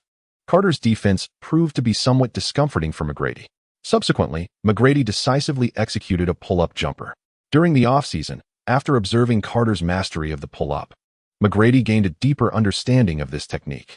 After all, Carter's pull-up differed from McGrady's, much like the distinction between Jordan's fadeaway and Kobe's. Snap. Carter delivered a resounding rejection to McGrady. There was simply no escape. It was an unyielding display of athleticism. You had no means to counter it. Tracy, it takes remarkable courage to shoot in my presence. After Carter delivered a resounding block to McGrady, he cheekily remarked, just wait, I shall return the favor. McGrady's eyes sparkled with determination, and reflecting upon his future self, one could not help but feel a pang of nostalgia. Oh dear, What a splendid defensive play by Carter. He immediately sent McGrady's shot back with authority. McGrady is still youthful. Just look at the height of Carter's defensive coverage. Michael Jordan himself would find it challenging to face him head-on. Would you dare to shoot over Carter? Paul interjected. Did you notice that McGrady's shot just now bore a resemblance to Carter's? Indeed, it appears so. Let us observe further. After Carter's mishap with McGrady, the basketball was retrieved by Bowen. Bowen executed a straightforward layup, giving the Celtics an early lead of 4-0 against the Raptors. Bowen. Next time such an opportunity arises, you ought to deliver a dunk. Carter expressed his frustration, exuding an air of disappointment. In the realm of sports, one might argue about the significance of morale. It is indeed a matter of some importance. If one were to claim it insignificant, then what purpose does the game serve? Executing a slam dunk on the court undoubtedly serves to elevate a team's spirit while simultaneously diminishing that of the opponents. It is a testament to leadership. Bowen promptly acknowledged his fault. Regardless of his other attributes, Bowen's attitude on the court is undeniably commendable. Hey, Carter, that's rather unfair. You're at it again. Once more, it was the Raptors' turn, and McGrady held the ball. Clearly undeterred, McGrady thought, Carter's shots, regardless of who attempts them, sometimes raise questions about their accuracy. Yet when it comes to defending against Urban, it's an entirely different matter. Why is it that when I step up, it's like facing a brick wall? Even though we may possess varying levels of talent, must the disparity be so pronounced? At times, one must concede that talent is not to be underestimated. The gap in talent between individuals can, at times, be more significant than that between humans and dogs. Tracy, still doubting, are we? As Carter attempted to block McGrady once more during his jump, he failed to deliver a definitive rejection, yet he effectively stifled McGrady's shooting angle. Under Carter's staunch defense, McGrady hurled the basketball with abandon. The ball collided with the rim, ricocheting several times before ultimately falling through the net. What remarkable fortune. Tracy, has your prolonged success merely been a stroke of luck? Why do I fail to witness your evolution within the realm of basketball? Is it a matter of will? You truly are a commendable individual, Tracy. Aware of our Celtics' need for a resounding victory, you have graciously delivered it. Carter's tone was imbued with an unparalleled sincerity, while his expression exuded an audacious bravado. At times, it is almost inconceivable how such discordant attitudes could manifest so vividly on a single visage. Carter, have you perhaps acquired the true essence of Larry Bird's teachings? Your trash talk is remarkably potent. Tracy could not help but inquire, recalling that during their college days, Carter was far from this persona. Had he truly liberated himself following a defeat to Duncan? No, it must be that he has embraced the Celtics' legacy. For the esteemed Larry Bird is indeed a master of the art of trash talk. Even the legendary Michael Jordan, in interviews, has acknowledged that Bird's repartee surpasses his own. And Bird's jibes are not merely crude, but rather incisively devastating. This is well documented. Those interested may wish to investigate further. Tracy, surely you are not still so sensitive? The incredulous and astonishing demeanor of Carter incensed McGrady. Consequently, as McGrady embarked on an offensive maneuver, he targeted Channing. You cannot thwart me. With a single decisive step, McGrady effortlessly surpassed Channing. As Channing turned around, he beheld McGrady completing a resounding dunk within the paint. Meanwhile, Andrew and Walker were entangled with their opponents, entirely oblivious to the fact that Channing would be so easily outpaced. Channing, do not let up. Spare the theatrics. Please defend with sincerity. Walker could not contain himself and shouted, Shut your mouth, Walker. Just focus on guarding the paint. The perimeter is not your domain. Channing retorted as he took possession of the ball and aggressively confronted McGrady. McGrady's defense possessed a certain finesse. Tracy, out of respect for Carter, I want to embarrass you. I will merely surpass you. Is that a dream? You, who was so easily outmaneuvered. McGrady readied himself, while Channing had already executed his shot. Witnessing this from afar in Los Angeles, Kobe scratched his explosive hairdo. Is this how all Celtics players conduct themselves? Carter and Tracy are cousins, and yet you deceive? You all seem equally adept at this deception. How fair. One must admit that the Celtics sometimes thrive on a principle of fairness, no matter who you are. Even the seasoned veterans fall prey to their cunning. Tracy, you are still youthful. You just entered the league this year, as did I. But you were drafted straight from high school. I am unlike you. In my presence, you are merely a rookie, a novice. Welcome to the NBA. Welcome to the Boston Celtics. Here in Boston, you shall not claim victory, McGrady declared. Carter, others, indeed, do these seasoned veterans of the NBA possess some peculiar predilections? Whenever they engage in banter, they often relish in belittling others by branding them as rookies, followed by a condescending remark, "Rookie, welcome to the NBA." Does this phrase carry some form of enhancement? Following this taunt directed at Chauncey, McGrady inexplicably erupted into a display of brilliance. Utilizing his extraordinary talent, he consistently scored against the Celtics. However, while McGrady's prowess is notable, Carter's talent surpasses it. Historically, in his inaugural season from 98 to 99, Carter averaged an impressive 18.3 points, whereas McGrady could only muster an average of 7.0 points in his first season, culminating in an average of 9.3 points during the same period. Although team dynamics and core roles play a significant role, the disparity is telling. McGrady's ability to score effortlessly against others is undisputed, but when it comes to Carter, alas, it proves ineffective. Carter's explosive scoring performances gradually rendered the game devoid of suspense. Each thunderous dunk sent tremors through the Boston rim, leaving the staff in a state of apprehension, fearing that one miscalculated leap might bring the hoop crashing down. The last thing anyone wished for was for Carter to sustain an injury. The repercussions would be dire. Although this concern was tangentially related to him, it lingered nonetheless. As the timer illuminated, the Celtics secured victory on their home court with a 10-point margin. "Tracy, we eagerly anticipate your next display. Step into the limelight sooner and ascend to superstardom." In this era, without Carter, McGrady could very well embody the role of the Raptors core, akin to Carter in the annals of history. "Rest assured, I shall become a superstar. After all, I believe I am quite exceptional. Haha. Though perhaps not quite as much as you."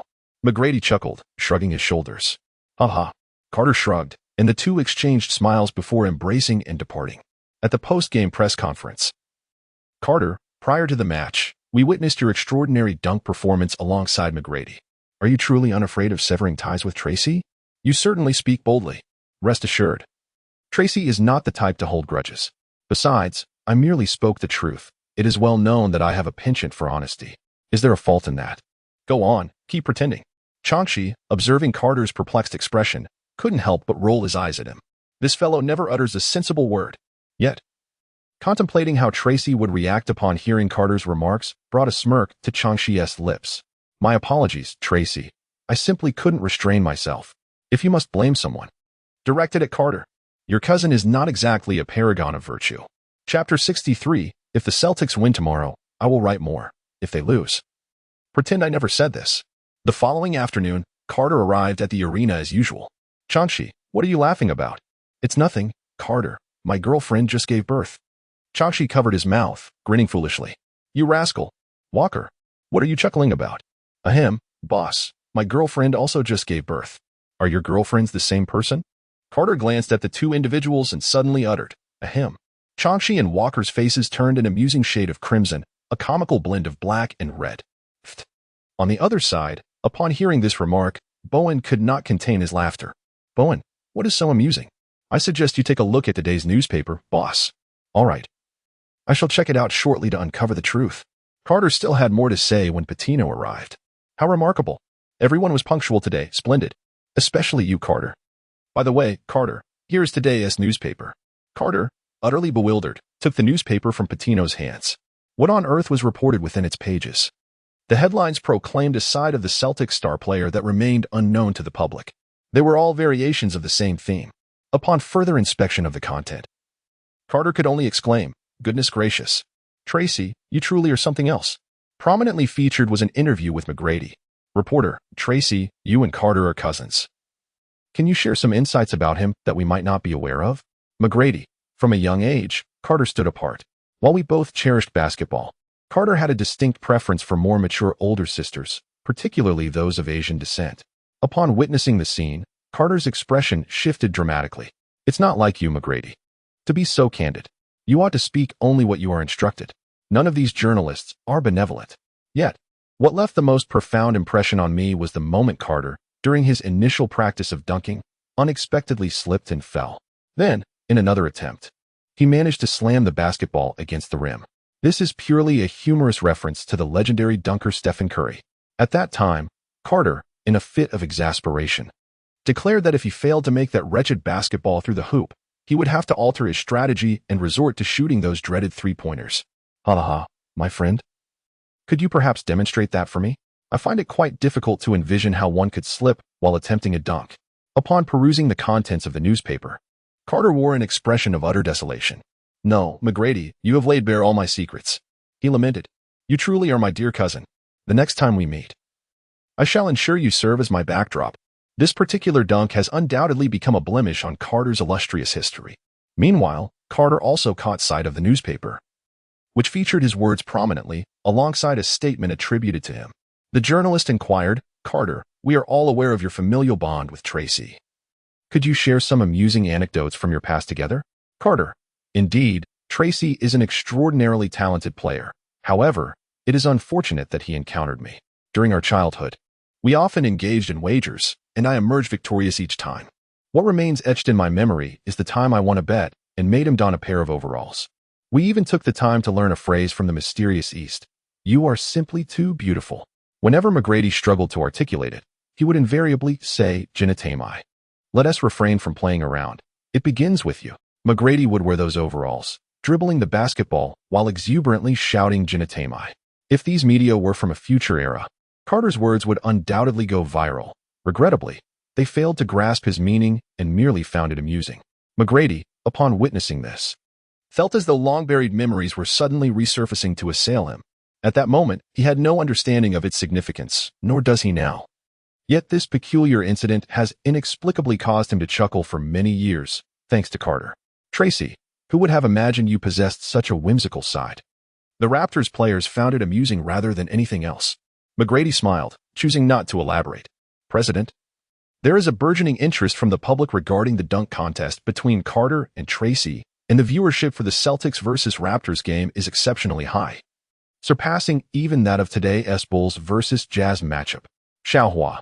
Indeed, such spectacular games are remarkably beneficial for the league's ratings." Stern, glancing at the materials brought by his special assistant Xiaohua, remarked, "Xiaohua, do you think the NBA should enhance its offensive play?"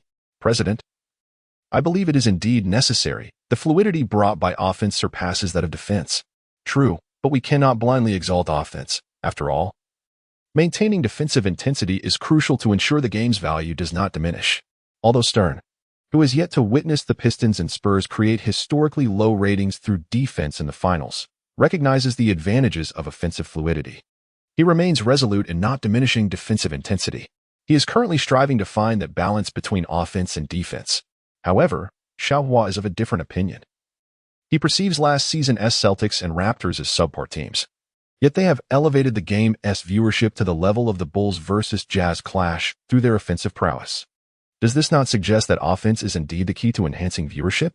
Such an idea is akin to a seed, destined to take root and flourish within Xiaohua's mind.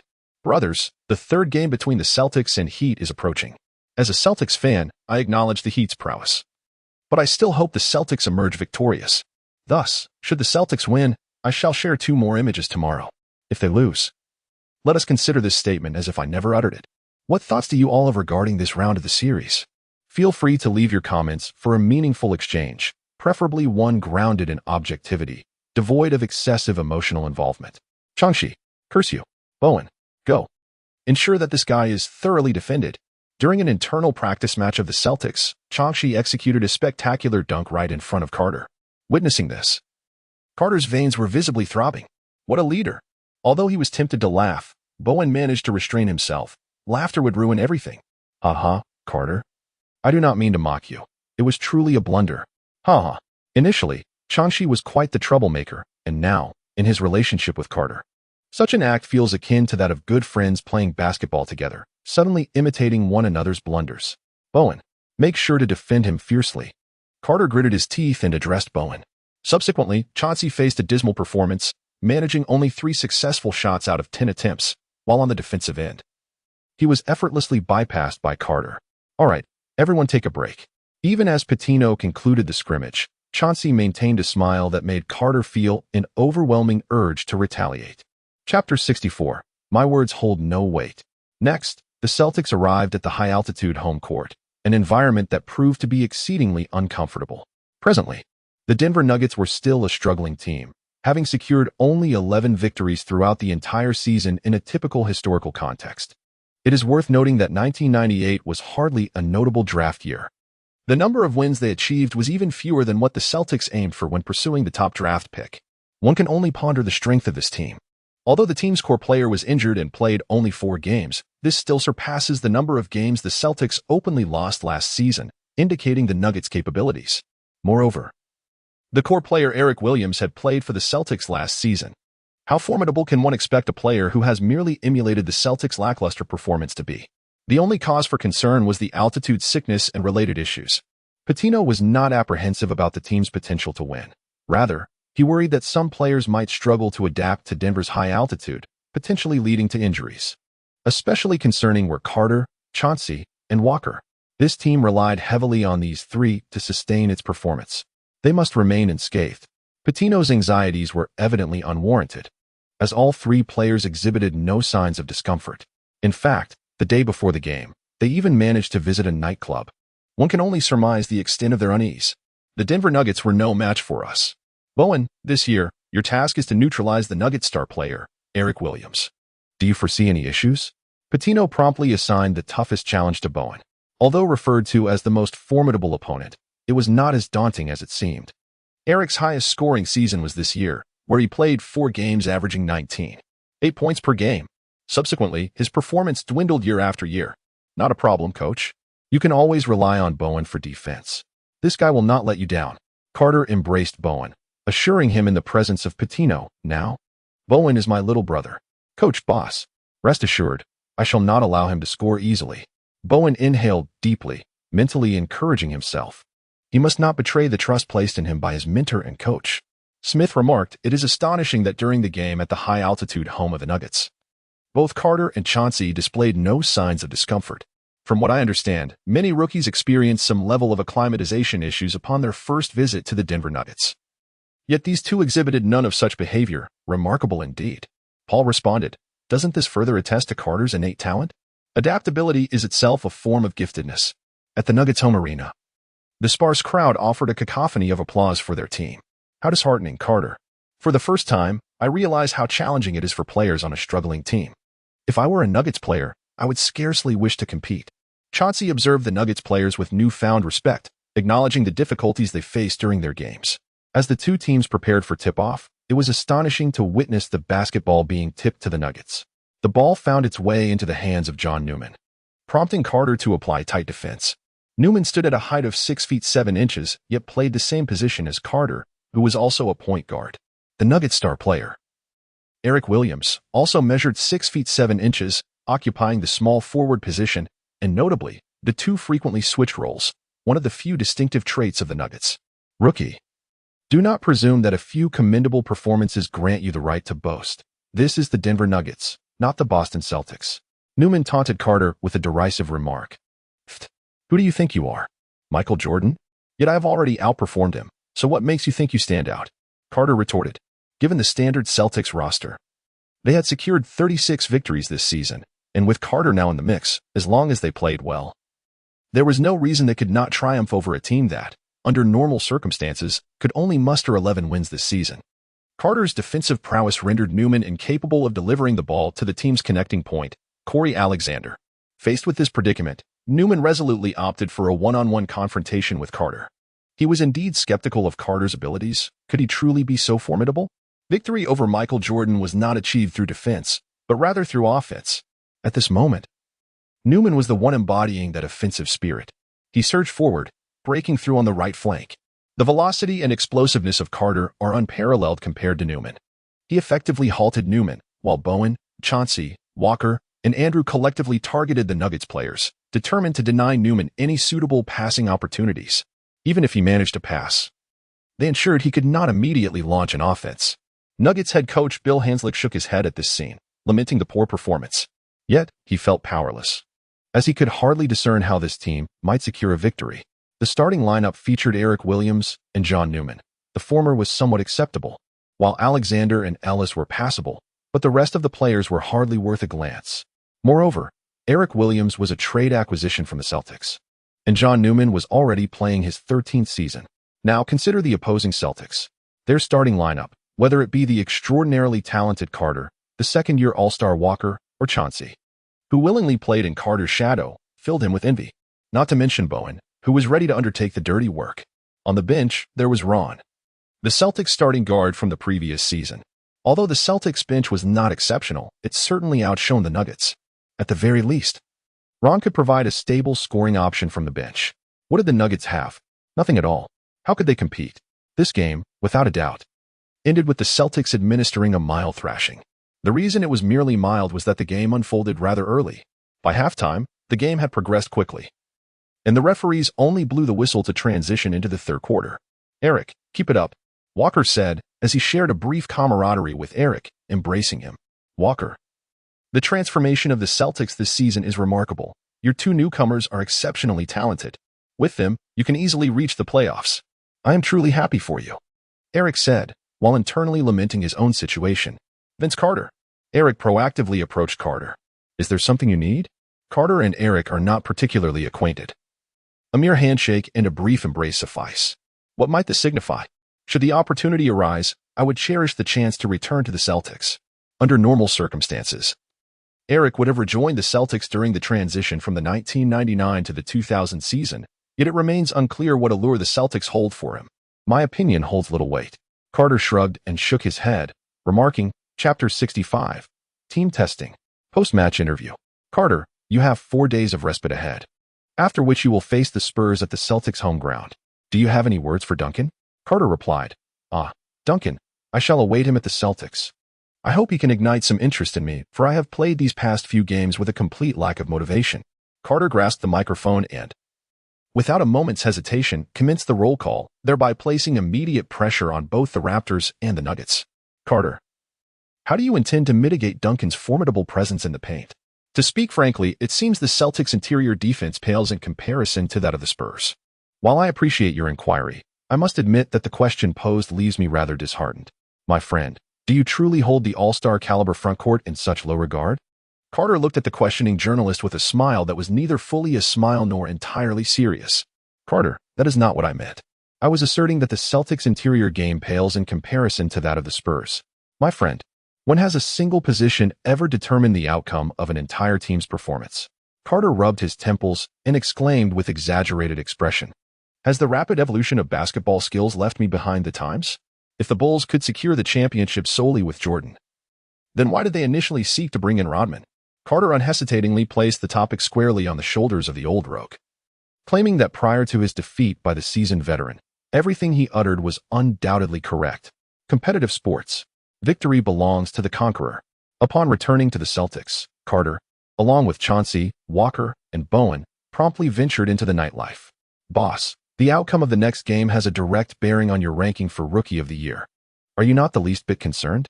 Bowen, inebriated, slurred his words to Carter. "Concerned? Bowen, have you had one too many? You truly believe I would falter?" Carter exclaimed with indignation. "Oh, come on, Carter, did you not lose to Duncan during your college days?" "Uffed, Channing, college is one thing, the present is another. Back then, I may have succumbed to him, but now we are in the NBA. Here, I shall personally vanquish him and claim victory over the Spurs." Channing truly was a thorn in the side, daring to bring up the rare occasions Carter preferred to forget. "You rascal! Everyone, rally against him." As Carter spoke, he beckoned his two accomplices, Bowen and Walker, who relentlessly urged Chauncey to drink. "Come on, Chauncey, drink up. You still think you can act all high and mighty?" Daring to speak to the boss like that, Walker firmly pressed Chauncey down, pouring the liquor directly into his mouth. Cough. Sob. After Walker finished, Bowen took his turn, followed by Carter. The following afternoon, Pitino glared at the team members. "Where's Chauncey?"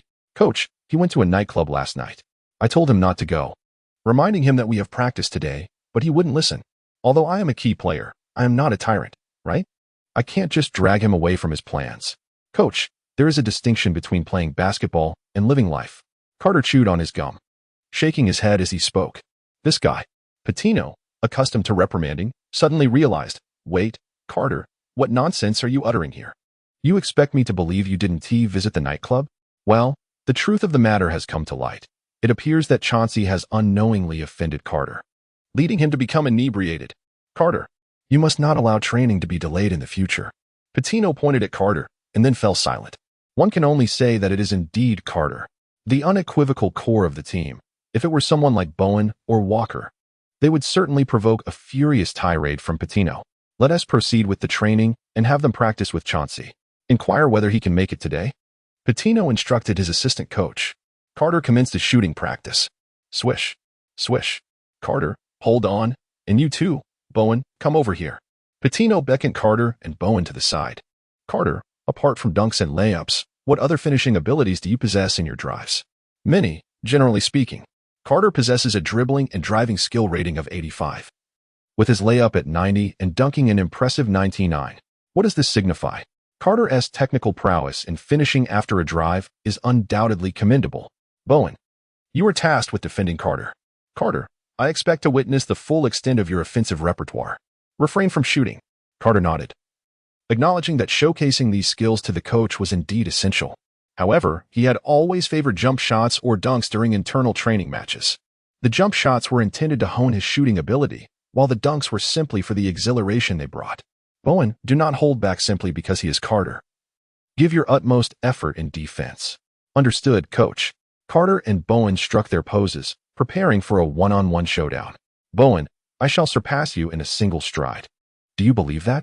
Carter, accustomed to hurling trash talk, was momentarily silenced by Bowen's earnest reminder. Boss, the coach advised against shooting, so your only option is to drive. Bowen stated with genuine sincerity. Carter was taken aback, pondering the sincerity of Bowen's expression.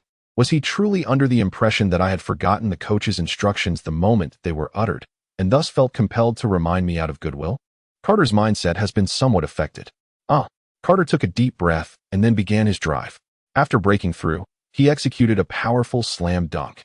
In the face of Bowen's defense, Carter performed an aerial fold, completing the dunk with impressive finesse. Carter could have relied on his physical prowess to overpower Bowen. Yet under Pitino's directive, he chose to employ his technical skills instead. What an embodiment of talent! As Carter executed one exquisite offensive maneuver after another, Chauncey finally arrived.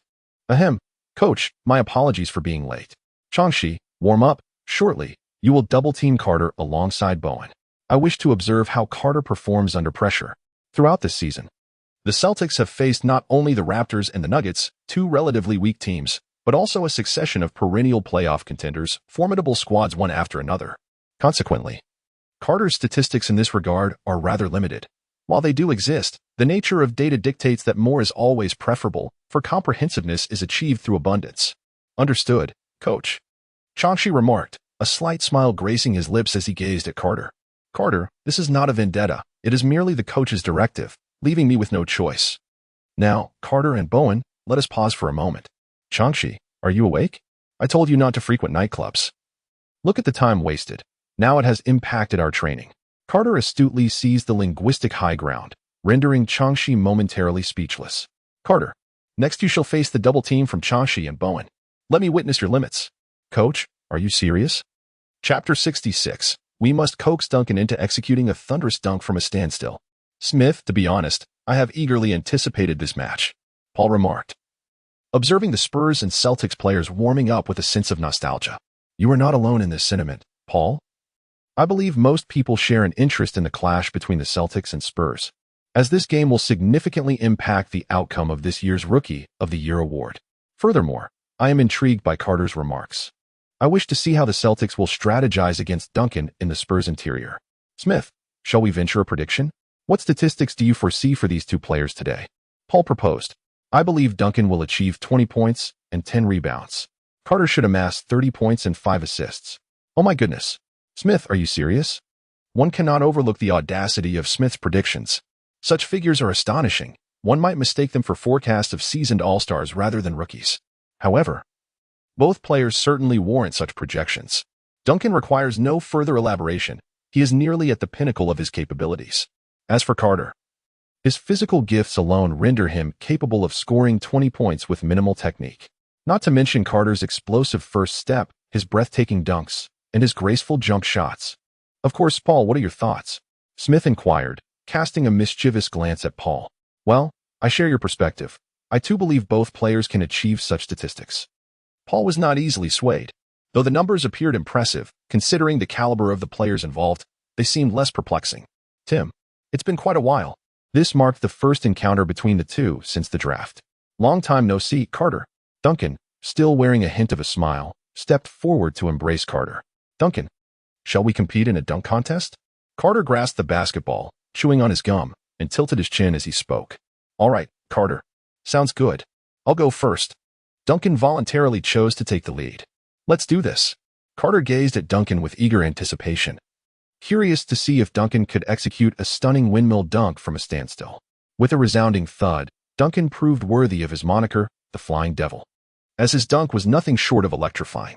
Now, it was Carter's turn. Carter executed 2 swift dribbles before delivering a magnificent windmill dunk. It certainly eclipsed Duncan's in finesse. "Tim, my windmill is far more exquisite than yours." As Carter shook his head, he exclaimed.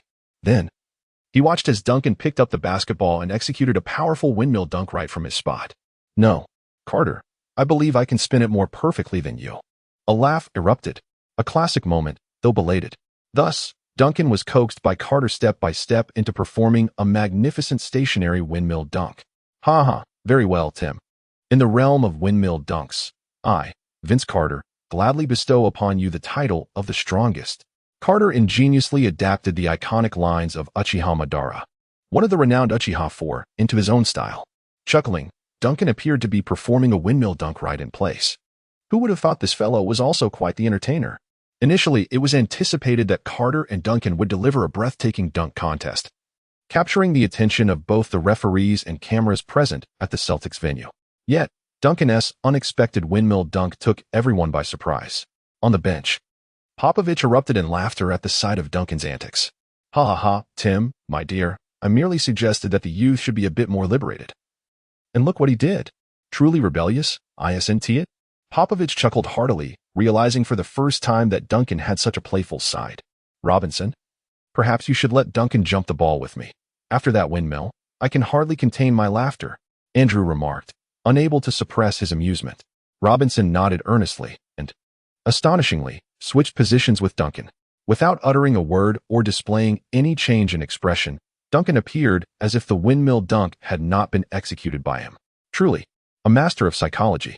As the referee tossed the ball, Duncan undoubtedly claimed victory in the jump ball.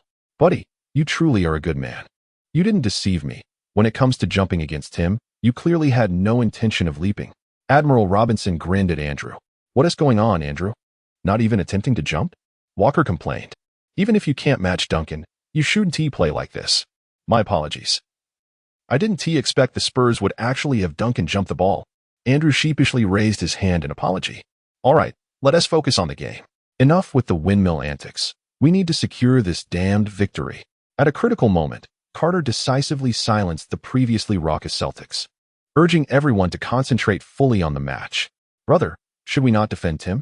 He might pull off another windmill," Admiral Robinson said while positioning himself in the paint. "Shut up. I want to fall for that again." Andrew, realizing the clever tactics of the seemingly harmless Admiral, understood that those who associated with Popovich were indeed shrewd strategists. Popovich's reputation was well-deserved. On the perimeter, Avery Johnson held the ball, yet he found it impossible to penetrate Carter's defense. Although Carter's overall defensive rating stood at a modest 75, Avery, at a mere 5'8", was considerably older, lacking both speed and strength to contend with Carter's dominance. However, Avery's ability to sustain a lengthy career in the NBA is undoubtedly a testament to his ingenuity. He adeptly pivoted, using one elbow to brace against Carter's waist, and executed a pass reminiscent of the skyhook. The ball found its way to the formidable presence of Admiral Robinson and the illustrious Tim Duncan in the paint. When the perimeter proved unyielding, he opted for an alternative strategy. During the early stages of his career, he would have seamlessly delivered the ball to Admiral Robinson in such predicaments. Now, the Spurs' interior was even more imposing, boasting not only Admiral Robinson, but also the exceptional Tim Duncan. Particularly with Duncan, a fellow Spur, it was evident that he surpassed Robinson in strength and prowess. Thus, there was no hesitation in feeding the ball to the interior. Duncan effortlessly asserted his dominance over Walker, securing the rebound before delivering a thunderous dunk right over him. Walker found himself utterly overwhelmed, reminiscent of the helplessness he felt against Shaquille O'Neal of the Lakers. In Chapter 67, Duncan penetrated the Celtics' interior defense while Carter sliced through the Spurs' perimeter. How is one to defend against such prowess? Walker, momentarily dazed by Duncan's display, pondered whether the new generation of players possessed such extraordinary capabilities.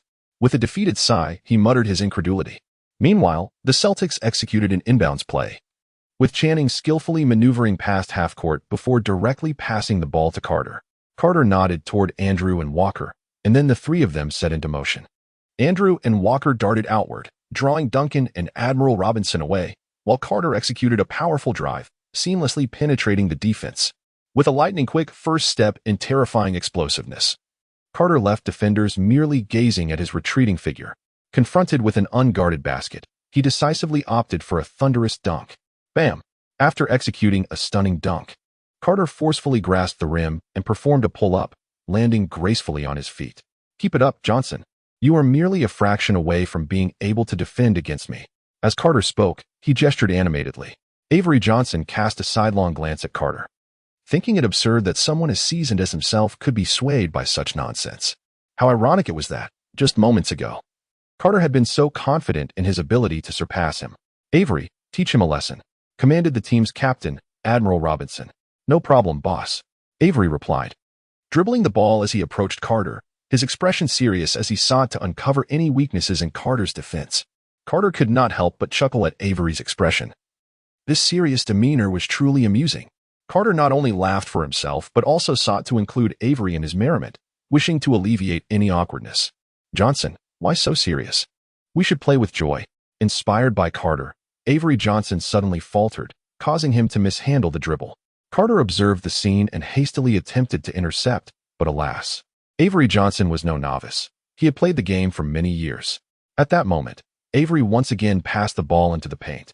What is Avery Johnson's current state of play? If I can outplay you, there will be no hesitation. I shall target you relentlessly. But if I cannot surpass you, then I shall have my elder brother assist me in vanquishing you. Inside, Walker sought to seize the basketball, yet Duncan was not one to be trifled with. Just as Walker was about to grab the ball, Duncan snatched it away with ease. Damn! Walker was infuriated by Duncan's repeated domination, unleashing a torrent of expletives. However, Duncan paid Walker no mind and effortlessly executed a soft jumper, sinking the ball. Rookie, borrowing your words, one cannot claim victory in a game solely based on position. Much like you, there is no way to triumph over the Spurs. Following Duncan's successful shot, Avery Johnson unleashed a barrage of taunts towards Carter.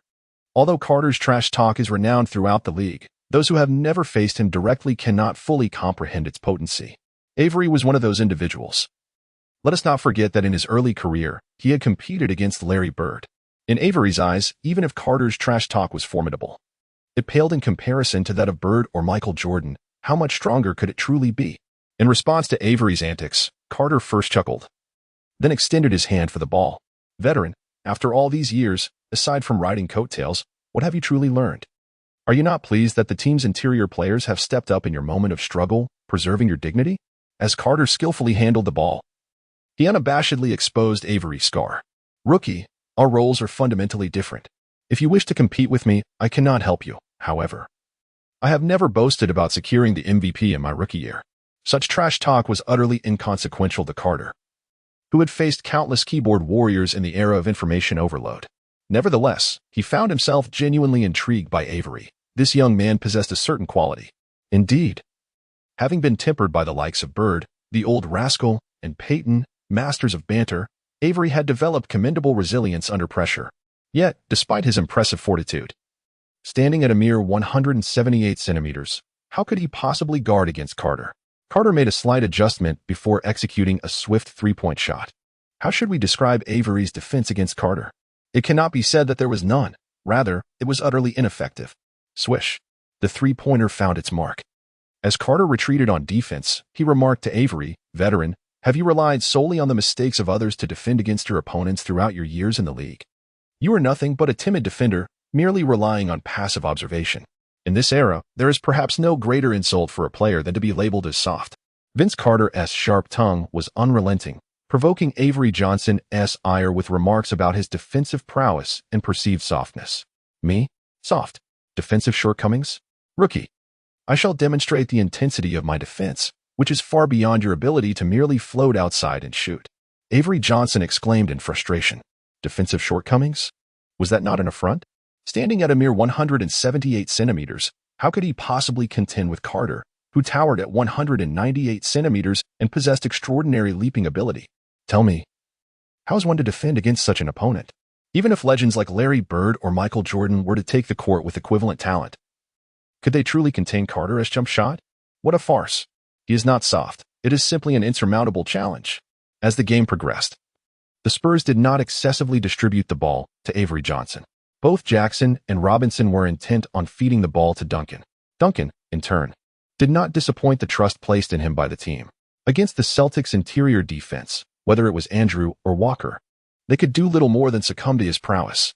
Even when Andrew and Walker attempted to double-team him, Duncan, despite his ability to overpower, chose not to do so. His basketball IQ was remarkable. Instead, he effortlessly passed the ball to the unguarded Admiral Robinson on the opposite side. Though it was clear to all that Duncan was the future of the Spurs, during his inaugural year, the team's leader remained Admiral Robinson, who was introduced last during player announcements. It was only in Duncan's second season that he ascended to the primary role, subsequently leading the team to victory. Well done, Tim. Admiral Robinson celebrated after scoring, offering a high five to Duncan. From the perimeter, it became evident that the veterans were not placing much faith in him. It seemed the Spurs were reluctant to grant him opportunities to reclaim his rhythm. Perhaps he should consider requesting a trade, for it appeared he was not receiving the respect he deserved within the Spurs organization. Carter remarked with a mischievous grin. Chapter 68. In crucial moments, defense is paramount. Rookie. As long as victory is achieved, none of this matters. Only winning can substantiate everything. Avery Johnson shook his head, indifferent to such notions. After all, this had been the trajectory of his entire career. Over 16 years, he averaged a mere 8.4 points per game. Carter suddenly realized that sometimes an opposing team's profound understanding of oneself is truly not a favorable circumstance. How could one accomplish the task of trash talking under such conditions? The mere mention of the system tasks filled Carter with frustration. The system had assigned a task, yet failed to elucidate the requirements or standards necessary for completion. Otherwise, would Carter have exerted himself so relentlessly in fulfilling the task of trash talking? The Boston Celtics were now on the offensive. Carter and Chauncey have established a connection. Upon penetrating the paint, Carter, confronted by the formidable duo of Duncan and Robinson, astutely returned the ball to the perimeter where the ever-reliable Channing awaited. Channing, feigning a shot, executed a masterful pass back inside. The basketball soared to great heights, eluding even someone of Duncan's stature, yet perfectly within Carter's reach. Launching from a standstill, Carter leapt into the air with astonishing agility, grasping the basketball firmly before forcefully slamming it down. The resounding thud echoed throughout the arena, igniting a chorus of gasps from the fans. In the commentary booth, the excitement was palpable. Wow. Indeed, Carter never disappoints, delivering yet another spectacular dunk. I perceive Carter as an extraterrestrial, soaring to heights that seem to transcend earthly limits. The sky appears to be his only boundary. Upon witnessing Carter's breathtaking display, Paul boldly began to praise him. As Paul extolled Carter's virtues, Smith was left to side with Duncan. Such contentious commentary is precisely what the audience relishes. Although Carter executed a magnificent play, it has become glaringly evident that the Celtics are faced with a pressing issue. There is no one capable of containing Duncan in the paint. If the Celtics fail to devise a counter-strategy, I fear that victory in this match will belong to the Spurs. Smith, that assertion is misguided, he replied. While the Spurs have indeed overwhelmed the Celtics' interior defense, the Celtics have equally penetrated the Spurs' perimeter defense. Just observe Avery Johnson when matched against Carter. He appears utterly incapable of providing any challenge. At this rate, one might surmise that Carter could achieve a score of 50 in a shooting drill. Paul did not hold back in his criticism of Avery Johnson. Paul, do not be overly harsh. Johnson's innate talent has allowed him to reach this level.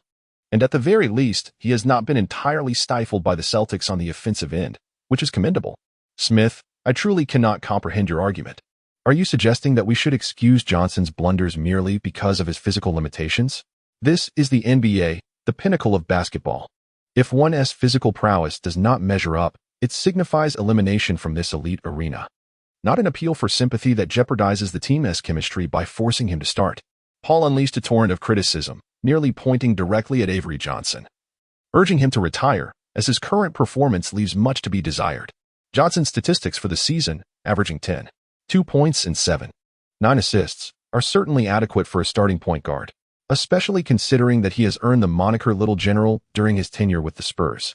Throughout his career with the Spurs, he has averaged 8 points, 5 assists and 7 rebounds, holding the record for total assists in the franchise's history. Such a player, under no circumstances, could be deemed worthy of retirement as per Paul's remarks. Yet, it cannot be denied that his performance in this game has been subpar. On the court, both the Celtics and the Spurs are strategizing to curtail each other's scoring opportunities. Walker of the Celtics and Andrew began to intensify their efforts. Although they struggled to thwart Duncan and Robinson's scoring in the paint, they still managed to make some impact on the defensive end. Offensively, Walker, an all-star caliber player, found himself stifled by Duncan, yet Duncan dared not leave him unguarded. In contrast, Avery was a different story.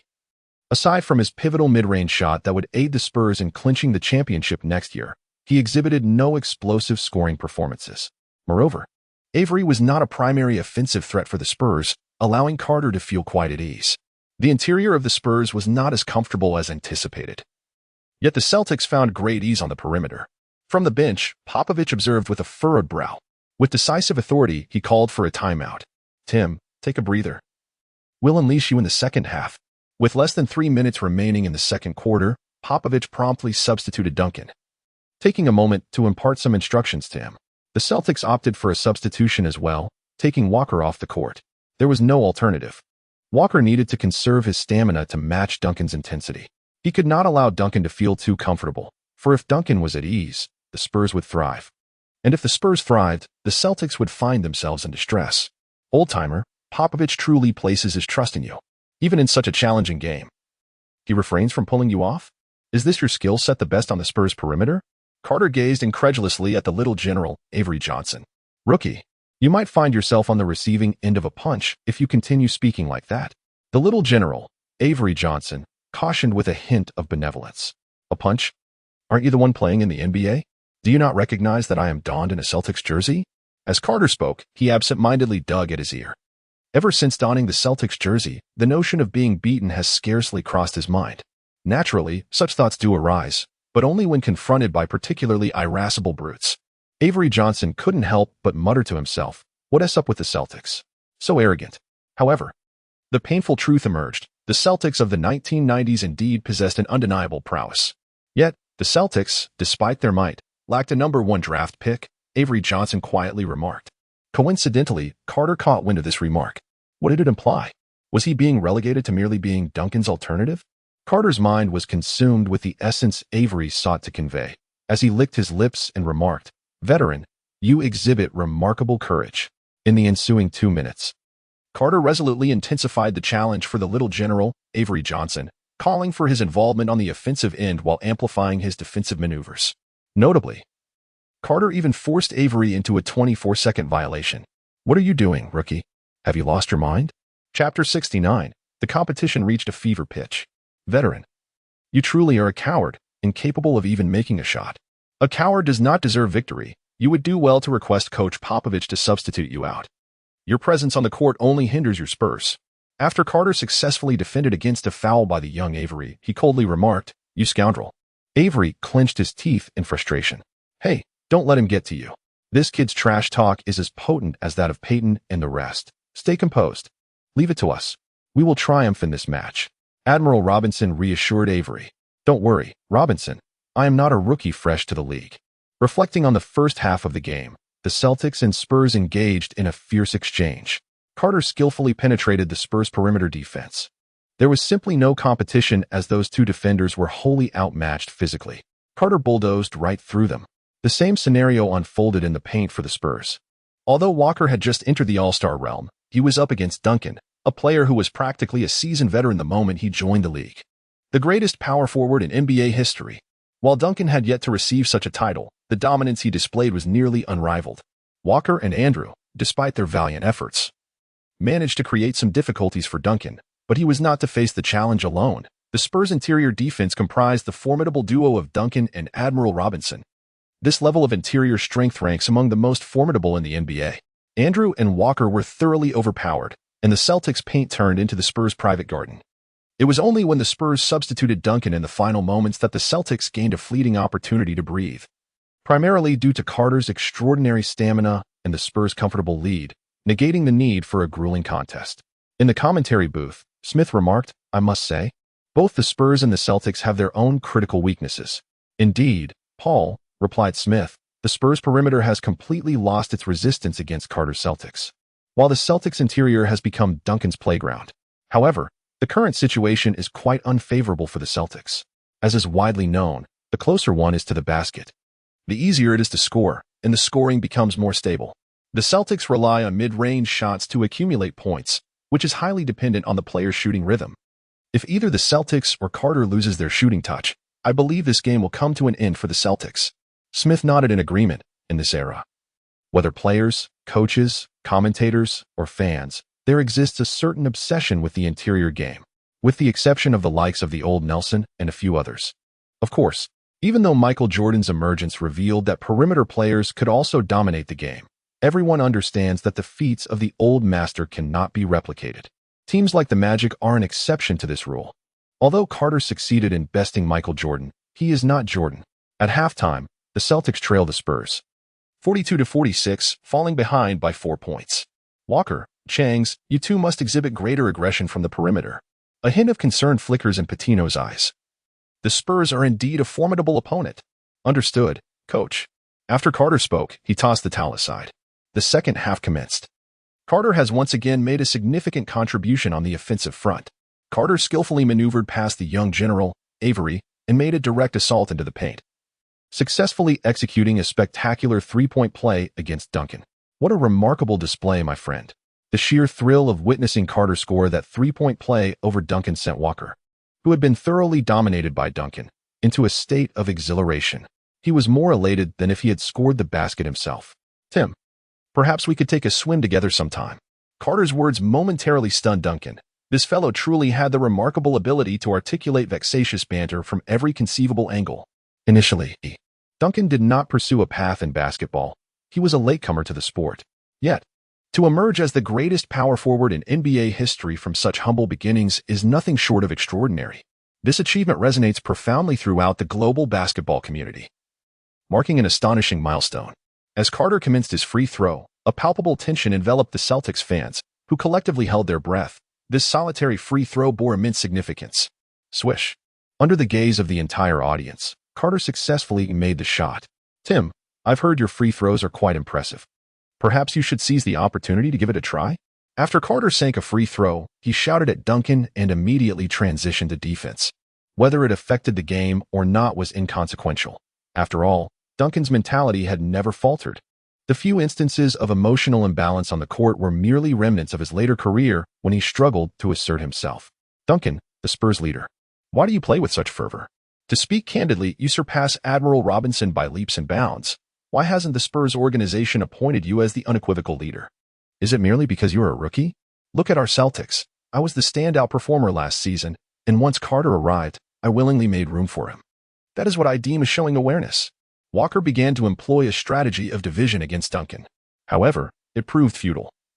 Such tactics might work on rookies with fragile psyches, but Duncan, having studied psychology, saw through Walker's trivial maneuvers effortlessly. "So why don't you continue to be the leader?" Duncan replied expressionlessly. "I cannot compare to Carter in any way," Walker said, casting a knowing glance at Duncan. Duncan remained silent, while Admiral Robinson appeared visibly distressed. "Come on, just play the game. Why complicate things?" he admonished. "Tim, do not heed his words. You are the unequivocal core of the Spurs." Under normal circumstances, Duncan would ascend to the role of leader next season, with Admiral Robinson relinquishing control. This season was merely a period for Duncan to acclimate. Yet who could have anticipated that he would exhibit such extraordinary prowess right away? "Worry not. Such trivialities cannot sway me," Duncan remarked, observing Robinson's anxious demeanor. "Tim, after this game, I will approach the coach and publicly declare that you are the core of the Spurs from now on." Admiral Robinson exhibited remarkable decisiveness, showing no nostalgia for the title of team leader. Perhaps there was a tinge of sentiment, but compared to Duncan, those feelings held little weight. "There is no need for that. I have not given it a second thought," Duncan said, skillfully banking the ball into the hoop.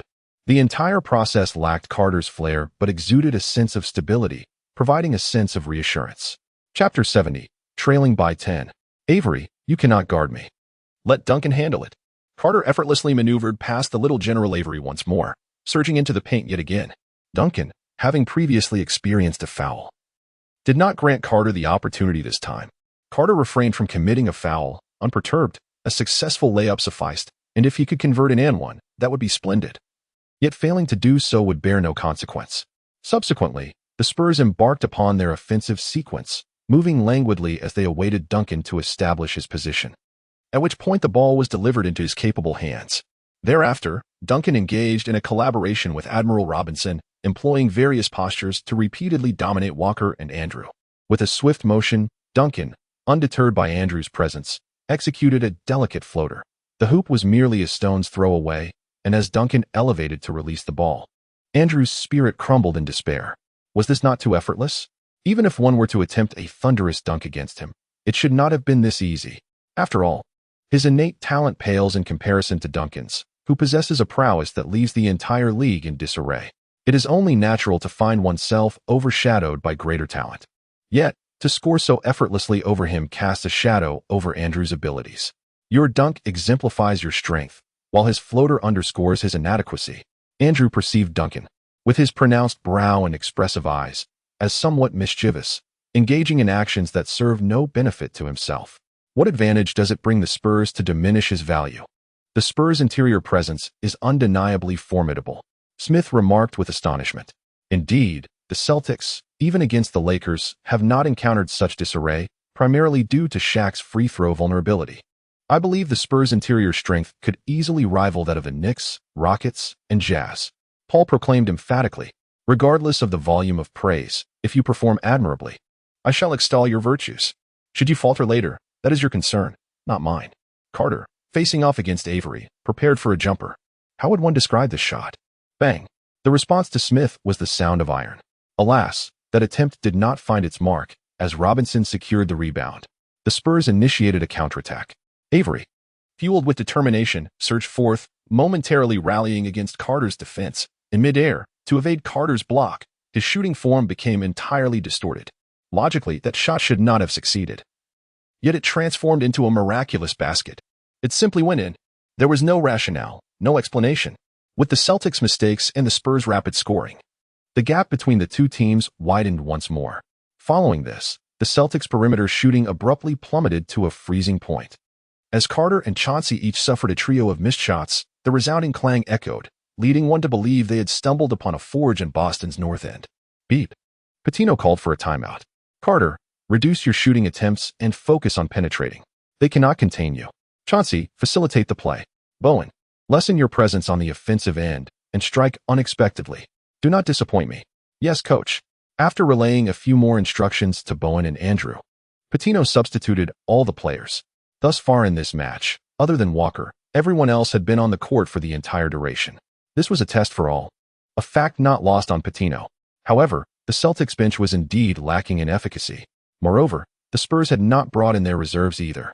Leading the game, they kept their starters on the floor, while the Celtics, trailing, opted for substitutes.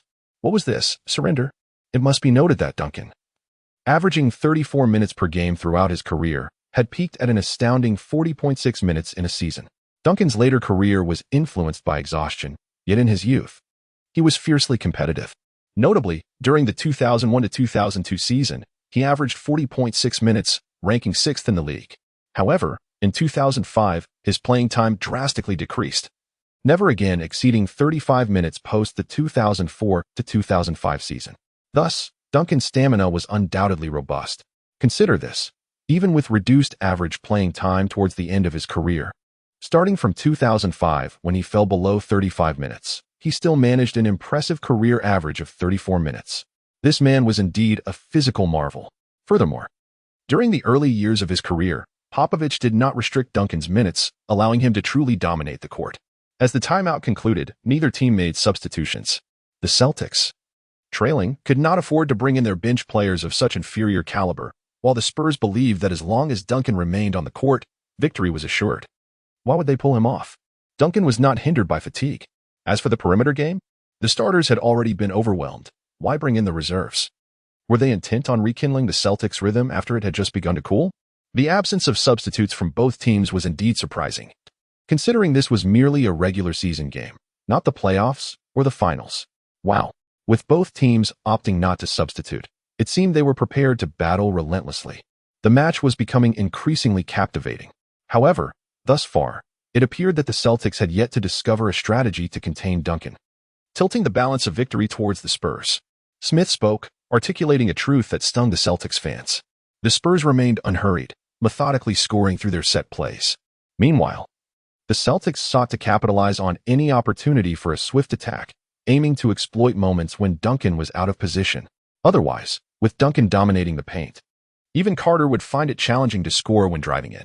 However, playing at a fast pace often leads to an abundance of turnovers. Had it not been for the explosive performances of Walker and Andrew, the Spurs would have extended their lead even further.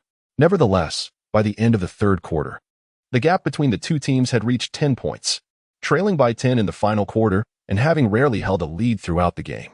It is indeed difficult to envision the Celtics triumphing in this contest. As the final quarter commenced, everyone held their breath. This is the Boston Celtics. This is the North Shore Garden. Look at those banners above. This game also bears significance for Carter's quest for Rookie of the Year. Everyone, grit your teeth. Pitino slammed the tactical board onto the floor and roared in frustration. It was not his intention to resort to such measures. He simply found himself devoid of effective strategies.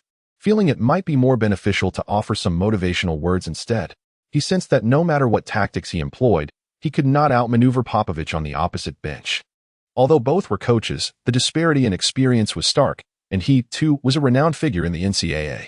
Why was there such a significant gap? Could it be that the difference between coaches is truly this vast? Chapter 71. The Terrifying Home Atmosphere. Do you understand how the Celtics can win? Let us discuss. In the final quarter, the Spurs continued to play steadily, and after being largely absent for most of the game, Channing finally emerged in the last quarter to aid Carter in breaking the deadlock. Channing hit a crucial three-pointer from the perimeter, keeping the suspense alive in the match. Channing, what a play. Carter, filled with exhilaration, exchanged a high five with Changshi. That shot was absolutely pivotal, a much-needed remedy. Carter, if you don't step up soon, I might just seize your central position, Changshi remarked, delivering a playful slap to Carter's backside. You rascal. If you falter, keep your distance from me. Carter felt a chill running through his body, goosebumps rising on his skin. The Spurs were on the offensive. Avery, steady yourself. Pass the ball to me and Tim.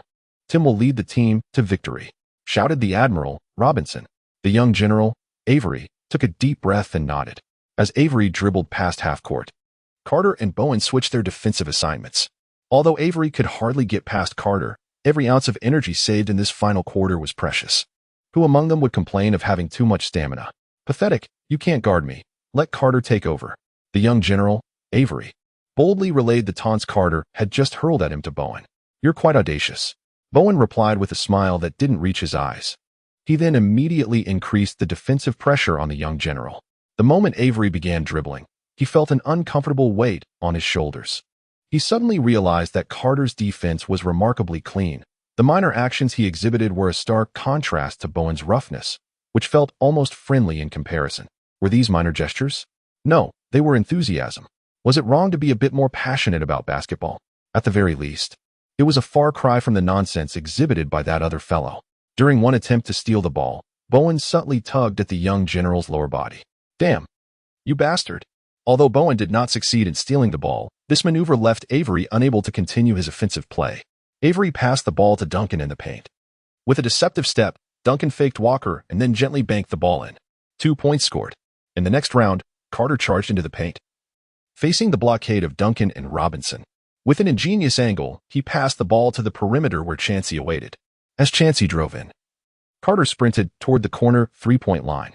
Avery quickly followed suit, but instead of passing to Carter, Chansey unexpectedly delivered the ball to the seldom-used Bowen. Bowen took the shot, and with precision, he sank a three-pointer. This play caught the Spurs completely off guard. They had not anticipated that at such a crucial moment, the Celtics would entrust such an important scoring opportunity to Bowen. The Spurs players were not like the Celtics. They had little knowledge of the true potency of Bowen's open three-point shot. The previous footage had been far too scant. Nice shot, Bowen. Chansey, you truly are a talent. Well done. Although this play was originally intended to connect Carter and Chansey, adapting to the situation on the court proved to be the wisest choice. Carter, Chansey, and Bowen exchanged high fives in celebration. A series of successful three-pointers narrowed the score gap to 6 points. It appeared as though the Celtics were poised for a comeback. However, Duncan, the stalwart of the Spurs' interior defense, once again asserted his dominance in this match. Duncan commenced his offensive onslaught. Throughout the game, he remained steadfast and unwavering. Even when contested, the Celtics' interior struggled to withstand his prowess. Clearly, the Celtics' aspirations for a turnaround were not something Duncan would permit. The Celtics' paint had become Duncan's personal garden. Duncan, surrender already. Ever since Michael Jordan began his reign over the league, the elite interior players could only claim 2 championships when the old master was absent. Do you not comprehend? The league is no longer dictated by your kind in the paint. The narrative is now driven by the perimeter. Walker, while disparaging Duncan, simultaneously lauded Carter, seemingly oblivious to the fact that he too is a player of the interior. Aren't you also an interior player? Duncan inquired, astonished. What of it? Walker shamelessly feigned ignorance. Is it truly shameful to lose to Carter? I certainly don't find it embarrassing. Buddy, do you know? I've studied psychology. Your words hold no weight with me. After receiving the ball, Duncan eschewed any flashy maneuvers, resolutely overpowering Walker to score. Psychology? What was Walker feeling? It was akin to being doggedly pursued, more discomforting than an ordeal of consuming excrement. Duncan's assertion rang true throughout his illustrious career. Aside from the incident of the Smiley ejection, what other factors could possibly disturb his focus? The intensity of the match escalated dramatically. The Celtics were executing their perimeter game with remarkable finesse. Chauncey and Bowen consecutively sank three-pointers. Indeed, this was the essence of captivating competition, fluid and thoroughly enjoyable. With defensive intensity in play, the offensive efficiency was undoubtedly commendable. In this era, to suggest that pure offense is sufficient feels premature. If one were to focus solely on defense, the subsequent finals between the Spurs and the Pistons would reflect a dramatic decline in viewership. For the Celtics, Chauncey's shot missed, leading Duncan to secure the rebound and pass to the little General Avery. The Spurs advanced slowly. Once Duncan and Admiral Robinson established their positions, they commenced orchestrating their offensive strategy. Robinson's jump shot was interfered with by Walker, yet Andrew failed to secure the rebound against Duncan, who swiftly fed the ball to the perimeter for Avery. Avery hit a long two-pointer. Veteran, remarkable indeed. He is still capable of scoring, Carter provocatively declared, then gave an encouraging thumbs up. One must admit, it was quite infuriating and humiliating. The point difference between the two teams once again reached 10. The Celtics quickly closed the gap, yet their inconsistency was evident, while the Spurs played a slow, methodical game. The Celtics fans in attendance began to feel a sense of anxiety for their team. Come on, Carter. Sink that damned three-pointer and make the San Antonio Spurs realize that missing you was the gravest mistake of their lives. Carter, rally. Let everyone see that you are truly deserving of the top pick this year. Carter, obliterate the Spurs and seize the Rookie of the Year title. We stand by you. The home crowd erupted with countless cheers of encouragement, alongside an endless stream of insults directed at the Spurs players. The brunt of the taunts fell on Duncan, yet he merely smiled, unfazed by the jeers, as such trivialities were inconsequential to him. Chapter 72, 35 seconds, 13 points. With Duncan's steady hand guiding them, the Spurs gradually widened the score gap. This situation only fueled the anger of the Celtics fans further. Damn those San Antonians, a bunch of country bumpkins. Go back where you came from. This is Boston, not your rightful place. Bumpkins, hurry back and weep. You are nothing but worthless. Carter, win this game. Make them slink away in disgrace. The pressure of a home court can be quite formidable for visiting teams, yet the Spurs are seasoned veterans, especially Duncan, who, with his background in psychology, remains largely immune to such distractions. Stay composed. Play steadily. We shall triumph in this match. Carter rose to instill confidence in the troops. Of course, we shall emerge victorious, he declared with unwavering conviction. I believe you will lead us to triumph. Bowen, Carter's most devoted ally, immediately echoed his sentiments. You rascal. The Celtics' resistance failed to narrow the score. On the contrary, as the Spurs methodically pressed on, the gap steadily widened. They now trailed by 12 points. With merely 35 seconds remaining in the match. Does this time and score ring a bell? Aha, how about this? Celtics head coach Pitino called for one final timeout. Everyone has performed admirably, coach. Let us keep fighting. Carter interjected. Pitino looked at Carter in astonishment. With only 15 seconds remaining in the game, the score difference stood at 12 points.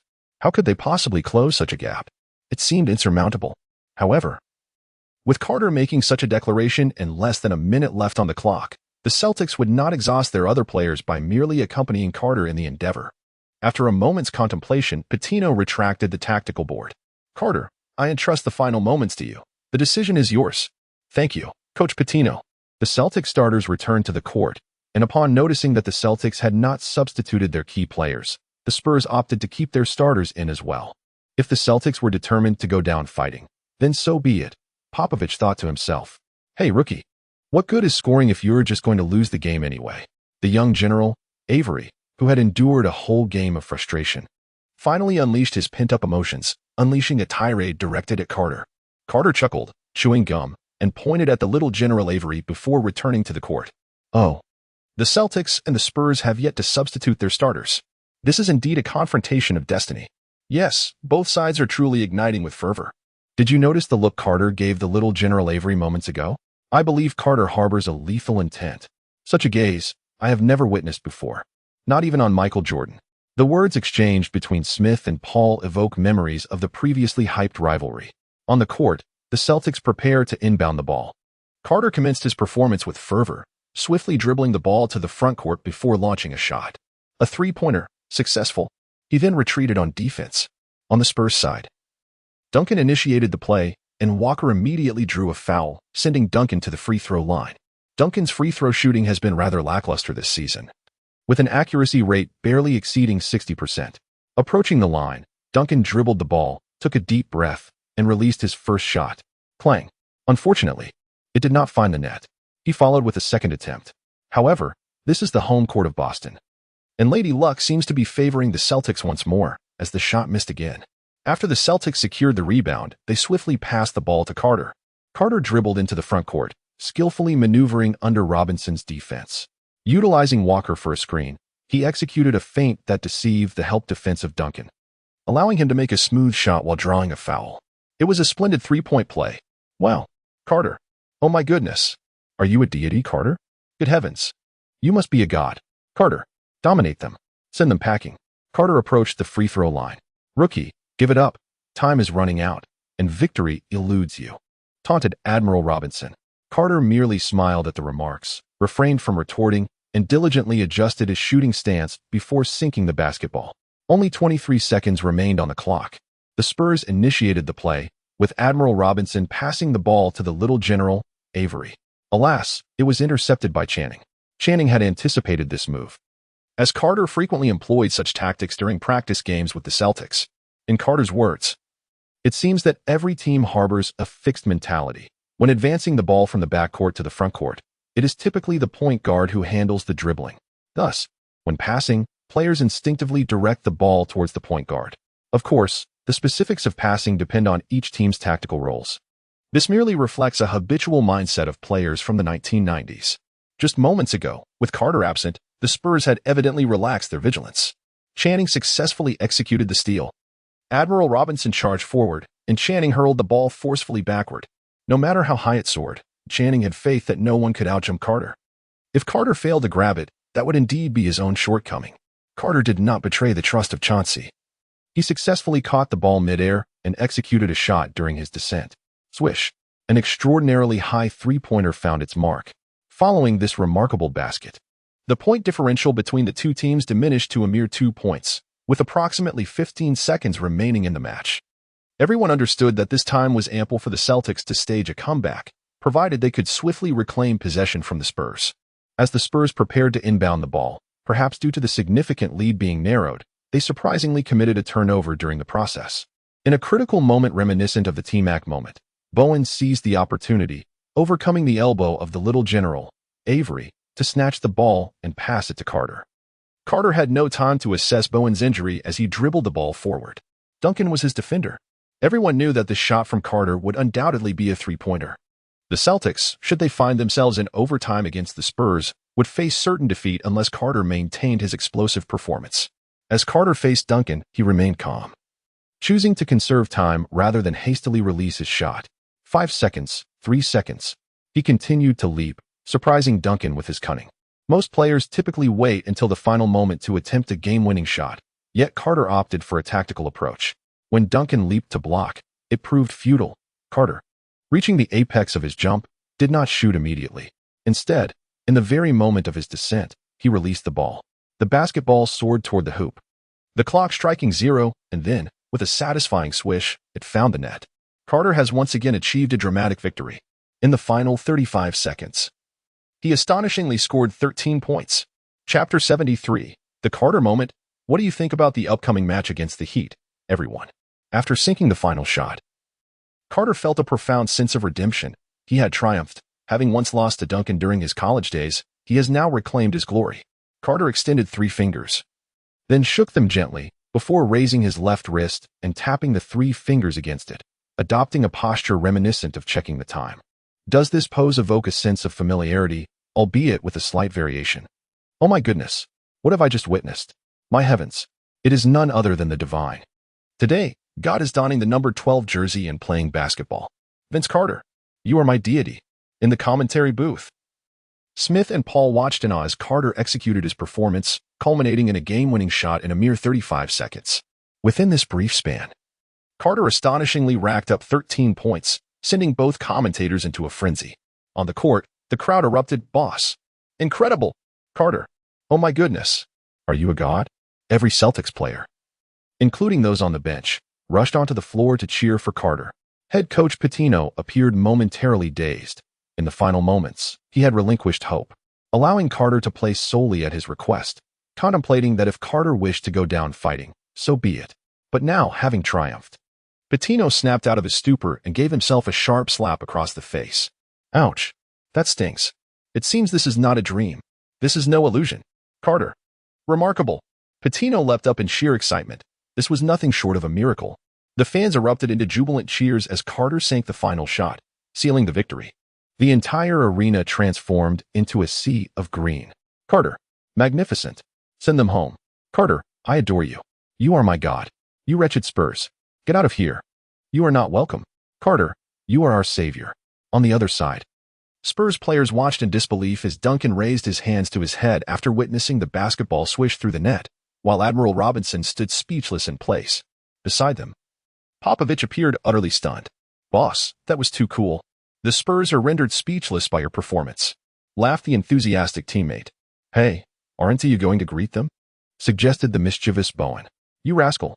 Carter playfully ruffled Bowen's hair before making his way towards Duncan and the others. Hey Tim, I cannot thank you enough. Had it not been for your consecutive blunders, I would not have been able to deliver such a magnificent performance. This moment of glory should be shared with you all. Carter spoke with a piercing intensity. Well played, Carter. As Duncan regained his composure, he reached out to tousle Carter's hair while exclaiming, Hey, buddy, I'm not accustomed to having my head patted. Carter swiftly evaded Duncan's cursed hands. Tim, perhaps you should return and diligently practice your free throws. Otherwise, TSK. Carter expressed disdain as Duncan approached the free throw line. I can do it, Duncan declared before departing. On the court, the Celtics players reveled in the adulation from the fans. Carter, MVP. Countless fans in front of their televisions echoed the chants of those present at the game after witnessing Carter's stunning performance. MVP. This young man is truly remarkable. Stern, taken aback by Carter's breathtaking display, was left in awe. 13 points in 35 seconds. Such an achievement is astounding. Not only for the 90s, but even a decade or two later, performances of this caliber continue to astonish. Stern was now even more convinced that this young man could bear the weight of the NBA's future after Michael's retirement. In the post-game interview, the reporter exclaimed, Carter, congratulations on your explosive performance against the Spurs, scoring 13 points in the final 35 seconds. Undoubtedly, this is a magnificent display. How do you feel at this moment? The reporter asked excitedly. Man, it felt like I was in a movie. Carter replied, in those final 35 seconds, it was as if I were living in a film. Knowing precisely what each step I should take would be, just like that.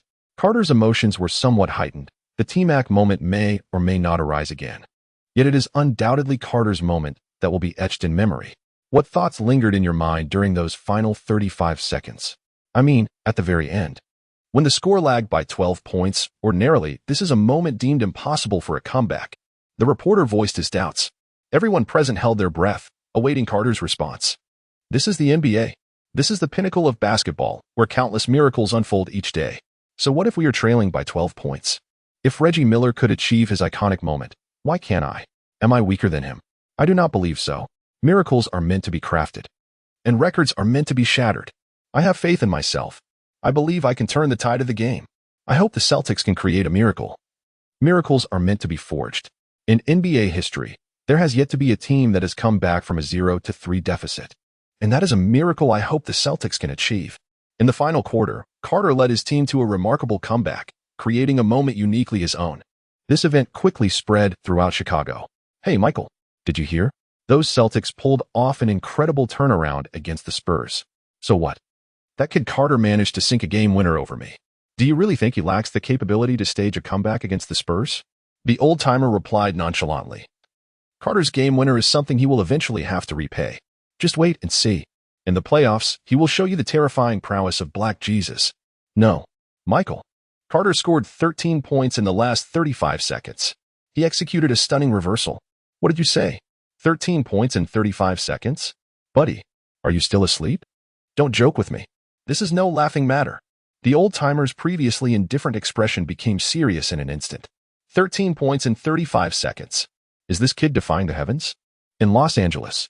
Kobe, are you heading out again? Yes, I need the gym. But you just went this morning. Aren't you planning to rest this afternoon? No. I want to practice. With that, Kobe pushed the door open and stepped outside. Carter, I will surpass you. Just not at this moment. The next day, the headlines of major sports newspapers were filled with stories about Carter's miraculous feat. Chapter 74. Whoever wins between the Kings and the Heat is a record. 13 points in 35 seconds. Is God playing basketball? The divine presence graced the court, donning the number 12 jersey. The moment of Carter, a debut that signifies the pinnacle. Did Carter emerge as a colossal talent right from the start? Is the third overall pick greater than the first? Is history repeating itself? Is Carter the second coming of Michael Jordan? No. He has already surpassed Jordan. The headlines from various journalists are increasingly sensationalized. However, despite the exaggeration, the Carter moment undeniably merits such accolades. Simultaneously, many have begun to ponder, what would Carter's performance signify if it were showcased in the playoffs or the finals? This query has ignited fervent discussions among fans. Carter's playoff performance would undoubtedly eclipse that of Michael Jordan, unless, of course, Jordan could replicate such an extraordinary display. Even Popovich's post-game remarks have become iconic. When asked about Carter's final performance, he expressed, as Carter soared high, I felt a twinge of pain in my heart. Those were the most agonizing 35 seconds. It felt as if I were lying in bed, watching him pierce my heart, yet powerless to intervene. I could only watch as he plunged the knife into my chest. Utterly helpless. The influence of the T-Mac moment has been historically validated, allowing Michael Jordan to declare that the only player he would willingly accept as a substitute is Tracy McGrady. Such statements underscore the greatness of the T-Mac moment. However, the spotlight now shines on Carter, who has just eliminated the old guard. Though the veteran was astonished by Carter's display, he refrained from uttering such sentiments. While the Carter moment is indeed magnificent, the Celtics' prowess is not significantly superior to that of the Spurs. If they were vastly stronger, why then were they trailing? I acknowledge that Carter's achievement of 13 points in 35 seconds is remarkable, but what does that truly signify? Let us not forget that Reggie Miller has accomplished similar feats. Though the veteran was taken aback by Carter's performance, it was mere moments after being bested by Carter that he began to praise him. Is Michael Jordan forsaking his reputation? Moreover, the veteran cleverly chose not to disparage Carter, but rather suggested that if one were truly formidable, they would not find themselves in such a deficit.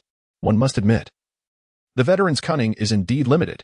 In Philadelphia, how does one assess Carter? My friend, Carter is undoubtedly formidable. There is no doubt about that.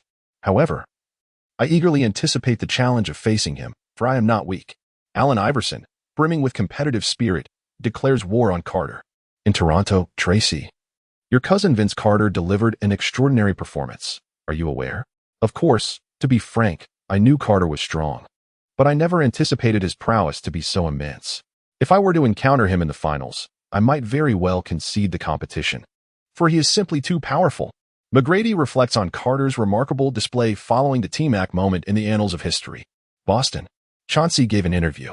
To be honest, it is unimaginable that with just 35 seconds left in the game, the team was trailing by a full 12 points. I never anticipated that Carter could pull the team out of such a quagmire. Undoubtedly, Carter is one of the greatest athletes in the world. We could palpably sense why he is considered one of the greatest players on this planet, as he astonishingly rescued us from that dire predicament. It was truly miraculous and utterly unbelievable. Chauncey still wears a look of shock when he reminisces about that moment. Experiencing such an event felt like a dream to him. Or, as Carter put it, it was akin to witnessing an extraordinary film. Celtics office. Carter has exhibited tremendous energy on the offensive end, yet defensively. He has only demonstrated what one would expect from an average starter. This is clearly insufficient. Mr. Pitino, I am aware that Carter has been practicing his defense. But until he establishes a solid defensive presence, I hope the team can devise specific strategies tailored for him. Ainge's statement nearly pointed directly at Pitino, indicating that there were issues with his tactical arrangements. Although winning can obscure all problems, those issues remain concealed. Once a loss occurs, such problems are magnified under a microscope, appearing exponentially larger. Ainge initially believed that Pitino, as a former NCAA head coach, would excel in tactical matters. However, it seems he possesses the ability to develop newcomers but lacks in strategic depth. This is understandable, considering that in the original history, Pitino led the Celtics for nearly 4 seasons, amassing a record of 102 wins and 146 losses, during which the team failed to reach the playoffs even once. Mr. Ainge, I will devise the appropriate strategies for Carter, Pitino assured. I trust you will handle everything well, Mr. Pitino. Although Ainge has recognized Pitino's shortcomings in coaching ability, the Celtics do not currently require a coach with exceptional tactical prowess. What they need is a coach like Pitino, who excels in nurturing new talent. While the outside world is in a frenzy over the Carter moment, Carter is diligently learning defense from Bowen in the gym. Boss, your defense has improved significantly since we first met. You rascal.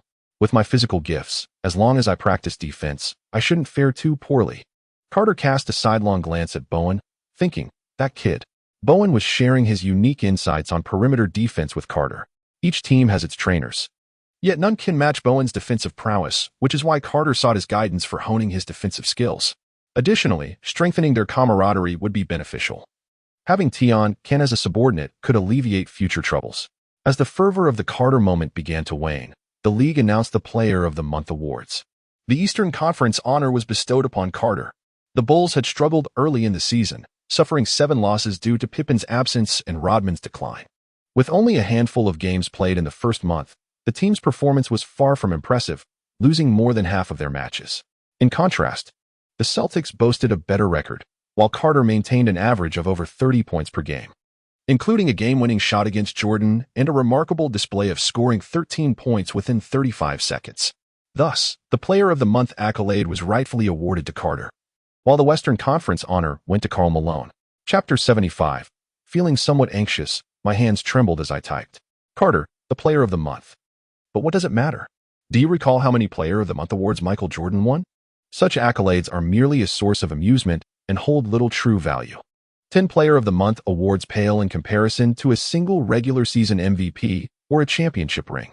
Carter chuckled and shook his head, remarking that the accolade of Player of the Month pales in comparison to more prestigious honors. Carter, you truly are audacious. At least this is an honor, exclaimed Chauncey. I have yet to earn a single accolade. Chauncey shot Carter a glance, both of them being rookies, yet he had not achieved any recognition thus far, while Carter had at least secured the Player of the Month title. Chauncey, maintain your composure. After all, it is merely a Player of the Month award. In this league, what truly holds weight are the MVP, All-Star selections, and scoring titles. Just think about it. When you boast to others in the future, they will say, I have won the MVP, and you will respond, well, I received the Player of the Month award. How embarrassing would that be?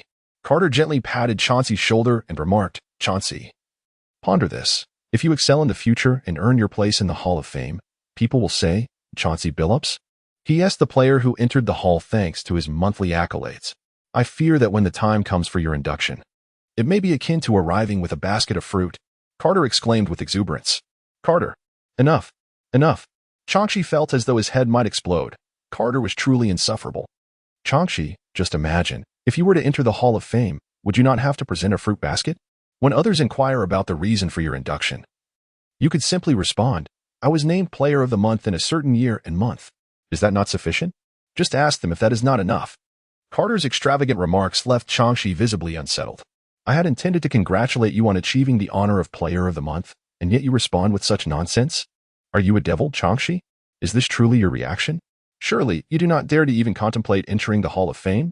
It is said that when Changshi first entered the league, he was quite the rebel. But looking at Carter now, it appears otherwise. Not even daring to dream of the Hall of Fame? Is this rebelliousness? This is sheer foolishness. Carter, I implore you to be silent. The following day, the Celtics arrived in Dallas to face the Mavericks. Boss, what has come over Changshi? It's nothing, Bowen. Do not concern yourself with Changshi, the lad has a good mindset. After Carter finished speaking, he approached Changshi's side. Changshi, what are you still pondering? If you continue to think like this, you'll truly have to bring a fruit basket when you enter the Hall of Fame. Carter, you are such a scoundrel. Changshi retorted through clenched teeth. All right, my friend. Let's be serious. The Mavericks are by no means a formidable team.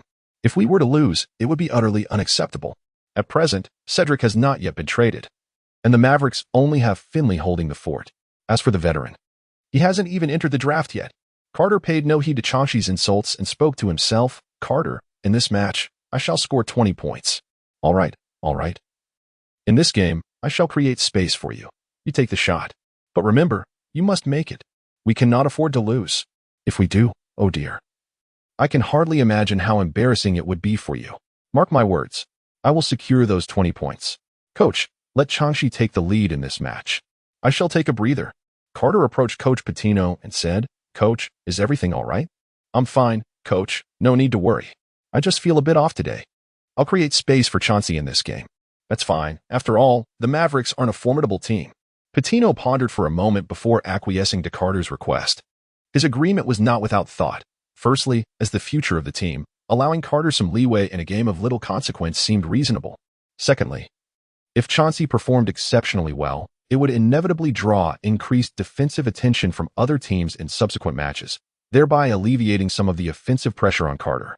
After all, Carter had just delivered a stunning performance of 13 points in 35 seconds. Thirdly, the team's tactical repertoire was still rather limited, a fact that had already drawn the ire of General Manager Ainge. If Chauncey excelled, it would provide the opportunity to develop a secondary strategy, which would reflect favorably in Ainge's eyes. Considering all these factors, Patino readily agreed to Carter's request. Carter, gather everyone together so we can discuss the tactics. Sure thing, Coach. Hey, everyone, come over here. Chauncey, Bowen, Walker, and others halted their warm-ups and approached. In this game, Chauncey will take the lead in offense, while Carter will draw the Mavericks' defense. Be sure to coordinate well while on the court. Bowen glanced at Carter and noticed no signs of discontent. On the contrary, Carter appeared rather pleased. Although puzzled, he nodded in agreement. All right, Coach. Walker chimed in, along with Andrew, two foolish lads, after Bowen spoke. Chauncey, don't embarrass yourself. Otherwise, this could turn into quite the regrettable history. On the other side, Mavericks players, led by Michael Finley, were warming up. When the game begins, make sure to deny Vince Carter any opportunities. We all know his scoring ability. Don't worry, Finley. While Carter is explosive in scoring, the others don't seem particularly strong. Just as Michael said, if they were truly formidable, they wouldn't have been pressured by the Spurs to that extent. Let's hope so. For some reason, Finley felt a persistent sense of unease. The team had devised numerous strategies specifically targeting Carter. Surely they would be effective, right? In the previous season, Finley would never have regarded the Celtics with such seriousness. But now, especially after Carter's remarkable moment, he could no longer view Carter as merely a rookie. Vince Carter, why wasn't it you that the Mavericks chose? If the Mavericks were to acquire Carter, the combination of his explosive scoring prowess alongside the forward averaging 21.5 points per game would undoubtedly propel them into the ranks of formidable Western Conference teams. Smith. The league's schedule truly tests one's patience. It has been far too long since we witnessed a Celtics game. The previous performance by Carter against the Spurs was nothing short of exhilarating. Indeed, Paul, I find myself eagerly anticipating Carter's next display of brilliance. As for the individual capable of delivering a Carter moment, how many points do you suppose he will accumulate this time? It's hard to say, but it's certainly one TB fewer than 25. Following the Carter moment, Paul's expectations for him have escalated significantly. The mere thought of the Celtics facing the Heat in Game 6 sends tremors through my fingers as I type. The second chapter will be delayed a bit. The anticipation is overwhelming. Chapter 76, Carter's clutch shot. A racing heart and trembling hands. Hey, Carter, your last performance was truly phenomenal. Remarkable. during the jump ball. Finley turned to Carter and remarked. Finley's demeanor elicited chuckles from the Mavericks players, as he insisted on stringent defense behind our backs while praising Carter's skills openly. It's all on you. Will you deliver yet another extraordinary performance this time? Carter could not help but cast a sidelong glance at Finley. Does one truly believe that a performance akin to the Carter moment can be effortlessly achieved? Do you genuinely regard him as a deity? Who can say what the outcome might be? Carter casually remarked as the two teams commenced the jump ball. The basketball was deftly tapped by Andrew at its zenith. Landing in Chauncey's hands, Carter jogged forward, a smile adorning his face as he glanced at Chauncey. Chauncey shot a sidelong glance at Carter before halting his dribble just beyond the three-point line. As Carter took notice, he immediately began to sprint. Finley closely followed in his wake. Finley, there's no need to keep such a close watch on me. It's futile, Carter retorted. You're far too arrogant. Even if your scoring ability is explosive, under my defense, you shall not find it easy to score. Finley exclaimed, hurling taunts, though secretly admiring Carter's scoring prowess. Yet, this was the court, and in many respects, it bore resemblance to a battlefield. Trash talk was an absolute necessity. Finley, your fervent words make me question whether your team is indeed aiming for the playoffs this season. Carter nonchalantly remarked, the impact of this banner is quite formidable. Finley appeared slightly rattled. Which player does not aspire to achieve remarkable results and lead their team into the playoffs? Teams with sufficient strength and capability have long been striving towards postseason glory. Finley, being a young talent, naturally yearns for playoff contention. However, with the team's limitations, they are left with no choice but to resign themselves to mediocrity. What recourse does he have in such a situation?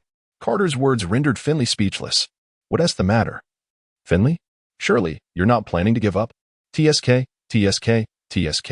We are both relatively new to the NBA. I joined this year. And you arrived merely 2 years prior. Logically, you should be performing better than I am. Yet, why are you currently leading the team in pursuit of the top draft pick? Carter's words were imbued with sincerity, devoid of any sarcasm. You rookie, you deserve this. Finley exclaimed in fury. No more pretense. Let us unleash our full strength upon Carter. We initially believed that a cordial exchange would distract you and spare us some effort. But since you failed to grasp the situation, we shall proceed with utmost seriousness. Carter, it seems as though you speak with such conviction. At that moment, Carter received a pass from Channing and immediately adopted a triple threat stance. What a splendid display of the triple threat. It must be noted that Melo's triple threat is indeed quite effective. Finley found himself in quite a predicament against Carter's formidable posture. It is well known that Carter possesses exceptional driving abilities. Even Michael Jordan would struggle to contain him. Likewise, Carter's shooting prowess was vividly demonstrated in the previous match against the Spurs. Finley now faced the arduous task of guarding both Carter's shot and preventing his drive. A truly challenging situation. Fortunately, a teammate from the Mavericks came to assist Finley with a double team on Carter. The Mavericks' defense against Carter could be described as commendable. Just as commentators Smith and Paul anticipated Carter to showcase his skills, he opted to pass the ball. He delivered it to Channing, who, with the aid of Bowen's screen, executed a mid-range jumper with precision. The Celtics scored the first 2 points. Oh, rookie, is it true, Finley, that you can't even defend against my pass? How will you ever guard my drives and shots? TSK. You truly are a softie. Carter seized the initiative, articulating his thoughts before Finley could accuse him of lacking the courage to confront him directly. It must be acknowledged that Carter's ability to gain the upper hand in conversation is indeed impressive. Finley was left momentarily speechless by Carter's bold retort. Finley, what do you wish to express? Do speak up, as if I were preventing you from voicing your thoughts. Damn it, rookie, you've provoked my ire. I shall make you comprehend that merely possessing talent is insufficient in the NBA. Until your potential is fully realized as skill, you shall perpetually remain a novice. Finley shouted in fury. Those familiar with the frustrations of playing as Draven in League of Legends can surely empathize with the torment of being interrupted just as one prepares to unleash a decisive ultimate ability. Veteran, your display of impotent rage is utterly foolish. You are truly pathetic. Come, give me your all, and let us see if you can compel me to take action. Carter's arrogant demeanor suggested that this was not the home court of the Mavericks, but rather that of the Boston Celtics. Rookie, you shall come to regret this statement. Finley took a deep breath and began to apply pressure to Carter. Carter was undeterred by Finley, and the two immediately engaged in a fierce struggle, exchanging elbows in a display that had Smith and Paul in the commentary booth thoroughly engrossed. This style of defense, emblematic of the current era, perfectly catered to their tastes. Should the two take their confrontation to a more physical level, it would be nothing short of exquisite. The Mavericks advanced with the ball, and Finley received a pass. Could he score? Alas, it clanged off the rim. The rebound was seized by Walker, who swiftly passed to Channing, who in turn delivered the ball to Carter. Smith remarked on Carter's remarkable physical prowess. Even faced with Finley's aggressive defense, he appeared remarkably composed, showcasing his triple threat ability with grace. Truly, I doubt Michael Jordan could execute such a splendid triple threat. Paul was captivated by Carter's execution, sensing it was a display beyond the capabilities of players from this era. A young boy in New York, inspired by Carter's triple threat, began to mimic his moves. Finley, your defense is lacking. You ought to attempt to steal against me. Carter observed Finley's defensive play and could not help but comment. Throughout his career, Finley has not been regarded as a top-tier defender and has rarely attempted risky steals, resulting in a rather unremarkable performance. Perhaps this is due to the overall defensive system of the team, which lacks a strong aggressive approach and collaborative defense. Nevertheless, owing to his exceptional physical attributes, he often finds himself matched up against the opposing team's most formidable forwards, thereby increasing the difficulty of his defensive tasks. It is noteworthy that Finley possesses commendable positioning skills. Even without jumping, his ability to box out allows him to secure defensive rebounds, averaging 4 defensive boards per game over his career. Rookie, defense is not solely about steals and blocks. There is much more for you to learn. Perhaps it would be wise to devote some time to study the fundamentals. Finley dismissed Carter's remarks about steals with disdain, understanding that attempting a steal carries significant risk. Such an action could easily provide the ball handler with an opportunity to bypass him. Holding on to this mindset, Finley could hardly be swayed by Carter's fanciful notions. Whether Finley's defensive skills are commendable remains debatable. Regardless, the pressure he exerts on Carter is not particularly intense. Veteran, perhaps you should focus on closing the score first. Did you not just miss a shot? What pretense is this? After Carter finished speaking, he immediately took off, his lightning-fast first step allowing him to swiftly surpass Finley. However, it is worth noting that Finley was also known for his remarkable speed in his youth, so he was not significantly left behind by Carter. Chapter 77. My stance towards the Celtics is one of belief, support, and anticipation. Carter swiftly maneuvered past Finley with his initial step, charging towards the basket, while Finley closely pursued him. At this moment, the paint was crowded with the power forwards and centers from both the Mavericks and the Celtics, making a drive to the rim evidently less than prudent. However, the ball handler was none other than Carter, the one who had just conjured a miracle. The faces of the Mavericks players were etched with solemnity. As Carter burst onto the scene, he leaped into the air, causing the Mavericks center, Sean Bradley, to furrow his brow in concern. With so many defenders in the paint, was he truly attempting to execute a spectacular dunk? Sean swiftly elbowed Andrew aside, leaping in an effort to block Carter's shot, seemingly intent on a confrontation at the rim. Yet, Carter, upon reaching the apex of his jump, opted not to dunk, but rather to pass the ball to the unguarded Bowen. Bowen, with precision, unleashed a shot. Alas, it clanged off the rim, leaving his efforts in vain.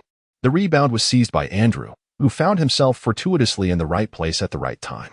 As Sean advanced to defend Carter and Walker became entangled with his opponent, Andrew capitalized on the opportunity, securing the rebound and executing a decisive putback. Well done, Andrew. Carter exchanged a high five with Andrew before transitioning to defense. The Mavericks initiated the play, with Hubert Davis skillfully bringing the ball across half-court. It was then that the Celtics launched their offensive attack. Chauncey was eager to showcase his abilities, exhibiting an exceptionally aggressive demeanor in his defensive approach. Alas, Hubert found himself slightly unprepared for Chauncey's sudden burst of defensive intensity. However, as a seasoned veteran, he remained unfazed in the face of Chauncey's somewhat inexperienced defense. Adjusting his dribbling rhythm, Hubert quickly adapted to Chauncey's defensive maneuvers. Young man, this won't suffice. Such a level of defense is hardly sufficient. Hubert delivered a scornful taunt to Chauncey before passing the ball to the team's leader, Finley. Upon witnessing this scene, Carter immediately intensified his approach towards Finley, employing some subtle tactics. Within the referee's blind spot, he delivered a sharp pinch to Finley's waist. As he turned, he also landed an elbow on Finley, executing this series of maneuvers with remarkable fluidity. It is undeniable that his training with Bowen has significantly enhanced his ability to perform such intricate actions seamlessly. Rookie, your defense is commendable. Veteran, perhaps you should exercise a bit more caution. Is this level of intensity insufficient? It appears you are lacking as well. No wonder after 2 years in the NBA, you are still only contending for the top draft pick. Carter's favorite pastime is to mercilessly target your vulnerabilities with his sharp tongue. Damn it. Rookie, if you're so impressive, why weren't you the first overall pick? Oh, it suddenly dawned on me. You were eliminated by that towering figure from the Spurs during your college days, weren't you? What a pity. Finley responded to Carter, mimicking his tone. Veteran, you're not the first overall pick either. At the very least, I was drafted higher than you. What do you have to boast about? Furthermore, I avenged my previous defeat against Duncan in the last game. I am far superior to you. He chuckled, admitting to his shortcomings. I may be mediocre and not the first overall pick, but similarly, you are not the first overall pick either. You are merely a slightly larger version of my mediocrity. Finley thought to himself, even if I cannot outwit you, I can still manage to irritate you. Why should I continue engaging in this banter when it only serves to amuse you? I am not foolish.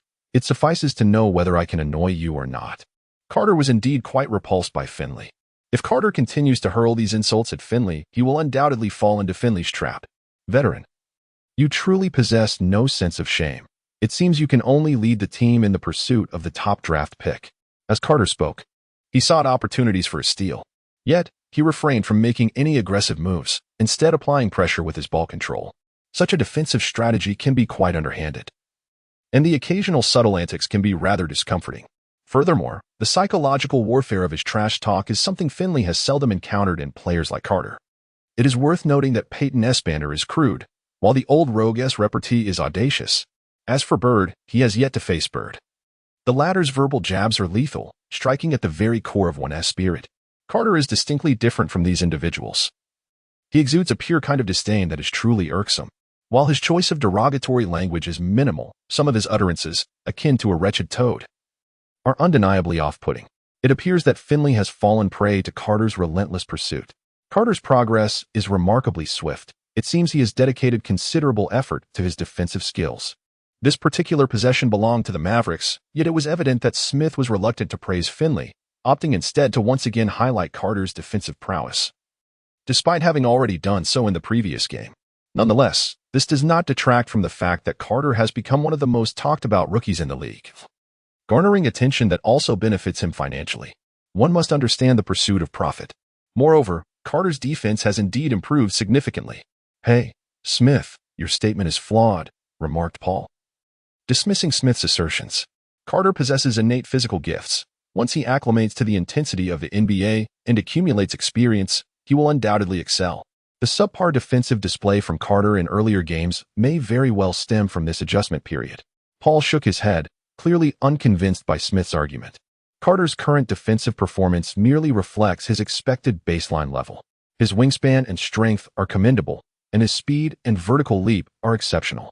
With such physical attributes, it is simply inconceivable for Carter's defense to be lacking. You are indeed correct, Paul, Smith conceded, raising his hands in a gesture of resignation, choosing not to engage in further debate on the matter. With a swift motion, Finley maneuvered past Carter with the aid of a screen set by his teammate, successfully penetrating the lane, and under Andrews' defensive pressure, executed a beautiful layup. This layup was truly exquisite, showcasing a remarkable aesthetic quality. Finley's layup skills were impressive in his youth. During the Celtics' offensive possession, Carter deftly bypassed Channing and surged towards the basket, only to pass once more. Bowen received the ball and attempted a shot, which unfortunately did not find its mark. Boss, this one's for you.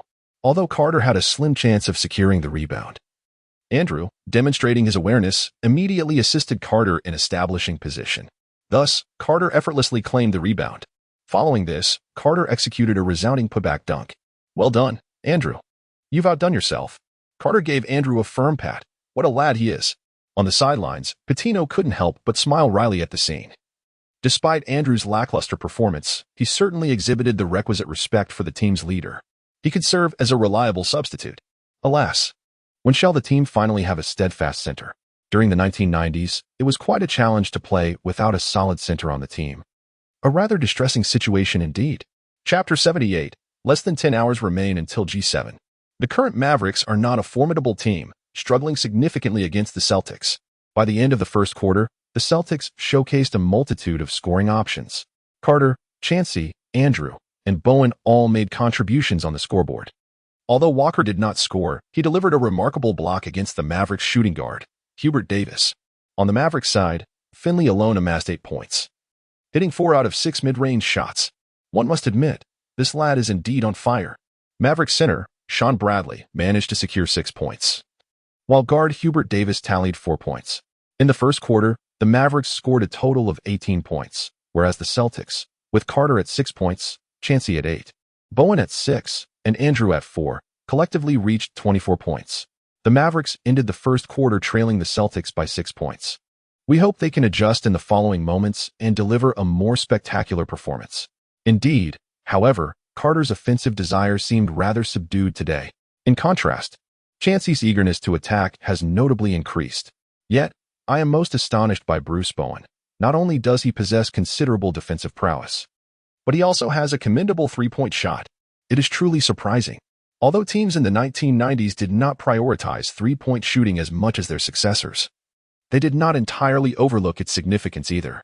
Reggie Miller and Ray Allen were both dazzling three-point shooters of this era. Nonetheless, there are still too few prominent three-point shooters from this period, so Bowen's consecutive three-pointers undoubtedly captured attention. It increasingly seems we have underestimated the Celtics. Their roster may not be particularly impressive, yet their players continually provide delightful surprises. Paul does not hesitate to shower them with praise. Bowen, you are doing splendidly. Your three-point shooting is becoming quite impressive. Haha, boss, do you know? After I sank my first three-pointer, they thought I was disoriented. When I received the ball again, they didn't even come to guard me. It felt as if I was in a shooting practice. They should not have underestimated me. They are now paying the price for their misjudgment. Well said. I believe they will bolster their defense against you now, Bowen. It may not be easy for you moving forward. That's fine, boss. I'm not the primary scoring option for the team. In the second quarter, Pitino did not substitute Carter back into the game. Instead, he allowed Carter's backup, Ron, to take the court. However, this indeed provided an opportunity for the Mavericks. Ron is not on the same level as Carter. The defensive intensity from Ron certainly does not match that of Carter. Moreover, Ron's defensive skills are not as proficient. Finley faced Ron and immediately opted for one-on-one play, driving to the basket with force. Andrew found it impossible to contain Finley. At the onset of the second quarter, Finley alone scored 6 points. The manner of his scoring appeared quite formidable. Bowen, go cool him down. Do not allow him to score so recklessly. Chancey directed Bowen to defend against Finley. Understood. Bowen approached Finley and engaged him in a friendly exchange. Are you certain you won't let Carter play? Without him, you cannot possibly be my match. No need for that. Your strength is insufficient. Even without our star player, you remain outmatched, Bowen remarked, tilting his head. Meanwhile, Chancey orchestrated the team's offense, distributing the ball to Ron before sprinting towards the opposite arc to draw defenders away and pull the Mavericks' perimeter defenders out from the paint. This was essential to prevent the opposing team from collapsing around the free throw line. Ron showcased some skill, utilizing his dribbling rhythm to evade his defender and drive straight to the basket. Andrew and Walker successfully blocked others on the other side, leaving only the Mavericks center, Shawn, beneath the hoop. Shawn confronted Ron's breakthrough with determination. Having lost his optimal offensive space, Ron executed a bounce pass to Walker, who immediately positioned himself with Andrew's assistance. Walker effortlessly scored with a layup. The prowess of an all-star caliber player is truly undeniable. Ron, that was an excellent pass. Keep it up. In the Mavericks' offensive possession, Finley aggressively attacked Ron, exposing Ron's defensive weaknesses at that moment, targeting him like a snake striking at its most vulnerable spot. Although Finley managed to bypass Ron and penetrate the paint, he was thwarted by Walker's help defense. The rebound was seized by Shawn, who successfully executed a putback. As the Celtics launched their offensive possession, Chancey began to assert his dominance. Facing Hubert Davis, Chancey executed a sudden stop mid-range jump shot over Hubert to score. On the sidelines, Carter couldn't help but vigorously wave his towel, exclaiming, "Well done, Chancey. Keep playing like that. What do you think? Should Carter come in for a while?" Pitino, observing Carter's energetic demeanor, felt it was time for a brief rest and addressed Carter. Let us wait for the second half. The Mavericks cannot possibly close the gap in the first half. They lack the capability. Although Finley's shooting is heated up, Chancey has also found his confidence. Let us hold off for now. All right, you can come in during the second half to stabilize the situation. Smith, how would you summarize this quarter? Nothing much to say. Even without Carter on the court, the Celtics are not a team the Mavericks can easily challenge. After all, The Celtics selected two of the few quality rookies from this year's draft, Carter and Changshi. Changshi's playmaking ability allows the Celtics to maintain a steady lead even in Carter's absence, and they are steadily expanding their advantage. Historically, the Celtics have triumphed in 36 games this season, while the Mavericks have only secured 20 victories. Thus, even in the absence of Carter, the Mavericks remain no match for the Celtics. Truly, the Dwyane has favored these two illustrious franchises. The Celtics have languished in obscurity for many years. And after a tumultuous last season in which they deliberately underperformed, many believe their actions were misguided following the loss of the first overall pick. However, with Carter's emergence, it is now evident to all that the Celtics are poised to reclaim their status as a powerhouse in the Eastern Conference. The pressing question now is how long it will take for this youthful Celtics squad to reach their full potential. It is now around 11 o'clock, and less than 9 hours remain until the Celtics face off against the Heat. Are there any Celtics fans here? Let us gather together. Let us engage in rational discussion and extend our trust towards the players of both teams, eagerly anticipating a captivating contest. Chapter 79. Will the Celtics make history? Head coach Jim Clemens of the Mavericks gazed with furrowed brows at the performances of his players on the court. The results achieved by the Mavericks this season have left everyone disheartened, with a record of 4 wins and 11 losses. Should they lose this game, it will be 4 wins and 12 losses. It is noteworthy that he did not start the regular season with the intention of underperforming. Yet the team's current state has led many to believe that they are indeed tanking. As for Finley, he has already come to terms with the notion that the team is in a downward spiral. This game is crucial. They must secure a victory, or the pressure from management will become unbearable. Clemens called a timeout, with no specific strategy to impart. What could he possibly instruct given the current roster?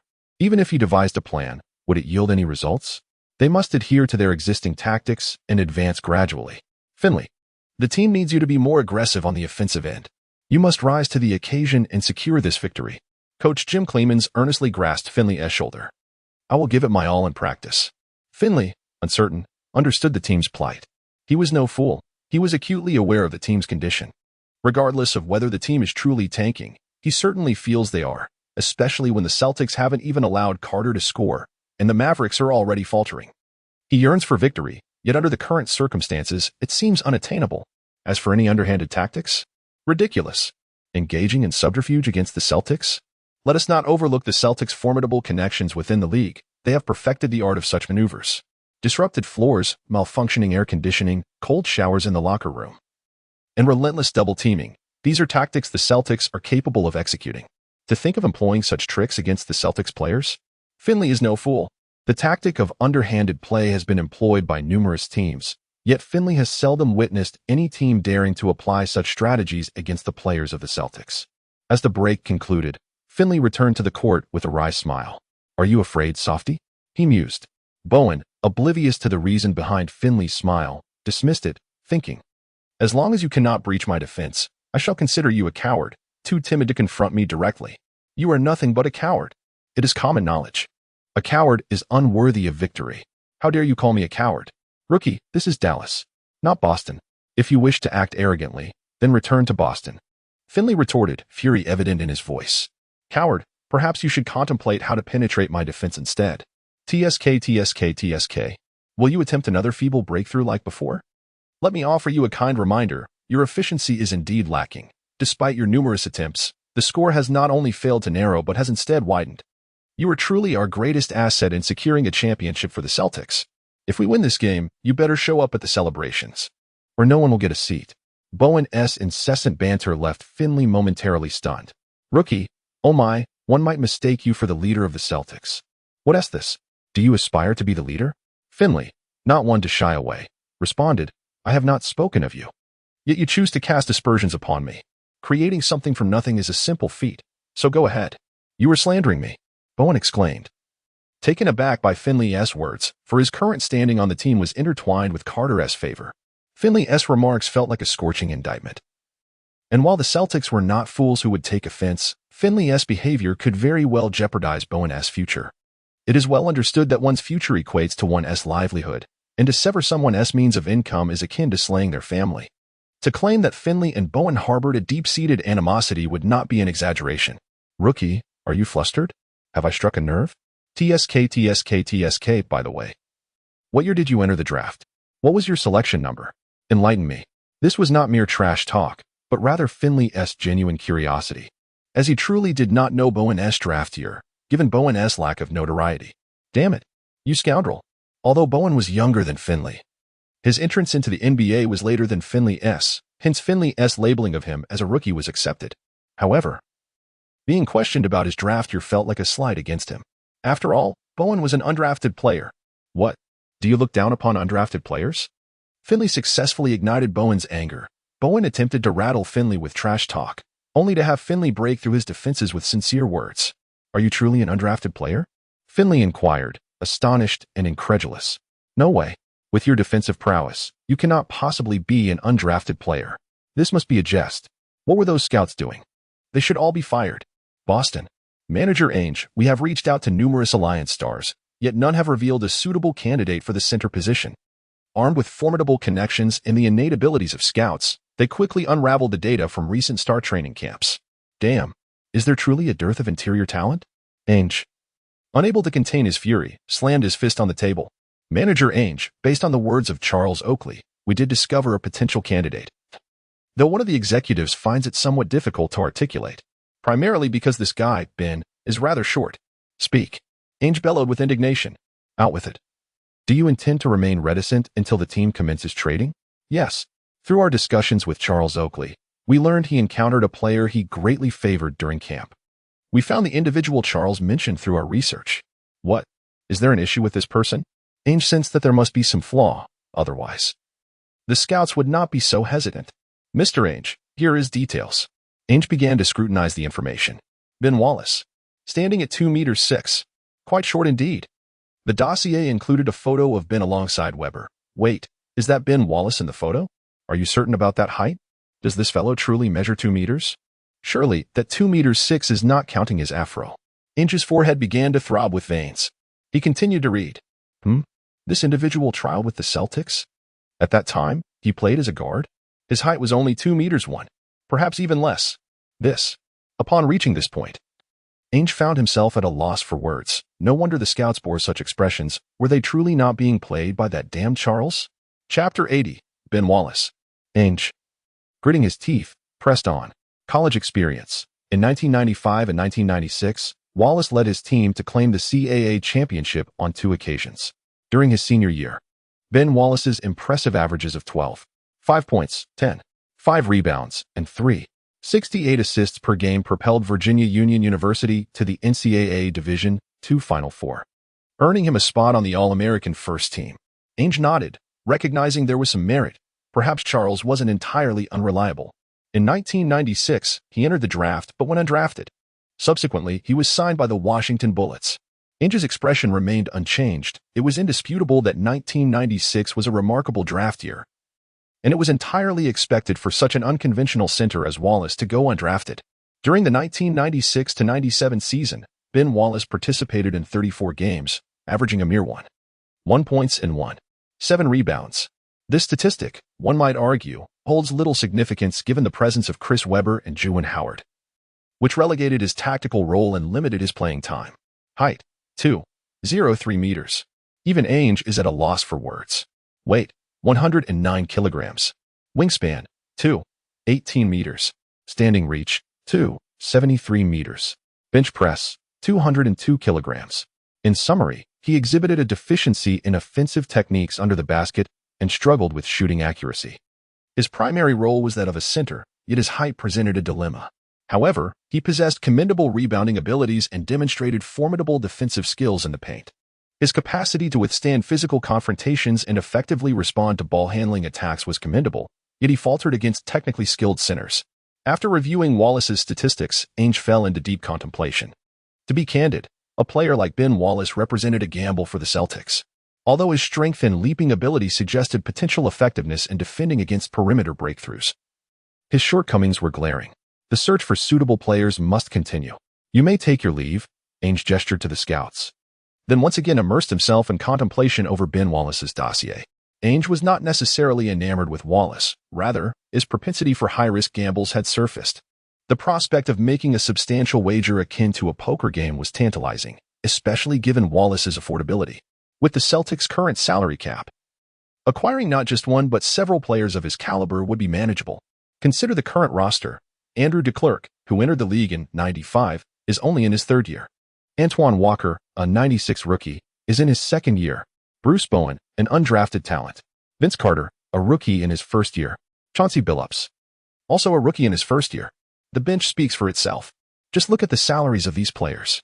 Given such financial flexibility, Ainge could have easily made a play for Wallace without jeopardizing Carter's standing within the team or hindering his development. This financial situation led Ainge to fantasize about acquiring Ben Wallace as a stroke of luck. Not too much to ask, is it? In Dallas, the second half commenced with Carter being substituted in by Pitino. Finley, playing well, aren't you? How about that? Bowen's defense is solid, right? Feeling the pressure. Are we? What else with the trash talk if you lack the talent? Shouldn't you keep a low profile without any real prowess? TSK. You should be grateful this isn't the playoffs or the finals. Otherwise, your subpar performance today would have you facing dismissal. As Carter prepared for his third game, he launched a verbal offensive even before the match commenced. Rookie, you had better pray that you do not encounter the infamous rookie wall. There are countless newcomers in this league who initially perform admirably, only to see their prowess diminish as the season progresses. I find your words quite applicable to yourself.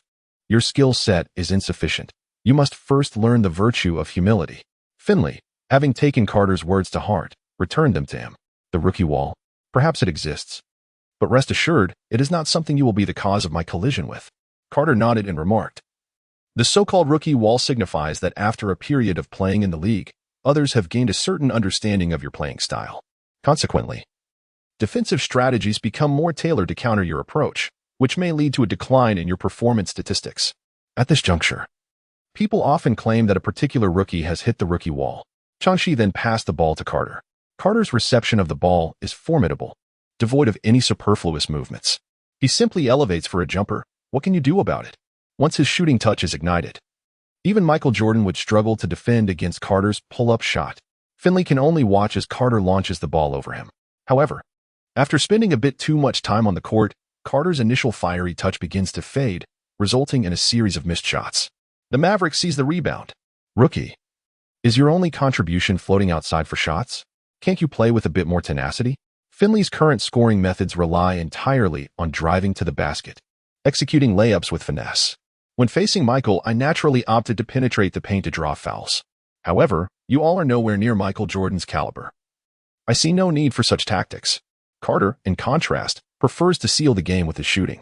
Yet, in critical moments, he too may choose to drive for a foul.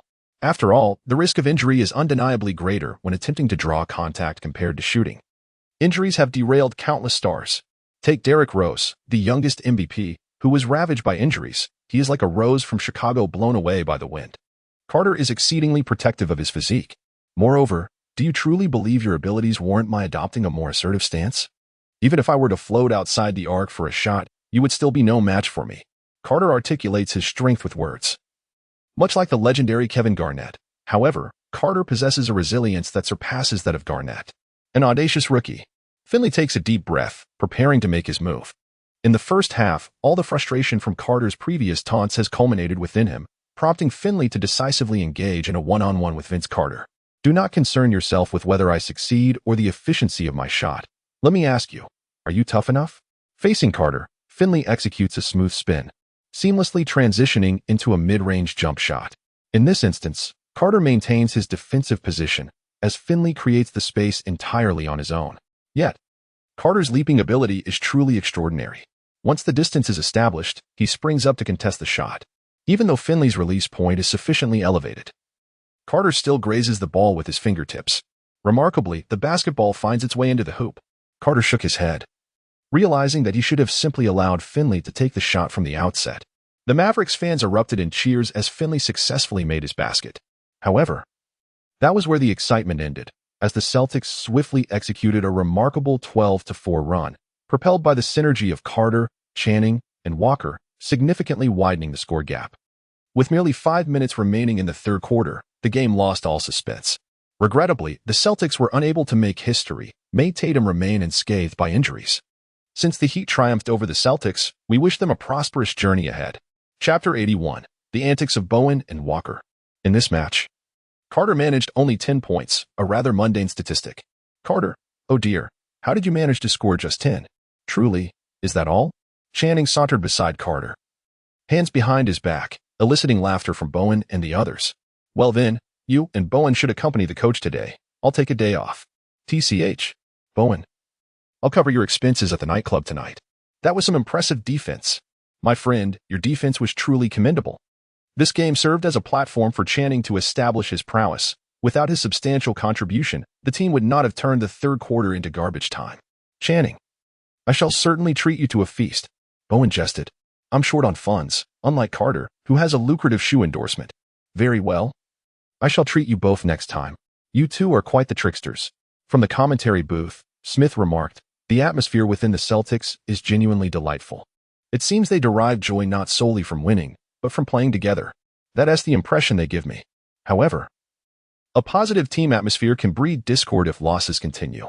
In the NBA, winning can mask most conflicts, while losing amplifies any issues. Presently, the Celtics' team dynamics hold little significance.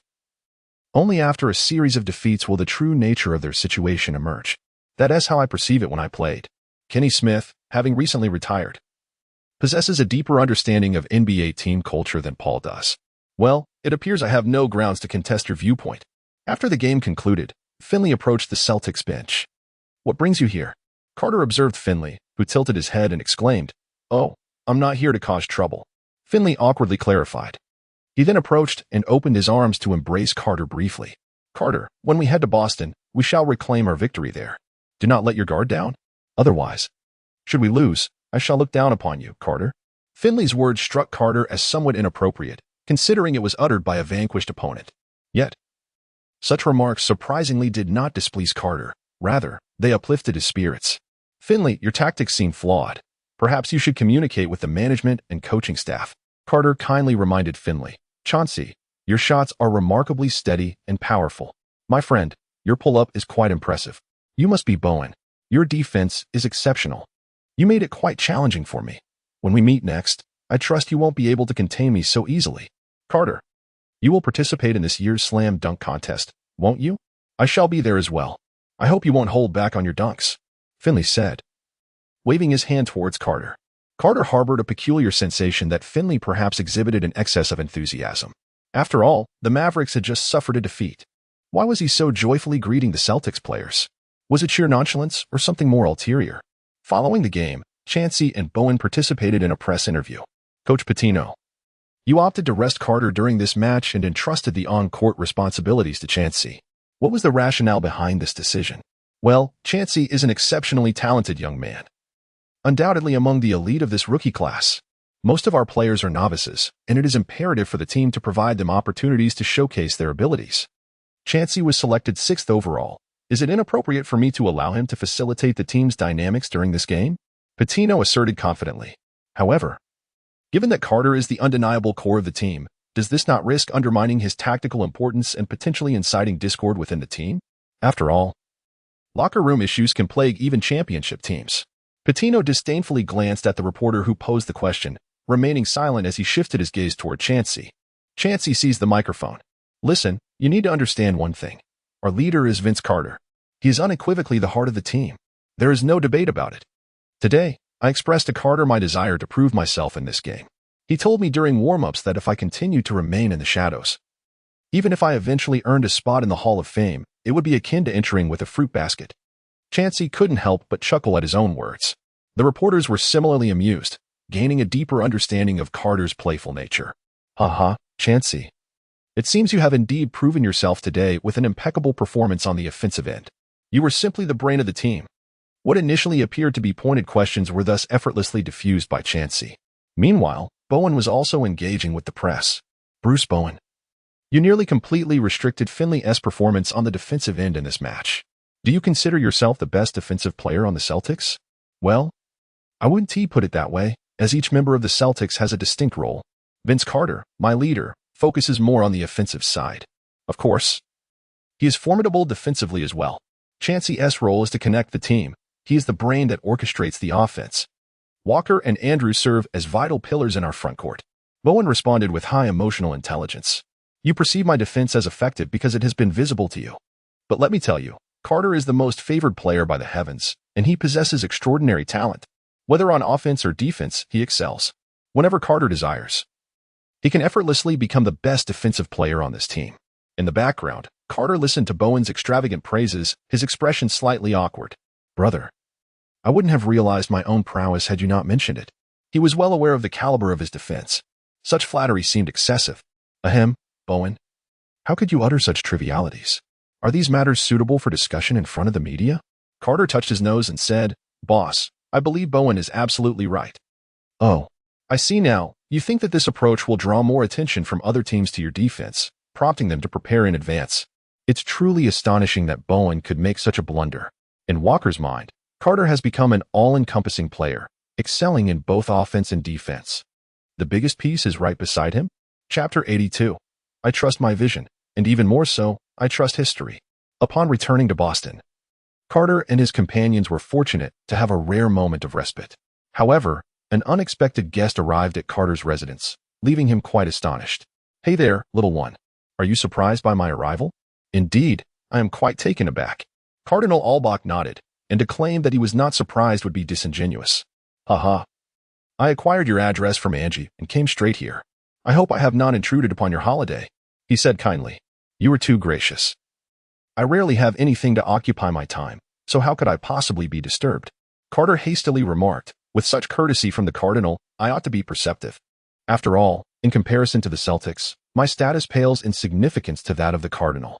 You little rascal, don't presume that just because I am older, I have ceased to follow the game or read the news. During your time on the court, you were even more audacious than Larry. Now, why pretend to be a good boy here? The Cardinal, Red Auerbach, chuckled at Carter's jest, gesturing at him with a knowing expression.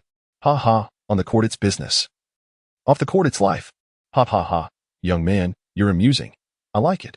A glimmer of brilliance flickered in the Cardinal's eyes as he regarded Carter thoughtfully. You possess considerable talent. I am inclined to elevate you as the next Larry Bird. What do you think? I sincerely apologize, Mr. Auerbach. But one Larry Bird is quite sufficient for the Celtics. What I aspire to be is Vince Carter of the Celtics. Carter replied earnestly, ambition, when excessive, can lead to dire consequences, my young friend. Those devoid of ambition are fated to achieve nothing great. Indeed, my boy, persist with your efforts. I hope to witness the banner once more soaring above the North Shore Garden within my lifetime. Do not keep me waiting too long. Rest assured, it shall not be long. Carter's countenance radiated with confidence. A transaction announcement suddenly captured the attention of fans in Boston. The Celtics have officially finalized a trade with the Washington Wizards, exchanging Tyus Edney for Ben Wallace along with a sum of cash. Statistically, Ben Wallace averaged a mere 1 points and 7 rebounds last season, and having played only a handful of games this season, his data holds little significance. In contrast, Tyus Edney of the Celtics showcased averages of 8 points and 1 rebounds in his previous 2 seasons. However, his playing time this season has been relegated to garbage time, rendering it of little reference value. Clearly, the Celtics have not come out ahead in this trade. Upon reviewing the transaction details, fans expressed indifference, as Carter's arrival had limited Edney's playing time to less than 5 minutes. Typically, when Ron is the starter, Edney averages 12 minutes on the court. Consequently, trading off a player who rarely sees playing time seems inconsequential. With Wallace's lackluster statistics and Edney's perceived ineffectiveness, the team's decision to trade was deemed reasonable. While training at the arena, Carter was taken aback by the conversation between Bowen and Chansey. Chansey, Bowen. Who did the team trade for? He inquired. Boss, Mr. Ainge traded that Tyus Edney fellow for Ben Wallace from the Wizards. This is a guy who averages only 1 point. Had I not specifically looked up his stats, I wouldn't even know what he looked like. What baffles me most is his height. It's questionable whether he even stands 2 meters tall, yet he plays the center position. Absurd, Bowen remarked. Ben Wallace? A tempest surged within Carter's heart. Angie, you are truly remarkable.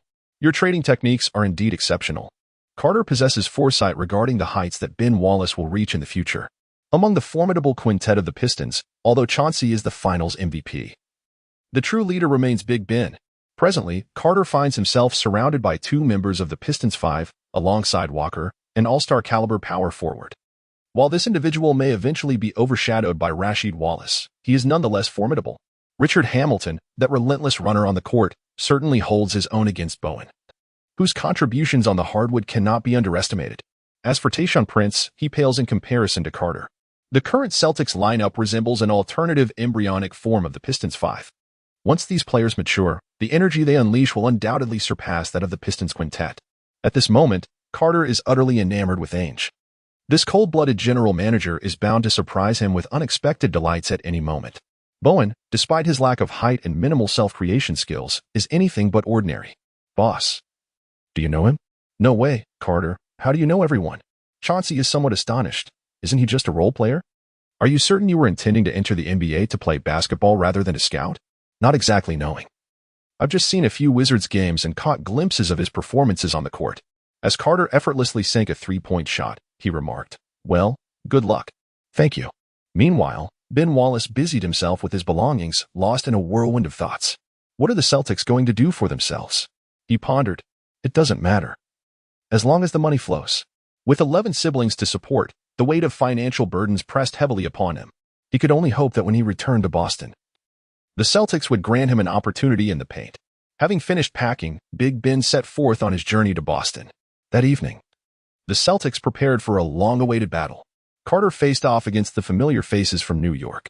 No matter, once Big Ben arrived, our interior game would surely improve. When Carter spoke, he was not entirely confident, for who could truly gauge the current prowess of Big Ben? Although it is conceivable that he might evolve into a player of D.O.V. caliber in the future, Carter remained unaware of his present state. Despite coming from the future, most individuals do not delve into the early career standards of Big Ben. This season, the formidable Ewing was sidelined after just 26 games due to injury. What a pity he could not evade such misfortune. Otherwise, this match might have proved less challenging. Do you place such unwavering faith in him? I trust my judgment, and even more so, I trust history. I cannot comprehend your perspective. Meanwhile, Ewing approached. Carter, you've garnered quite a reputation lately. Ewing, anyone who accomplishes the feat of scoring 13 points in 35 seconds is bound to attract attention. Carter shrugged in response. You, my friend, have indeed lost to us. Ewing has been basking in glory lately, especially after Carter accomplished such a remarkable feat as the one who vanquished Carter. How could he not revel in his triumph? Chapter 83. The Knicks once again exploit the vulnerabilities of the interior. Listen to what you are saying. I have defeated Michael Jordan in a clutch moment. The more formidable Jordan is, does that not imply that I am, in some respects, even stronger? That is not the case, my friend, thus your assertion is incorrect. Carter's eyes darted, and with a disdainful tone, he remarked, Rookies, do you truly believe that your Celtics lineup, comprised of such mediocre talents, can withstand my prowess? In this match, I shall once again dismantle your interior defense. The formidable Ewing is not known for his amiable temperament. In this era, the Knicks earned the moniker of the New York Gangsters, as each member possessed a ruthlessly aggressive nature. It is only due to the fact that Carter and his teammates are part of the Celtics that the Knicks have chosen to temper their ferocity somewhat. From the very onset of the game, the players found themselves firmly under the control of the Knicks. Carter and Bowen steadfastly shadowed the Knicks' second scoring option, Allen Houston, alongside Larry Johnson. The Celtics' defense, when confronted by the Knicks, proved woefully inadequate.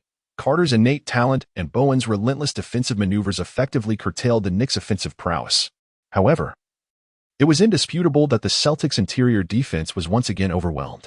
The formidable Ewing showcased the dominance characteristic of the league's elite centers. Notably, Ewing diverges from his contemporaries. Notably Shaquille O'Neal, as his free throw percentage surpasses 70%, rendering the hack-a-Shaq strategy ineffective against him.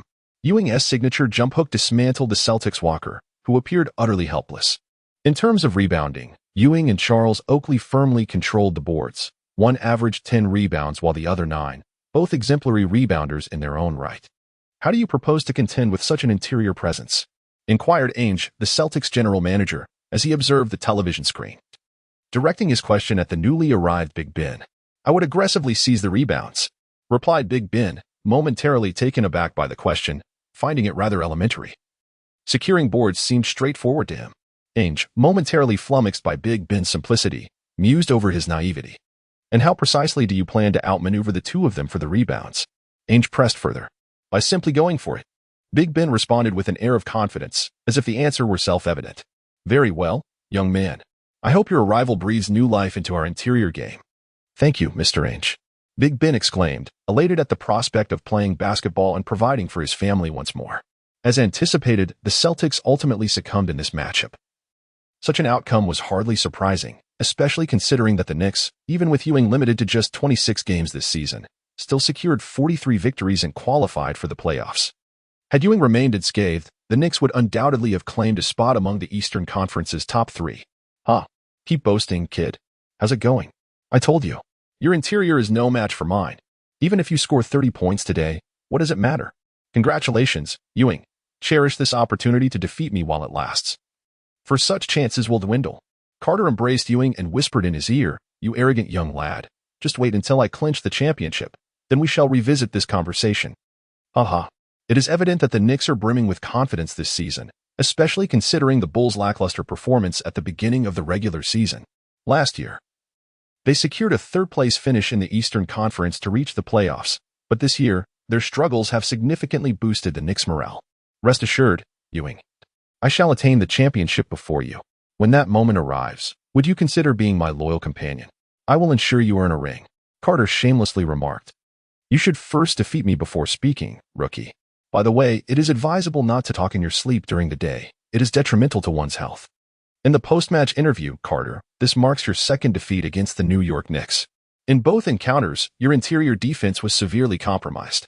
Do you believe the Celtics should bolster their front court? Such matters are the concern of the management. I shall not interfere with their decisions, regardless of the team's composition. My sole focus is to strive diligently to secure victories for the team. Carter's remarks were swiftly recorded by reporters in Boston, for they are indeed a treasure trove of material. Carter, according to statistics, your current average score stands at 27.6 points per game, placing you just behind Michael Jordan and Karl Malone.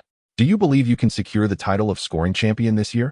Currently, the leading scorer of the season is the old maestro with an average of 28.7, followed by Shaquille O'Neal at 28.3, and then Malone at 27. There is still ample time before the regular season concludes, and fluctuations are natural. Moreover, Shaquille is currently troubled by the tactics employed against him. I never intentionally focus on these statistics. No matter how many points one scores, they are meaningless without victory. Similarly, a triumph without a championship feels utterly hollow. Michael Jordan achieved the monumental feat of 72 wins, but if he were to lose in the playoffs, those 72 wins would transform from an honor into a disgrace. If the opportunity arose to exchange 10 regular season victories for a championship, the 73-win Warriors would undoubtedly agree. Thank you for your response, Carter. I hope the Celtics can progress further. And I wish for you to deliver a season performance that astounds everyone. Thank you. On another note, Coach Pitino, today you faced yet another defeat against the New York Knicks. What do you have to say about your team's performance in the paint? Undoubtedly, we lost the game. Our interior players were outmatched by those of the Knicks. I believe the primary reason for our defeat lies with me, as I failed to devise an effective strategy against the Knicks. Pitino took it upon himself to bear the brunt of the pressure regarding Andrew and Walker, demonstrating that he lives up to the esteemed reputation of an NCAA coaching legend. Walker, you two have been thoroughly exposed once again. Today's expenses are on you. Carter did not blame Andrew and Walker. It is entirely expected for teammates to falter.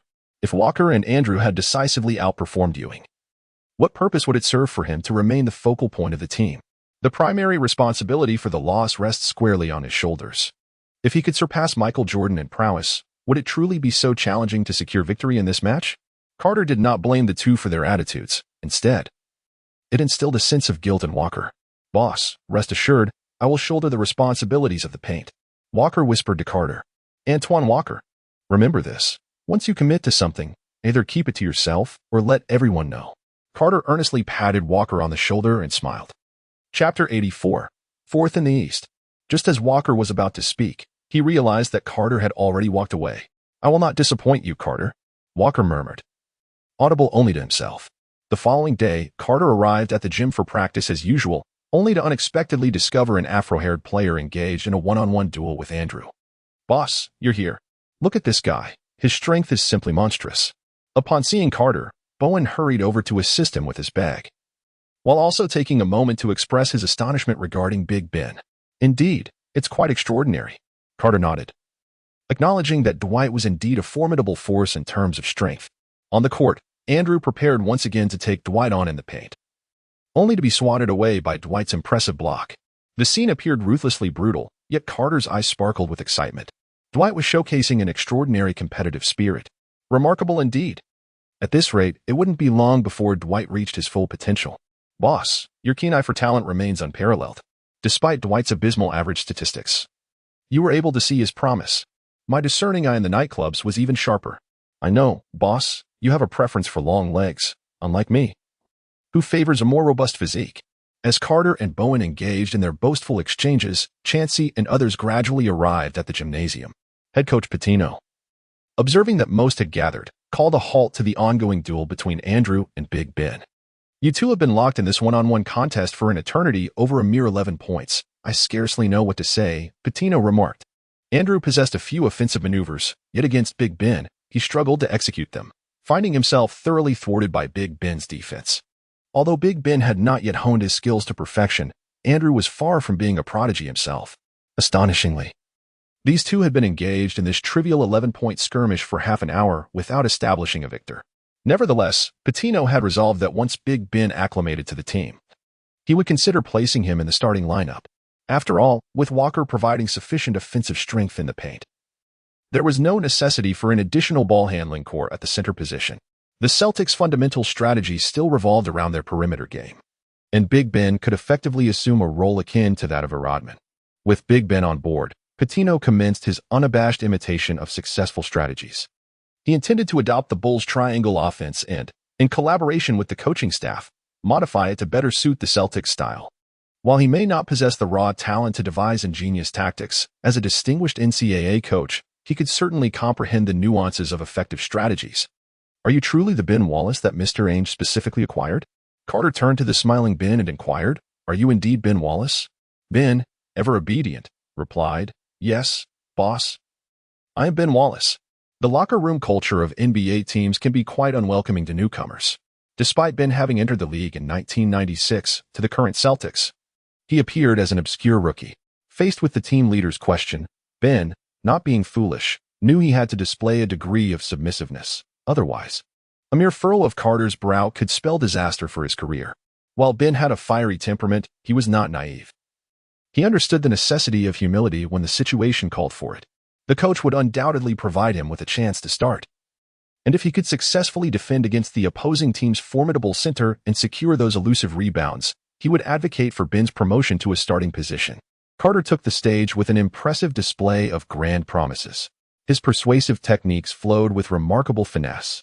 He is indeed the leader. This young man, Dwyane, has yet to make a starting appearance, and now the team's captain has assured him of a starting position, leaving him utterly exhilarated. Bowen, do you not find this scene strikingly familiar? Chauncey, with a hint of mischief, nudged Bowen. Bowen replied, I find it familiar. And I am aware of where it feels familiar, but I shall refrain from speaking. Chauncey, perhaps you should focus on honing your dribbling skills. I've heard whispers that some nightclub ladies have already begun to lament your unstable ball-handling abilities. Carter confronted Chansey with an unfounded accusation, setting aside the facts. He chose to fabricate a story instead. Chansey, with a face full of inquiries, responded, But, Carter, how can you unjustly tarnish someone's reputation without any basis? I have not done such a thing. Every player I have interacted with has praised me, wishing I could remain by their side every day. In the face of Chansey's forlorn gaze, Carter felt no remorse whatsoever. Chansey, I have heard an ancient saying from the East, a single hand cannot clap.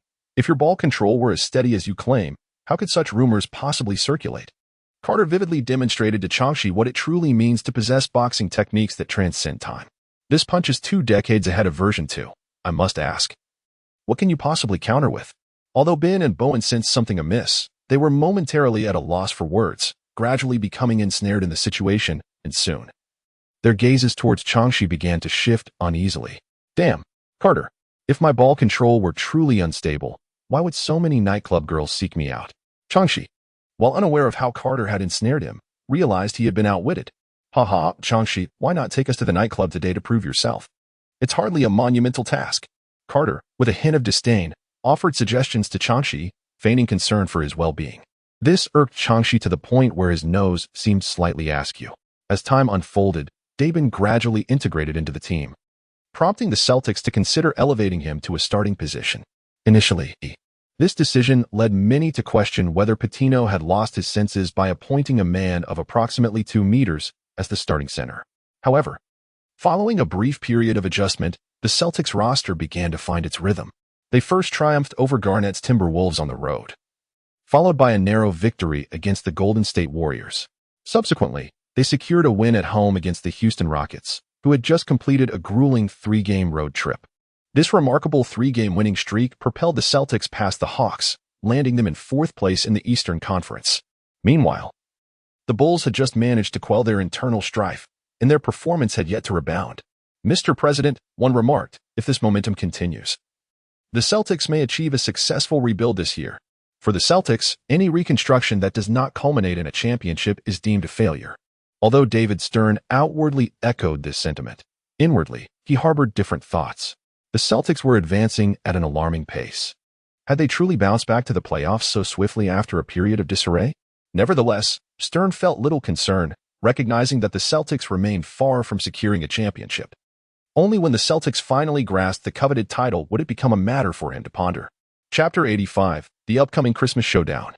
In November, the Celtics faced a total of 11 games, concluding the month with a record of 4 wins and 7 losses. This was inevitable, as their schedule was filled with formidable opponents. They first faced the resurgent Bulls, where the Celtics appeared rather inexperienced, succumbing to a straightforward 11-point defeat. Next, they encountered the Rockets, who, under Olajuwon's leadership, were far from the fatigued team they had faced on their 3-game road trip. Despite Davin's bolstered presence in the paint, he found himself utterly outmatched by Olajuwon, who left him bewildered with his elusive footwork. Following that, the Celtics faced the Jazz, and against the focused duo from Utah, they were no match. After the game, Malone embraced Carter, encouraging him to showcase his talents to the entire league. "Thank you, I will. It won't be long now," he replied. Then came the Pacers, another exceptionally tough opponent, especially as this year's team had pushed the Bulls to the brink. "Carter, in this league, I seldom see a team as star players seeking opportunities to shoot that damned three-pointer like I do. Keep going. I firmly believe that the three-point shot holds significant value." In this game, Carter and Reggie Miller exchanged 3 spectacular three-pointers, igniting excitement in Miller post-game. "Ha ha ha. Miller, I believe you're right. Every offensive weapon possesses its worth, and the three-pointer is no exception." The 4 losses are somewhat understandable, as those teams are formidable contenders for the current championship. However, subsequent defeats to the Raptors, Grizzlies, and Clippers reveal a significant issue with the Celtics' team mentality. In response, Carter took the initiative to invite the entire team to a nightclub for a bit of relaxation. Following this, in their next away game against the 76ers, they managed to secure a small victory over Iverson, thereby putting an end to their losing streak. The Celtics then faced the Nuggets, Bucks, and Pistons, winning each match with remarkable ease. Reminiscent of the formidable Eastern Conference contenders they were at the start of the regular season. "Carter, the league has announced the schedule for the Christmas Day showdown. Chauncey, could you share which teams will be competing?" "The Bulls will face the Jazz." Chauncey's comment elicited no particular reaction from Carter. It was quite expected, as both teams are among the favorites for this year's championship. This matchup is likely to serve as a preview for the finals, promising an exceptionally intense battle. Both teams already attract considerable viewership, and this game is sure to elevate ratings even further. "What else?" "The Pacers will take on the Knicks." Carter nodded, understanding the situation. Although the formidable gorilla, Yao Ming, had suffered an injury, the Knicks remained steadfast in securing their playoff berth, showcasing their undeniable strength. Moreover, the rivalry between the two teams was rife with intrigue. The discussions surrounding Reggie Miller and the Knicks are well known. Is the New York nemesis merely jesting? Surely, there should be more than 2 encounters this year. In response to Carter's inquiry, Chauncey offered only a mysterious smile, leaving the question unanswered. "Carter, which other 2 teams do you believe possess such fervor in the league? The rivalry between the Celtics and the Lakers?" Carter instinctively exclaimed the timeless rivalry of the green and gold. The everlasting adversaries of the NBA, the Lakers, and the Celtics. When these 2 teams clash, the viewership and conversation surrounding it are bound to reach unprecedented heights, rivaling even that of the Bulls and the Jazz. It is crucial to acknowledge that this year marks a pivotal moment for the old guard's second dynasty, while the Jazz have also unleashed formidable energy. The Celtics and the Lakers have not claimed a championship in many years. Given this context, the fervor surrounding the green and gold rivalry is certainly on par with that of the Bulls. This underscores the profound impact of the green and gold rivalry in the hearts of fans. "Ha ha ha, it's us against the Lakers." Carter nodded and then halted the training of the others. "Gentlemen, We are set to face the Lakers on Christmas Day. I expect all of you to bring your utmost energy to this match. Should we lose, none of you shall have the privilege of visiting the nightclubs for an entire month. Is that understood? Carter remarked half-jokingly that although the stated punishment seemed rather mild, it was his first time making such a declaration in front of the entire team, and everyone could discern his unwavering resolve.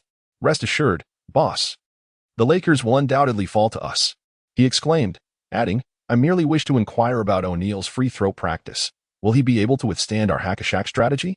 Walker quickly stepped up to lighten the mood, ensuring the atmosphere remained less tense. Fear not, boss. I will defend so fiercely that the Lakers won't even manage to dribble the ball. Bowen pounded his chest in affirmation. When it comes to defense, I am stronger than ever. The Lakers will find it quite challenging to breach my guard. A misstep could lead to their downfall. I'm entirely serious, boss. I will heed your words, guarding that damned center and seizing those crucial rebounds. Trust me, as long as I am on the court, even if it costs me my life, I will shoulder the responsibility of defending the paint and securing the boards. Big Ben has certainly adapted to the local culture. A man once known for his fiery temperament has transformed within the unique atmosphere of the Celtics. Carter, fear not. If we can triumph over the Lakers once, we can do so twice. Historically, the battles between the yellow and green have often favored the Lakers. This time will be no different. You will lead us to victory, won't you? Of course. After all, the Celtics are the premier franchise in the NBA. The Lakers? They can only rank second. Los Angeles Lakers. Upon learning that the Lakers had once again been scheduled for the Christmas showdown, Kobe felt an immediate surge of tension, especially considering the opponent was the Celtics. Last year, the Lakers had triumphed over the Phoenix Suns 108-87 on the road, marking Kobe Bryant's inaugural appearance in a Christmas game. He played 5 minutes off the bench, failed to score with one attempt, but managed to grab one rebound and dish out one assist. This experience was nothing short of a humiliation for the fiercely competitive Kobe. This year, he could already foresee that on that day, the Celtics would undoubtedly bring this up. Damn it, those Celtics bastards. I will win this Christmas battle. The more he pondered, the angrier he became, leading him to curse aloud. Meanwhile, O'Neal set aside his playful demeanor, fully dedicating himself to preparation. Leaving aside the long-standing rivalry with the Celtics, his personal grievances with them were enough to instill seriousness in him. After all, O'Neal has never been known for his magnanimity. The notion of a petty shark is not mere conjecture, but rather a testament to O'Neal's true character. Chapter 86, O'Neal, we will win. Following the announcement of the Christmas matchup, fans of both the Celtics and the Lakers ignited another fervent exchange of insults. The Celtics are indeed a despicable bunch. If it were not for your despicable tactics of undermining the Sharks, you would not win a single match. The Los Angeles crowd is truly laughable. According to your reasoning, since your free throws are lacking, you do not allow us to capitalize on this weakness. Why not go all out and prevent other teams from scoring altogether? It's comical. Aren't the Celtics merely a bunch of softies? Without their rhythm, they possess no capacity for resistance. Even if this year's Celtics manage to reach the playoffs, they will surely be eliminated in the first round.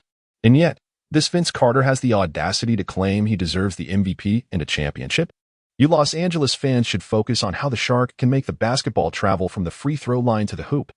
Is your memory so poor that you forget how even Michael Jordan was astonished by Carter's dunks? A player who was swept by Jordan now dares to question his judgment?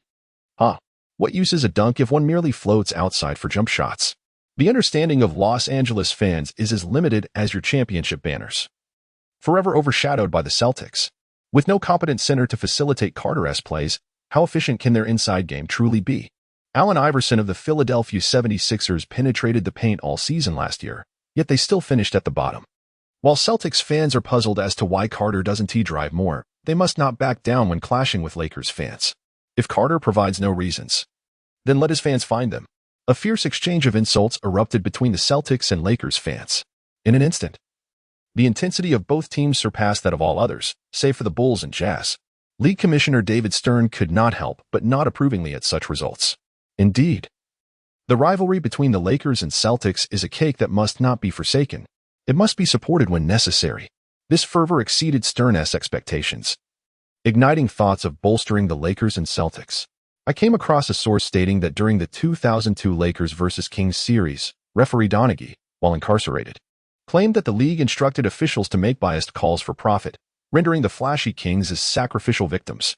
From this information, I surmise that Stern harbors intentions to maintain this Lakers-Celtics rivalry. Upon reviewing some data and footage, particularly the highly contentious Game 6, it is evident that the Lakers received a staggering 27 free throws in the fourth quarter, while the home team Kings received only 9, culminating in Kobe's 4 consecutive free throws to clinch the game. From this perspective, Stern is certainly inclined to support the Lakers. However, upon examining the total number of free throws, I found that the Kings had a higher tally than the Lakers. Thus, I seek insights from everyone regarding the officiating standards in the earlier games, as I lack resources to review them. With the league and various media outlets fanning the flames, the Lakers and Celtics faced off in a nationwide broadcast during the third game of the season at the Lakers' home court. Most notably, former legends of both teams graced the event with their presence, though Kenny Smith on the commentary desk was taken aback. He quickly reasoned that such an outcome was to be expected, considering both teams had languished for an extended period without securing a championship title, while the Lakers, bolstered by the acquisition of Shaquille O'Neal, had risen to prominence in the Western Conference. They remained in a state of incomplete reconstruction until they reclaimed the championship. The situation was even more pronounced for the Celtics, who not only exhibited immense potential, but also boasted prodigious talents. The extraordinary Carter, overflowing with innate ability, and Walker, who was selected as an All-Star in his second year, were both hailed as the successors to Carter's legacy. These young athletes brimmed with extraordinary promise. After years of dormancy, the Celtics had unearthed such a gem. How could one not be invigorated by this? Moreover, unbeknownst to Kenny Smith, the legendary coach Arnold Red Auerbach had been a significant influence in this resurgence. The players from both teams eagerly awaited their entrance. As Carter entered the arena, he exchanged a shoulder bump with each player, and when he reached Chauncey, they shared a fist bump. Gentlemen, do not fret or feel anxious. We are certainly capable of triumphing over the Lakers. Simply play with confidence and boldness. We shall secure victory in this match. Carter gestured towards the Celtics legends seated at the sidelines as he spoke. Our esteemed veterans are watching us. Let us not disappoint them. And above all, do not let yourselves down. Showcase your true capabilities. Let us decisively overpower our opponents. Rest assured, boss, while I may not score, I will ensure that our adversaries find it difficult to score, proclaimed Ben, flexing his biceps with an exhilarated expression. Walker, Ben, should we lose today? The blame rests squarely upon your shoulders. The three of us on the perimeter are more than capable. It all hinges on whether you can withstand the pressure inside. Chimed in Changzi with a cheeky remark.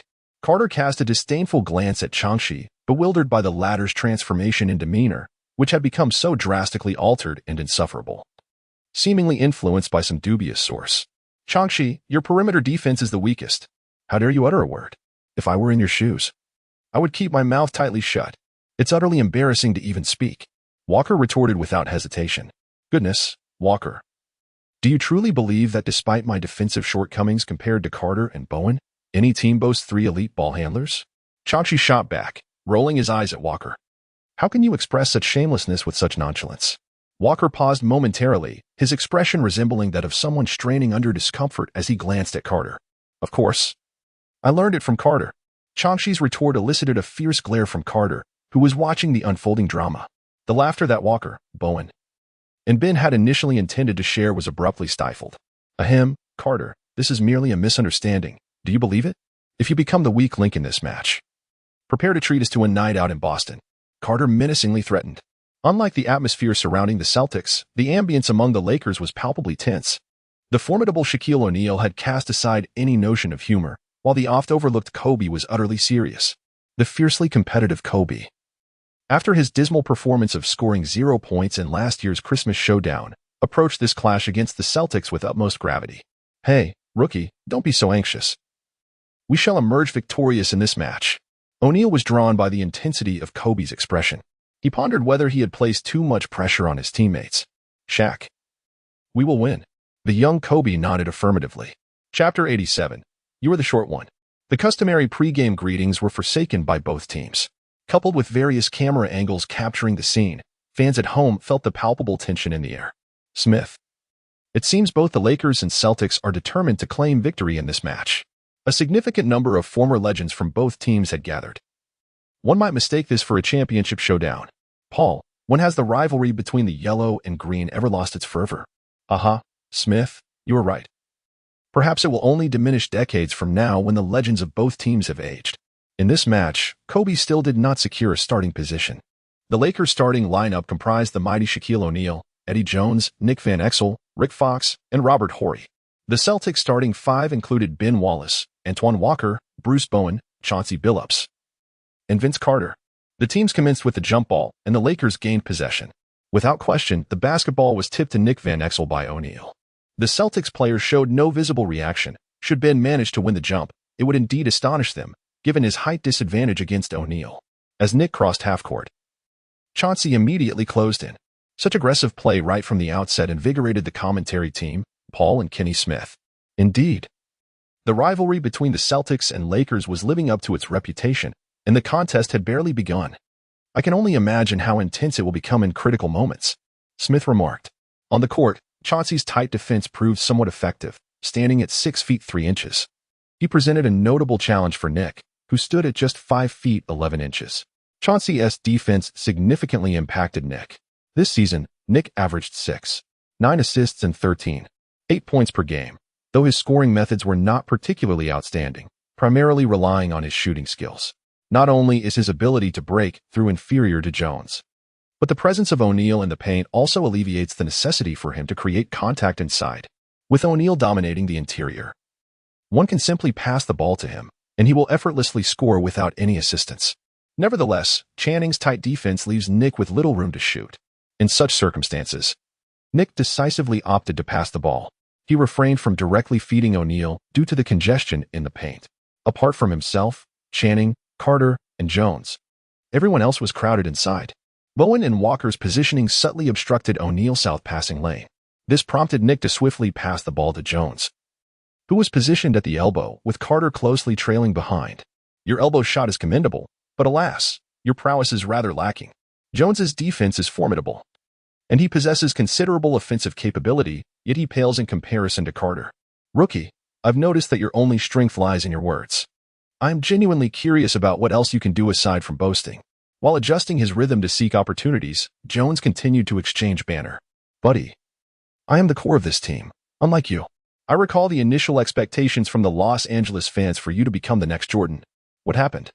As soon as O'Neal arrived, you aspired to transition from Jordan to Pippen? This information was gathered by Carter from the team's data analysts and scouts. After all, trash talk is most effective when it strikes at the opponent's vulnerabilities. These analysts and scouts possess insights that he is unaware of. Although Carter hails from another time, it is unlikely that the average individual would remember the talking points of other players. If they were to remember, it would likely be regarding popular stars or players of interest. Jones found himself momentarily at a loss for words. Prior to O'Neal's arrival, he was indeed regarded by Los Angeles fans as the next Jordan, but once O'Neal joined, such sentiments dissipated. How could he not ponder this? However, he possesses a clear self-awareness, understanding that his abilities do not match O'Neal's, which is why he willingly accepts the role of a subordinate to O'Neal. While he may contemplate this, it does not hinder his pursuit of opportunities. He jumps and passes. It is a splendid pass. As Carter leaped alongside Jones, he attempted to block the shot, but Jones deftly evaded Carter's reach. He successfully passed the ball into the hands of O'Neal. The possession now lay in the grasp of the Lakers' formidable leader. It appears to be an unwritten rule that the Lakers' first offensive play is invariably entrusted to their core players. Currently, this is O'Neal, and in the future, it will be Kobe. Upon receiving the ball, Ben Wallace immediately applied physical pressure to O'Neal, while Walker also joined in to double-team him. O'Neal backed down for a moment. Yet he was taken aback that this player, who should be positioned as a guard or forward based on height, was able to withstand him. This was no ordinary feat. Although O'Neal had not exerted his full strength, that brief encounter was more than sufficient to handle over 90% of the league's interior players. It seemed that the Celtics had indeed discovered a formidable presence in the paint. Damn those Celtics. Why do they have such good fortune? This thought flitted through O'Neal's mind for merely an instant, before vanishing as he executed a brutal spin, shoving Wallace aside and completing a thunderous dunk. Little man. At first, I thought it was absurd for the Celtics to position you in the paint. Then I acknowledged your strength. The Celtics truly are fortunate. But now? Haha. The great Shaquille just wants to laugh. You stand no chance against me. Are the Celtics preparing to witness a career night from me this Christmas? You truly are a wonderful bunch. Whether it was O'Neal's derisive remarks about Wallace's stature or his disdain for the Celtics, they ignited a fierce anger within Wallace. Damn it. Wallace surged forward, delivering a powerful shoulder check to O'Neal. The impact caused O'Neal to take a step back. And a thought stirred within him. How could this guy possess such strength? However, O'Neal was not overly concerned with Wallace's actions, as such maneuvers were commonplace in the paint. Moreover, he had instigated the situation with his insults. The referees observed this exchange but chose not to intervene. Such actions were trivial. Especially in a heated rivalry like the yellow-green clash, where the standards were even more lenient. Little man, I hope you can maintain this toughness. It shall prevent me from growing bored. O'Neal chuckled, resolving to deliver a dunk over this player shortly. Damn, you're the little man. Your entire family is short. Wallace could hardly tolerate O'Neal's incessant taunts regarding his height. Chapter 88. Irving's dazzling moves. O'Neal paid no heed to Wallace. For Walker had already passed the ball to Channing Frye, and Carter and Bowen were sprinting down the court. The Lakers' Jones and his teammates had learned from experience. After delivering the ball to O'Neal, they began to prepare for defense. A lesson learned from adversity, the Lakers' outward play prevented the Celtics from executing a fast break promptly. Nevertheless, it was of little concern. Raw talent alone is sufficient. Upon receiving a pass from Chauncey, Carter surged forward. Confronted by Jones' defense, he executed a flawless Euro step. This marked Carter's inaugural use of the Euro step on the NBA stage. It is not that Carter was unfamiliar with the maneuver. Rather, he had mastered it long ago, but had never found it necessary to employ it. Typically, his remarkable speed and explosive first step would suffice to outmaneuver defenders, or he would simply opt for a quick stop and pull-up shot. However, in this instance, during a fast break and with Jones having already established a solid defensive position, a decisive drive was indeed the most prudent approach. Carter's Euro step astonished everyone. Fortunately, this maneuver is not new to the NBA court, and no one questions its legitimacy. It is said to have originated from European players as a means of evading defenders during layups, hence the name Euro step. Some claim that it was first employed in the NBA by the former Lithuanian star Šarūnas Marčiulionis, although it was not officially named at that time. My goodness! What did I just witness? Carter's drive was akin to that of a serpent. Yes, exactly like a serpent. I never anticipated that Carter possessed such remarkable skill in his drives.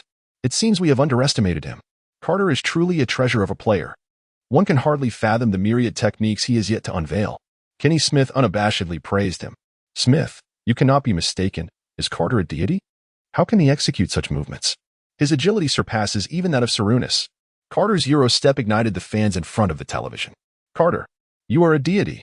How splendid. I must learn this move. On the court, O'Neal watched in awe as Carter elegantly maneuvered past Jones, leaving everyone stunned. Goodness, this is sheer brilliance. Come on. Defend. Getting past you is like crossing a quiet street in the morning. Carter clapped his hands and addressed Jones, then exchanged a high five with the approaching Chauncey. In Philadelphia, Allen Iverson felt invigorated by Carter's actions. Carter, splendid play. It appears you are also a master of penetration. Why didn't you employ such skills when facing me? Suddenly, Iverson's expression soured. He realized he could not compel Carter to unleash those techniques against him. As this thought crossed his mind, a wave of dismay washed over him. How unfortunate. He shouldn't have watched this game. His festive spirits, which had begun with the sight of Carter's basket, were abruptly extinguished. During the Lakers' offensive possession, Shaquille O'Neal bellowed, "Don't rush, take your time." He feared that Carter's recent play might have affected Jones's mentality. Jones, give him a taste of his own medicine. As the team's cornerstone, O'Neal felt it his duty to support his younger teammate when he sensed a shift in Jones's confidence due to Carter's prowess.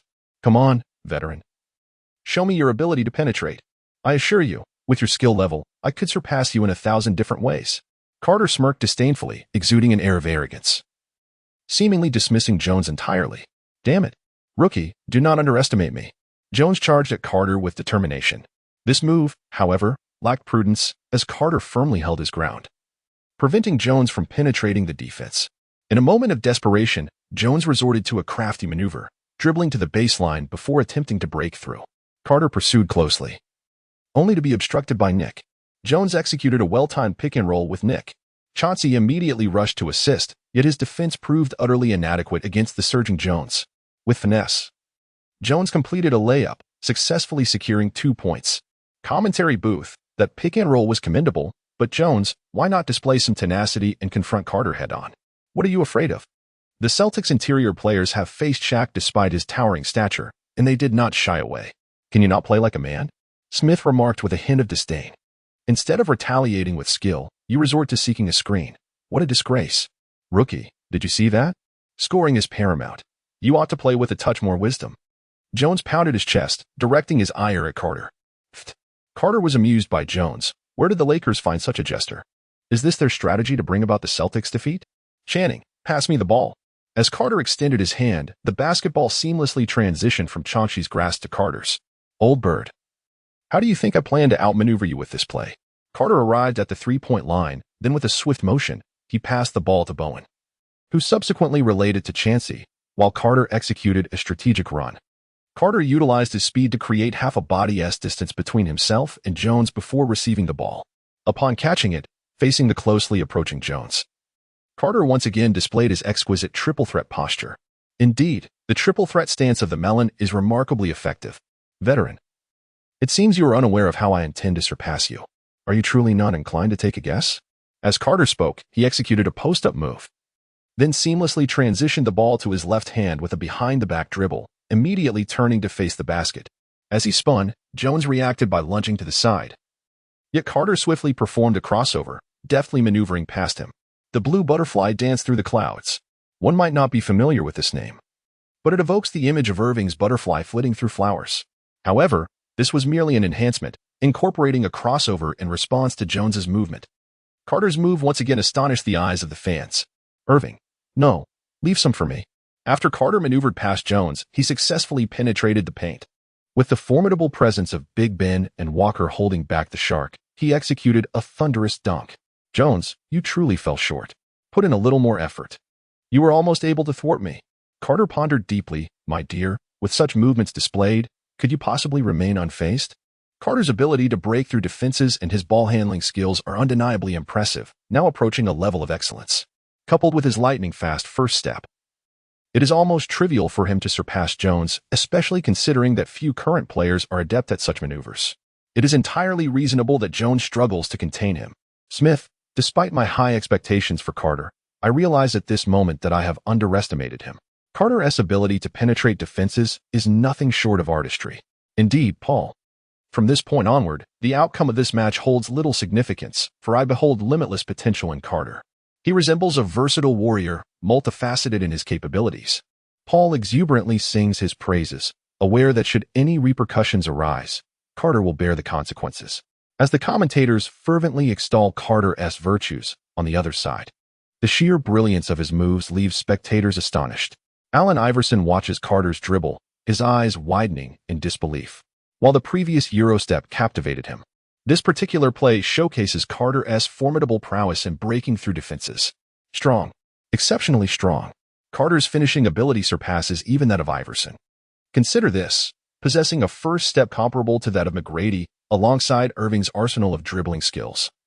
Combined with Carter's historically significant leaping ability and dunking prowess, can such a finishing skill not be formidable? However, when it comes to ball handling, Iverson chuckles at Carter's efforts. While commendable, they do not rival his own. This is hardly surprising, as Iverson's dribbling prowess is undoubtedly above 90, stronger than Carter's at present. Toronto Raptors. "Tracy, look at Carter." "Oh my goodness. Tracy, knowing Carter as you do, are you aware of his breakthrough skills?" "I apologize, though I have always believed these feats to be effortless for him. I still find them astonishing. At the very least, this is something I have never witnessed before." McGrady appears somewhat bewildered, although he recognizes that Carter often employs dazzling techniques. He seems to have held back in showcasing his true capabilities in breaking through defenses. "Carter, no, I cannot afford to lose these techniques in my mind. I would rather hone my fundamental skills." A novice in basketball, regardless of how well-versed he is in the skill sets of Kyrie Irving or Allen Iverson, cannot execute them effectively in a real game. It is not possible. However, an individual, even without the mastery of any superstar's skill set, can wield significant impact on the court simply by perfecting the fundamentals. In basketball, the fundamentals will always reign supreme. And then there is the legendary Chicago basketball icon, the old rogue, Michael Jordan. This guy truly defies expectations. This twist is rather intriguing. "Nick, pass me the ball." Jones, feeling defiant. "Rookie, today I'm going to challenge you. I am eager to see how many ways you can maneuver past me. Veteran, you are insufficient, to be honest. If it were Michael Jordan defending me, I wouldn't even entertain the thought of trickery. But facing you, your defense is so lackluster that I can play freely. Carter demonstrated the actions of his future nephew, shaking his head as he spoke to Jones. Whether he is still considered a nephew is truly uncertain. Upon observing Jones's demeanor, O'Neal abandoned his intention to request the ball. Jones took control of the ball himself, and Carter showed no mercy, applying pressure as soon as they crossed half-court. Not even the slightest consideration was given. Veteran, perhaps it is time for you to step aside gracefully, or better yet, accept a role as a substitute. If you cannot surpass me, how could you possibly outplay the bench? Jones took a deep breath, gritted his teeth, and charged forward. Just as Jones exerted his strength, Carter sidestepped, swiftly retreating to the bench and positioning himself to intercept Jones. One must admit, Carter did not waste his time learning defense from Bowen. Not only did he evade the attack, but his expression soured, leaving onlookers to believe he had been elbowed by Jones. Veteran, that was truly underhanded. Jones, how can you possibly have the audacity to criticize him? This young man plays remarkably well, displaying keen intelligence. His deft maneuver of retreating to the bench while feigning injury amused Russell. Although the Celtics have a history of playing somewhat unsportsmanlike, utilizing the floor and air conditioning as their unsung heroes, this young lad appears determined to surpass his predecessors. Such gameplay will not leave one at a disadvantage in the league. Success in basketball has always relied on intellect. Without intellect, one risks becoming like the Lakers. Thoroughly outplayed by us. Bird chimed in, agreeing while not forgetting to deride their longtime rivals, the Lakers. Russell nodded in agreement, acknowledging that the Lakers are indeed lacking in intelligence. Historically, it has been the Celtics who have emerged victorious more often. On the court, Jones attempted a challenging shot but missed, allowing O'Neal to seize the rebound. The Big Shark then executed a powerful one-on-two maneuver beneath the basket, confronting Ben and Walker. O'Neal bulldozed through, securing 2 points with sheer force. Subsequently, it seemed that Jones recognized he could no longer contend with Carter and began to support O'Neal instead. He ceased his quest for retribution. One must commend Jones's mentality. It is no wonder he has secured a championship. The Celtics and Lakers concluded the first quarter with a rhythm that echoed throughout the game. The Lakers scored 22 points, while the Celtics trailed with 20 points. Today, the Celtics' perimeter shooting flourished splendidly. Carter, Bowen, and Chang's, regardless of their approach, the Lakers remained steadfast in their traditional strategy, rendering the interior defense utterly ineffective. O'Neal alone scored 14 points, delivering a ruthless display against the Celtics. In the second quarter, both teams substituted their starters, granting Kobe his long-awaited opportunity to take the court. Rookies, the Lakers' perimeter players are akin to a circle of softies. What wisdom could Ron possibly glean from Carter's eloquence? What player maneuvers would you like to see? Feel free to voice your thoughts. It would be splendid to focus on future stars, as all their technical attributes may well stem from Carter's influence. Irving's signature 3 moves. 1. Scissor-style dribbling under the legs. 2. Behind-the-back dribble transitioning into a drive. 3. Dribbling under the legs followed by a behind-the-back jump step to surpass defenders. These 3 maneuvers, alongside Rose's hallmark double hesitation without losing speed, and Wade's elusive steps, will surely flourish once the rules evolve, including Harden's step back. Your comments are welcome. I am primarily focused on gathering opinions. Feel free to express yourselves freely. As Carter rested off the court, he once again reviewed his personal system, the Basketball Satan Training System. Host, Vince Carter, age, 19, height, 198 centimeters, weight, 95 kilograms, wingspan, 218 centimeters standing reach, 272 centimeters vertical leap, 120 centimeters vertical reach, 398 centimeters running jump, 142 centimeters running reach, 411 centimeters strength, 80 speed, 90, 100 meters in 10, 7 seconds, agility, 90 stamina, 99 explosiveness, 91 mental fortitude, 99 physical attributes rating, SS, technical skills, ball handling, 88 driving, 88 passing, 70 dunking, 99 layups, 93 mid-range shooting, 75 with a bonus of 10 points for pull-up shots, long-range shooting, 70 free throws, 80 rebounding, 50 defense, 75 stealing, 50 basketball attributes rating, a chapter 90, feeling rejuvenated, yet uncomfortable. Best wishes for your upcoming exams. It is still insufficient. Further practice is essential, particularly in mid-range shooting and defense. These 2 skills have historically been pivotal weapons during the playoffs. Carter placed exceptional emphasis on the game. "Changshi, look at that impressive afro. It's causing Ron some discomfort." Walker and Changshi observed the matchup between Kobe and Ron with great interest. "Look, Ron has connected with Andrew," Changshi exclaimed. Ron and Andrew just executed a splendid alley-oop dunk. Unexpectedly, these two individuals showcased considerable skill while leading the bench unit. Carter suddenly interjected, remarking that he had indeed witnessed the previous offensive play, which was quite spectacular. It appears that with the arrival of Big Ben, not only has the starting lineup of the team been significantly strengthened, but the substitution roster has also received a commendable enhancement due to Andrew's transition to the bench. In the second quarter, the substitutes from both teams truly showcased their skills.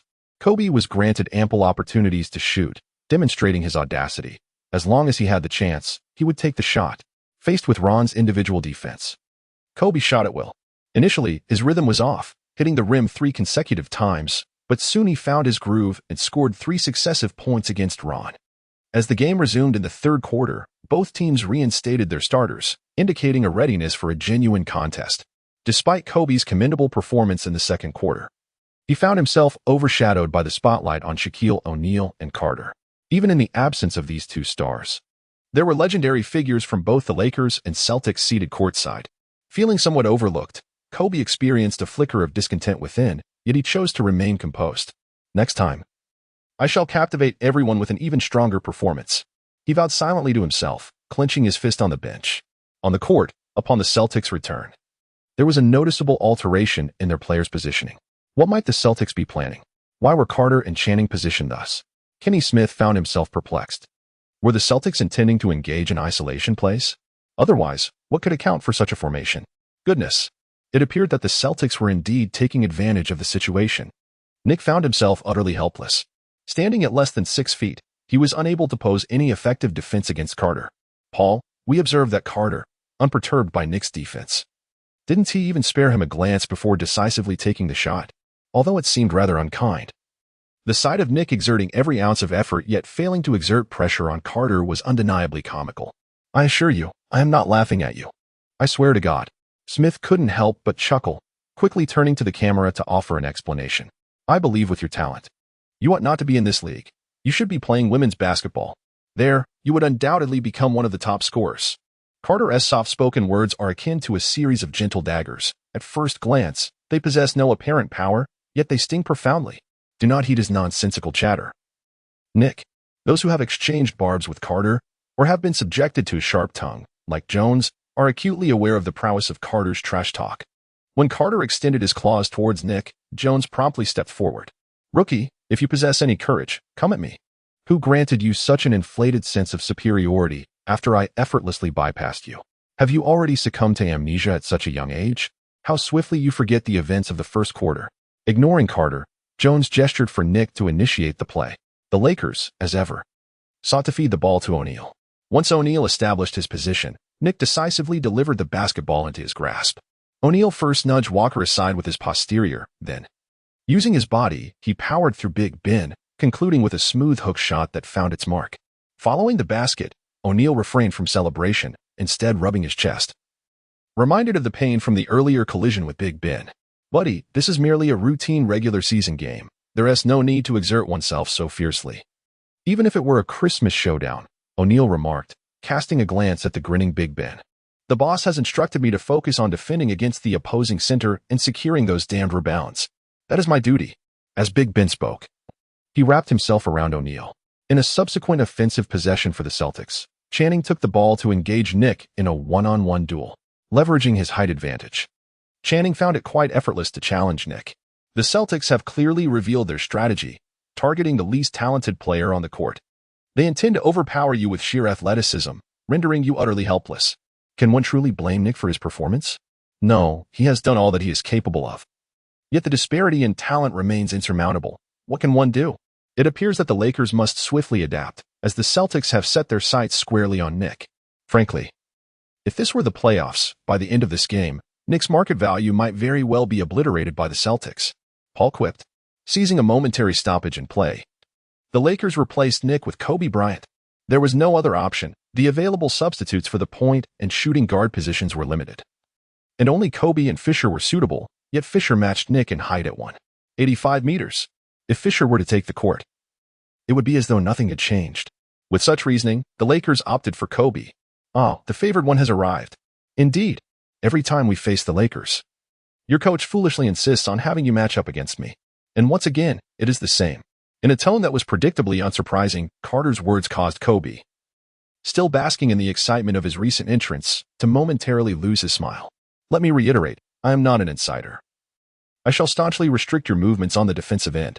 As Kobe spoke, he dribbled the ball while subtly delivering an elbow to Carter.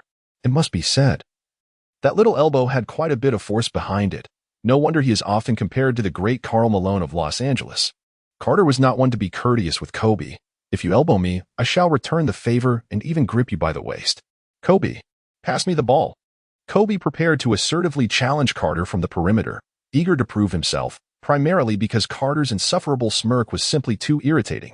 However, Shaquille O'Neal had already positioned himself to receive the ball.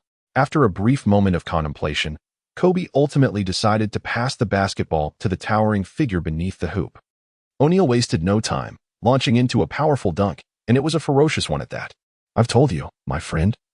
This is merely a routine regular season game. Just so you know, if I wish to, I can effortlessly dominate you. O'Neal stated gravely as he patted Big Ben on the shoulder. Chapter 91, The Lakers Summit. Fact, if you want to challenge me, then go ahead and try. Big Ben's fiery temper flared. How could he endure such blatant provocation? Nonsense. Who do you think you are? It would be a simple matter for me to overpower you. No one can stop me from scoring in the paint. Not even the Rockets or the Bulls. And you, a team that was once a bottom feeder last season. Dare to taunt me? Moreover, you aren't even the leader of this team. Fact, a piece of trash discarded by the Magic dares to utter such nonsensical claims. The atmosphere between Big Ben and O'Neal became instantly tense. Walker quickly intervened to pull Big Ben back, while Robert Horry held on to O'Neal. Both teams displayed commendable restraint. It goes without saying that O'Neal was the undeniable core of the Lakers, and any conflict was simply unacceptable. Carter observed the scene with a sense of regret. Yet he realized that attempting to trade Big Ben for Shaquille O'Neal was utterly impractical. Even if such a scenario were to unfold, the cost would be exorbitant. Although it would be a highly advantageous exchange for the Celtics, this particular match was the Christmas showdown. And such a move would not only provoke Stern but also lead to a challenging path ahead for Boston. Furthermore, the pressure from public opinion weighed heavily. While Carter himself remained indifferent, the executioner of this trade would be Big Ben, and ultimately, this game was merely a regular season match, not worth the risk. Additionally, Carter did not perceive the Celtics as inferior to the Lakers. The game continued without any significant changes until the latter part of the third quarter, when suddenly, Carter's shooting touch faltered. He missed 3 consecutive shots. Even Jordan, with his impeccable mid-range shooting, would not score perpetually. The score saw the Celtics fall behind the Lakers by 10 points, and the sudden offensive drought from Boston ignited the enthusiasm of the Los Angeles fans. Go back to Boston, you bunch of losers. We are grateful for your ineptitude which has gifted the Lakers this victory. Indeed, it shall be our finest Christmas present. The softies from Boston, relying solely on their perimeter shooting, could not sustain their success. Their vulnerabilities were now laid bare. Shaq informed them that the Shark of Los Angeles is ready to feast. The cheers from Lakers fans echoed loudly, a cacophony that Carter found nothing short of irritating. Carter cast a glance at the Lakers fans and offered them a throat-slitting gesture. Although such an act would typically warrant punishment, Carter remained unfazed, observing Carter's agitated demeanor. The head coach promptly called for a timeout, preparing to implement a strategy against Shaquille O'Neal. Andrew, Thomas, you two get in. Pitino decided to substitute the interior players, Walker and Ben, allowing them a moment to recuperate. After enduring O'Neal's relentless assault for so long, both were on the verge of collapse. If they were not replaced soon, they would be heading straight to the hospital instead of competing in the crucial moments of the fourth quarter. Understood, coach. Walker slumped onto the bench, a towel draped over his head, uttering not a word more. Defending against O'Neal was truly a Herculean task, especially with O'Neal seemingly possessed by an unyielding fervor this evening. Ben's condition mirrored Walker's. Although Ben had greater endurance, he was still primarily responsible for guarding O'Neal. It was commendable enough. Rest well. Tonight, I shall take you both to revel in Los Angeles. Carter's promise remains remarkably effective, and the allure of the nightclubs in Los Angeles is undeniably potent. Walker and Ben feel invigorated, eager to confront O'Neal head-on. Paul muses that the Celtics may soon resort to employing the hack-a-shack strategy following this timeout. With Carter and others experiencing a decline in their shooting touch from beyond the arc, and with Walker and Ben exhausting their energy inside, ample rest is imperative. Smith. How can you be certain that the Celtics and Lakers won't progressively substitute all their starters in preparation for the fourth quarter? Paul's perspective is clear. This is the Christmas showdown. No, Paul. Carter is an absolute physical marvel. I dare say even Michael Jordan may not possess superior stamina compared to Carter. On numerous occasions, I have observed Carter finishing a half without breaking a sweat. Can you fathom the efficiency of playing a full 24 minutes without perspiration? Carter's performance evokes memories of Chamberlain. Oh my goodness. Are you serious? Buddy, Chamberlain holds records of averaging over 48 minutes per game in a single season. He achieved an average exceeding that. Do you believe Carter can match that? Smith. While I concede that Carter is indeed exceptional in terms of stamina, I shall not acknowledge him as surpassing Chamberlain in that regard until he produces similarly explosive statistics, even in comparison to Michael Jordan. I do not believe Carter's endurance exceeds his, because I have yet to witness it. If you wish to persuade me, then let Carter truly demonstrate it first. Unproven assertions lack persuasive power. Paul counters Smith's praise of Carter with this line of reasoning. As the timeout concludes, the Lakers do not make substitutions, while the Celtics replace Ben and Walker. The Celtics are indeed preparing to implement the hack-a-Shaq strategy. The Lakers, on the other hand, intend to capitalize on their inside advantage, aiming to secure an early victory. Smith displays an expression of as expected. The Celtics initiate a fast break. Channing, with a mid-range jumper that hits the mark. Patino internally exclaims, "What a clutch performance." Let me mention that Channing's stamina is commendable as well, averaging over 30 minutes per game. He can certainly endure. This is compounded by the fact that he was not utilized much in the early phase, leading to a decline in his performance later on. Thus, stamina is not an issue for Channing. During the Lakers' offensive possession, the Celtics directly commence the hack-a-Shaq strategy without hesitation. Witnessing this, the referee's expression shifts noticeably. Stern's demeanor also darkens. Though Stern's countenance is grim, there is little choice. The Lakers must allow the Celtics to exploit their vulnerabilities. Unlike the later Adam Silver, Stern refrained from excessively manipulating league games. He might orchestrate one or two high-stakes matches for the sake of excitement, but certainly no more than that, especially in critical moments. Stern would never allow the referees to disrupt the game. If interference escalates, the NBA risks being branded with labels such as corrupt officiating and scripted outcomes, which would be utterly detrimental. This match is a focal point of national attention. The influence of the NBA during the Jordan era far exceeded that of the present day. Damn it. Is this all you can do? O'Neal, incensed after being fouled, shoved Andrew with force. Andrew, seizing the moment, fell dramatically, clutching his chest in a feigned display of discomfort, reminiscent of Bowen. The referee had no choice but to intervene. O'Neal had directly engaged. You cannot allow this to transpire on your home court. Chapter 92. After the Christmas showdown, the All-Star festivities are about to commence. Calm down, everyone. We must remain composed. Kobe was in close proximity to O'Neal and immediately embraced him upon witnessing the altercation. Other Lakers players rushed to their side. The bench players stood up, yet refrained from further action. The Celtics players mirrored this sentiment. Such a scene had even the referees on edge, but fortunately, both teams maintained a degree of restraint. The Lakers cannot afford to lose O'Neal. If he were to be ejected for a foul now, this Christmas battle would lose all suspense. Having previously lost a Christmas game, Kobe was determined not to suffer defeat again. The feeling of losing in a nationally televised event is unbearable. Kobe reassured, "I'm fine, these damned fools. I will make them pay dearly. A group of cowards, merely performers. They should be in Hollywood, not the NBA." O'Neal continued to vent his fury. "Come on, Shaq, have you not learned from being toyed with by Rodman? It is foolishness. You will perpetually fall victim to the same tactics. Do you truly consider yourself among the elite centers? Apologies, Ewing has bested us twice, while you are poised to lose to us twice." Andrew lacked the eloquence of O'Neal, and his stature was insufficient. Carter stepped forward to defend Andrew against Shaq. Though Carter's stature was also modest, he was undeniably a core player for the Celtics. "Damn. Soft rookie, you Celtics should all head to Hollywood, where your acting skills can truly shine. Your exceptional talents are wasted in the NBA. I am confident that even the finest actors in Hollywood could not perform as brilliantly as you. Shaq, you should contemplate where to weep after your impending defeat." Carter dismissed O'Neal's insults as utterly ineffective, far inferior to the critics of later years. This is the NBA, where soft players are unworthy of victory. thus ensuring a Lakers triumph in this contest. The two individuals grew increasingly agitated in their conversation, and if it continued, who could predict what might transpire? The referee, unable to bear witness any longer, intervened, positioning himself between Carter and O'Neal to separate them. "If you persist in your discourse," he warned, "I can assure you that each of you will receive a technical foul." Carter prudently closed his mouth. O'Neal, also a man of understanding, recognized that with the referee departing, silence was the best course, awaiting the return to the court for further discourse. In the NBA Commissioner's office, David Stern felt a pang of anxiety upon witnessing the altercation between the Lakers and the Celtics, hoping fervently for a peaceful Christmas showdown. In the 1990s NBA, conflicts were commonplace. As long as they did not escalate into violence, they were tolerated.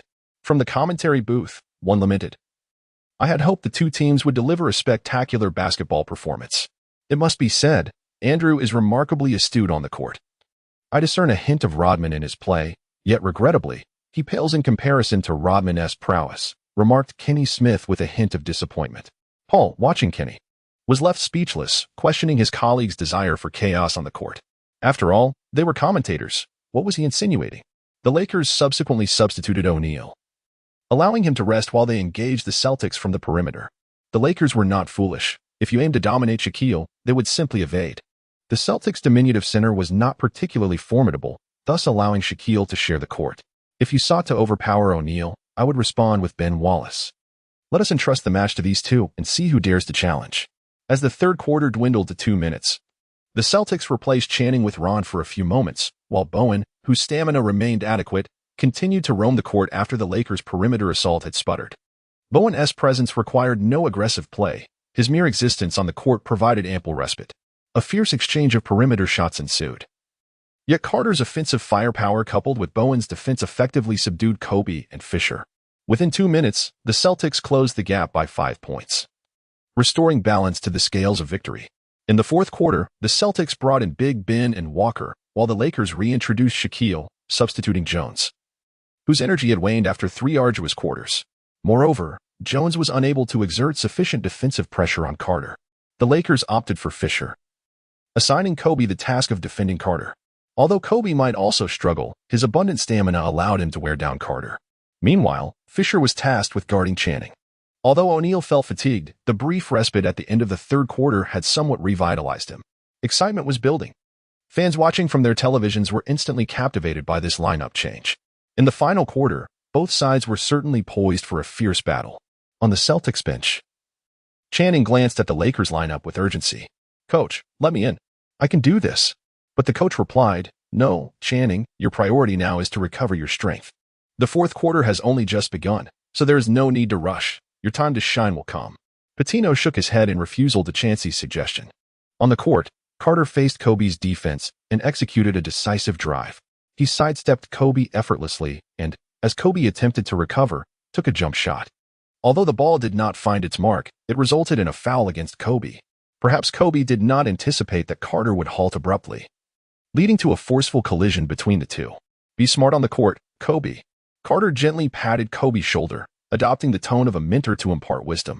"Cunning fellow," Kobe muttered under his breath, casting an angry glance at Carter, choosing not to utter another word. He had just been outsmarted on that previous play. What more could he say? Swish, swish. Both free throws found their mark. "Kobe, keep a close watch on this guy. He possesses an array of tricks." "I understand." The Lakers initiated their offensive possession. Fisher passed the ball to Kobe. Confronted by Carter's defense, Kobe too opted for a drive. Carter's speed surpasses that of Kobe, and he remains exceptionally cautious, denying Kobe any opportunity to shoot, as the distance is well within his leaping reach. Kobe attempts to back down Carter. Yet his current post-up technique appears rather rigid, clearly indicating that he has yet to master it. After 2 backing moves, he swiftly turns for a fading jumper. As Carter leaps, poised to block, one might think it a shot, but alas, it is merely a pass. Fisher receives the ball and promptly sends it to O'Neal. Beep. Big Ben decisively fouls, sending O'Neal to the free throw line. Fortunately, he manages to convert one this time. The Celtics inbound the ball, and the Lakers likewise commit a foul on Big Ben. His free throw accuracy is not much different from O'Neal's. Both attempts miss. The Celtics remain unhurried, taking their time, not expecting the Shark to annihilate O'Neal. Currently, the Celtics lead the Lakers by a single point. They intend to maintain this pace until the final moments when Chansey enters the fray. Even if the Lakers allow Jones to step in, it would prove futile. Can the Lakers truly rely on Jones to replace O'Neal in crucial moments? Chapter 93. Shouldn't we be victorious over the Lakers? Why the joy? Beep. The Lakers head coach swiftly calls for a timeout. Shaq, you must draw the double teams on the court to create opportunities for the team. O'Neal remains silent, clearly reluctant. The young O'Neal, brimming with ambition, is not keen on setting screens and performing such laborious tasks for his teammates. Shaq, ponder the taunts from the Celtics. Consider Vince Carter's sharp tongue. Reflect on the legends of yellow and green seated courtside. Losing this game carries significant implications.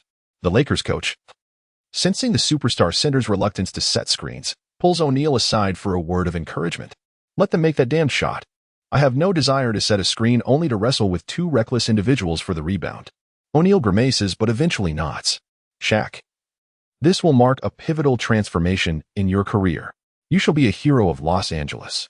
The head coach exuberantly praises O'Neal. Meanwhile, Celtics coach Pitino seizes the opportunity to speak a few words to Carter and the others. In the commentary booth, the Lakers have exhausted their final timeout, making their last adjustments. Unexpectedly, it is the Lakers who falter first in this critical moment. Smith's tone is laced with sarcasm. It seems the Celtics have truly undergone a transformation. Their current demeanor suggests they are well on their way to the playoffs. And soon we shall see the true caliber of the Celtics. Smith's remarks draw an agreement from Paul. Indeed. Wait a moment, Smith, look. The camera is on Magic Johnson and his peers. Ha!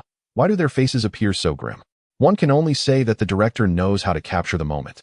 Oh, truly commendable. Let us continue this way. The Celtics must triumph over the Lakers. Bird gazed at the unflattering countenance of his old rival, a sensation of indescribable satisfaction blossoming within him. Larry, let us approach them shortly. After all, it has been quite some time since our last encounter. Russell suggested with a sly grin. As the timeout concluded, the Lakers and Celtics made their respective adjustments. As Carter faced Kobe's defense, he exhibited not a hint of hesitation and unleashed a jump shot. Hey, Chauncey, was there someone guarding me just now? I couldn't feel a thing. Surely, there wasn't, right? Oh, wait, my apologies. That well-connected player was indeed defending you. Well, it makes little difference as if no one were guarding you at all. Carter, your shooting practice remains as unwavering as ever. Hearing their banter, Kobe's expression darkened. At the age of 19, during the Christmas showdown, Kobe felt like an ant, vowing to showcase his brilliance to the world. As the Lakers initiated their offensive play, Fisher on the perimeter passed the ball to Kobe. Oh, the well-connected one. At such a moment, shouldn't you be passing the ball to Shaquille? Has old Bus decreed that you should assume the mantle of the team leader? TSK. Who would have imagined that the league's premier center would be usurped by a mere second-year player with connections? Carter spoke at an exceptionally loud volume, clearly intended for O'Neal to hear. Although O'Neal was somewhat displeased, he refrained from voicing his thoughts. Soft rookie, you should consider how to defend against me. Kobe, with the ball in hand, charged forward like a man carrying a bundle of explosives. O'Neal, stationed in the paint, stepped out to assist Kobe with the screen. Faced with O'Neal's imposing presence, Carter found himself utterly helpless. Such a formidable figure provided an impenetrable barrier. On the opposite side, Ben Wallace was unable to exert sufficient pressure on Kobe, allowing him to effortlessly complete a layup. Carter gazed at O'Neal in astonishment. Shaq, your ability to set screens is something I never anticipated. In Carter's recollection, O'Neal seldom executed screens, with the most vivid memory being during his twilight years with the Celtics. As for his prime, Carter could not recall any instances, but it seemed unlikely. Had O'Neal frequently set screens, the Celtics one would not have garnered such extensive discussion. Rookie, winning is paramount. You have much to learn. Although the Lakers' pick-and-roll strategy had achieved some success, Walker and Big Ben soon shifted their focus to rim protection. As for O'Neal with the ball, just let him dominate. The Lakers did commit fouls against Big Ben, but the harsh reality loomed. Fatigue. If neither team could score, it would undoubtedly favor the Celtics. After all, players inevitably face foul trouble, and when the crucial moment arrives, the Celtics would substitute their big man for someone with superior free throw efficiency. Would the Lakers continue to rely on O'Neal then? If they did, he would continue to overpower them. If they did not, they would have to rely on the perimeter. However, Jones was running low on stamina, and while there was a possibility of Kobe stepping up, the likelihood of that happening was quite slim at this juncture. Moreover, the Lakers coach did not harbor much trust in Kobe. This season, Kobe would indeed rescue the Lakers in the playoffs, yet he still lacked the coach's confidence. Let alone at this moment.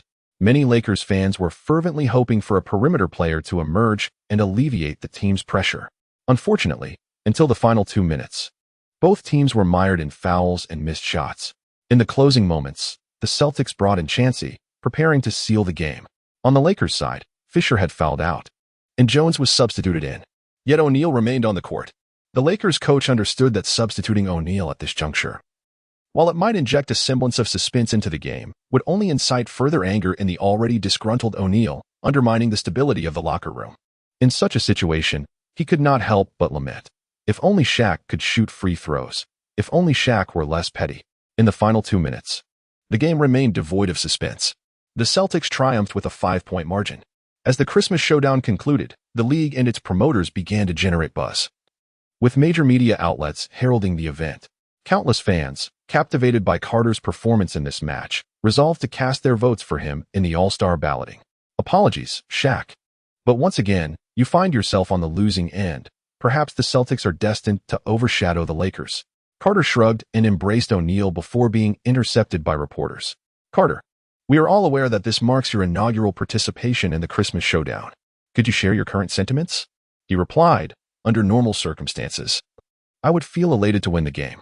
However, given that our opponent is the Lakers, my mood is relatively subdued.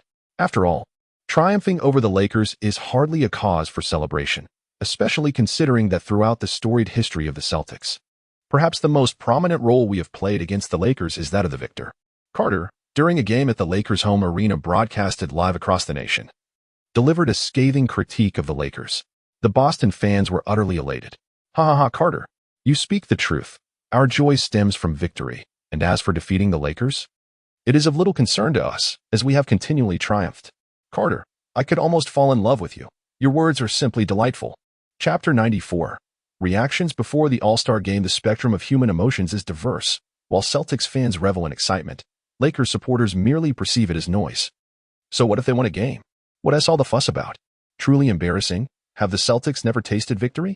After all, they have languished as underdogs for over a decade. Their perimeter shooting is abysmal, a tragic waste of Shaquille's screens. Lakers fans not only berated the Celtics but also criticized their own team's outside shooting. It is evident to any discerning observer that Shaquille's free throw shooting remains a significant flaw. However, Shaquille is the undeniable linchpin of the Lakers. Should he become disenchanted with the team, the Lakers would surely be left lamenting. Consequently, the pressure naturally shifted to the Lakers' perimeter players. Jones, too, should be training to enhance his stamina. At crucial moments, he is sidelined, allowing rookie Kobe to take the lead. Is this not a mockery? Lakers fans commenced a classic post-game analysis meeting. Carter, oblivious to the fans' reactions, simply wishes to conclude this infernal post-game interview. The Los Angeles media excels at provoking the Celtics players. Carter, in such a fierce Christmas battle, the Celtics relentlessly employed the hack-a-Shaq strategy, rendering the final quarter exceptionally unappealing. What is your perspective on this? This should be attributed to Shaquille's shortcomings. If he could perform free throws with the precision of Michael, I surmise the hack-a-Shaq strategy would cease to exist. The reporter immediately began scribbling furiously in his notebook. After the game, Carter specifically called out O'Neal, candidly stating that he is a ratings killer. Carter, what are your thoughts on the Lakers' performance in this match? Carter cast a glance and realized it was the Boston media. He was puzzled, as these reporters were well aware of his temperament. How could the Los Angeles media pose such a question? It turned out they were one of their own. The Lakers, however, their performance has been decent, particularly their star player, Kobe Bryant, who has indeed posed a certain challenge for us. Kobe Bryant? Carter, isn't the heart of the Lakers, the formidable Shaquille O'Neal? Upon hearing Carter's words, the Boston reporter became immediately exhilarated. Carter was indeed playing with fire. He needed to collaborate. No, my friend. O'Neal is the one who is constantly at the beck and call of Kobe Bryant on the court. With just a gesture, he is expected to rush out and set screens. Tell me, is this the treatment one would expect for a Team Escort player? Carter, with a penchant for stirring the pot and sowing discord, spoke with audacity. The Boston journalist was taken aback by Carter's boldness, his perspective sharp and his arguments remarkably cogent. Although aware that Carter was grasping at straws, the eloquence of his reasoning was undeniably compelling. Carter, how do you assess your teammates' performance in this match? They were absolutely splendid. My friend, the outcome speaks for itself. All right, Carter, I hope to catch a glimpse of you at this year's All-Star game. That ultimately rests in the hands of the fans. Carter silently bestowed an enthusiastic commendation upon the Boston reporter. It would indeed be a travesty if such a journalist did not receive a promotion and a raise, despite being merely a rookie. Carter's performance thus far this season has been nothing short of impeccable. The league is in dire need of fresh talent, and Carter's arrival has unleashed boundless possibilities. I am eagerly anticipating his performance at the All-Star game. Carter's innate talent surpasses that of anyone else. He embodies the hope of the Celtics, represents their future, and serves as a beacon for the entire league. I fervently hope that fans will cast their votes for him, allowing us to witness the emergence of this historic superstar. Triumphing over the Lakers in the Christmas showdown is the finest gift imaginable for the Celtics' legendary figures, upholding the principle of reciprocity. The Celtics alumni have passionately rallied in the media to bolster Carter's candidacy. Naturally, the influence of the esteemed Red Auerbach cannot be overlooked. Ainge, the young talent you've chosen is truly remarkable. My health is waning, and I hope to witness the raising of the 17th banner at the Garden. You will, Coach Auerbach. I assure you. Allen, I hear you've encountered some losses lately? TSK, TSK, TSK. Will you even make it to the playoffs this season? Surely. You're not vying for the top draft pick again. I can't believe it. Damn it. Carter, don't get too cocky. I will eventually outmaneuver you and feature you in my highlights. TSK, TSK, TSK. That notion seems rather ambitious. Perhaps you should contemplate something more feasible, like how to make your dunk over me look more spectacular. Carter called Iverson, and the two engaged in a spirited and amicable conversation. Your dribbling skills are impressive. Let us discuss further during the All-Star event. By the way, you should be able to make it to the All-Star game, right? Damn, are you doubting my popularity? Vince Carter was amused by Allen Iverson's words. Little did you know, in the original timeline, Carter secured an All-Star vote in his second year in the league. Although Carter's playing style has evolved from that of his original history, his accomplishments in dunking remain unparalleled. And let us not forget his graceful jump shot. With the support of numerous Celtics legends rallying for votes, do you truly believe he would not make it to the All-Star game?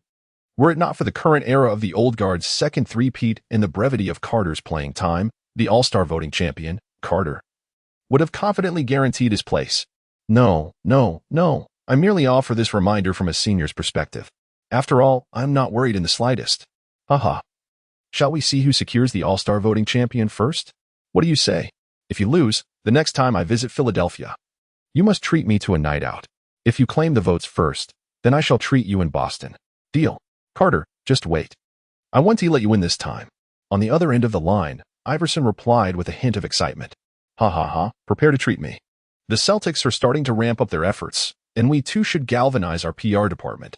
One cannot deny that aligning with the Celtics and the brand has its advantages in the league.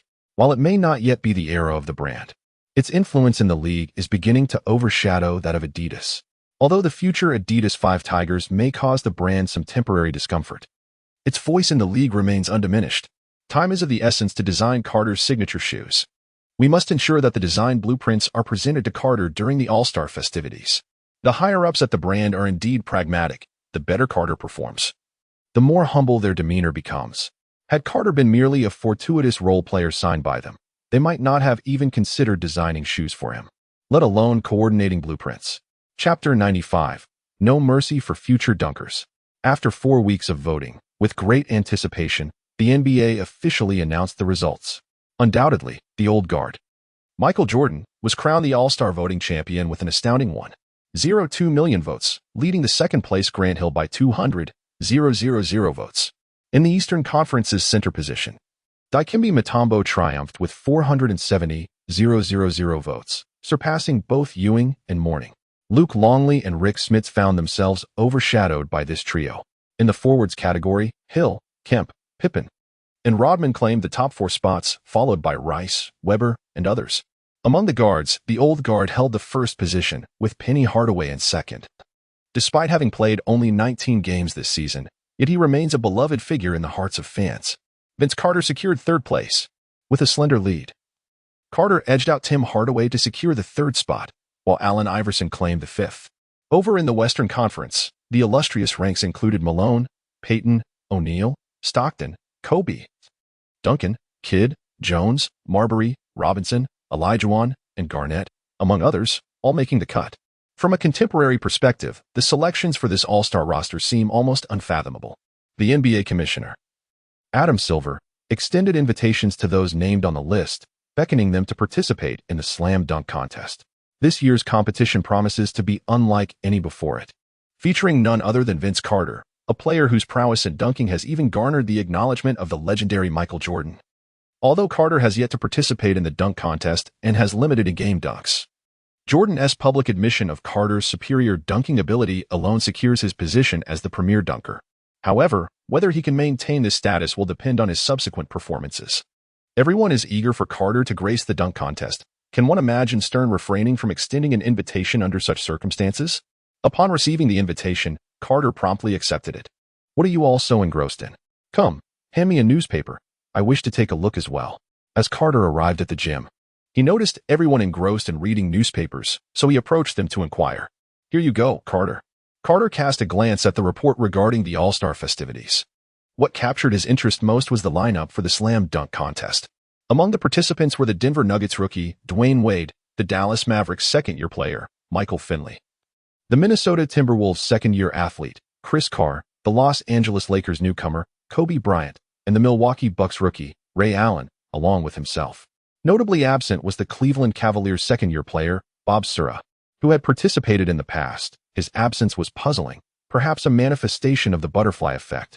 It struck him as amusing that these players, who could not best him on the court, dared to challenge him in a dunking contest. Was this merely an invitation to humiliation? Kobe, you still refuse to accept your inferiority. Allow me to demonstrate that you are but a novice, if you wish to grow stronger. Perhaps you should first embrace baldness before donning a new jersey. Carter muttered a few words before carelessly tossing the newspaper to Bowen. He then commenced his training, which for the day consisted of dribbling exercises. According to his coach, many of his breakthrough moves were revolutionary. However, his ball-handling skills were insufficient to employ these techniques against the league's elite defenders, the likes of Gary Payton, Penny Hardaway, the cunning John Stockton, and the legendary Michael Jordan rendered his skills virtually ineffective in their presence. Carter wholeheartedly agrees. His dunking and driving skills have yet to reach a level of 90, which is indeed a significant flaw. Were he to possess the dunking prowess of Iverson, or the ball-handling finesse of Irving and Curry, combined with his many avant-garde techniques, who could possibly defend against him from beyond the arc? At that point, his drives and pull-up shots would become indefensible, allowing him to glide effortlessly along the perimeter. He is determined to elevate these two skills to a level of 90 by the time the playoffs commence. His innate talent is certainly capable of achieving this. Moreover, he contemplates enhancing those attributes once he enters his peak phase. It is akin to Carter's inherent driving ceiling being 92, if he were to fully invest his points. His ball handling and driving would utterly surpass that of Iverson and Irving. This explains the scarcity of attribute points. They are merely to enhance performance, not to replace training. The All-Star weekend is swiftly approaching, and this time it is to be held in Cleveland. Hey, Allen, you've lost to me this time. It seems you may be destined to treat in the future. Carter encountered Iverson in Cleveland and approached him with a warm greeting. Hey, Carter. It's uncertain who will emerge victorious. I certainly don't believe I'll be defeated. Once I weave you into my highlights, a portion of your popularity will undoubtedly be attributed to me. The audacious demeanor of Iverson prompted Carter to affectionately pat him on the shoulder. Allen, perhaps you should focus on how to secure a spot in the playoffs. Carter shrugged and remarked, well, my friend, considering your words, I believe it's time for me to greet others. Until we meet again. Iverson shook his head, exchanged a few words with the irritating Carter, and hurriedly departed. Hey, Tracy, how did you two end up together? Carter inquired. You and Duncan are not participating in the rookie showcase, but Tracy and I still intend to. Indeed, Carter. You two are just absurd. If you both join, what is the point? All suspense is lost. Focus on preparing for the dunk contest, my friend. Tracy, trust me. I will make the venue as silent as a library. I enjoy learning. Ha ha ha, Carter, you hardly dunk during games. This time, you must give me a show. Otherwise, let us stick to familial ties, and you can keep calling me uncle. We won't be brothers anymore. McGrady, with an unimpressed expression, intensified the banter with Carter. For clarification, Carter and McGrady are technically related as uncle and nephew. I stumbled upon this while researching, and though I'd like to revise it, there are too many chapters. So I'll just mention it here. Ha ha ha, Tracy, not a chance. Just wait and see. I will show you what a dunk truly is. Our previous encounters at the North Shore Garden were merely a warm-up. This time, prepare to be astonished. Carter's assertion is by no means exaggerated. His dunks were acclaimed in the year 2000 as the salvation of the slam dunk contest. The subsequent rivalry between Gordon and Levine has been heralded as the pinnacle of such competitions. Imagine if Carter were to showcase his own signature moves this year, then adopt Gordon's next year, followed by Levine's, and unexpectedly unveil innovative dunks that emerge in the future. How would one contend with such a scenario? In the mind of Carter, there exists no thought of leaving a path for future generations of dunkers. Chapter 96, The Dunk Contest, Part 1. The All-Star festivities are in full swing, and Carter encounters many familiar faces in Cleveland. He pays little attention to the skills competition, engaging in casual conversation with Duncan instead. Others seem equally disinterested, had it not been inconvenient to leave. Carter might have suspected the old rogue would whisk someone away for a game of cards. Following the skills competition comes the Rookie Challenge, where Carter and Duncan sit courtside as spectators. The presence of these two exceptionally talented players on the sidelines casts a shadow of regret over this year's Rookie Challenge. Tim, how's your free throw practice going? After all, had you been a tad more proficient back then, I could never have achieved the Carter moment. You played beautifully, and I've been honing my free throws as well. More than the previous games, I'm eager to witness what kind of performance you'll deliver in the dunk contest. I see an abundance of confidence in your eyes. Those of you studying psychology tend to enjoy delving into the thoughts of others, don't you? Rest assured, when the time comes, I will transform the arena into a library, rendering it blissfully quiet. After all, we are all well-educated individuals who cherish the love of reading. Carter shamelessly remarked. Duncan, with an unperturbed demeanor, nodded in agreement. Perhaps no one in the entire league possesses greater resilience to trash talk than Duncan. His understanding of psychology is not without purpose. Carter, your brother's jump shot bears a striking resemblance to yours. There is a hint of your influence. Duncan was taken aback by McGrady's jump shot. Wait, is this how your entire family shoots? Just take a look. Do you not see who his teacher is? Vince Carter, with a certain audacity, remarked, this fellow Tracy, during our training sessions, would weep and implore me to teach him the art of the jumper. It was impossible to refuse him. Can you imagine how bothersome he was? I truly envy your remarkable ability to leap so high. Tim, your explosive athleticism and fundamental skills have undoubtedly incited admiration in countless individuals. Do not diminish your own worth here. Even Duncan, that old chap, has begun to make snide remarks, expressing envy over their jumping ability. As a power forward, you often perform the duties of a center. What need have you for such lofty leaps? Are you willing to sacrifice your knees for that? Do you think you possess enhancements akin to his? The Rookie Challenge, to be candid, lacks any remarkable allure, garnering little attention. Most people are eagerly anticipating the following day's All-Star game. While a significant portion is also focused on the slam dunk contest, they are eager to witness whether Carter, lauded by Jordan as a dunking virtuoso, can reignite the fervor of the competition.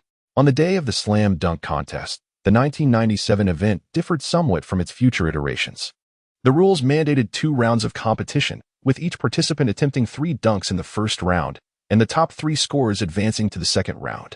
However, unlike later formats, each contestant executed 3 consecutive dunks before the next participant took their turn. The first to grace the stage was Carl from the Timberwolves. For his initial dunk, Carl opted for a 360-degree turn with a 2-handed slam. Oh, how intriguing. Carter's eyes sparkled with delight. Indeed, there was something intriguing about it. Following this, Carl executed his second dunk, tossing the ball into the air before catching the rebound mid-flight and skillfully slamming it down with one hand, gliding through the air with a touch of elegance. Carter, this move bears your signature. This fellow has certainly studied your tapes extensively. Tracy's eyes lit up. Was this a provocation? Things were getting interesting. Carl took great pride in this dunk, while Garnett, seated nearby, was thrilled to discover that his younger compatriot had indeed risen to the occasion with such a splendid display. However, joy turned to despair as Carl's third dunk went awry, missing the rim entirely. Respecting history, it is true that Carl did indeed miss his third dunk. Despite the unfortunate conclusion, his earlier performances secured him a commendable 44 points. Ha ha ha, Tracy, I believe you would surely outperform him. You ought to sign up. Oh, forget it. I've already competed against you once and lost, haven't I? Besides, with you in the running, the championship is undoubtedly yours. I would merely be vying for second place, which seems unnecessary. Tracy shrugged, his eyes reflecting a sense of lethargy. Next up was the second dunker, the Bucks' Darvinham. Do you remember him, Tracy? I have a vague recollection. His demeanor is rather spirited. Yet he tends to falter in crucial moments, hesitating instead of displaying the poise of a true champion. Ham's character indeed aligned with Tracy's description, as his initial 2 dunks were quite impressive. The first was a powerful windmill, showcasing considerable force and an imposing presence, while the second was a one-handed reverse dunk, executed mid-air with confidence. Remarkably, he completed both dunks in a mere 11 seconds. Is this what you call spirited? It hardly seems controllable. Carter clicked his tongue, acknowledging that this fellow possessed some talent, albeit limited. However, upon reaching his 3rd dunk, Ham hesitated, his earlier misstep causing him to second-guess himself, fearful of another failure. Consequently, he opted for a single-handed, 360-degree turn dunk while remaining stationary. After making the audience wait so long, such a lackluster performance drew some criticism from both judges and fans alike. Following a chorus of boos from the crowd, the judges awarded him a mere 36 points, an exceedingly low score. It is a pity. Had this individual possessed a bit more determination and decisiveness, he might not have found himself in such a predicament. Carter shook his head in critique.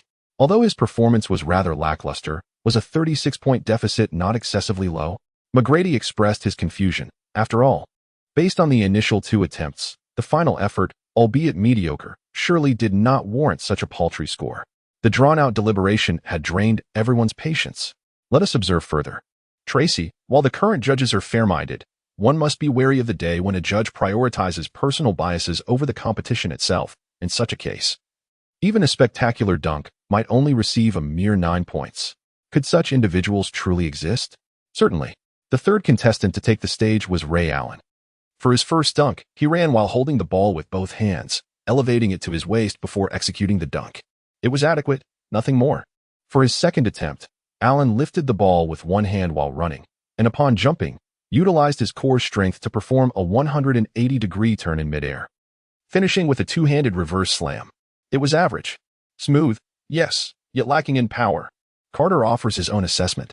In the violent aesthetic era of the 1990s, such a dunk would undoubtedly fail to garner high scores. During the 3rd dunk, Allen attempted a self-alley-oop followed by a windmill dunk, but alas, he fell short. There's no pressure whatsoever. Tracy, you claim they possess such skills. How could I possibly lose? Carter, just ensure you don't make a mistake. If you falter, I shall have the pleasure of laughing at you for a lifetime. McGrady jested with Carter. Could he really falter in the realm of dunks? Surely this is a jest. Chapter 97, The Dunk Contest, Part 2. Oh, is that not Kobe Bryant of the Lakers? Come, Tracy. Let us keenly observe what kind of dunk a player capable of keeping the big shark in a secondary role can deliver. Carter is indeed feeling a flicker of anticipation. Under normal circumstances, Kobe would secure the championship in this year's slam dunk contest. And now that the championship has arrived, Carter expresses a modicum of respect. However, it is merely a slight acknowledgement, as Carter does not perceive Kobe as a significant threat in the dunk contest. For his first dunk, he holds the ball, approaches from a 45-degree angle, leaps, glides to the opposite side of the rim, and executes a one-handed reverse dunk. It showcases power and hang time, a commendable effort, yet ultimately, it remains rather ordinary. Carter shook his head. These few motions repeated ad infinitum lacked any genuine flair. For his second dunk, he attempted a one-handed windmill, but alas, he failed. This is utterly lackluster. Compared to your windmill, Carter, this falls woefully short. After witnessing Kobe's windmill, McGrady found himself increasingly appreciating Carter's rendition. Indeed, I concur. When it comes to windmills, aside from Duncan, I have yet to be impressed by anyone.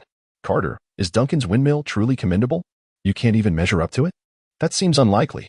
His vertical leap isn't particularly remarkable.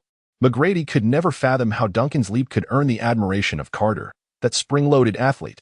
For his third dunk, Bryant began from the baseline, cradling the ball with both hands, executing a 180-degree mid-air spin, then gathering the ball, extending his torso, and executing a reverse dunk. Following the dunk, he playfully engaged in a brief pull-up on the rim. It was decent, nothing more. These fans certainly have limited exposure. Yet, with the dunk contest champion displaying such mediocrity, it was inevitable that Carter felt a pang of disappointment. No wonder the dunk contest was eventually discontinued. Ultimately, Kobe garnered 37 points, and his second failed dunk significantly impacted his score. Next to take the stage was Michael Finley. For his first dunk, He too attempted the oft-tried one-handed windmill, but regrettably, he failed. Carter remained silent, having lost all hope in the capabilities of this group. Finley, with a deft maneuver, tossed the ball from beneath his left arm, catching it midair and executing a two-handed slam dunk. This move had been previously performed by Francis of the Rockets during the 1999-2000 regular season, though it was still relatively novel at the time. At last, a hint of creativity emerged. Carter nodded, acknowledging that although his dunk was still somewhat lackluster, it exhibited a modicum of creativity. For his final attempt, Finley executed a self-alley-oop, slicing in from the baseline to catch the rebounding ball midair, delivering a one-handed windmill dunk. He succeeded. Finley was exhilarated, bouncing on the spot like a jubilant black rabbit, his mouth agape as he roared in delight. Uncle Moo also leapt to his feet, raising a scorecard emblazoned with a perfect 10. However, despite the excitement, the judges ultimately awarded him a mere 39 points. Well, who would have thought Finley's dunk would be so extravagant? It was truly remarkable. Were it not for that botched windmill, I believe Finley would have undoubtedly secured the highest score thus far. Goodness, what's next? The next contender is none other than the savior of the Celtics, Vince Carter. I have witnessed Carter's dunks. Such a maneuver would be nothing short of an affront to his prowess. Vince Carter. Before Carter even made his entrance, the arena was already filled with the exuberant cheers of the fans. Michael, the fervor surrounding this young man's dunks far surpasses what you experienced in your prime. Would you consider showcasing your skills? Then again, in the realm of dunking, this young prodigy certainly holds the upper hand, though it is solely in that particular aspect. Even Michael Jordan must concede that Carter's performance in dunking is utterly impeccable. Vince Carter made his entrance, and following a pass from Tracy McGrady, he executed a simple adjustment. He then launched from the left side of the basket, performing several powerful dribbles before soaring into the air, completing a 360-degree spin. Remarkably, he turned in a direction that is quite unconventional for a right-handed dunker, culminating in a breathtaking windmill dunk that was nearly unprecedented. The entire arena fell into a momentary hush as Carter executed this slam, only to erupt in exhilaration moments later. Everyone was electrified.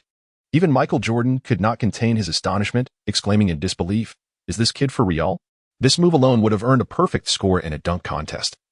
But Carter's extraordinary athleticism elevated the difficulty even further, especially the windmill as the basketball reached a height surpassing the rim. Such a feat is truly astounding. Upon landing, Carter leapt twice in place, performing his iconic gesture towards the captivated fans. With this dunk, Carter undoubtedly earned a perfect score. Carter's remarkable dunk left the headquarters of the NBA and its affiliates in a state of exhilaration. Goodness, I believe we have underestimated Carter's significance. He embodies another Michael Jordan, and in certain respects, the economic value he presents may even surpass that of Jordan. Indeed, I concede this point. Had the slam dunk contest been separated from the All-Star festivities and held prior to the All-Star voting, the identity of the leading vote-getter might have been far less certain. Michael Jordan is aging and poised for yet another retirement, and his previous departure allowed Adidas to catch its breath and even sign a plethora of new stars, including Duncan. We must not take this lightly. Certainly, now that Carter has demonstrated his worth, I believe we should strategically allocate our resources in his favor.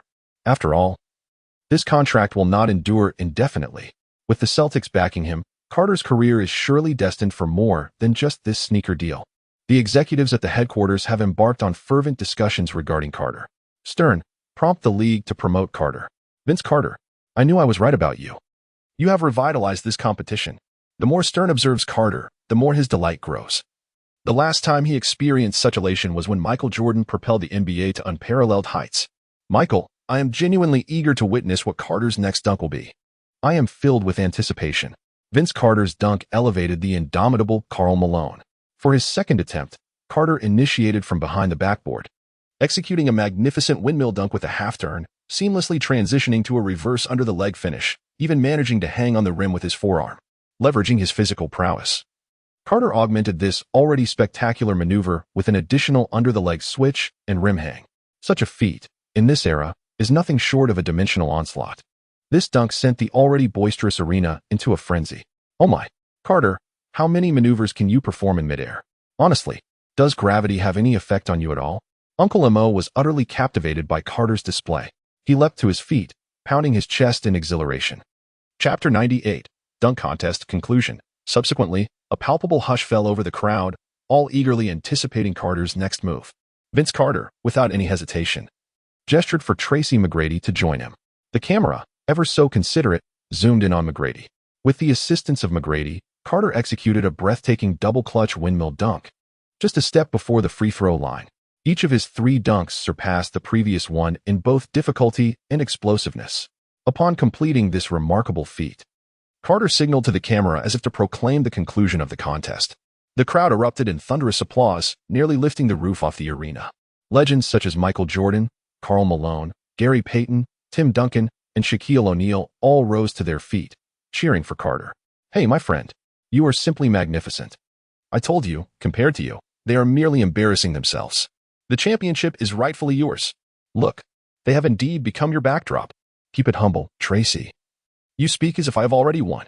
McGrady, bewildered, retorted, "Wait, isn't this a guaranteed victory?" In that moment of confusion, he noticed the corners of Carter's mouth turning upward. "No, my friend, are you joking? This isn't a win?" Unable to tolerate Carter's playful bravado, McGrady erupted with expletives directed at him. Undoubtedly, Carter achieved a perfect score of 50. When compared to Carter's dunks, those of the others appeared lackluster, leading many to ponder whether, had Carter been the first to perform, the subsequent contestants might have opted to withdraw in fear. Notably, with Carter's 50, Kobe Bryant, who had initially been in 3rd place, was promptly displaced. Kirk, Finley, and Carter have advanced to the 2nd round. The former champion of the dunk contest has been eliminated in the 1st round. My friend, you should not have waited.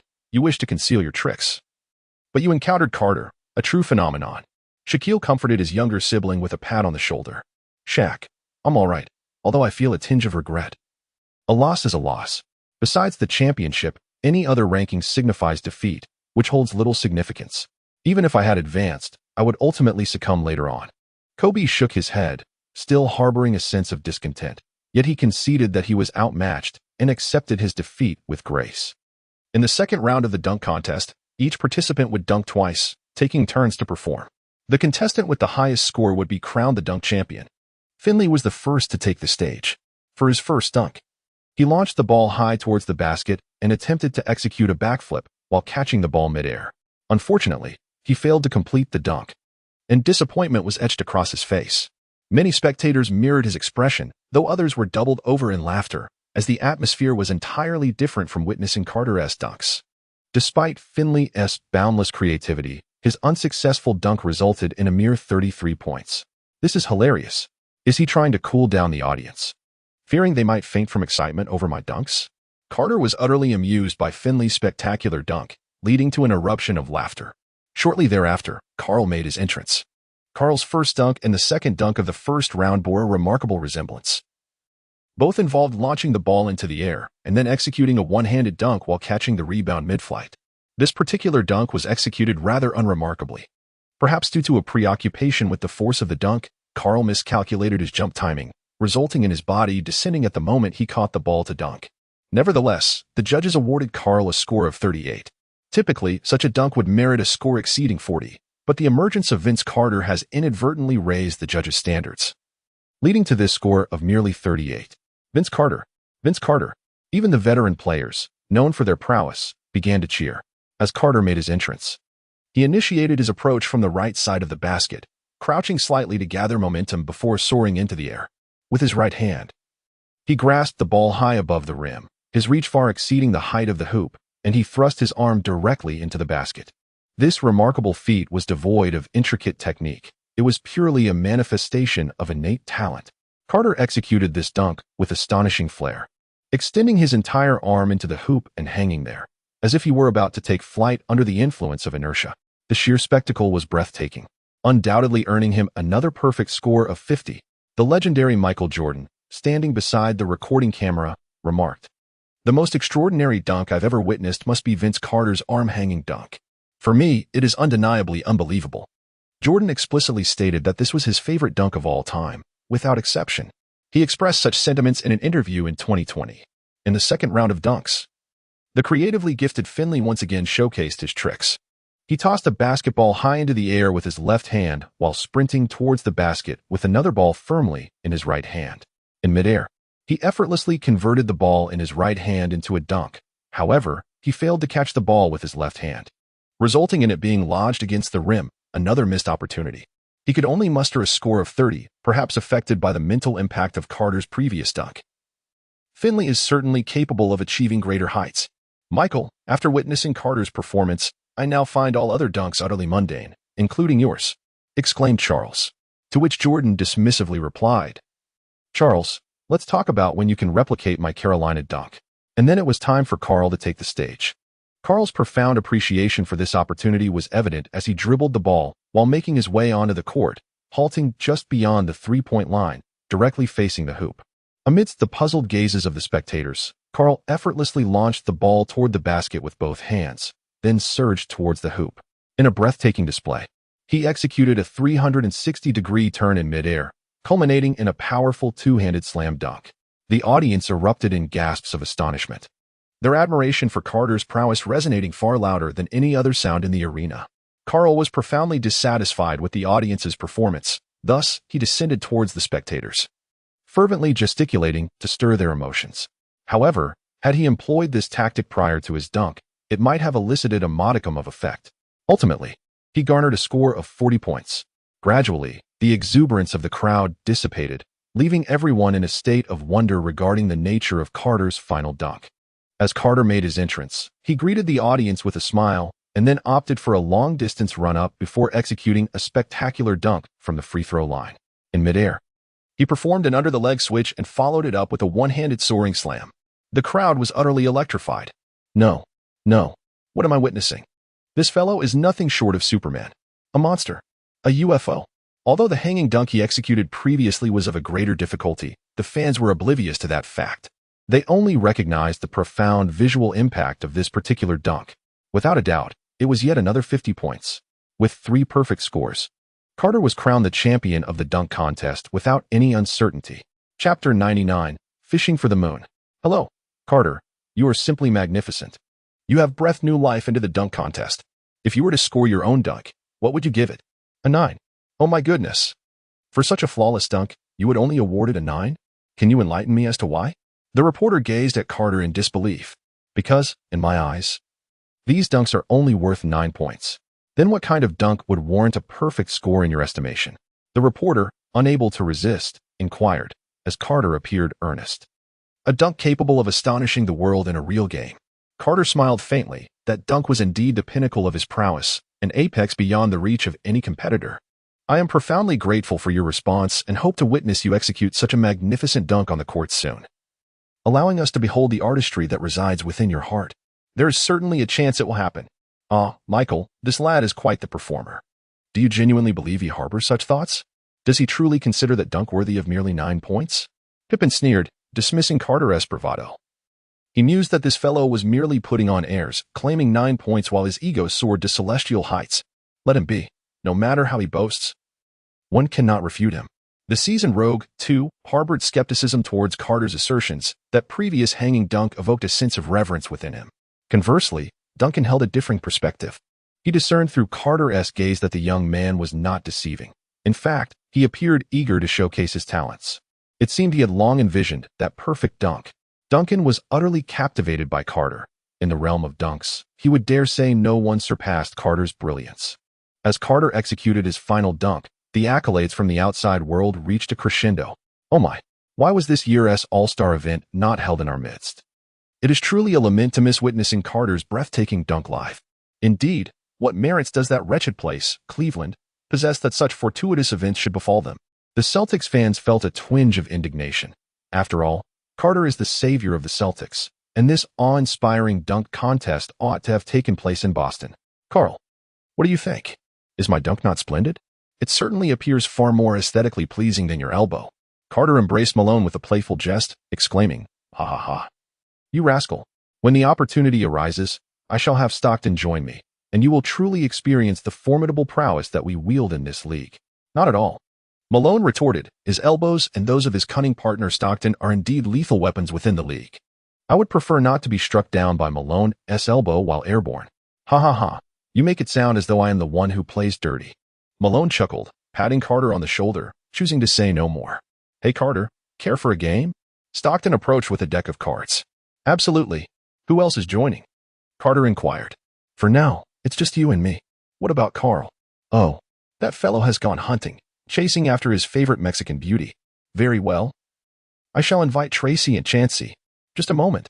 The following day, the All-Star game commenced. Carter took to the court as a starter. Who could have foreseen this? Given Penny's unfortunate injury? Prior to the dunk contest, there might have been some debate regarding Carter's inclusion in the starting lineup, but following the electrifying event, no one could question his rightful place as a starter in the All-Star game. Everyone is acutely aware of the explosive popularity Carter garnered after the dunk contest. On the Eastern side, the starting lineup featured Jordan, Carter, Hill, Pippen, and the venerable Uncle Mo.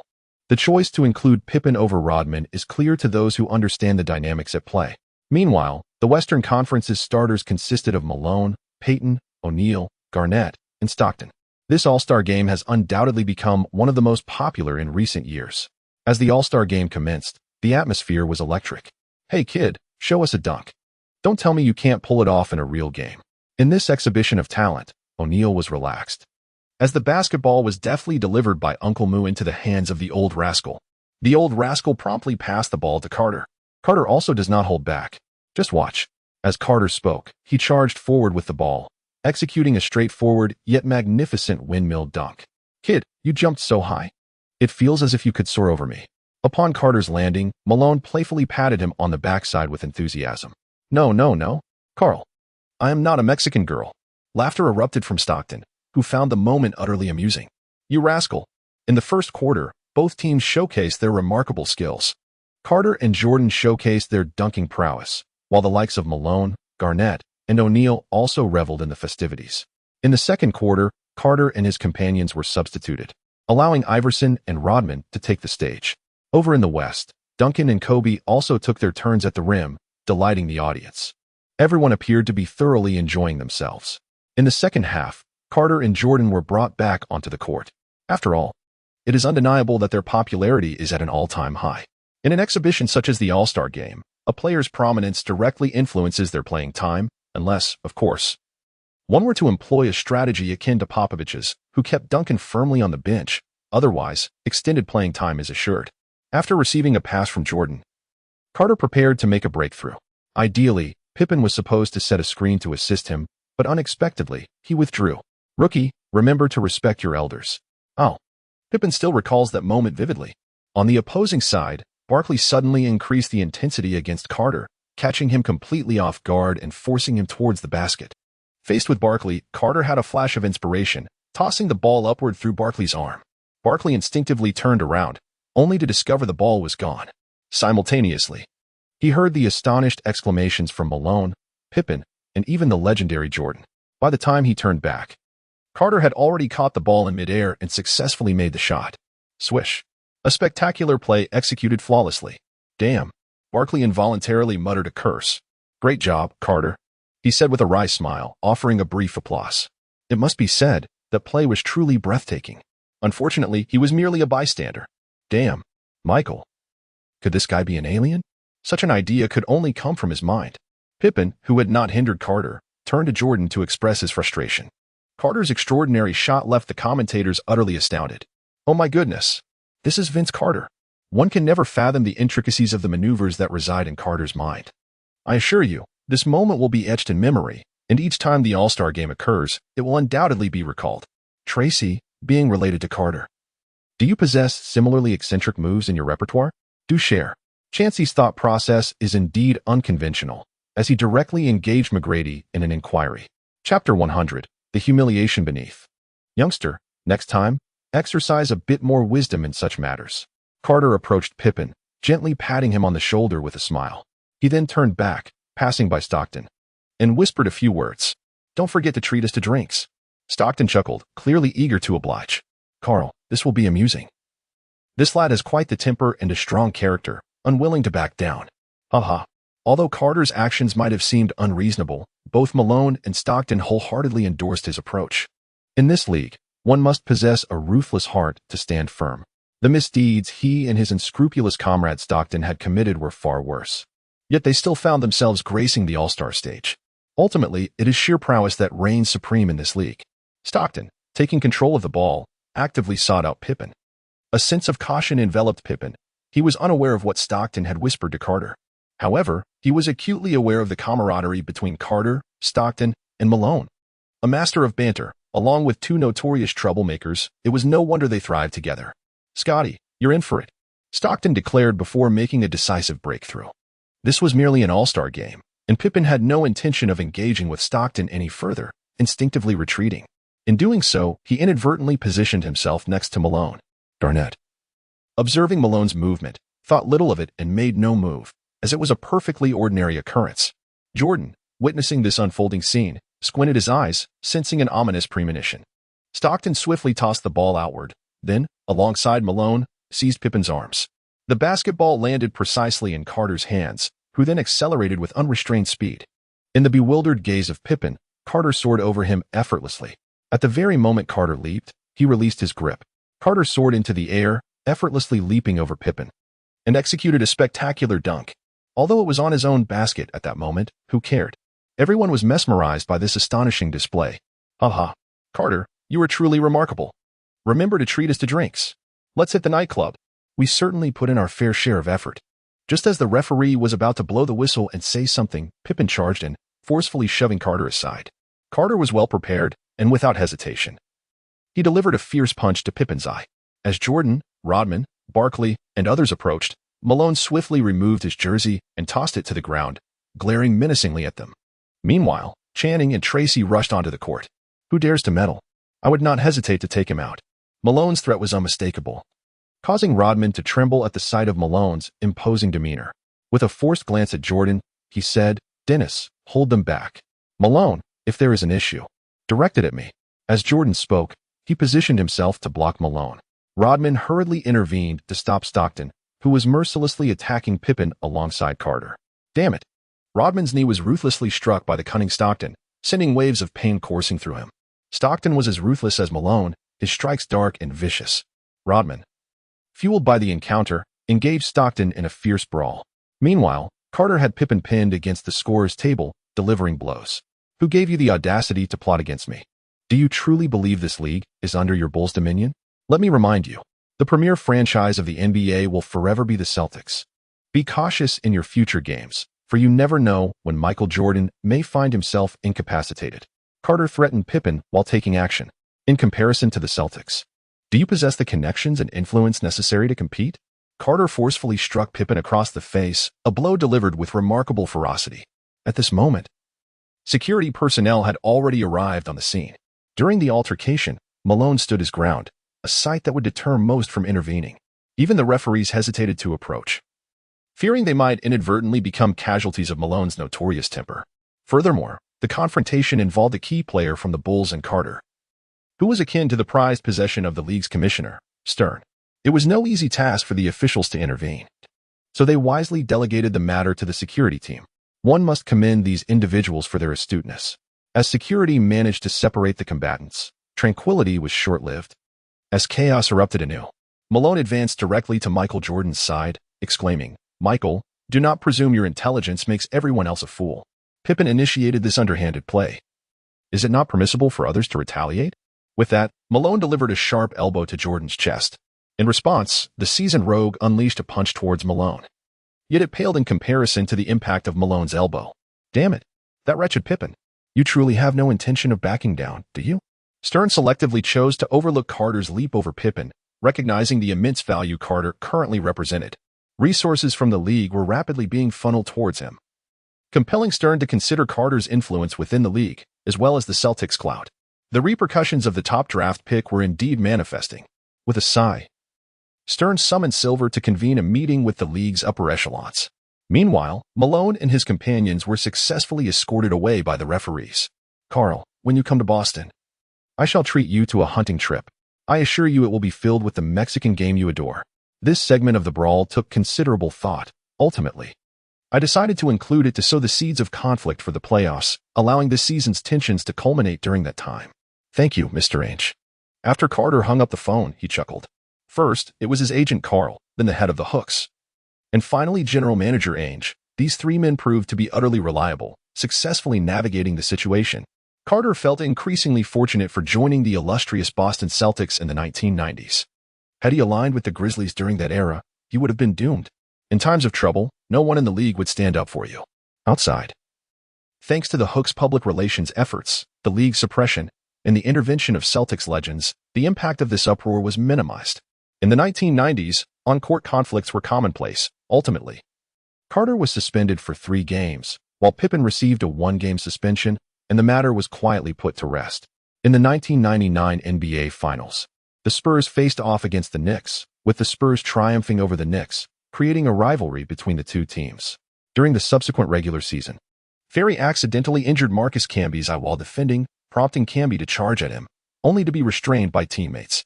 After the game, Camby was relentless, rushing towards the Spurs team bus and throwing a punch at Ferry, only to inadvertently strike head coach Jeff Van Gundy, resulting in stitches for the coach. Following the incident, Camby was suspended for 5 games. In that era, even post-game altercations were handled with a certain leniency, although it was after the game. The disciplinary measures were still quite strict, especially before the infamous Malice at the Palace, when the league had a high tolerance for fighting. Chapter 101.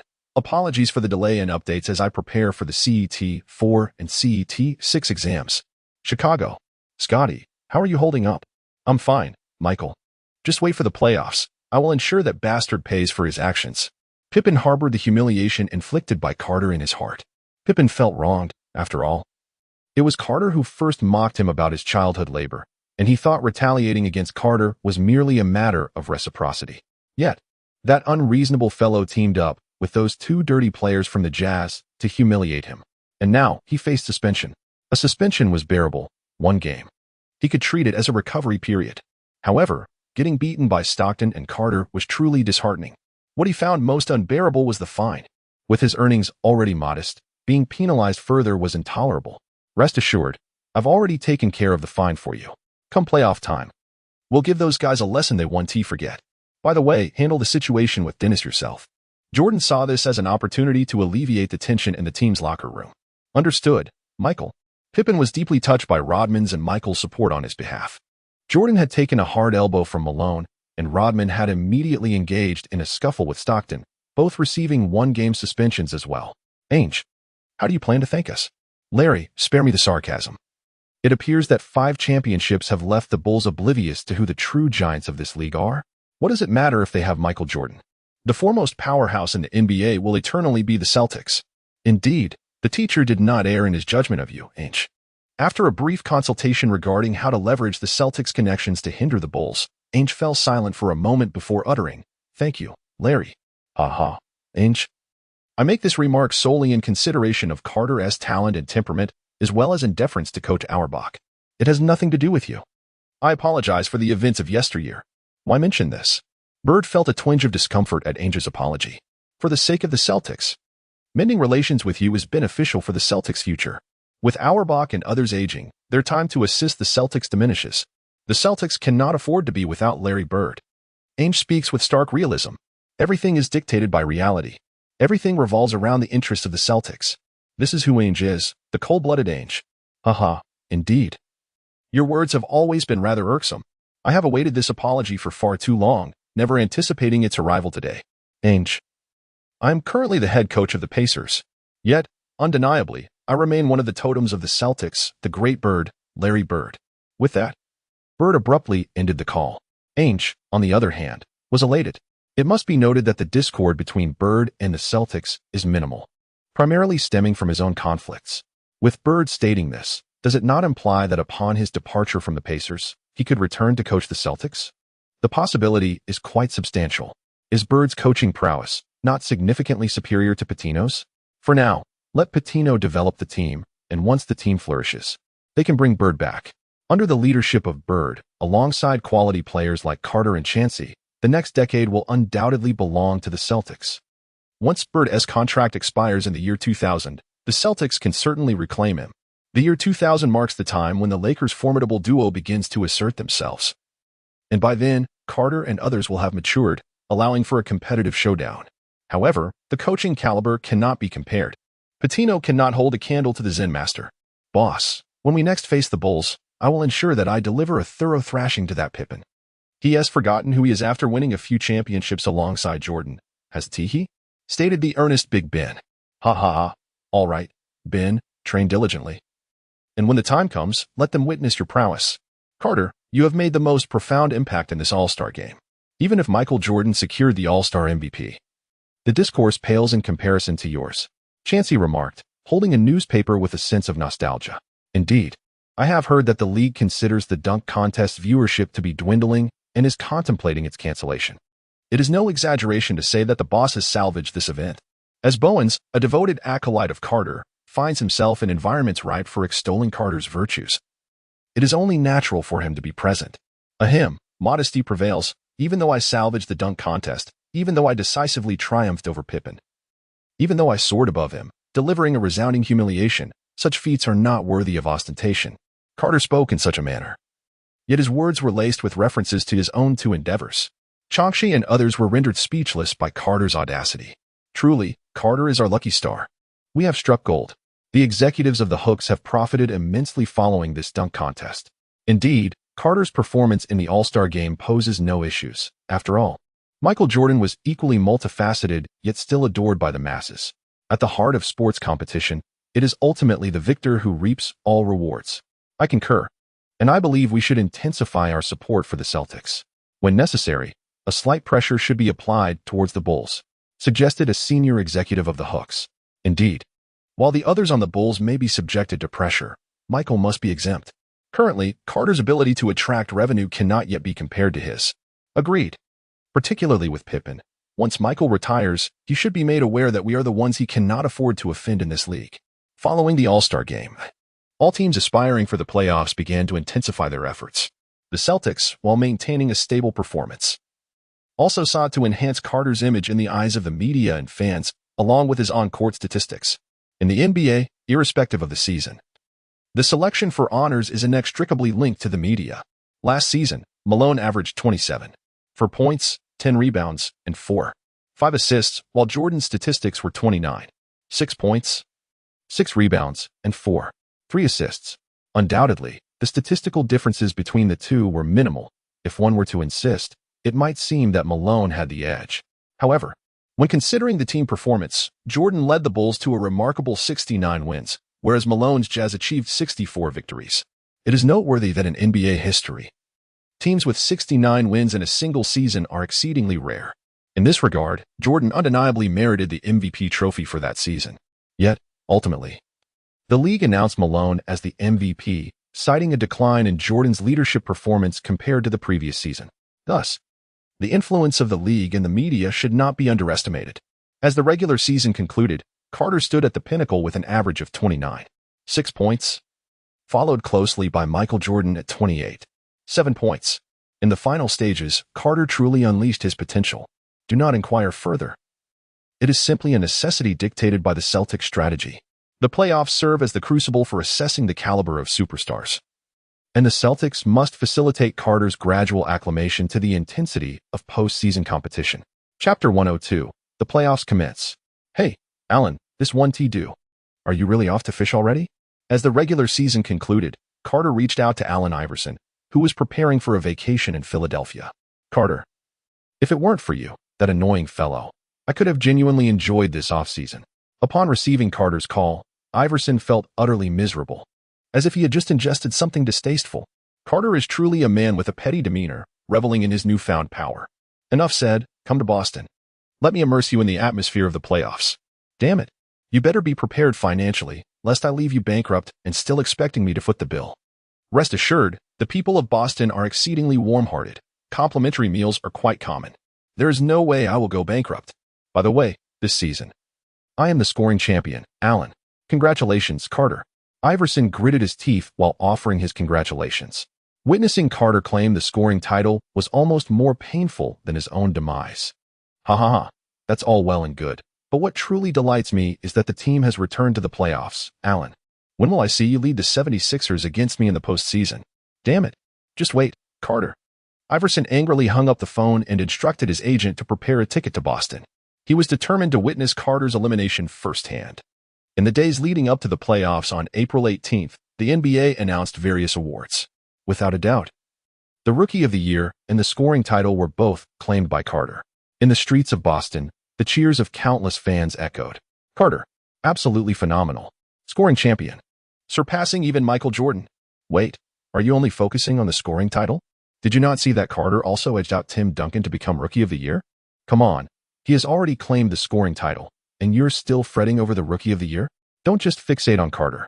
Did you not notice that Chancey, with an average of 7 assists per game, is also among the leaders in assists?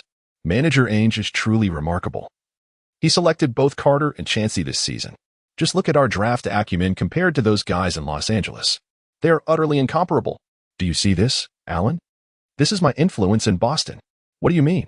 My influence in Philadelphia is less significant? Iverson shot Carter a disdainful glance, resolutely deciding to train rigorously during the offseason to secure the MVP title before Carter. Carter, you should be contemplating how to tackle the first round. The Celtics achieved a 4th-place finish in the East this season, facing the 5th-seeded Hornets in the first round. The Hornets are a formidable opponent. Due to the rise of the Celtics, the Eastern Conference has undergone a significant transformation this season. The Bulls are no longer facing the Nets in the first round but are up against the Knicks. Jordan and Ewing will clash once more. The Pacers will take on the Cavaliers, the Heat will face the Hawks, and the Celtics will battle the Hornets. Chicago. Scotty, what are you pondering? Hurry up and play cards. The seasoned gambler urged Pippen, his eyes bloodshot from losing. Michael, I'm contemplating whether that bunch from Boston can surpass the Hornets. I am also preparing to deal with them in the second round. I hope I won't be left with mere excitement. That bunch of rascals possesses some strength. They should be able to take down the Hornets. Let's hasten the card games. Jordan replied with a hint of indifference. For nothing was more paramount to him than winning money, not even the damn playoffs. The playoffs commence on April 24th, with the Celtics facing off on their home court. Gentlemen, we have 2 home games. As long as we defend our territory, we can secure our advancement in this series. Although our team lacks playoff experience, one must engage in the battle to ever gain such experience. Let's decisively claim victory in these 2 matches. In the locker room, Carter enthusiastically addressed his teammates. Carter, how could we possibly feel nervous? I am eagerly anticipating the opportunity to showcase my abilities. Chancey, too, is a player with a formidable heart. The thrill of this playoff stage utterly overshadows any sense of anxiety. Boss, all I need to focus on is defense. And when you and Chancey pass the ball to me, I'll sink that damned 3-pointer. What pressure could I possibly face? Indeed, boss, I feel no pressure either. I will simply secure the rebounds and maintain solid defense. Although Bowen and Ben claimed otherwise, their nerves were far more palpable than anyone else's. Carter, Chancey, and Walker need not worry about contract issues. However, the situation for Big Ben is markedly different from that of Bowen. Should he underperform, there exists a genuine possibility of being traded or released. Rest assured, I shall lead you to victory in this round of the playoffs. Carter chuckled as he patted each person on the shoulder. He was determined to seize victory in this round of the series. Meanwhile, the Hornets were constantly besieged by the taunts of Boston fans ever since their arrival in the city. From the moment they disembarked from the plane, they were met with jeers from the crowd. Upon reaching the hotel, the cacophony made it nearly impossible to sleep. These Boston folks are as insufferable as ever. Dwyane lamented to Les beside him. It's to be expected. The Boston Celtics have always been this way. Their underhanded tactics are a family tradition. The notorious North Shore Garden, an infamous arena in the playoffs, exerted tremendous pressure on its opponents. The shooting guard position was formidable, yet the forward line seemed lacking. Watch how I exploit their weaknesses. Les scoffed at the unheralded Bowen, dismissing him entirely. Walker was indeed an all-star, but this season, his primary responsibility was to ensure defensive solidity alongside Big Ben. His role was to protect the rim, with scoring being a secondary task. Thus, the competitive edge on the forward line felt inadequate. Smith, who do you believe will triumph in this match? Without a doubt, I choose the Celtics. They are the premier franchise in the NBA, imbued with a championship pedigree. The influence of Western bloodlines is well known. However, they lack playoff experience. Since Smith had opted for the Celtics, Paul was compelled to support the Hornets. Otherwise, what would be the point of commentary? No. The teams are fairly evenly matched. The impact of playoff experience pales in comparison to home court advantage. The North Shore Garden has always been one of the most formidable arenas in the NBA. Kenny Smith ardently praised the Celtics. Smith, the Celtics are comprised of young players. You cannot fathom how poorly they might perform on such a grand stage as the playoffs. I acknowledge that Carter can clinch victories against the Bulls. He can undoubtedly adapt to the intensity of the playoffs, but there is only one Carter. The entire team cannot be Carter. Chapter 103, a delayed update. That's sufficient. Carter will lead the Celtics to victory. Smith, I suspect you are subtly undermining Carter's greatness, Paul weakly retorted. Paul, Carter possesses a historically exceptional talent. You can scarcely imagine the caliber of performance someone with such gifts can deliver. They will always astonish you. Smith, the regular season and the playoffs are fundamentally different stages. Carter's performance in the regular season was indeed stellar, and he rightfully claimed the scoring title. But that was merely the regular season. This is the playoffs. Can you assert that Michael Jordan's scoring prowess is inferior to Carter's simply because Jordan did not secure the scoring title this year? Paul discovered an irrefutable method. Whenever he sought to refute, he would invoke the illustrious example of Michael Jordan, effortlessly overshadowing you with Jordan's esteemed stature. The match between the Celtics and the Hornets commenced in earnest. Big Ben astutely tipped the ball during a rebounding contest with Dwyane, who looked on in disbelief at the shorter adversary, clearly impressed. With the ball in Chauncey's hands, Carter and Bowen began their vigorous movement. The Hornets players remained vigilant. In the playoffs, every maneuver of the opponent is meticulously scrutinized by the opposing coach. The Hornets were acutely aware that the Celtics favored mid-range shots, particularly Carter. A historically great dunker, Carter favored the jumper. Were it not for his occasional display of explosive dunks, he might have been labeled as soft. Hornets guard Fields relentlessly tugged at Carter, thwarting his attempts to receive the ball, primarily because Carter's shooting posed a significant threat. When he elevated for a shot, defenders could only hope for his off night or resort to fouling him. Yet, in the playoffs, every foul by a key player is exceedingly precious. Moreover, Carter's free throw shooting is exceptional. Shaq, if you want to lose, just say so. Brother, when will Dad be on the court?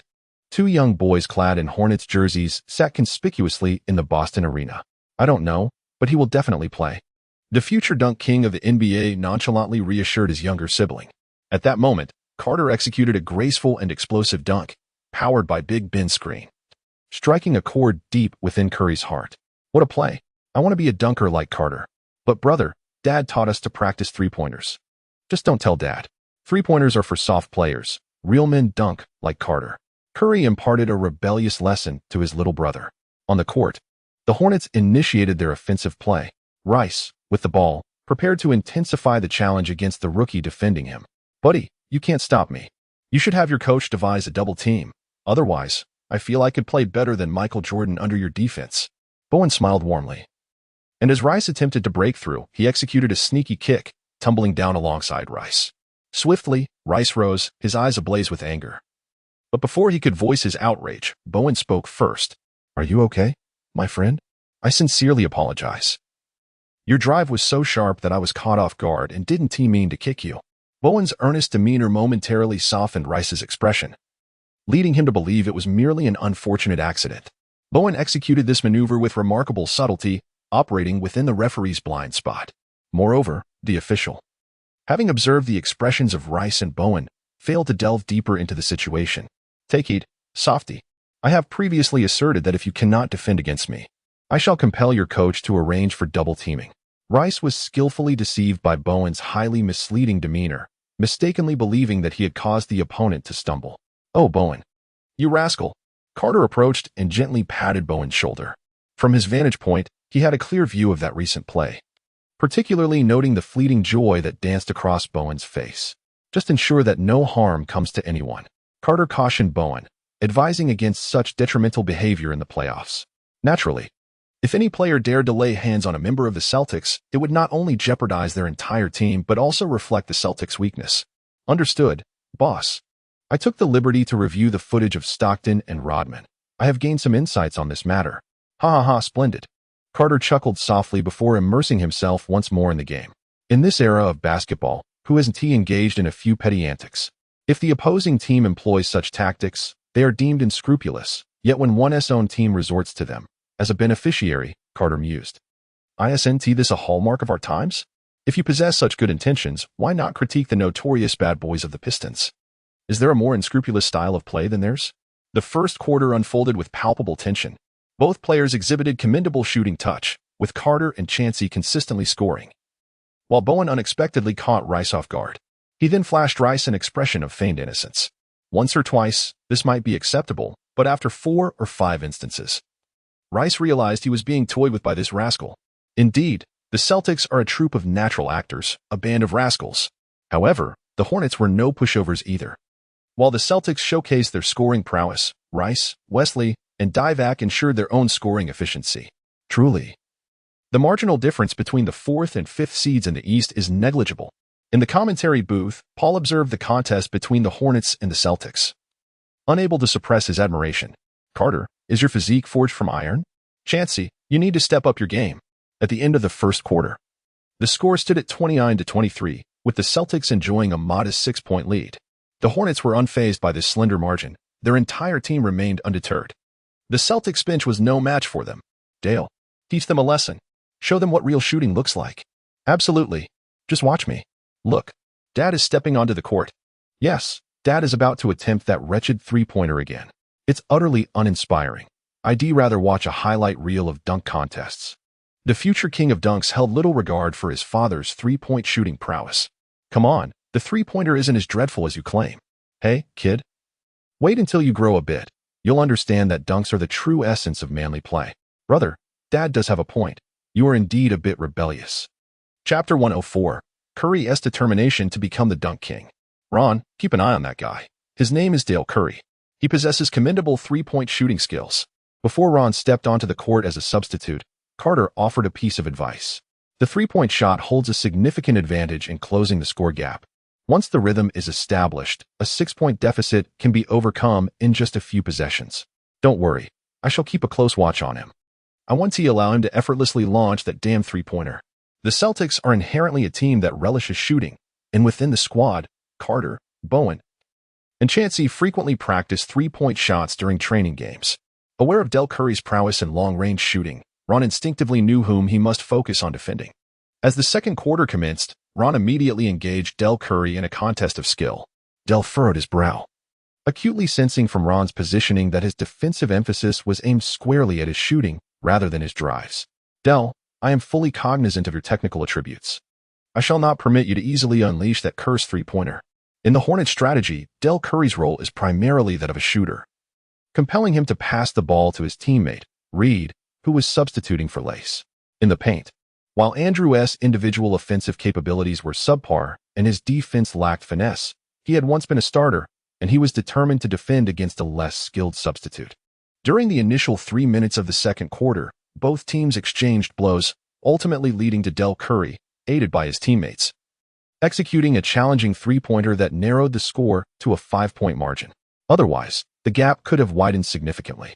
3 minutes later, the Celtics opted to field all their starters, while the Hornets retained 4 of their primary players alongside Del Curry. This is the essence of playoff intensity during the postseason. Coaches are reluctant to allow their starters to rest for extended periods. Indeed, one cannot help but admire Carter, who, upon entering the league, immediately found himself in the playoffs. McGrady and Iverson, seated courtside, gained a newfound appreciation for the ferocity of playoff competition. Neither had previously graced the postseason. Although Iverson joined the league a year earlier than Carter, this marked his inaugural experience in a playoff arena. After last season's conclusion, he had taken a vacation. On the court, Carter received the ball with his back to Del Curry. With a feint, he smoothly transitioned into a dazzling move known as the butterfly through the flowers. To everyone's astonishment, Carter's ball handling was unexpectedly fluid. McGrady could barely contain himself, pondering, "Wait, we trained together for an entire offseason after the draft. Why didn't I see you employing these moves then? Were you hiding them from me? That's rather unkind, Carter." "Oh, what a play," Iverson exclaimed, unable to restrain his excitement as Carter, after executing the butterfly through the flowers, surged into the paint and decisively dunked over Dwyane of the Hornets. The North Shore Garden erupted in unrestrained applause and admiration following Carter's emphatic dunk. Numerous individuals adorned in Celtics jerseys cannot help but sway in their seats at the commentary booth. It appears that as the playoffs commence, Carter is ready to unleash his innate talent without reservation. Indeed, Paul, it is evident that Carter is inherently destined for the playoffs, a realm where he can consistently showcase his extraordinary abilities. "Come on, my friend, stay alert. I can see you are beginning to doze off. Allow me to invigorate you." Carter amiably patted Dwyane on the shoulder. "Dude, rookie, I will dominate your interior." Dwyane approached and collided with Carter, both men stepping back a pace. "Is that all the strength you possess? You feel as if you haven't eaten at all." Carter cast a disdainful glance at Dwyane before returning to defense. In this quarter, Carter began to fully showcase his extraordinary talent. Whether on offense or defense, he exerted tremendous effort. Curry found himself increasingly vexed by Carter. His defensive abilities could only be described as mediocre, and the notion of successfully guarding Carter was utterly fanciful. Not only could he not contain Carter, but his frustration also exacerbated his fatigue. "Come on, you're looking a bit sluggish. Such slow-footedness cannot keep up with me." With that, Carter once again drove to the basket. After deftly maneuvering past the elder Curry, he faced a defensive challenge from Rice and executed a Euro step with finesse. In an era when this move had yet to be widely adopted on the court, Rice had no defensive experience to counter it. Carter deftly maneuvered past Rice and executed a flawless layup. "Rice, if this is the extent of your capabilities, then you shall not emerge victorious in a single match." Carter executed Anthony's signature move, a three-fingered headshot, captivating the audience watching from their screens. "Wow, what a stylish move. I must learn to replicate it." On the court, the Hornets players were unwilling to let victory gradually slip away towards the Celtics. They began to fervently rally. Facing Bowen's defense, Rice's movements grew increasingly assertive, leading to an intense exchange of elbows between him and Bowen. Dwyane, already frustrated from being dunked on by Carter, found his distress compounded as the coach had yet to call a timeout. Thus, he unleashed his pent-up frustration onto the court. In response to Big Ben's defense, Dwyana's movements became even more pronounced. Big Ben, known for his fiery temperament, couldn't simply stand by after being elbowed. He had to retaliate. The two engaged in a fierce tussle, their arms and legs entwined. While this skirmish diminished the Celtics' ability to protect the rim and amplified Rice's penetrating prowess, it also had its drawbacks. Dwyana's entanglement freed up Walker's offensive capabilities. With Carter on the perimeter and Walker inside, the Celtics flourished in a dual offensive display. Unfortunately for Chauncey, he was rendered nearly invisible on the court, tightly guarded by his opponents. Aside from orchestrating the offense from the outside, he was almost non-existent. This was to be expected, given Chauncey's current physical attributes and the fact that he had yet to fully develop his skills. After all, he was not yet the formidable player he aspired to be. In the heightened intensity of the playoffs, merely avoiding becoming a liability for the team was commendable. Chauncey was still young. Not everyone could be like Carter. Ainge frowned as he observed Chauncey's performance. Meanwhile, Ainge noted Carter's exceptional attention towards Chauncey, which seemed excessive. It was entirely feasible to win through steady play. Yet Carter chose to showcase his talents in the second quarter, a move that undoubtedly stirred Ainge's suspicions that Carter was aiding Chauncey's growth. "Bro, Dad just got blocked. See? I told you shooting threes isn't the way. You need to learn how to dunk. Look at how others dunk without getting blocked." For some inexplicable reason, Curry possessed an unwavering obsession with dunking, as if the sport were inherently designed for him. "Just wait. I too will win the dunk contest championship." "Bro, I believe in you. If you're so accurate with your threes, you can certainly dunk." After hearing these words from young Curry, Steph felt as though he had gained something invaluable. Chapter 105, Observing the Clock in Midair, Securing Victory. "Dale, how's my vertical leap? Still impressive, right?" As Carter observed Chauncey executing a fast break while effortlessly leaving his defender behind, he displayed a smug expression reminiscent of a constipated old Curry. This particular play seemed to serve as a switch, turning the Hornets' previously frigid performance into a flurry of missed opportunities, particularly after old Curry's shot was blocked, causing the Hornets' players to lose their rhythm. Rice, confronted by Bowen's drive, began to struggle as well. "Apologies, but I have become quite familiar with your offensive maneuvers. Scoring against me will not be an easy feat," Bowen insinuated, delivering a subtle elbow to Rice while maintaining a facade of innocence. "Goodness, you resort to such underhanded tactics. Hoping to defend against me? Have you not yet awakened?" he continued, incredulous that the Celtics would allow someone still dreaming to take the court. "Is there truly no one else for the Celtics?" he mocked. "My coach believes that a worthless player like me can neutralize you, hence my presence on the court. Just look at your futile struggle. It is utterly comical." Bowen remained unfazed by Rice's belittlement, even engaging in self-deprecation to rattle his opponent's mindset. Nearby, Chauncey, upon hearing Bowen's taunts, wore an expression of admiration, acknowledging Bowen as a fierce competitor. Fueled by anger, Rice dismissed the pass option and opted to go one-on-one. As he aggressively drove toward Bowen, it played right into Bowen's hands. During Rice's advance, Bowen discreetly tripped him, then exaggeratedly fell backward, causing Rice to nearly lose his balance and send the basketball careening away. Chauncey swiftly seized the ball and immediately sought Carter's position, who had already sprinted ahead. and they shared an unspoken understanding. A quarterback-like long pass was unleashed. Carter received the ball and executed a thunderous dunk, adding 2 points to the scoreboard. On the other end, Rice forcefully shoved Bowen, igniting an immediate tension in the arena. Changshi and others quickly surrounded Rice. While veteran Curry and his Hornets teammates joined the fray, Bowen and Rice began exchanging barbs. Is that all you can resort to, you lowly tactics? No wonder you're a Celtic. Just one word. Dirty. Bowen retorted, Hey, I did nothing. You made a mistake and are trying to pin it on me? Bowen initially intended to retort further, but upon noticing the referee approaching, he swiftly feigned innocence. Beep. The referee separated the players and issued a warning to Rice. Although the referee observed Bowen's actions, he was swayed by Bowen's deceptively innocent expression, concluding that it was merely an accident. Can't you see that trash instigating? Rice insisted to the referee, attempting to persuade him. However, the referee remained indifferent, raising his whistle to signal a warning. At that moment, Carter approached. Rice, man up. Stop with this nonsense. This is the court. Let your performance speak for itself. What's with a star player pressuring the referee over a minor issue? If there's a problem, bring it to me. The audacious Carter and the steadfast defender Bowen. Historically, Bowen inflicted considerable harm upon Carter. However, they now stand as teammates. And Bowen's conduct has brought tangible benefits to both Carter and the team. Carter has undeniably become a beneficiary of this partnership. Carter, during my tenure in the NBA, you were likely still a spectator, engrossed in watching the games on television. Is that correct? Upon my entrance into the league, I swiftly claimed the scoring title.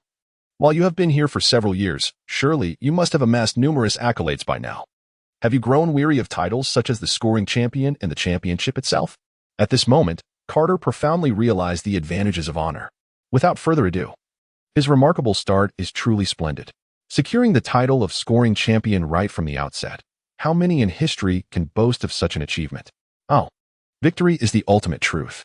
Michael Jordan may have amassed numerous scoring titles, yet he did not acquire an equal number of championships. Do you consider me to be Michael Jordan? Youngster, I hope you retain this arrogance even after losing the game. After Carter exchanged a few words with Rice, he was promptly separated by the referee. The skirmish on the court was merely a fleeting incident. The game must proceed. Thank you, Chief. Enough of this idle chatter.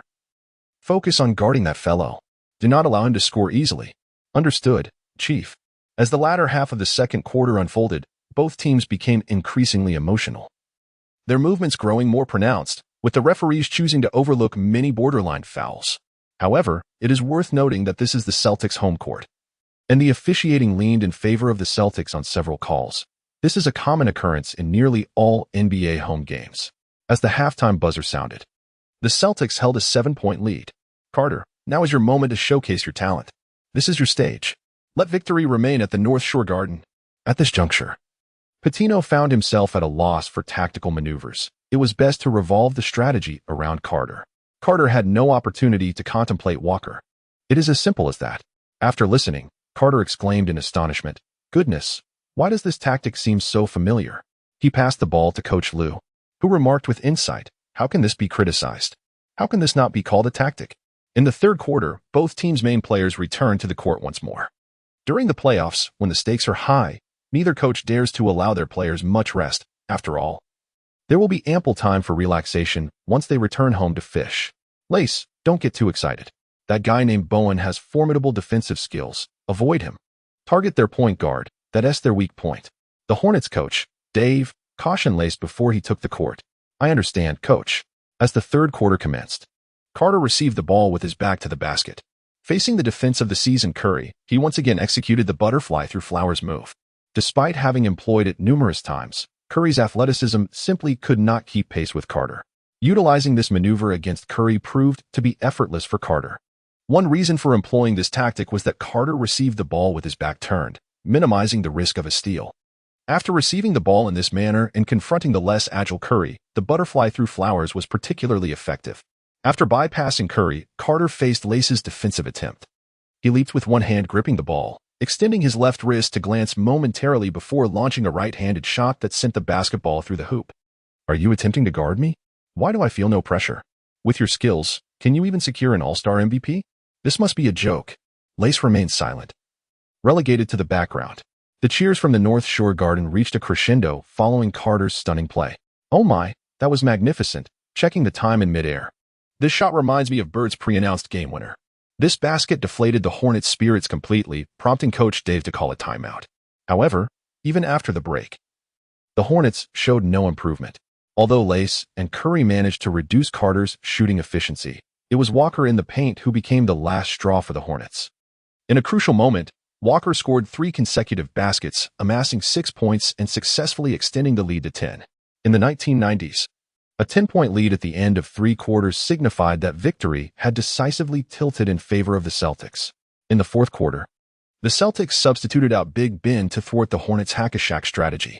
Bowen then sank an open three-pointer, widening the gap to 13 points.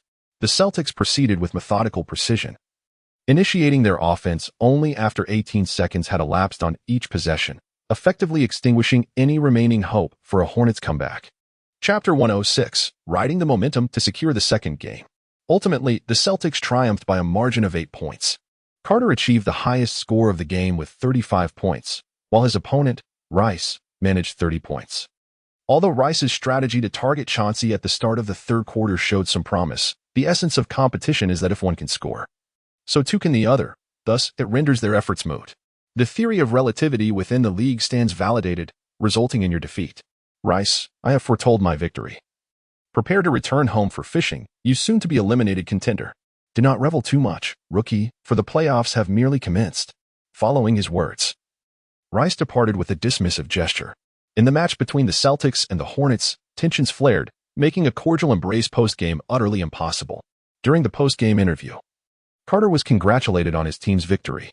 What are your thoughts on this match? He was asked. I am already strategizing for our next opponent.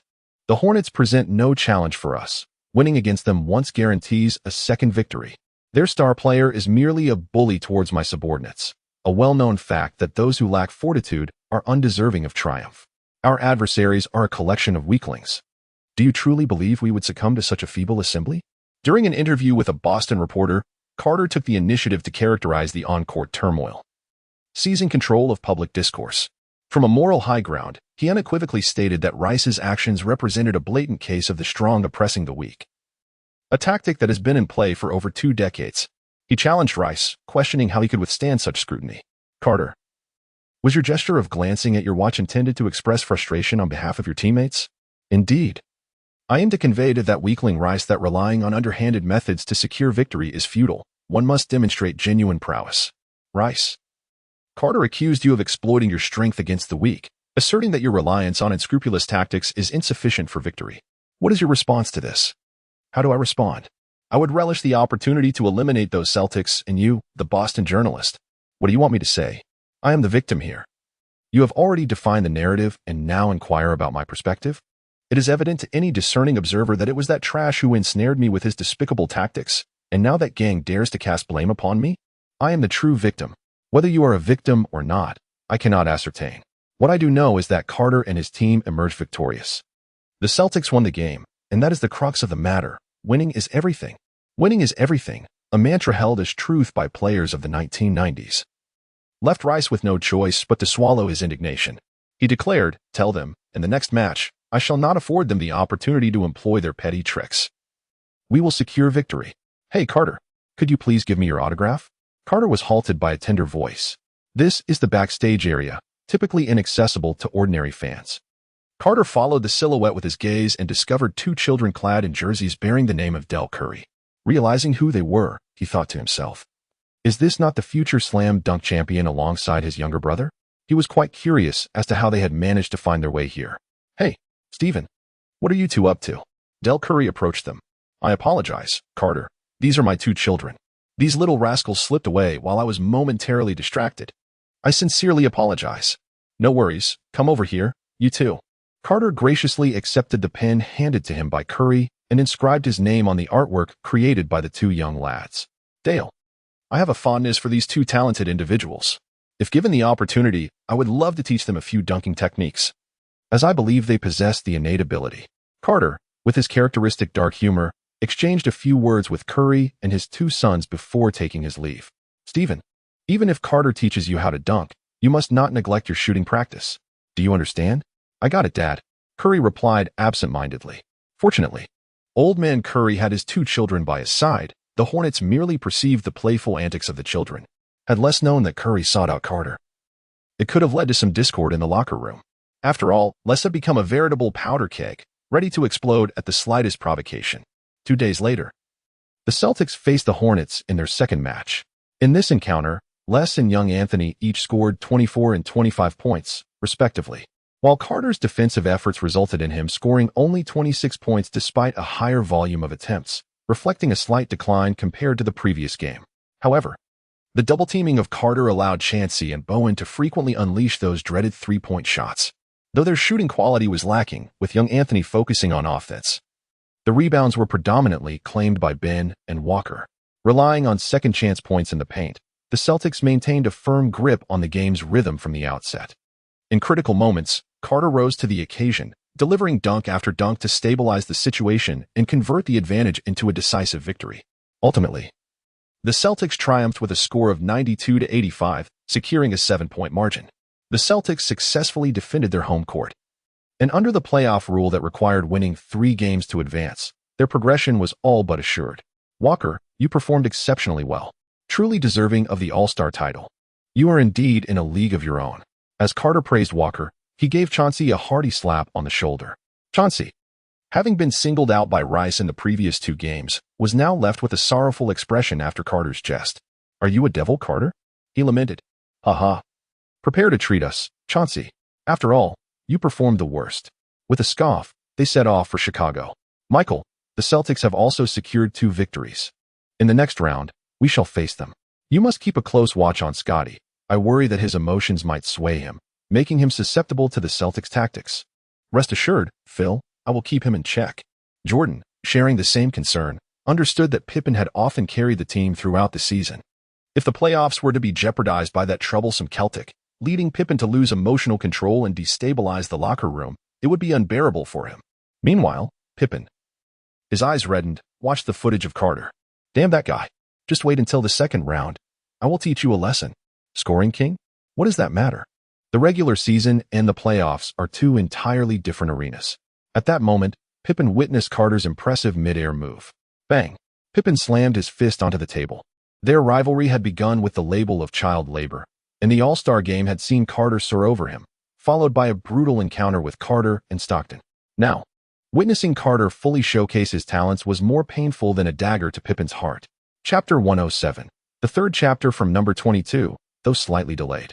In the third game, Carter and his team arrived at the Hornets' home court, where Rice and the others displayed an unwavering determination, demonstrating their fierce fighting spirit. Carter and his team played